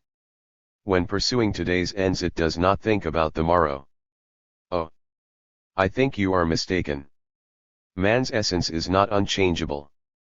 People act in one way or another in accordance with the social conditions, the social system and the mode of production in which they live.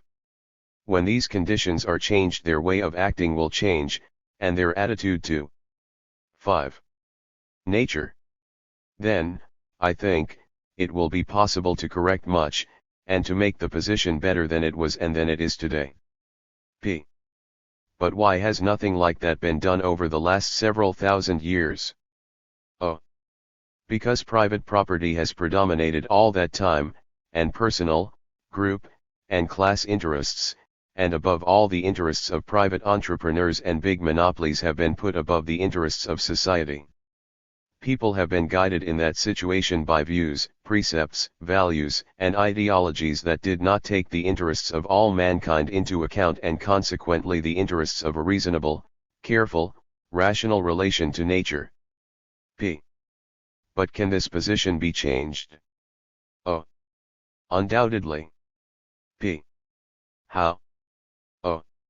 I think the best answer to that, which affects the most fundamental interests of mankind and its attitude to the environment, is given by the philosophy of dialectical materialism. What distinguishes it from non-Marxian philosophical propositions? What is its positive program and the prospects for realizing it? I shall discuss these questions in the pages that follow. 303 Pre-Marxian Views on Nature and Society. Man's attitude to nature has changed as society has developed, which has found reflection in various doctrines about the relations of society and nature. Primitive men were consumers of natural wealth. Over hundreds of thousands of years they fed on animals and plants, slept in caves, dressed in skins, used tools and weapons of wood, stone, and bone. They only assimilated natural matter but did not create anything that did not exist in nature. That level of development of the productive forces found reflection in a system of religious notions, myths, and legends in which man's complex, contradictory attitude to the world around him was expressed. On the one hand, nature provided life, nourished man, and was therefore an object of his worship and deifying.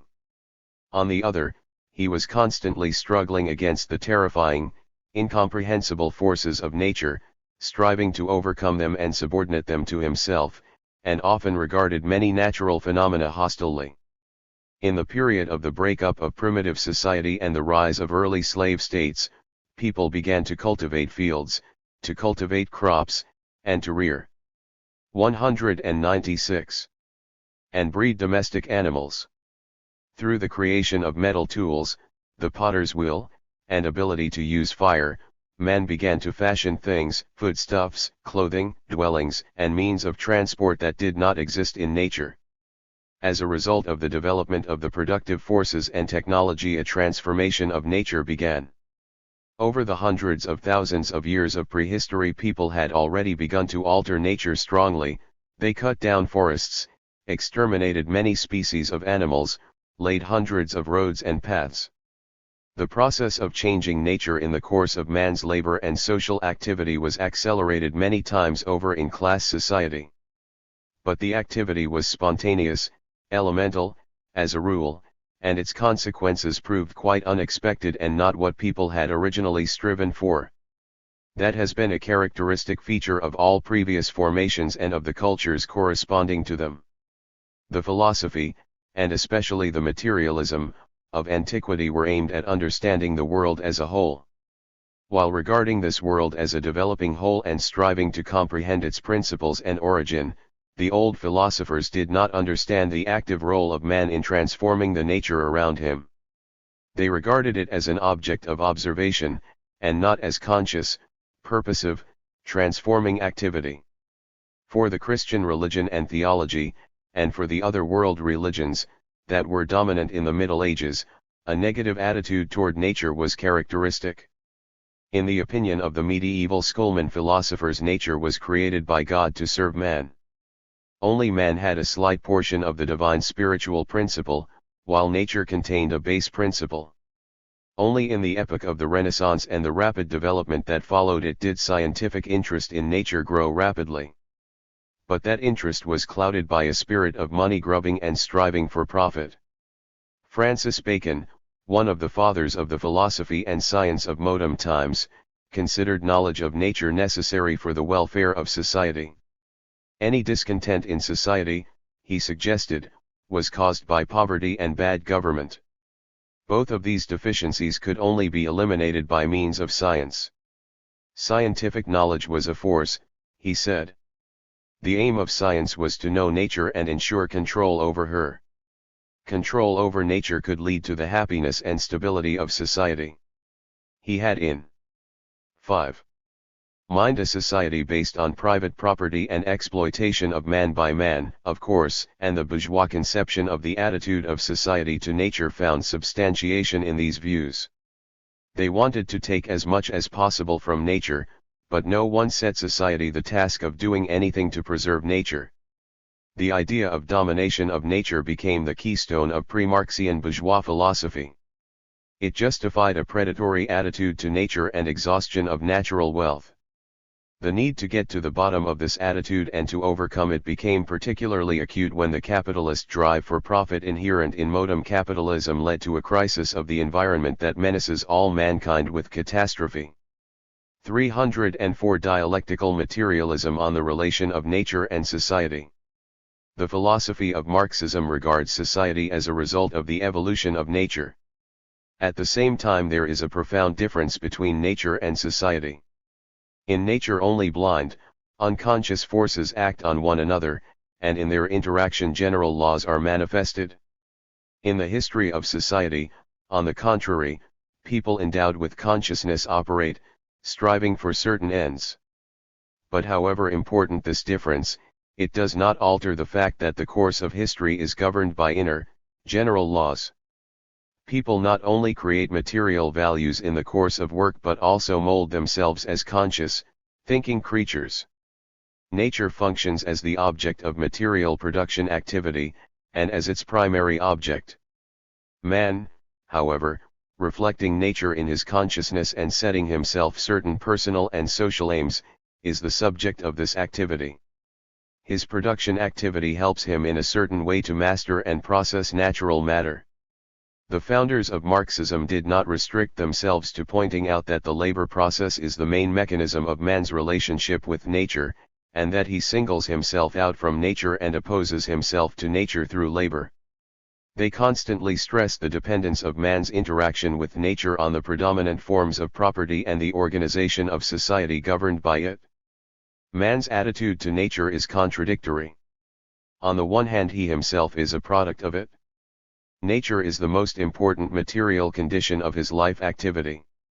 Natural wealth, energy resources, fertile soils, the existence of water, air, climate, etc., affect the development of society in a certain way. On the other hand, man changes nature in the course of labor.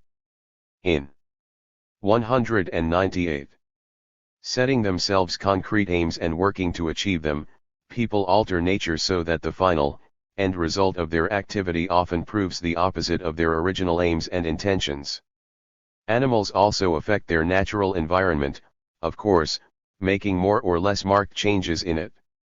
But man's effect is hundreds, even thousands of times greater. In order to prevent disastrous, destructive consequences of this influence, it takes more than being simply aware of them. This awareness itself is determined by social being and depends on it, from which it necessarily follows that a proper, harmonious interaction of man and nature that will guarantee progressive development of society, and at the same time not lead to destruction of nature, is only possible given a transformation of society as a whole, and primarily a change in the mode of production, in other words only with a transition to socialism and later to communism. But why is it that communism will help eliminate and resolve the contradictions between nature and man that have arisen and deepened throughout all the preceding formations? It is because the abolition of private property makes it possible to realize scientifically substantiated, planned production and use of material resources in the interests of society as a whole, and of all mankind, and not in the interests of individual capitalists or separate monopolies. In opposition to all bourgeois theories, Marxism considers that the contradiction between nature and society should be resolved by eliminating any domination and not through man's domination over nature. By eliminating man's domination over man, communism will also eliminate man's domination over nature, if we understand by domination unrestrained exploitation of natural wealth for the sake of profit. Figuratively speaking, the principle of cooperation must be affirmed in place of the bourgeois principle of domination, so creating favorable conditions for both the development of society and the conservation and development of nature. By providing conditions for the all-round development of each individual, and of society as a whole, communism will provide the conditions as well for harmonious development of nature. The interaction of society and nature in the new conditions should be built on the principle of mutual enrichment and development, relying on profound knowledge of the objective laws of the development of man and his environment. So, the main conclusion to which dialectical materialism leads is a conviction that the contradictions between nature and society 5. Can only be resolved given far-reaching, deep-going revolutionary social reforms. This general philosophical conclusion becomes society's fundamental strategy throughout the building of socialism. A harmonious interaction of society and nature, of man and the environment, is acquiring increasing significance for improving the people's life. The environment. The biological and social in social development. 305 The structure of the environment. When one looks at Moscow from the viewing platform of the TV tower in Ostankino, one of the highest structures in the world, one can see a whole sea of roofs, stretching to the horizon, a stream of motor cars on the avenues and squares, and the tiny figures of people walking along the pavements. The huge city and its multimillion population, complex technical systems and urban transport permanently surrounds each citizen. Nature is present here only in the form of parks, green grass, and separate greenery. Most of the population in the USSR and all developed countries live in cities and are surrounded by urban structures and technical installations made by man. The number of rural inhabitants living in direct proximity of nature and surrounded by woods, fields, clean rivers, and lakes, is constantly shrinking. What is then the environment? It is a complex system. Its main subsystems are man's natural habitat and his artificial habitat. The natural environment is the part of nature with which society interacts during its development and activity. When the human race first originated, its natural habitat embraced only a small part of the Earth's surface. Now, however, it includes the Earth's interior, as well as its surface, the world ocean, near-Earth airspace, and part of the solar system.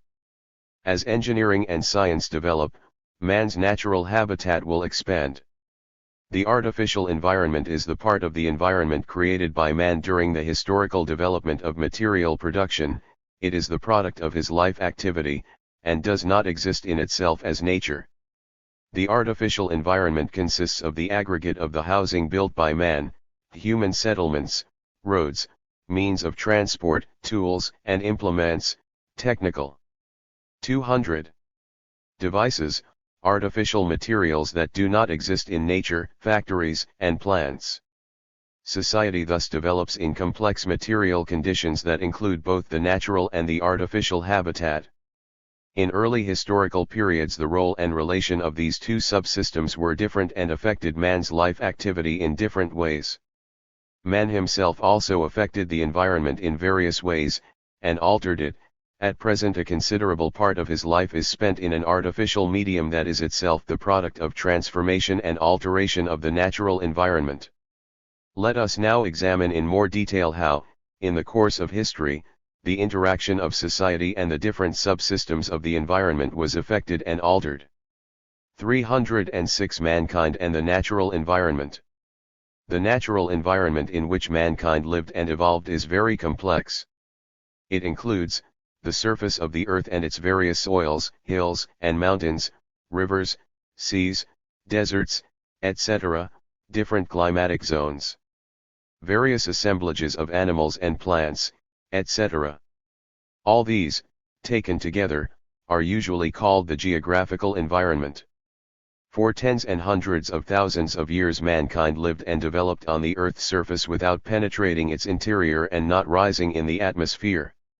Many thinkers of the past, while noting that different tribes, peoples, and nations lived in various geographical conditions, concluded that the main features of human life and the development of culture, and of the social system, depended on the geographical environment. Some of them considered a severe or mild climate the decisive factor in social development, others saw the main cause of development in the fertility of the soil, and abundance of plants and animals, others still made the development of society depend on the existence of water routes. There was a certain justification for these views. In the early stages of development, people did in fact develop more successfully in countries with a milder climate, and a rich vegetation and animal kingdom, while regions with a severe climate and unfertile soils remained uninhabited. But the evolution of the human race cannot be explained by the influence of the geographical environment alone. There has been a succession of different social formations in one and the same geographical conditions for several thousand years, and even hundreds of 5. Years. Over the past 200 years the geographical environment in Russia has not undergone sharp changes, yet in that time two formations have disappeared, viz., the feudal and capitalist, and a third begun, the communist, which is now in the stage of socialism. If everything depended on the geographical environment, how are we to explain that in Latin America and in Central Africa, rich in vegetation and animals and with a warm climate, there are countries with a backward economy and a relatively low level of culture, while in the Soviet Union, in spite of its severe climatic, soil, and other conditions, an industrial economy and developed culture exist? These questions prompt the idea that the link with the geographical environment and dependence on it are not simple. Furthermore, as society developed, human beings penetrated further into the bowels of the earth, and went beyond its atmosphere, and the concept of the geographical environment has proved too narrow. It is only part of the natural habitat of the human race. Two groups of phenomena can be distinguished in man's natural habitat: natural sources of the means of subsistence and natural wealth that is the object of labor. In the early stages of the evolution of human society, when the productive forces were at a low level of development, people largely depended on natural sources of the means of subsistence. While they did not yet know how to grow crops, breed and rear domestic animals, build warm dwellings, etc., they could only inhabit countries with a warm climate, abundant vegetation, and large amounts of game. As tools were developed and perfected, man's dependence on natural wealth, i.e., on minerals, energy materials, etc., grew. Modern industry and engineering have enabled man to master previously inaccessible areas of the earth. By means of chemical fertilizers he can make infertile soils fertile. By employing new building materials and a heating system, he can master Arctic areas. By using various kinds of energy, he ceases to depend on firewood as the sole source of warmth, and so on. At the same time, the dependence of industry and agriculture on such primary natural materials as oil, iron ore, uranium ore, etc., is growing. That process underlies the development of the productive forces, and is largely determined in turn by the type of relations of production. 202. While historical materialism does not deny the influence of the natural habitat on man's life activity, it shows that this influence is exerted through the production of material wealth. The character of this influence, and changes in it, consequently depend on social factors rather than nature herself, and above all on material production, which is the basis of all social life. An influence of outer space on society, for instance, is becoming possible through the development of modern space vehicles, which will make it possible in the not distant future to employ the ores and energy resources of the planets of the solar system to satisfy our earthly wants. The effect of this factor will depend both on engineering and on the social system within which it will operate and be developed. Peaceful use of space technology in the interests of all society presupposes the existence of a social system in which the natural wealth of outer space will be put at the service of mankind and begin to promote and further the development and conservation of terrestrial nature. The militarization of outer space, on the contrary, could prevent rational use of its natural wealth. That is why the struggle to prevent militarization of outer space is acquiring special historical significance. One can thus draw the following conclusions about the influence of the natural environment on the development of the human race. The natural habitat is one of the most important material conditions of human life activity. Its influence is neither the main one nor the decisive one. Its character depends on the level of the productive forces and the type of a society's relations of production. Natural sources of the means of subsistence influence society mainly in the early stages of its history with a relatively low level of development of the productive forces, while the influence of natural wealth increases as the productive forces grow. 307. The biological and social in man. The natural habitat includes the most varied forms of life. Man himself is a highly developed rational animal singled out from nature through labor. On the one hand, he is a living creature and must be governed by the general laws of the development of animate nature or the biosphere. On the other, he is a social creature who makes certain tools and fashions objects he needs, foodstuffs, and a special habitat by means of them. The biosphere is governed by laws of biological development. Man lives according to the laws of social 5. Development.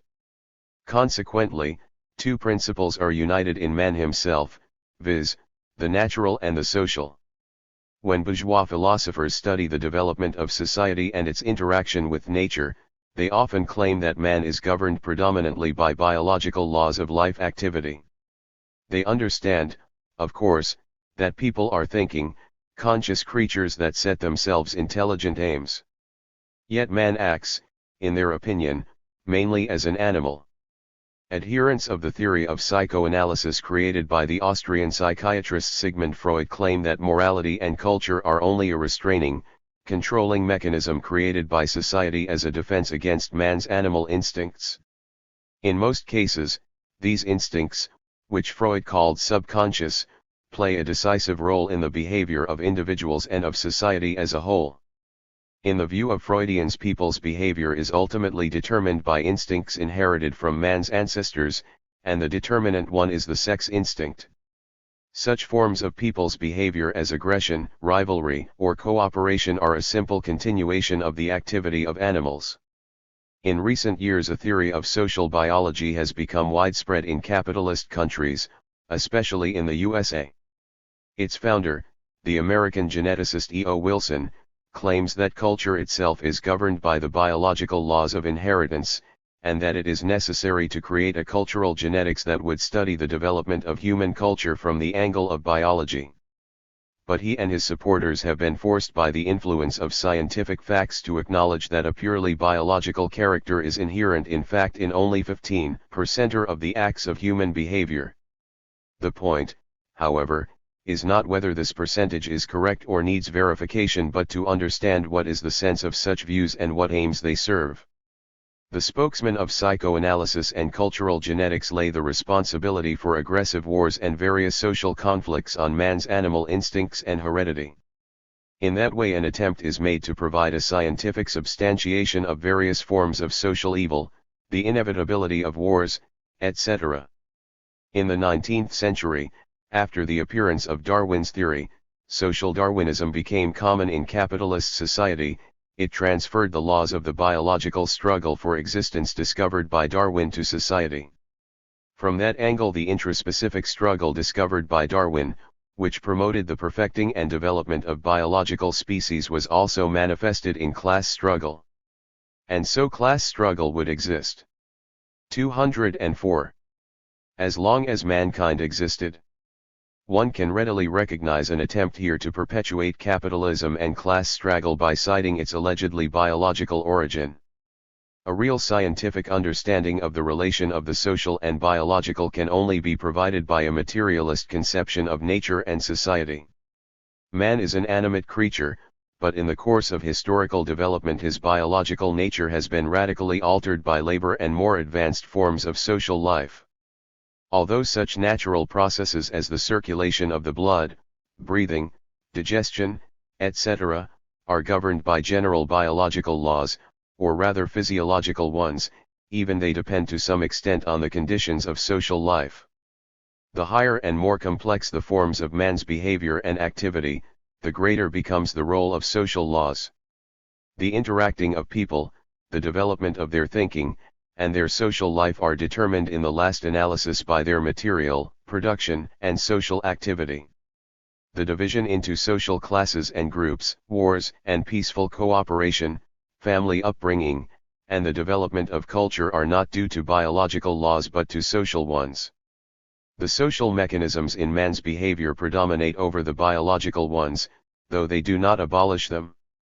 For these mechanisms not to have a destructive character, but rather a creative, constructive one, a radical transformation of society itself is first and foremost necessary, and not a restructuring of man's biological nature. The molding of man's character, capacities, and forms of behavior, and of his inclinations and interests, is determined by the social medium in which he lives. Rudyard Kipling's story Mowgli tells of a boy raised among wolves and returned to a normal human life. Edgar Rice Burroughs told something similar in his novel Tarzan of the Apes about a man raised among apes who subsequently achieved great success in the world of capitalist business. In fact, as has been rigorously proved, such things are quite impossible. In the cases when children have really fallen among wild animals and survived, they have never subsequently been able to return to normal human life. Man is brought up and grows into a truly human being only in a social environment. Only through it does he master language, consciousness, culture, habits of social behavior, and a capacity to work and transform the world. Certain biological instincts and inborn qualities, and inherited biological traits are inherent in man, of course, as in any living 5. creature, but they are not just the result of biological evolution but are also the consequence of millions of years of social development, which is why the philosophy of Marxism, while not denying the biological basis of man's life activity, seeks the key to the answers to all the problems of modern society in his social rather than biological nature. 308 Races and Nations. A correct understanding of the relation of the biological and social helps us define the role people's racial and national features play in the development of society. Everybody knows from personal experience that people differ in the most varied traits, features of character, level of education, attitude to public interests, color of skin, height, facial features, language, etc. Some of these traits are psychological, others social, and others still biological. The biological ones include the following: color, height, certain peculiarities of the organism, etc. Anthropology, which studies the origin, evolution, and development of man's biological constitution, distinguishes several races on the basis of these traits. Races are aggregates of different human communities that are united by the existence of several common biological traits. It is usual to distinguish three main races: Europoids, Mongoloids, and Negroids. All these traits are very conditional and arbitrary, of course, and relative, and furthermore are not always pronounced. Intermediate, non-basic, minor races are also sometimes still spoken of. People's racial features have a biological character. In contrast to racial features, ethnic and national ones are manifested in social traits and characterize historically formed communities of people. These communities include tribes, nationalities, and nations. The most complex communities are nations, which arise through long historical development in a certain epoch, that of the transition to capitalism. The members of a tribe or nationality are united by certain family relations and blood ties and a certain common origin. Nations, however, arise through the uniting, merging, fusing of the members of various tribes and nationalities. The people who belong to a nation speak one language. They are linked by common economic activity, occupation of a single territory, a community of culture and social psychology, and features of national character. It is very important to 206. Understand that all these features arise and are molded in the course of social development and are not biological traits. The modern Russian language took shape on the basis of old Slavonic languages and dialects, and includes in its vocabulary separate words and turns of phrase of several other peoples with whom the ancestors of the Russian people interacted in the course of historical development. A single Russian nation could only arise through the overcoming of feudal disunity and the creation of a single all-Russia economic market for labor, raw materials, and industrial products. The national character and social psychology of the Russian nation were molded and tempered in struggle against numerous enemies and conquerors, and in class struggle, and its culture developed and was enriched by such. Other modern nations were formed in a similar way. The forming of a nation is linked with a quite definite stage in social, historical, and economic development. Let us now consider what the link is between races and nations, and what relation this has to the interaction of nature and society and the relationship of the biological and social in man. In the latter half of the 19th century, and in the early 20th, when the world colonial system and the struggle of imperialist powers to redivide the world flourished, various racist and nationalistic theories and views began to arise and be widely diffused. In the view of racists, people's main features are determined by their biological nature. The biological properties of races are eternal and invariant, determining people's mental capacities, their capacity to create culture, invent, rule, subordinate other races and peoples to themselves, and so on. Racists think that there are higher and lower races, and that everything valuable in mankind's history and culture has been created by higher races, while lower ones are incapable even of assimilating what the higher races have created, and should be governed by the latter. The ideologists of German fascism considered Aryans the highest race, and the Germans the nation most fully embodying the Aryan spirit. American and South African racists still preach the superiority of the white race over blacks. From the standpoint of racism, lower races are parasitic and disrupt nature and civilization, so that their activity should therefore be controlled by higher races. Nationalism is closely associated with racism. Nationalists preach the superiority of one nationality over another. In 5. Essence, by dividing nations and opposing them to one another, they promote exploitation of enslaved peoples and nations by dominant classes. Racism and nationalism consequently play a reactionary role. To the Marxian theory of class struggle to emancipate mankind from poverty, lack of rights, and exploitation of man by man, they oppose a doctrine of the biological foundations of the superiority of some people over others, and of the right of some nations to enslave others, a doctrine of the eternal character and insurmountability of national contradictions and national strife. The aim of these views is to divide the forces of the working people, and weaken their struggle against the common enemy and for socialism and communism. It is not accidental that the first and main slogan of the proletarian movement and socialist revolution is "Workers of all countries, unite." What arguments does Marxist philosophy oppose to racism and nationalism? Modern science has shown that all races originated from the common ancestors of man. During the forming of the human race, natural sources of the means of subsistence played a decisive role in the system of external natural conditions. As a result of the splitting up of the ancient, primitive tribes, and as a consequence of separate biological mutations, i.e., chance changes of heredity, certain secondary biological traits of man arose, were later consolidated, and began to be passed down from generation to generation. In certain historical conditions, some of them furthered man's better adaptation to a concrete natural habitat in which members of a clan tribal community found themselves for a very long time.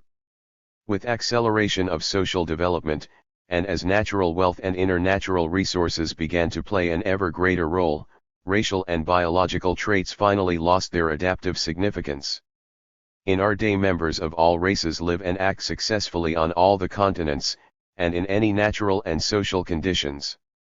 It has also been shown that the members of various races have equal mental capabilities, psychological characteristics, etc. Mixed marriages between members of different races and peoples yield quite viable offspring. Over the millions of years of the evolution of the human race, nationalities and individuals belonging to different races have changed their habitat hundreds of times and established various blood ties and family and marriage connections. It is therefore not right to 208. Speak of pure races of any kind. Pure races are an ideological myth of racist, fascist, and nationalistic propaganda. The development of the modern national liberation movement and the rise of a large number of new developing countries in Asia, Africa, South America, and the Caribbean indicate that peoples and nations belonging to the Negroid and Mongoloid races can successfully take the road of scientific and technological advance and develop their own science, culture, and economies just as well as members of the Europeoid race. They are able to manage without white colonial authorities and to decide their destiny themselves. We know as well that the members of all races have created their own states and their own complex cultures many times throughout history, and have played a definite role in the history of human progress. One can find members of all races and peoples among outstanding scientists, politicians, writers, and philosophers. Two indisputable conclusions follow from these facts: all races are equal and able to make their contribution to the development of society and its culture, and the myth of racial superiority is groundless. The biological traits of the races are not determinant for the historical fate of various nations and people, but have themselves arisen and altered in the course of history, and have been largely governed by social factors. And it follows obviously from that people's attitude to and interaction with nature are not determined by race, but by social and historical conditions and causes. As to the relationship of races and nations, the latter arise in quite definite historical conditions and are determined on the whole by social and not biological traits. During the transition to socialist society, and during its all-round development, the social character of nations is also altered. Class contradictions disappear within them, a high degree of social uniformity is established, and socialist nations arise and begin to develop rapidly, which means that the social aims of a nation, while preserving the language, certain features of national character and culture, and territory, become the same for all its members. A single culture, socialist in content and national in form, arises, and new principles of its relations with other nations are affirmed. The members of socialist society may belong to various races, nations, and peoples, but that does not prevent them from being equal. 5. Members of Soviet society and enjoying all the benefits of socialism. 309. The role of population in the development of society. Western scholars, when endeavoring to prove that biological laws rather than social ones are the decisive factor in social development, as a MLE cite the special role played by population growth. The state of society depends on increase of population, they claim, and this growth in turn is determined by biological laws of reproduction, so that the life activity and development of society are governed by biological laws. Is that true? The point requires concrete, historical analysis. In order to understand what role population and population growth play in the affairs of society, let us consider certain facts. The population of the world is now over 5 billion, and continues to grow rapidly. To get an idea of how fast, let us recall that 10,000 years ago the numbers of mankind were around 5 million, 2,000 years ago around 200 million, in 1650 at least 500 million, in 1950 nearly 2.5 billion, and in the summer of 1987 5 billion. It is estimated that if this rate of growth is maintained, the population of the world will be more than 6 billion at the beginning of the next century. The impetuous growth of population observed in recent years is often called the population explosion. In order to feed so many people, and provide the necessaries, housing, clothing, drinking water, and air for them, all the natural resources will not be enough, in the opinion of Western scholars. Mankind will finally destroy nature and as a consequence will itself die. These arguments are not new. The English economist Thomas Malthus put forward a theory at the end of the 18th century that the population of the world was growing very rapidly, in geometric progression, while production of food and other material necessaries developed more slowly, in arithmetic progression. His supporters considered that wars, epidemics, and other calamities leading to a reduction of population, were a necessary means of regulating population growth. Today's neo-Malthusians also suggest various means, in more or less disguised form, for controlling population growth, and continue to insist that there has always been an absolute overpopulation in the world, a surplus of 210 unnecessary people, who allegedly retard social development and swallow up natural resources that are scarce in any case. Is that so? Archaeological data indicate that the growth in numbers of man's ancestors and of the first men was very slow in the period when society took shape. It was held back by harsh natural conditions and the low level of development of the productive forces. Each time, during passage to more developed production, there was an acceleration of population growth. The transition from stone tools to metal ones, for instance, and from hunting and food gathering to herding and agriculture was accompanied by a leap in the growth of the Earth's population. Although no relation has been exactly established once and for all between the level of development of the productive forces and the rate of population growth in the different socio-economic formations, the data of history make it possible to demonstrate convincingly that population growth depended in the last analysis on the development of the means of production. In the relatively slow development characteristic of the feudal mode of production, for instance, the growth of population was also as a rule slow. The rapid development of the capitalist mode of production, on the contrary, based on machine production, stimulated an accelerated growth of population. In that connection, we must bear in mind that the mode of production, which is the determinant factor in the growth of population, is not its sole cause. The growth and structure of population, and its professional and age composition, are influenced not only by the productive forces and relations of production but also by many national traditions, and the people's culture, various historical events, wars, revolutions, etc. At the same time, the rates of growth of population, and its structure, have a feedback effect on the whole system of material production. In some cases they may promote development of production, in others retard it. Why, precisely, do the mode of production and the patterns governing it have a determinant influence on the pattern of growth and structure of population? Historical materialism answers this question too. The point is that man is the main productive force, and in all historical epochs the overwhelming majority of the population has been occupied in productive work.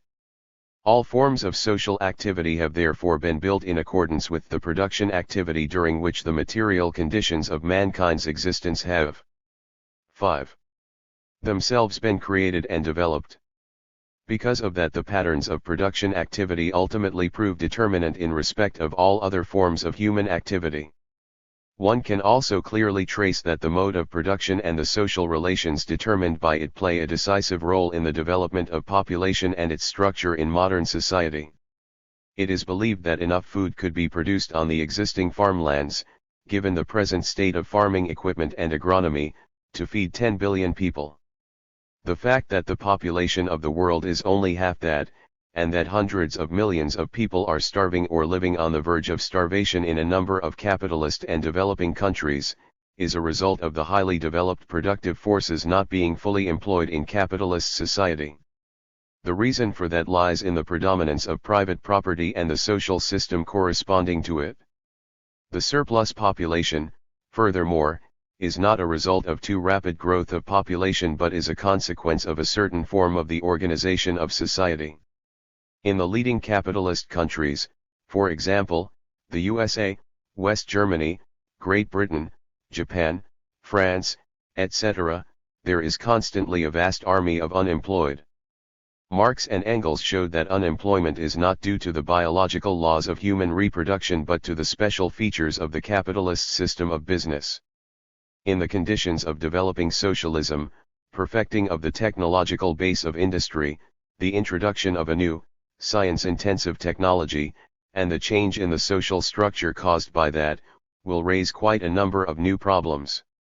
They will primarily include supply of labor for rapidly developing and thinly populated areas of the USSR, provision of a system of vocational and professional retraining of the personnel released in the course of radical economic reform, the creation of a system of employment agencies, and so on. Population growth is stimulated and controlled in socialist conditions on the basis of the democratic principles of social justice and humanism. One must clearly understand, at the same time, that a too great surplus of population can slow down growth of production and create great social difficulties. A slow increment of population and shortage of hands can also affect development of the productive forces in a negative way. An objective need is therefore arising in present-day conditions for scientific management of this process. The growth of population has so far proceeded unconsciously. And although 212. It does not depend in the final analysis on biological laws but on the laws of social production and of social development as a whole, these laws make themselves felt in an elemental, spontaneous way. The conditions and objective need for conscious control over population growth are now taking shape.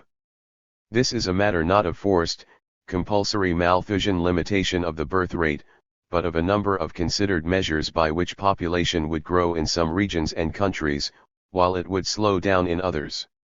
Such control would be based primarily on a high level of culture and consciousness of the overwhelming majority of mankind.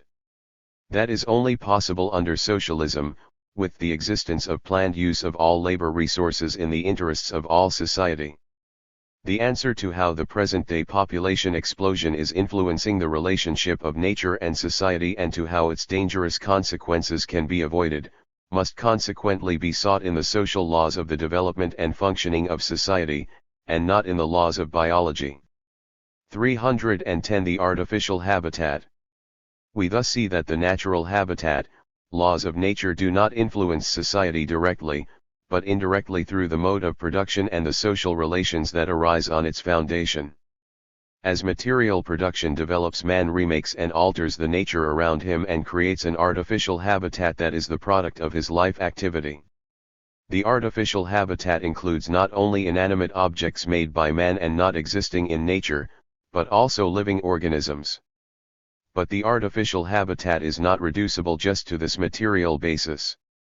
Man can only live and act in a system of certain social relations that come about in certain material conditions, and that form his artificial habitat along with them. As society develops, the role of the artificial habitat continually grows, and its weight in the life of mankind is constantly increasing. To convince ourselves of that, let us consider the following fact. The mass of all the inanimate objects and living organisms created by man is known as the techno-mass, while that of all the living organisms existing in natural conditions, and not yet humanized, is called the biomass. It is estimated that the techno-mass produced by humanity today in 1 year is roughly 1013-1014 tons, and the 5. Biomass produced on land 1012 tons. It follows from this that humanity has already created an artificial habitat today that is 10 or 100 times more productive than the natural environment. That does not mean, of course, that people can manage without nature and without the natural habitat. Nature will always be the precondition and foundation of human society. The artificial habitat itself can only exist and develop given the natural environment. But a considerable part of humanity's material and spiritual needs is being met today from the artificial habitat. It is very important to understand that the development and perfecting of the artificial habitat are closely linked with the development and perfecting of social relations and the organization of society. When society is based on private property and has no single aim, is torn by antagonistic contradictions, and therefore cannot develop in a planned way, creation of an artificial habitat inevitably leads to disruption of the environment, because the artificial habitat is built in those conditions through ruthless destruction and exploitation of surrounding nature. Under socialism, the ultimate aim of which is provision of favorable conditions for the development of each person and of society as a whole, the artificial habitat should be built, developed, and transformed in accordance with that aim. Such development presupposes maintenance, preservation, and improvement of the natural habitat, since all-round, harmonious development of the human being is impossible without that. The contradiction between society and nature, between human beings' natural and artificial habitats, can consequently not only be overcome and resolved, but must be. And that is linked with the radical, revolutionary transformation of society itself. All-round development of the artificial habitat, converting it into a system of conditions most favorable for the development of the human individual and of humanity, presupposes and calls for powerful scientific and technological progress. How economic, technical, social, and other problems should be tackled is the business of the special natural, technical, and social sciences. Its philosophical aspect consists in understanding that it is only possible to overcome the contradictions between nature and society, and between the natural and artificial habitats, and establish harmony between them, given three objective conditions: conscious, planned. 214. Leadership and management of the development of society in the interests of all, a radical change in the social system, so that the private interests of capitalists, and of national and international monopolies, will not oppose and counteract the interests of the overwhelming majority of mankind, and every possible encouragement of extension and deepening of scientific and technological progress, since the difficulties created in the preceding stages of the spontaneous course of history can only be overcome on that basis. Nature and society in the age of scientific and technological progress. 311 What is scientific and technological progress or the scientific and technical revolution? Today the production of material wealth and the services sector are developing so fast that the types of things produced and the technology for making them, and people's production skills change sharply in the life of a single generation. It was quite different during many of the preceding ages. One and the same technology was used for many generations to produce one and the same product, and one and the same organization of work was employed from generation to generation. The present form of the development of production, with rapid change of technology, and of the things produced, can be characterized, in contrast to the traditional form, as a constant scientific and technical revolution. It is also often called scientific and technical progress. What are its specific features? First, it should be made clear that science is the decisive force and determining factor of production.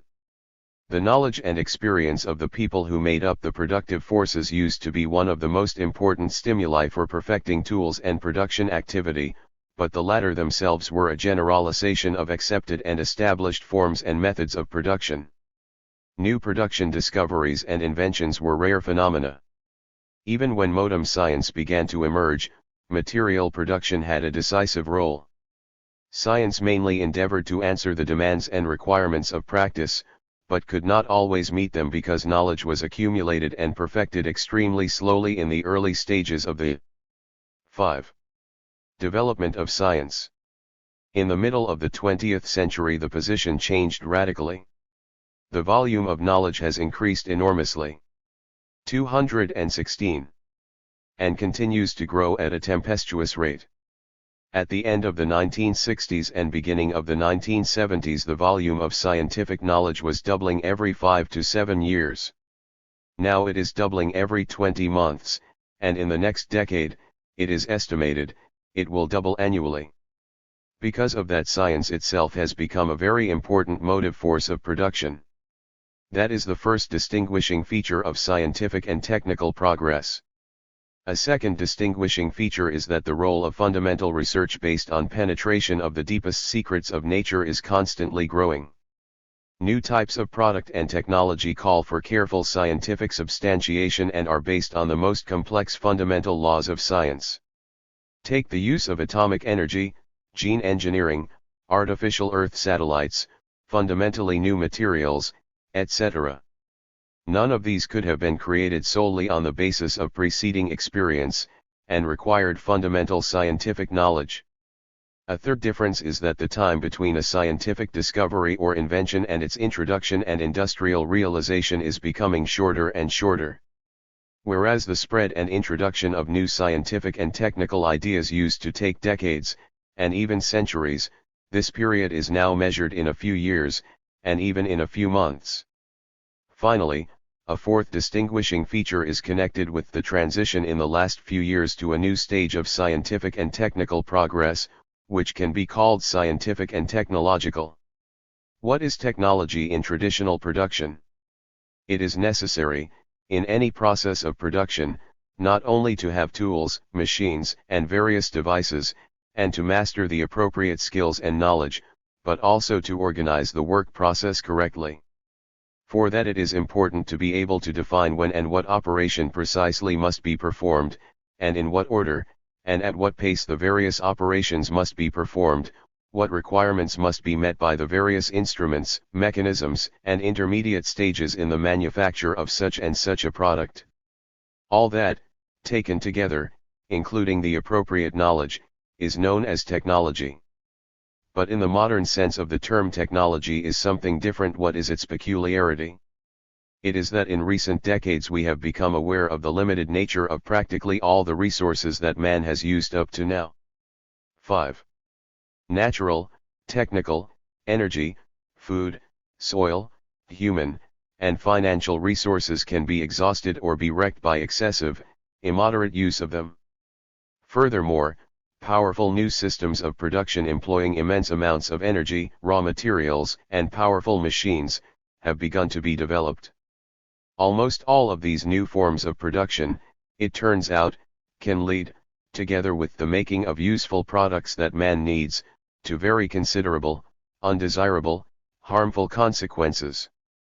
The building of atomic power stations, for instance, makes it possible to get huge amounts of cheap electricity, and to save on oil and coal, but at the same time it leads to the formation of radioactive wastes and an increase in radiation dangerous for both man and nature. Big chemical works create valuable materials and preparations that ease human life, but the wastes arising with that are dumped over huge areas or into rivers, polluting land and water, which creates a great threat to people and animals. In order to avoid all these undesirable consequences, and others, we must make industry waste-free, and convert the industrial wastes themselves into reusable materials and employ them in new production cycles, and change the technology. So, now people speak of new technologies, rather than simply of new machines and equipment. The most important types of these technologies are power, energy, and space technologies, the technology of new materials, biotechnology, gene engineering, and pharmacological technology. In them it is not a matter of putting together science and engineering, but a question of merging them, because technology itself is becoming fully scientific. The development of new technologies is an important link in the establishing of harmonious relations between society and production through maximum economic use of all types of natural and social resources. The most important of these technologies, which is having a determinant influence on all the others, is information technology. It includes the designing and building of modem computers capable of performing billions of operations a second and possessing huge memories, the writing of all kinds of programs and special programming languages that facilitate solution of the most complex problems connected with the storing, processing, retrieval, and disposal of information. Because of that, this technology is becoming the core and catalyst of a new technological stage of scientific and technical progress, and 218. Information is being converted into a powerful, revolutionizing factor for accelerating technical, social, and economic development. Its significance is constantly rising, since it is the sole type of resource that humanity has not expended during its historical movement but has, on the contrary, augmented and increased. Furthermore, the increase in the amount of scientific information is laying the basis for eliminating those very dangers that were mentioned in the dialogue of our pessimist and optimist. A possibility is even arising not simply of preserving but of restoring and augmenting certain types of resource that mankind has so imprudently wasted up to now. But that possibility needs certain conditions and a certain type of social development in order to be realized in practice. Scientific and technical progress, like all socially significant processes, is complex and contradictory. Simple, unambiguous solutions do not come of themselves. This progress is a new stage in the relations between nature and society.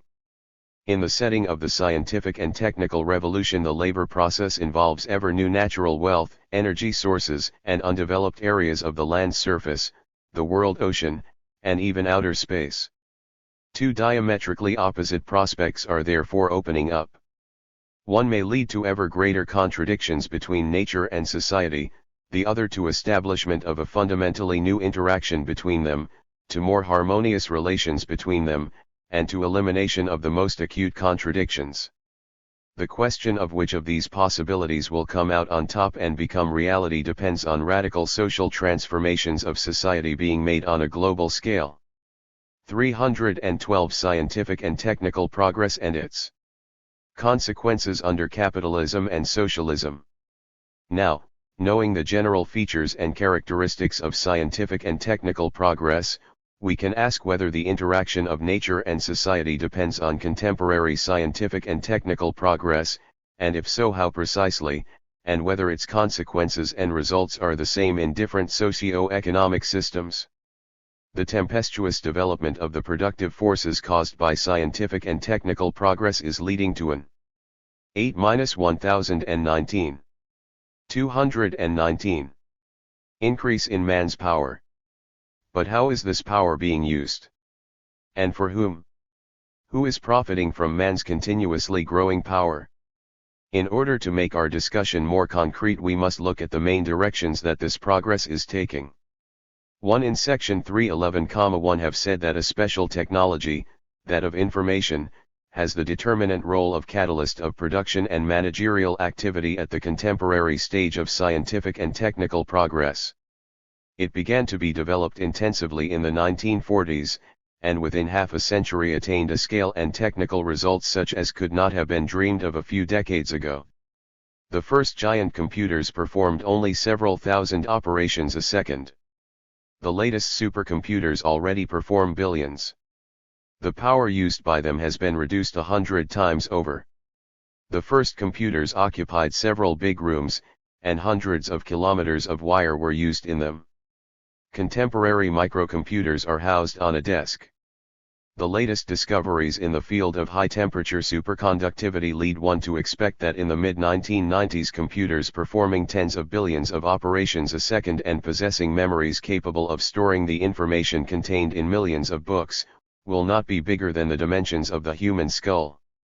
Work is now going on to build an artificial brain. Computers with an artificial brain will be able to perform quite complicated logical arguments, and it may be possible to get solutions with them to very complex problems connected with scientific research, and the designing of machines and even enterprises. They will be able to control 220 flexible technologies. And it will be possible, perhaps, to create modern home production units by means of personal computers, to raise the productivity of labor steeply, and alter the character of education. Children and adults will get the opportunity to master new information 10 times faster, while scientific knowledge that is now accessible only to specialists will become available to hundreds of millions of people. People's way of life and intercourse will be changed, and language barriers broken down. Computers will translate scientific literature and documents from one language to another almost without the aid of man. By the end of the century, millions of robots of a new generation, capable of reacting to human speech and possessing color and three-dimensional vision, will be in operation. What will all that lead to? In capitalist society there is a vast army of people, even in developed countries, who are excluded from production activity through scientific and technological progress. In spite of the fact that the latter's development is leading to the creation of a certain number of new jobs, the army of unemployed caused by the robotization and computerization of industry is mounting continuously. That is because capitalist enterprises see information technology mainly as a means to make profit.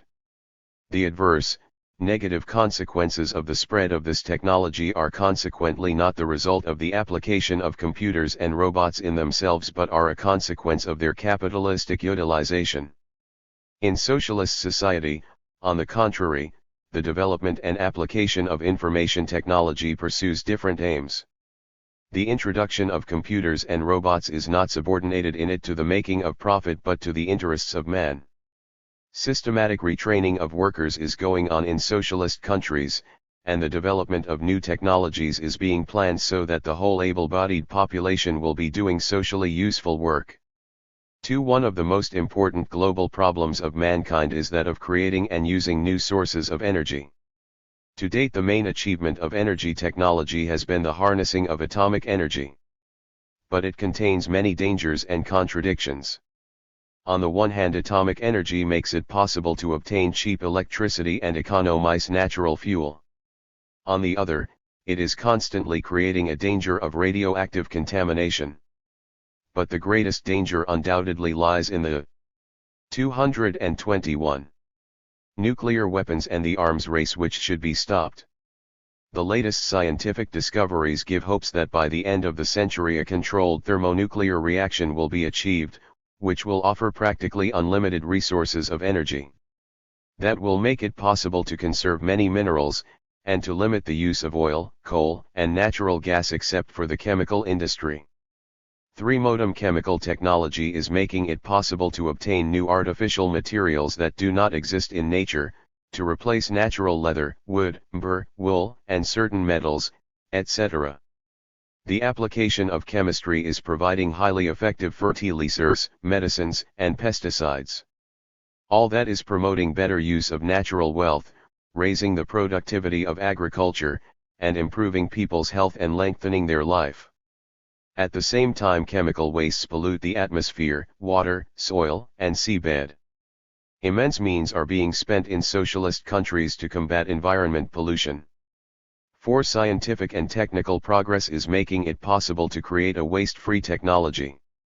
Modern industry and agriculture can, by utilizing the advances of science, so organize the technological process that the wastes of production will not pollute the environment, but will enter the production cycle as secondary raw materials. In this, too, modern restorative chemistry and computers are being used, by which the production process can be so organized that there will be almost no wastes and the products will be used more economically. Under socialism, the application of chemistry and waste-free technology is promoting the introduction of a number of nature-protecting measures and at the same time is helping to improve man's artificial habitat markedly. 5. The development of biology, especially of biotechnology, genetics, and gene engineering, are now making it possible to control the heredity of living organisms. The application of gene engineering will enable people in the nearest future to get a steep increase in the productivity of farm crops and animals. The advances in this field are providing the conditions for eliminating or preventing many diseases, making a general improvement in health, and lengthening life. In capitalist countries, however, this is not saving millions of people from chronic hunger and malnutrition, because the main aim of food production is gain and not the good of man. The advances of gene engineering, moreover, and of other biological sciences, are being employed by imperialists to 222. Prepare for biological and bacteriological war. The further successful development of biology therefore is making it necessary to pose the question of controlling and managing it by society in the interests of the majority. 6. Scientific agrotechnology is playing a particularly important role in modern society.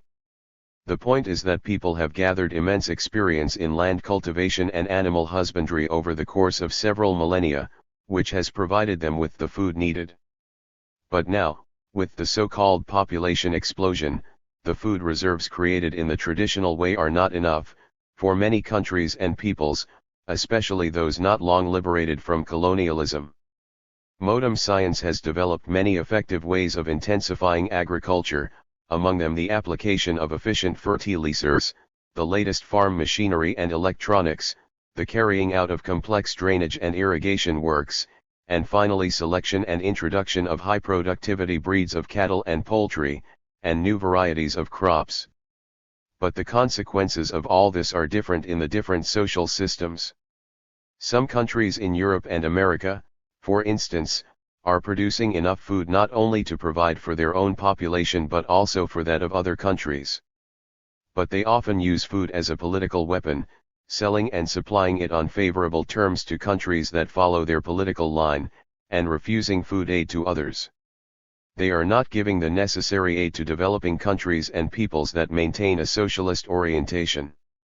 In socialist countries, a set of nature-protecting measures is being carried out in order to maintain the fertility of the soil, forests, grasslands, and pastures.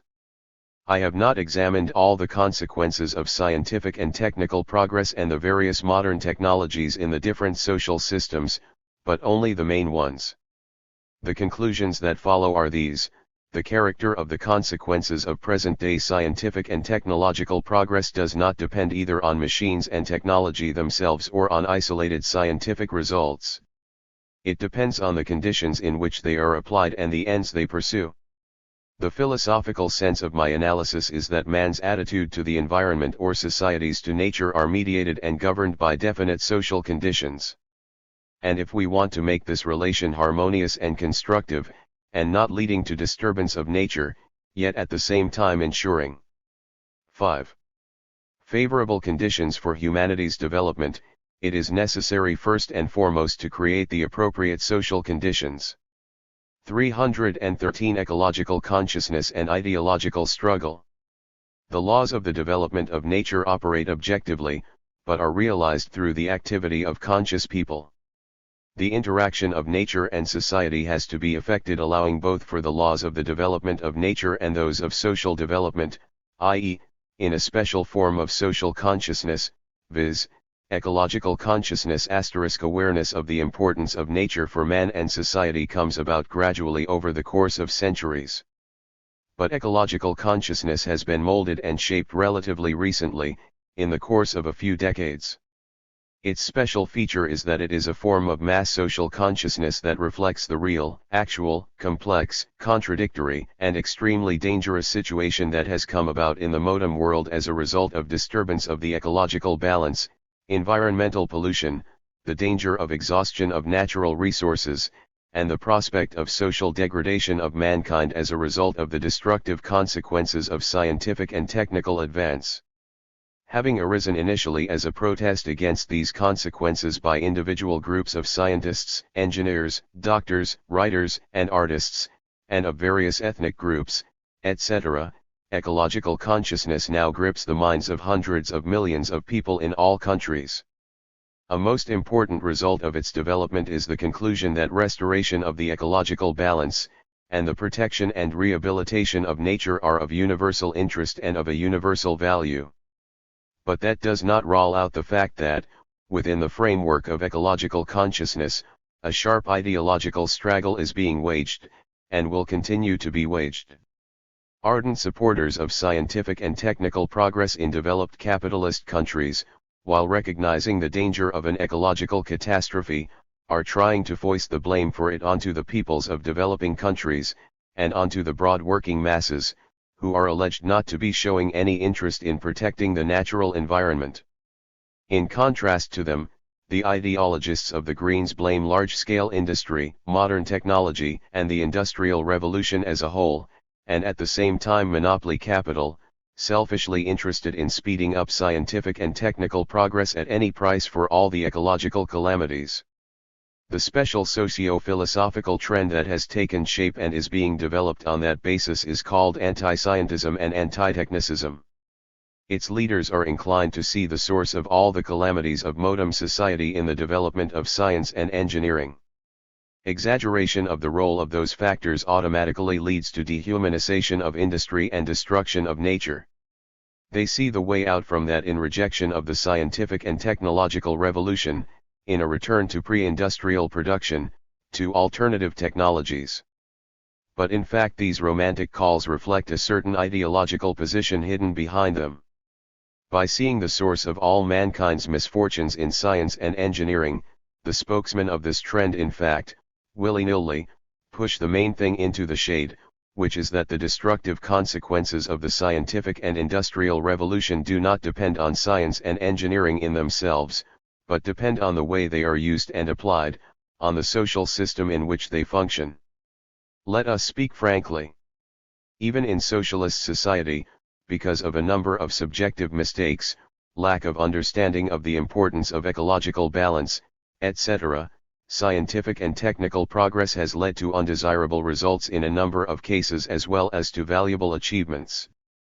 But Soviet society, aware of these results, has subjected the shortcomings to sharp, open criticism, begun a radical, economic reform in conditions of growing democratization and worked out a set of measures to correct the mistakes and miscalculations.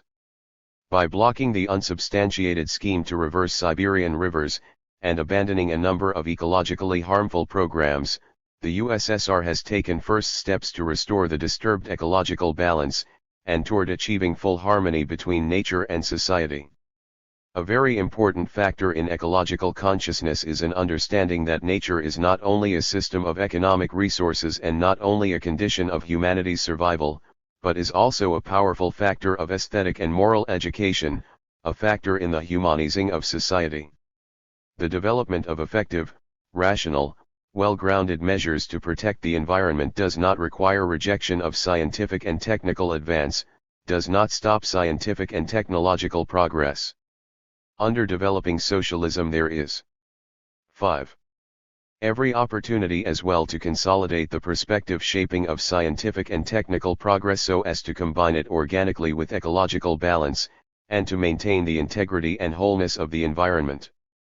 The negative consequences of the application of science and introduction of new technologies can only be overcome by science and technology themselves. To do that, however, it is necessary for their realization and functioning in society to be oriented primarily on achieving greater social justice. Analysis of contemporary ecological consciousness indicates that it itself is not an alternative, or opposite of ideology, since an ideological struggle is also going on within ecological consciousness. This ecological consciousness alone can lead to a distinct understanding. 226.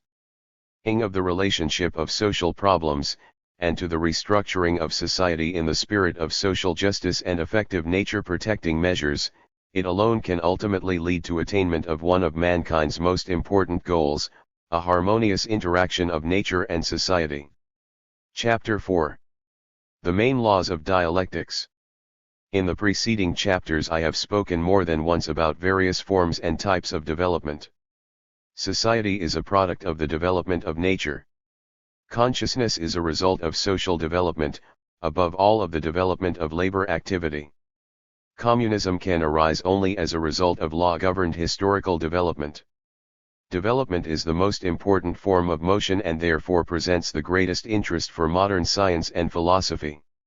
In this chapter I shall examine materialist dialectics as the theory of the most general laws of motion and development in nature, society, and thought. The sources of development. 401. The idea of development. We know that motion is an inseparable property of matter, the form and mode of its existence. Dialectics, in contrast to metaphysics, which reduces motion to simple displacement in space, understands any change as motion. A social revolution, the rotation of the planets around the sun, a chemical reaction, the change of a person's moods and experiences, are all various forms of motion. In everyday life, in production, and in political struggle, we constantly come across changes of the most different kinds. Some of them escape our attention and seem insignificant, others may have serious consequences for individual people, states, all mankind, and nature, and therefore arouse great interest in us. People have long noted, when studying the types and forms of the motion of matter, that some changes are repeated and are reversible, while others are irreversible and are not repeated. Something new that did not exist before may arise during separate changes. It is these changes that present the greatest interest. 234. Processes in which irreversible changes occur and something new arises are usually called development. The various forms of development in nature, society, and thought are studied by special sciences. Study of what are the most general characteristics, properties, and features of development, and what are the forms of its manifestations, is the task of Marxist philosophy, i.e., of materialist dialectics.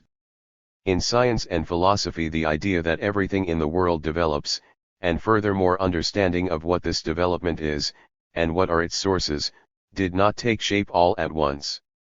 Admittedly, Greek philosophers like Heraclitus of Ephesus, for example, supposed that nature and society developed, but their understanding of development was naive since it was not based on rigorous scientific data.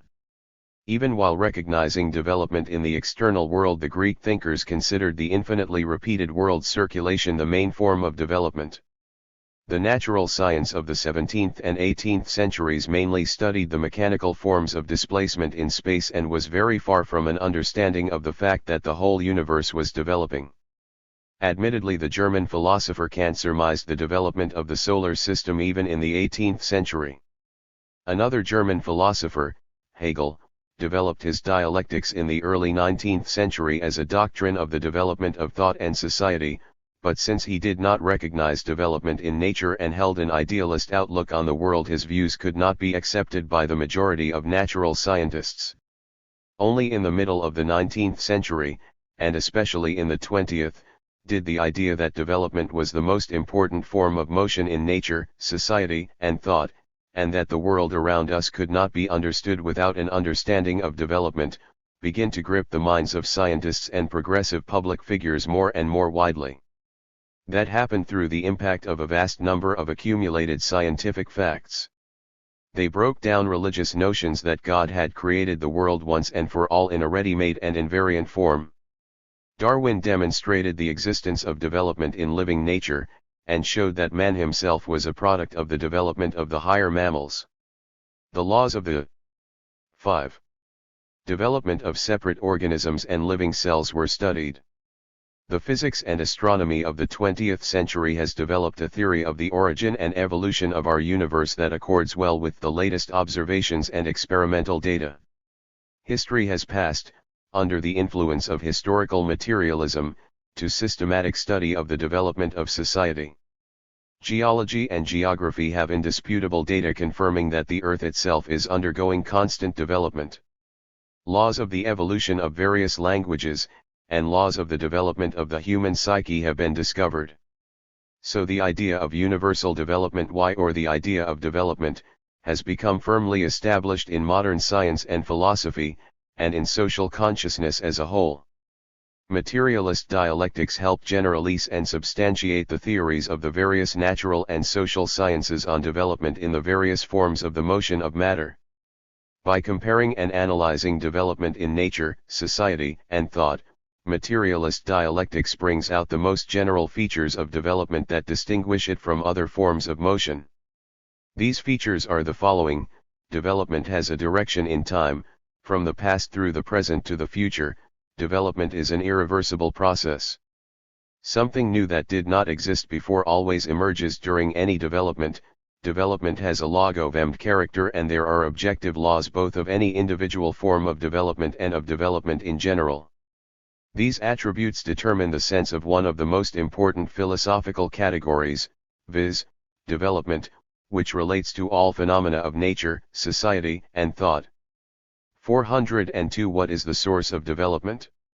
Now we can pose and discuss the question of why development occurs, and what are its sources. Dialectics and metaphysics give different answers to this. In order to understand their views and arguments better, I offer a dialogue between imaginary characters expressing the dialectical and metaphysical conceptions of development. Dialectician: I claim that any developing phenomenon arises from a special cause or source of development. Metaphysician: in my opinion, the cause of any process of 236.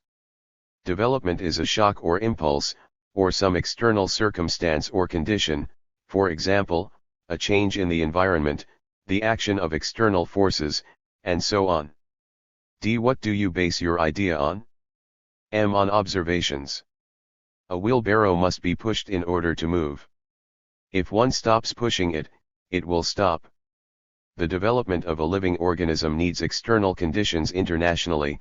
Such and such a state develops as a result of its interaction with other states. D. In short, your position is that every change, and every fact of development in nature and society is caused by external forces. Is that it? M. Precisely. D. But how, then, do you explain the development of the universe as a whole? That fact has been indisputably established by modern astronomy. Do we get it that someone had to give a shove to the whole world, and that this someone had to exist outside the universe? M. Possibly.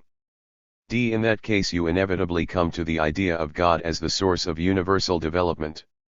M. I didn't speak about the universe, but about particular cases. D. Let's take your examples. The case of the wheelbarrow is an example of simple mechanical displacement and not of development.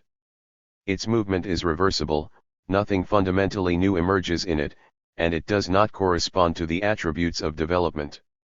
So we cannot apply a conclusion based on that example to the facts of real development.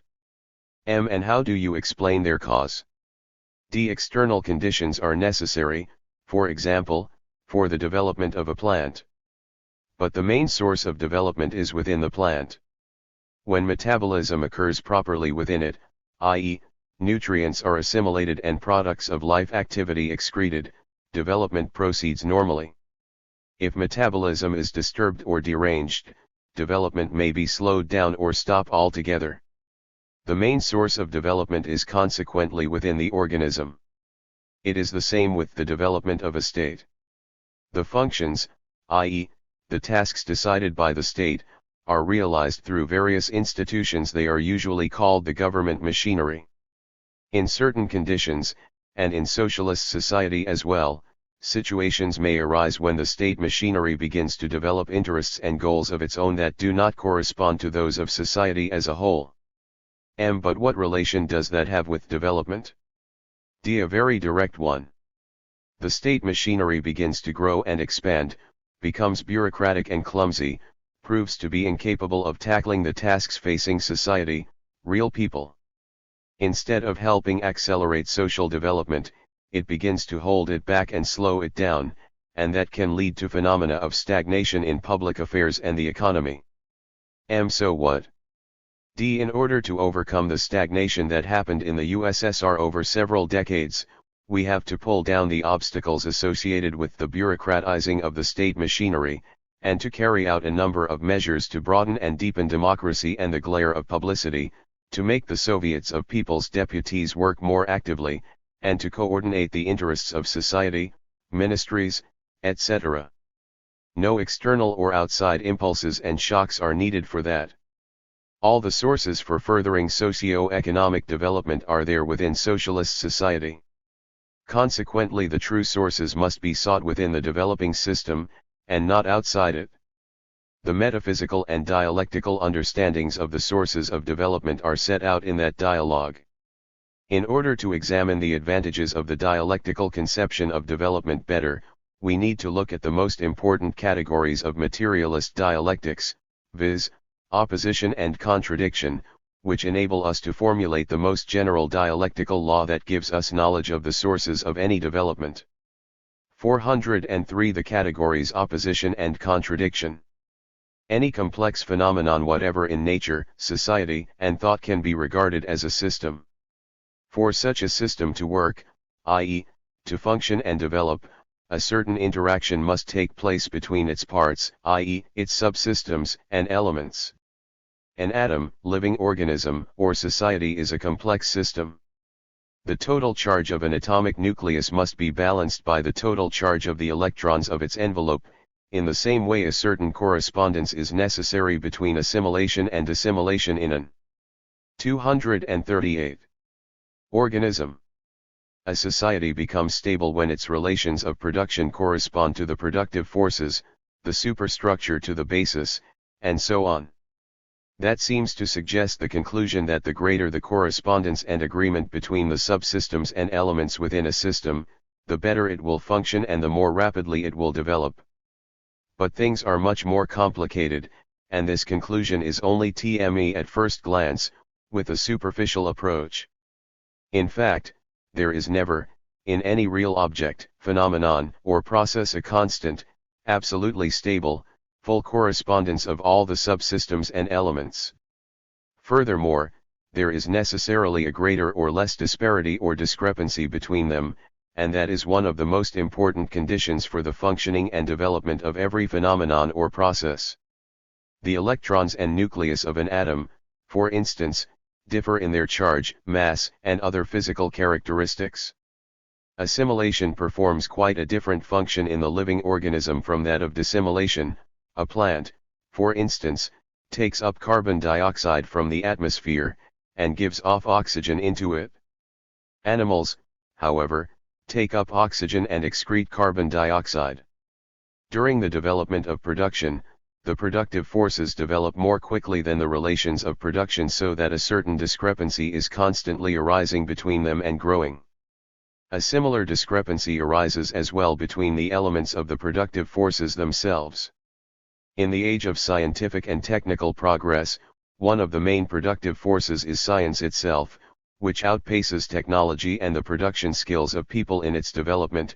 Consequently, a greater or less discrepancy arises between these elements. The origin and existence of such discrepancies is not accidental, but an objective, necessary, law-governed process of any motion and development.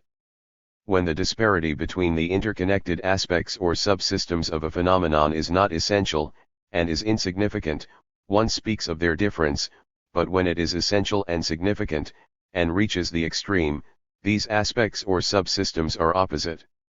The philosophical category opposite reflects the existence in objective phenomena of a certain disparity or discrepancy, and non-coincidence of interconnected parts, properties, etc. 5. The relation between opposites, mean opposing parts, properties, subsystems, etc. is called contradiction. In this connection it is very important to understand the following. Not all the phenomena in the world figure as opposites in respect of each other, but only those that are linked in some way and interact with one another during their functioning and development. Negatively charged electrons, for instance, are particles opposite in charge in respect to positively charged positrons or to positively charged atomic nuclei. The interaction of these opposite particles is governed by certain physical laws, and gives rise to new physical phenomena. At the same time there is no correspondence in general, and cannot be, between, say, a physical particle and the World Chess Championship. There is no sense in considering these phenomena opposites, since they are not governed by common laws, do not interact, do not influence one another in any way, and are not involved in any single process of functioning and development. There is no contradiction between them, and cannot be. From that it will be clear that the categories opposite and contradiction not only reflect the non-correspondence of certain aspects of a phenomenon and the relation between these non-conforming aspects, but at the same time fix a certain link, interaction, mutual conditioning, and mutual dependence of these opposites. Recognition that there is at the same time a unity, interconnection, and contradiction between the opposites within any phenomenon or process is a very important proposition of materialist dialectics, and the key to understanding the essence of any process of development.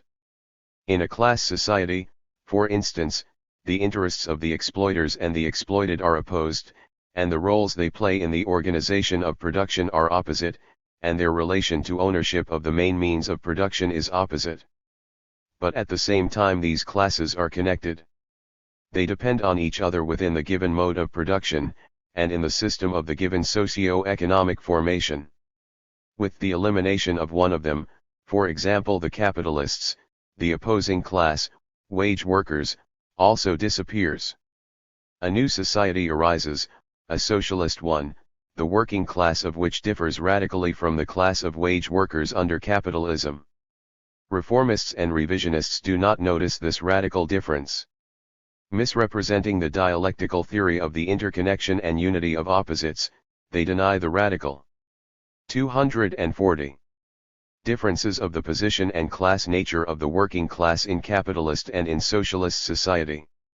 It will be understandable from this example that Marxian materialist dialectics' idea of the unity of opposites not only has a general scientific, philosophical significance and meaning, but also a practical political one, because dialectics is the basis for understanding the complex and contradictory processes and changes taking place in society, and for correct appreciation of them. Having established what materialist dialectics understands by the opposite, contradiction, and unity, we can take the next step in studying the sources of development. 404 The unity and mutual conversion of opposites. The opposite sides of various objects do not simply coexist but are in a special dialectical interaction which is a process of the mutual transformation or conversion of opposites. This is a complex process that must not be understood in a simplified way. Let us examine some examples to begin with. The elementary physical particles electrons and positrons have an identical rest mass and an opposite electrical charge, and a limited spatial size. Electromagnetic fields, on the contrary, do not have a geometrical shape, or exact dimensions, borders, or rest mass. In that sense particles and fields are opposite in their physical properties, yet modern physics has established that they are converted into one another in certain conditions. For example, when an electron and a positron collide with a certain energy, A process called annihilation takes place through which the particles are converted into a field, into photons, or a certain portion or quantum of light. When industrial capitalism was flourishing, capitalist relations of production promoted rapid development of the productive forces, but as capitalism developed, the productive forces acquired a social character and came into contradiction with private capitalist property. The relations of projection based on that form of ownership began to slow down development of the productive forces and so were converted into their opposite. A similar process can be observed in the development of science. When scientists do not know something, they formulate new tasks and problems. These tasks indicate what we do not know and what we need to know. New scientific. 5. Facts are discovered through protracted, complex research, hypotheses are put forward, and new theories are formulated. This means that knowledge arises that will help resolve the given task. The unknown, formulated in the form of a task, is converted in this way into new knowledge, i.e., into its opposite. But it does not stop at that. The new knowledge shows that by no means everything is known to us. New tasks and problems arise, in other words, something opposite to the level of knowledge already attained, and the process of research begins, again leading to an ever higher level of knowledge of the phenomena of interest. From a comparison of these examples relating to different fields of nature, society, and knowledge, we can draw quite definite conclusions. The first is that the opposite sides of phenomena and processes are not simply connected, i.e., are in a certain unity, but cross over and are converted into one another. Dialectics differs from metaphysics not in the former's recognizing the existence of opposite aspects and properties in certain phenomena or processes, and the latter's denying this, but in metaphysics regarding opposites as frozen or jellied, petrified, given once and for all, while dialectics, in recognizing opposites, sees them as mutual transformations, transitions, and changes of the roles they play in the functioning and development of a given phenomenon. The second conclusion is that the mutual conversions of opposites are of two kinds. The first type includes mutually reversible transformations of opposites. The top of a cartwheel becomes the bottom during the cart's movement, then again the top, and so on. This is a form of mechanical motion, but there is no real development in it since the position of the point is reversible and is constantly being repeated. The conversion of capitalist relations of production from a form and stimulus of the development of the productive forces into a brake on them is an example of an irreversible transformation. Capitalist relations of production are no longer capable of becoming a form of development of production, and it becomes necessary to break them and create new, socialist relations. And this is an incomparably more complex and profound social process, in which there is also a process of the conversion of opposites. But it is no longer a matter of the capitalist relations of production changing their function and role, but of their having to give. 242. Way to their opposite, socialist relations of production. During the mutual conversion of opposites, various contradictions arise and are resolved, characteristic of the phenomena or processes. Study of the course of the rise, growth, and resolution of contradictions will bring us to an understanding of the real sources of development. 405. The struggle of opposites and resolution of contradictions, the source of development. World War II was one of the most tragic and significant events in world history. In it there fought against each other forces of imperialism and reaction, on the one hand, led by German fascism and Japanese militarism, and on the other hand forces of socialism and democracy, represented above all by the Soviet Union. In that war the forces of progress were victorious over the forces of reaction, at the cost of immense losses and efforts. After the war a new situation took shape throughout the world, a world system of socialist countries arose, a rapid breakup of the world colonial system began, and the sphere of influence of capitalism contracted. When reflecting on the history of society as a whole, and pondering on its motive forces, we can notice that in the varied interweaving of wars and revolutions, cultural and economic ties, industrial slumps and booms, a clash of various social and political groups, classes, and states is constantly manifested, and a constant struggle, now waning, now flaring up, goes on. New social and political relations take shape through this struggle, old states break up and new ones are formed, and new socio-economic formations are develop, and flourish.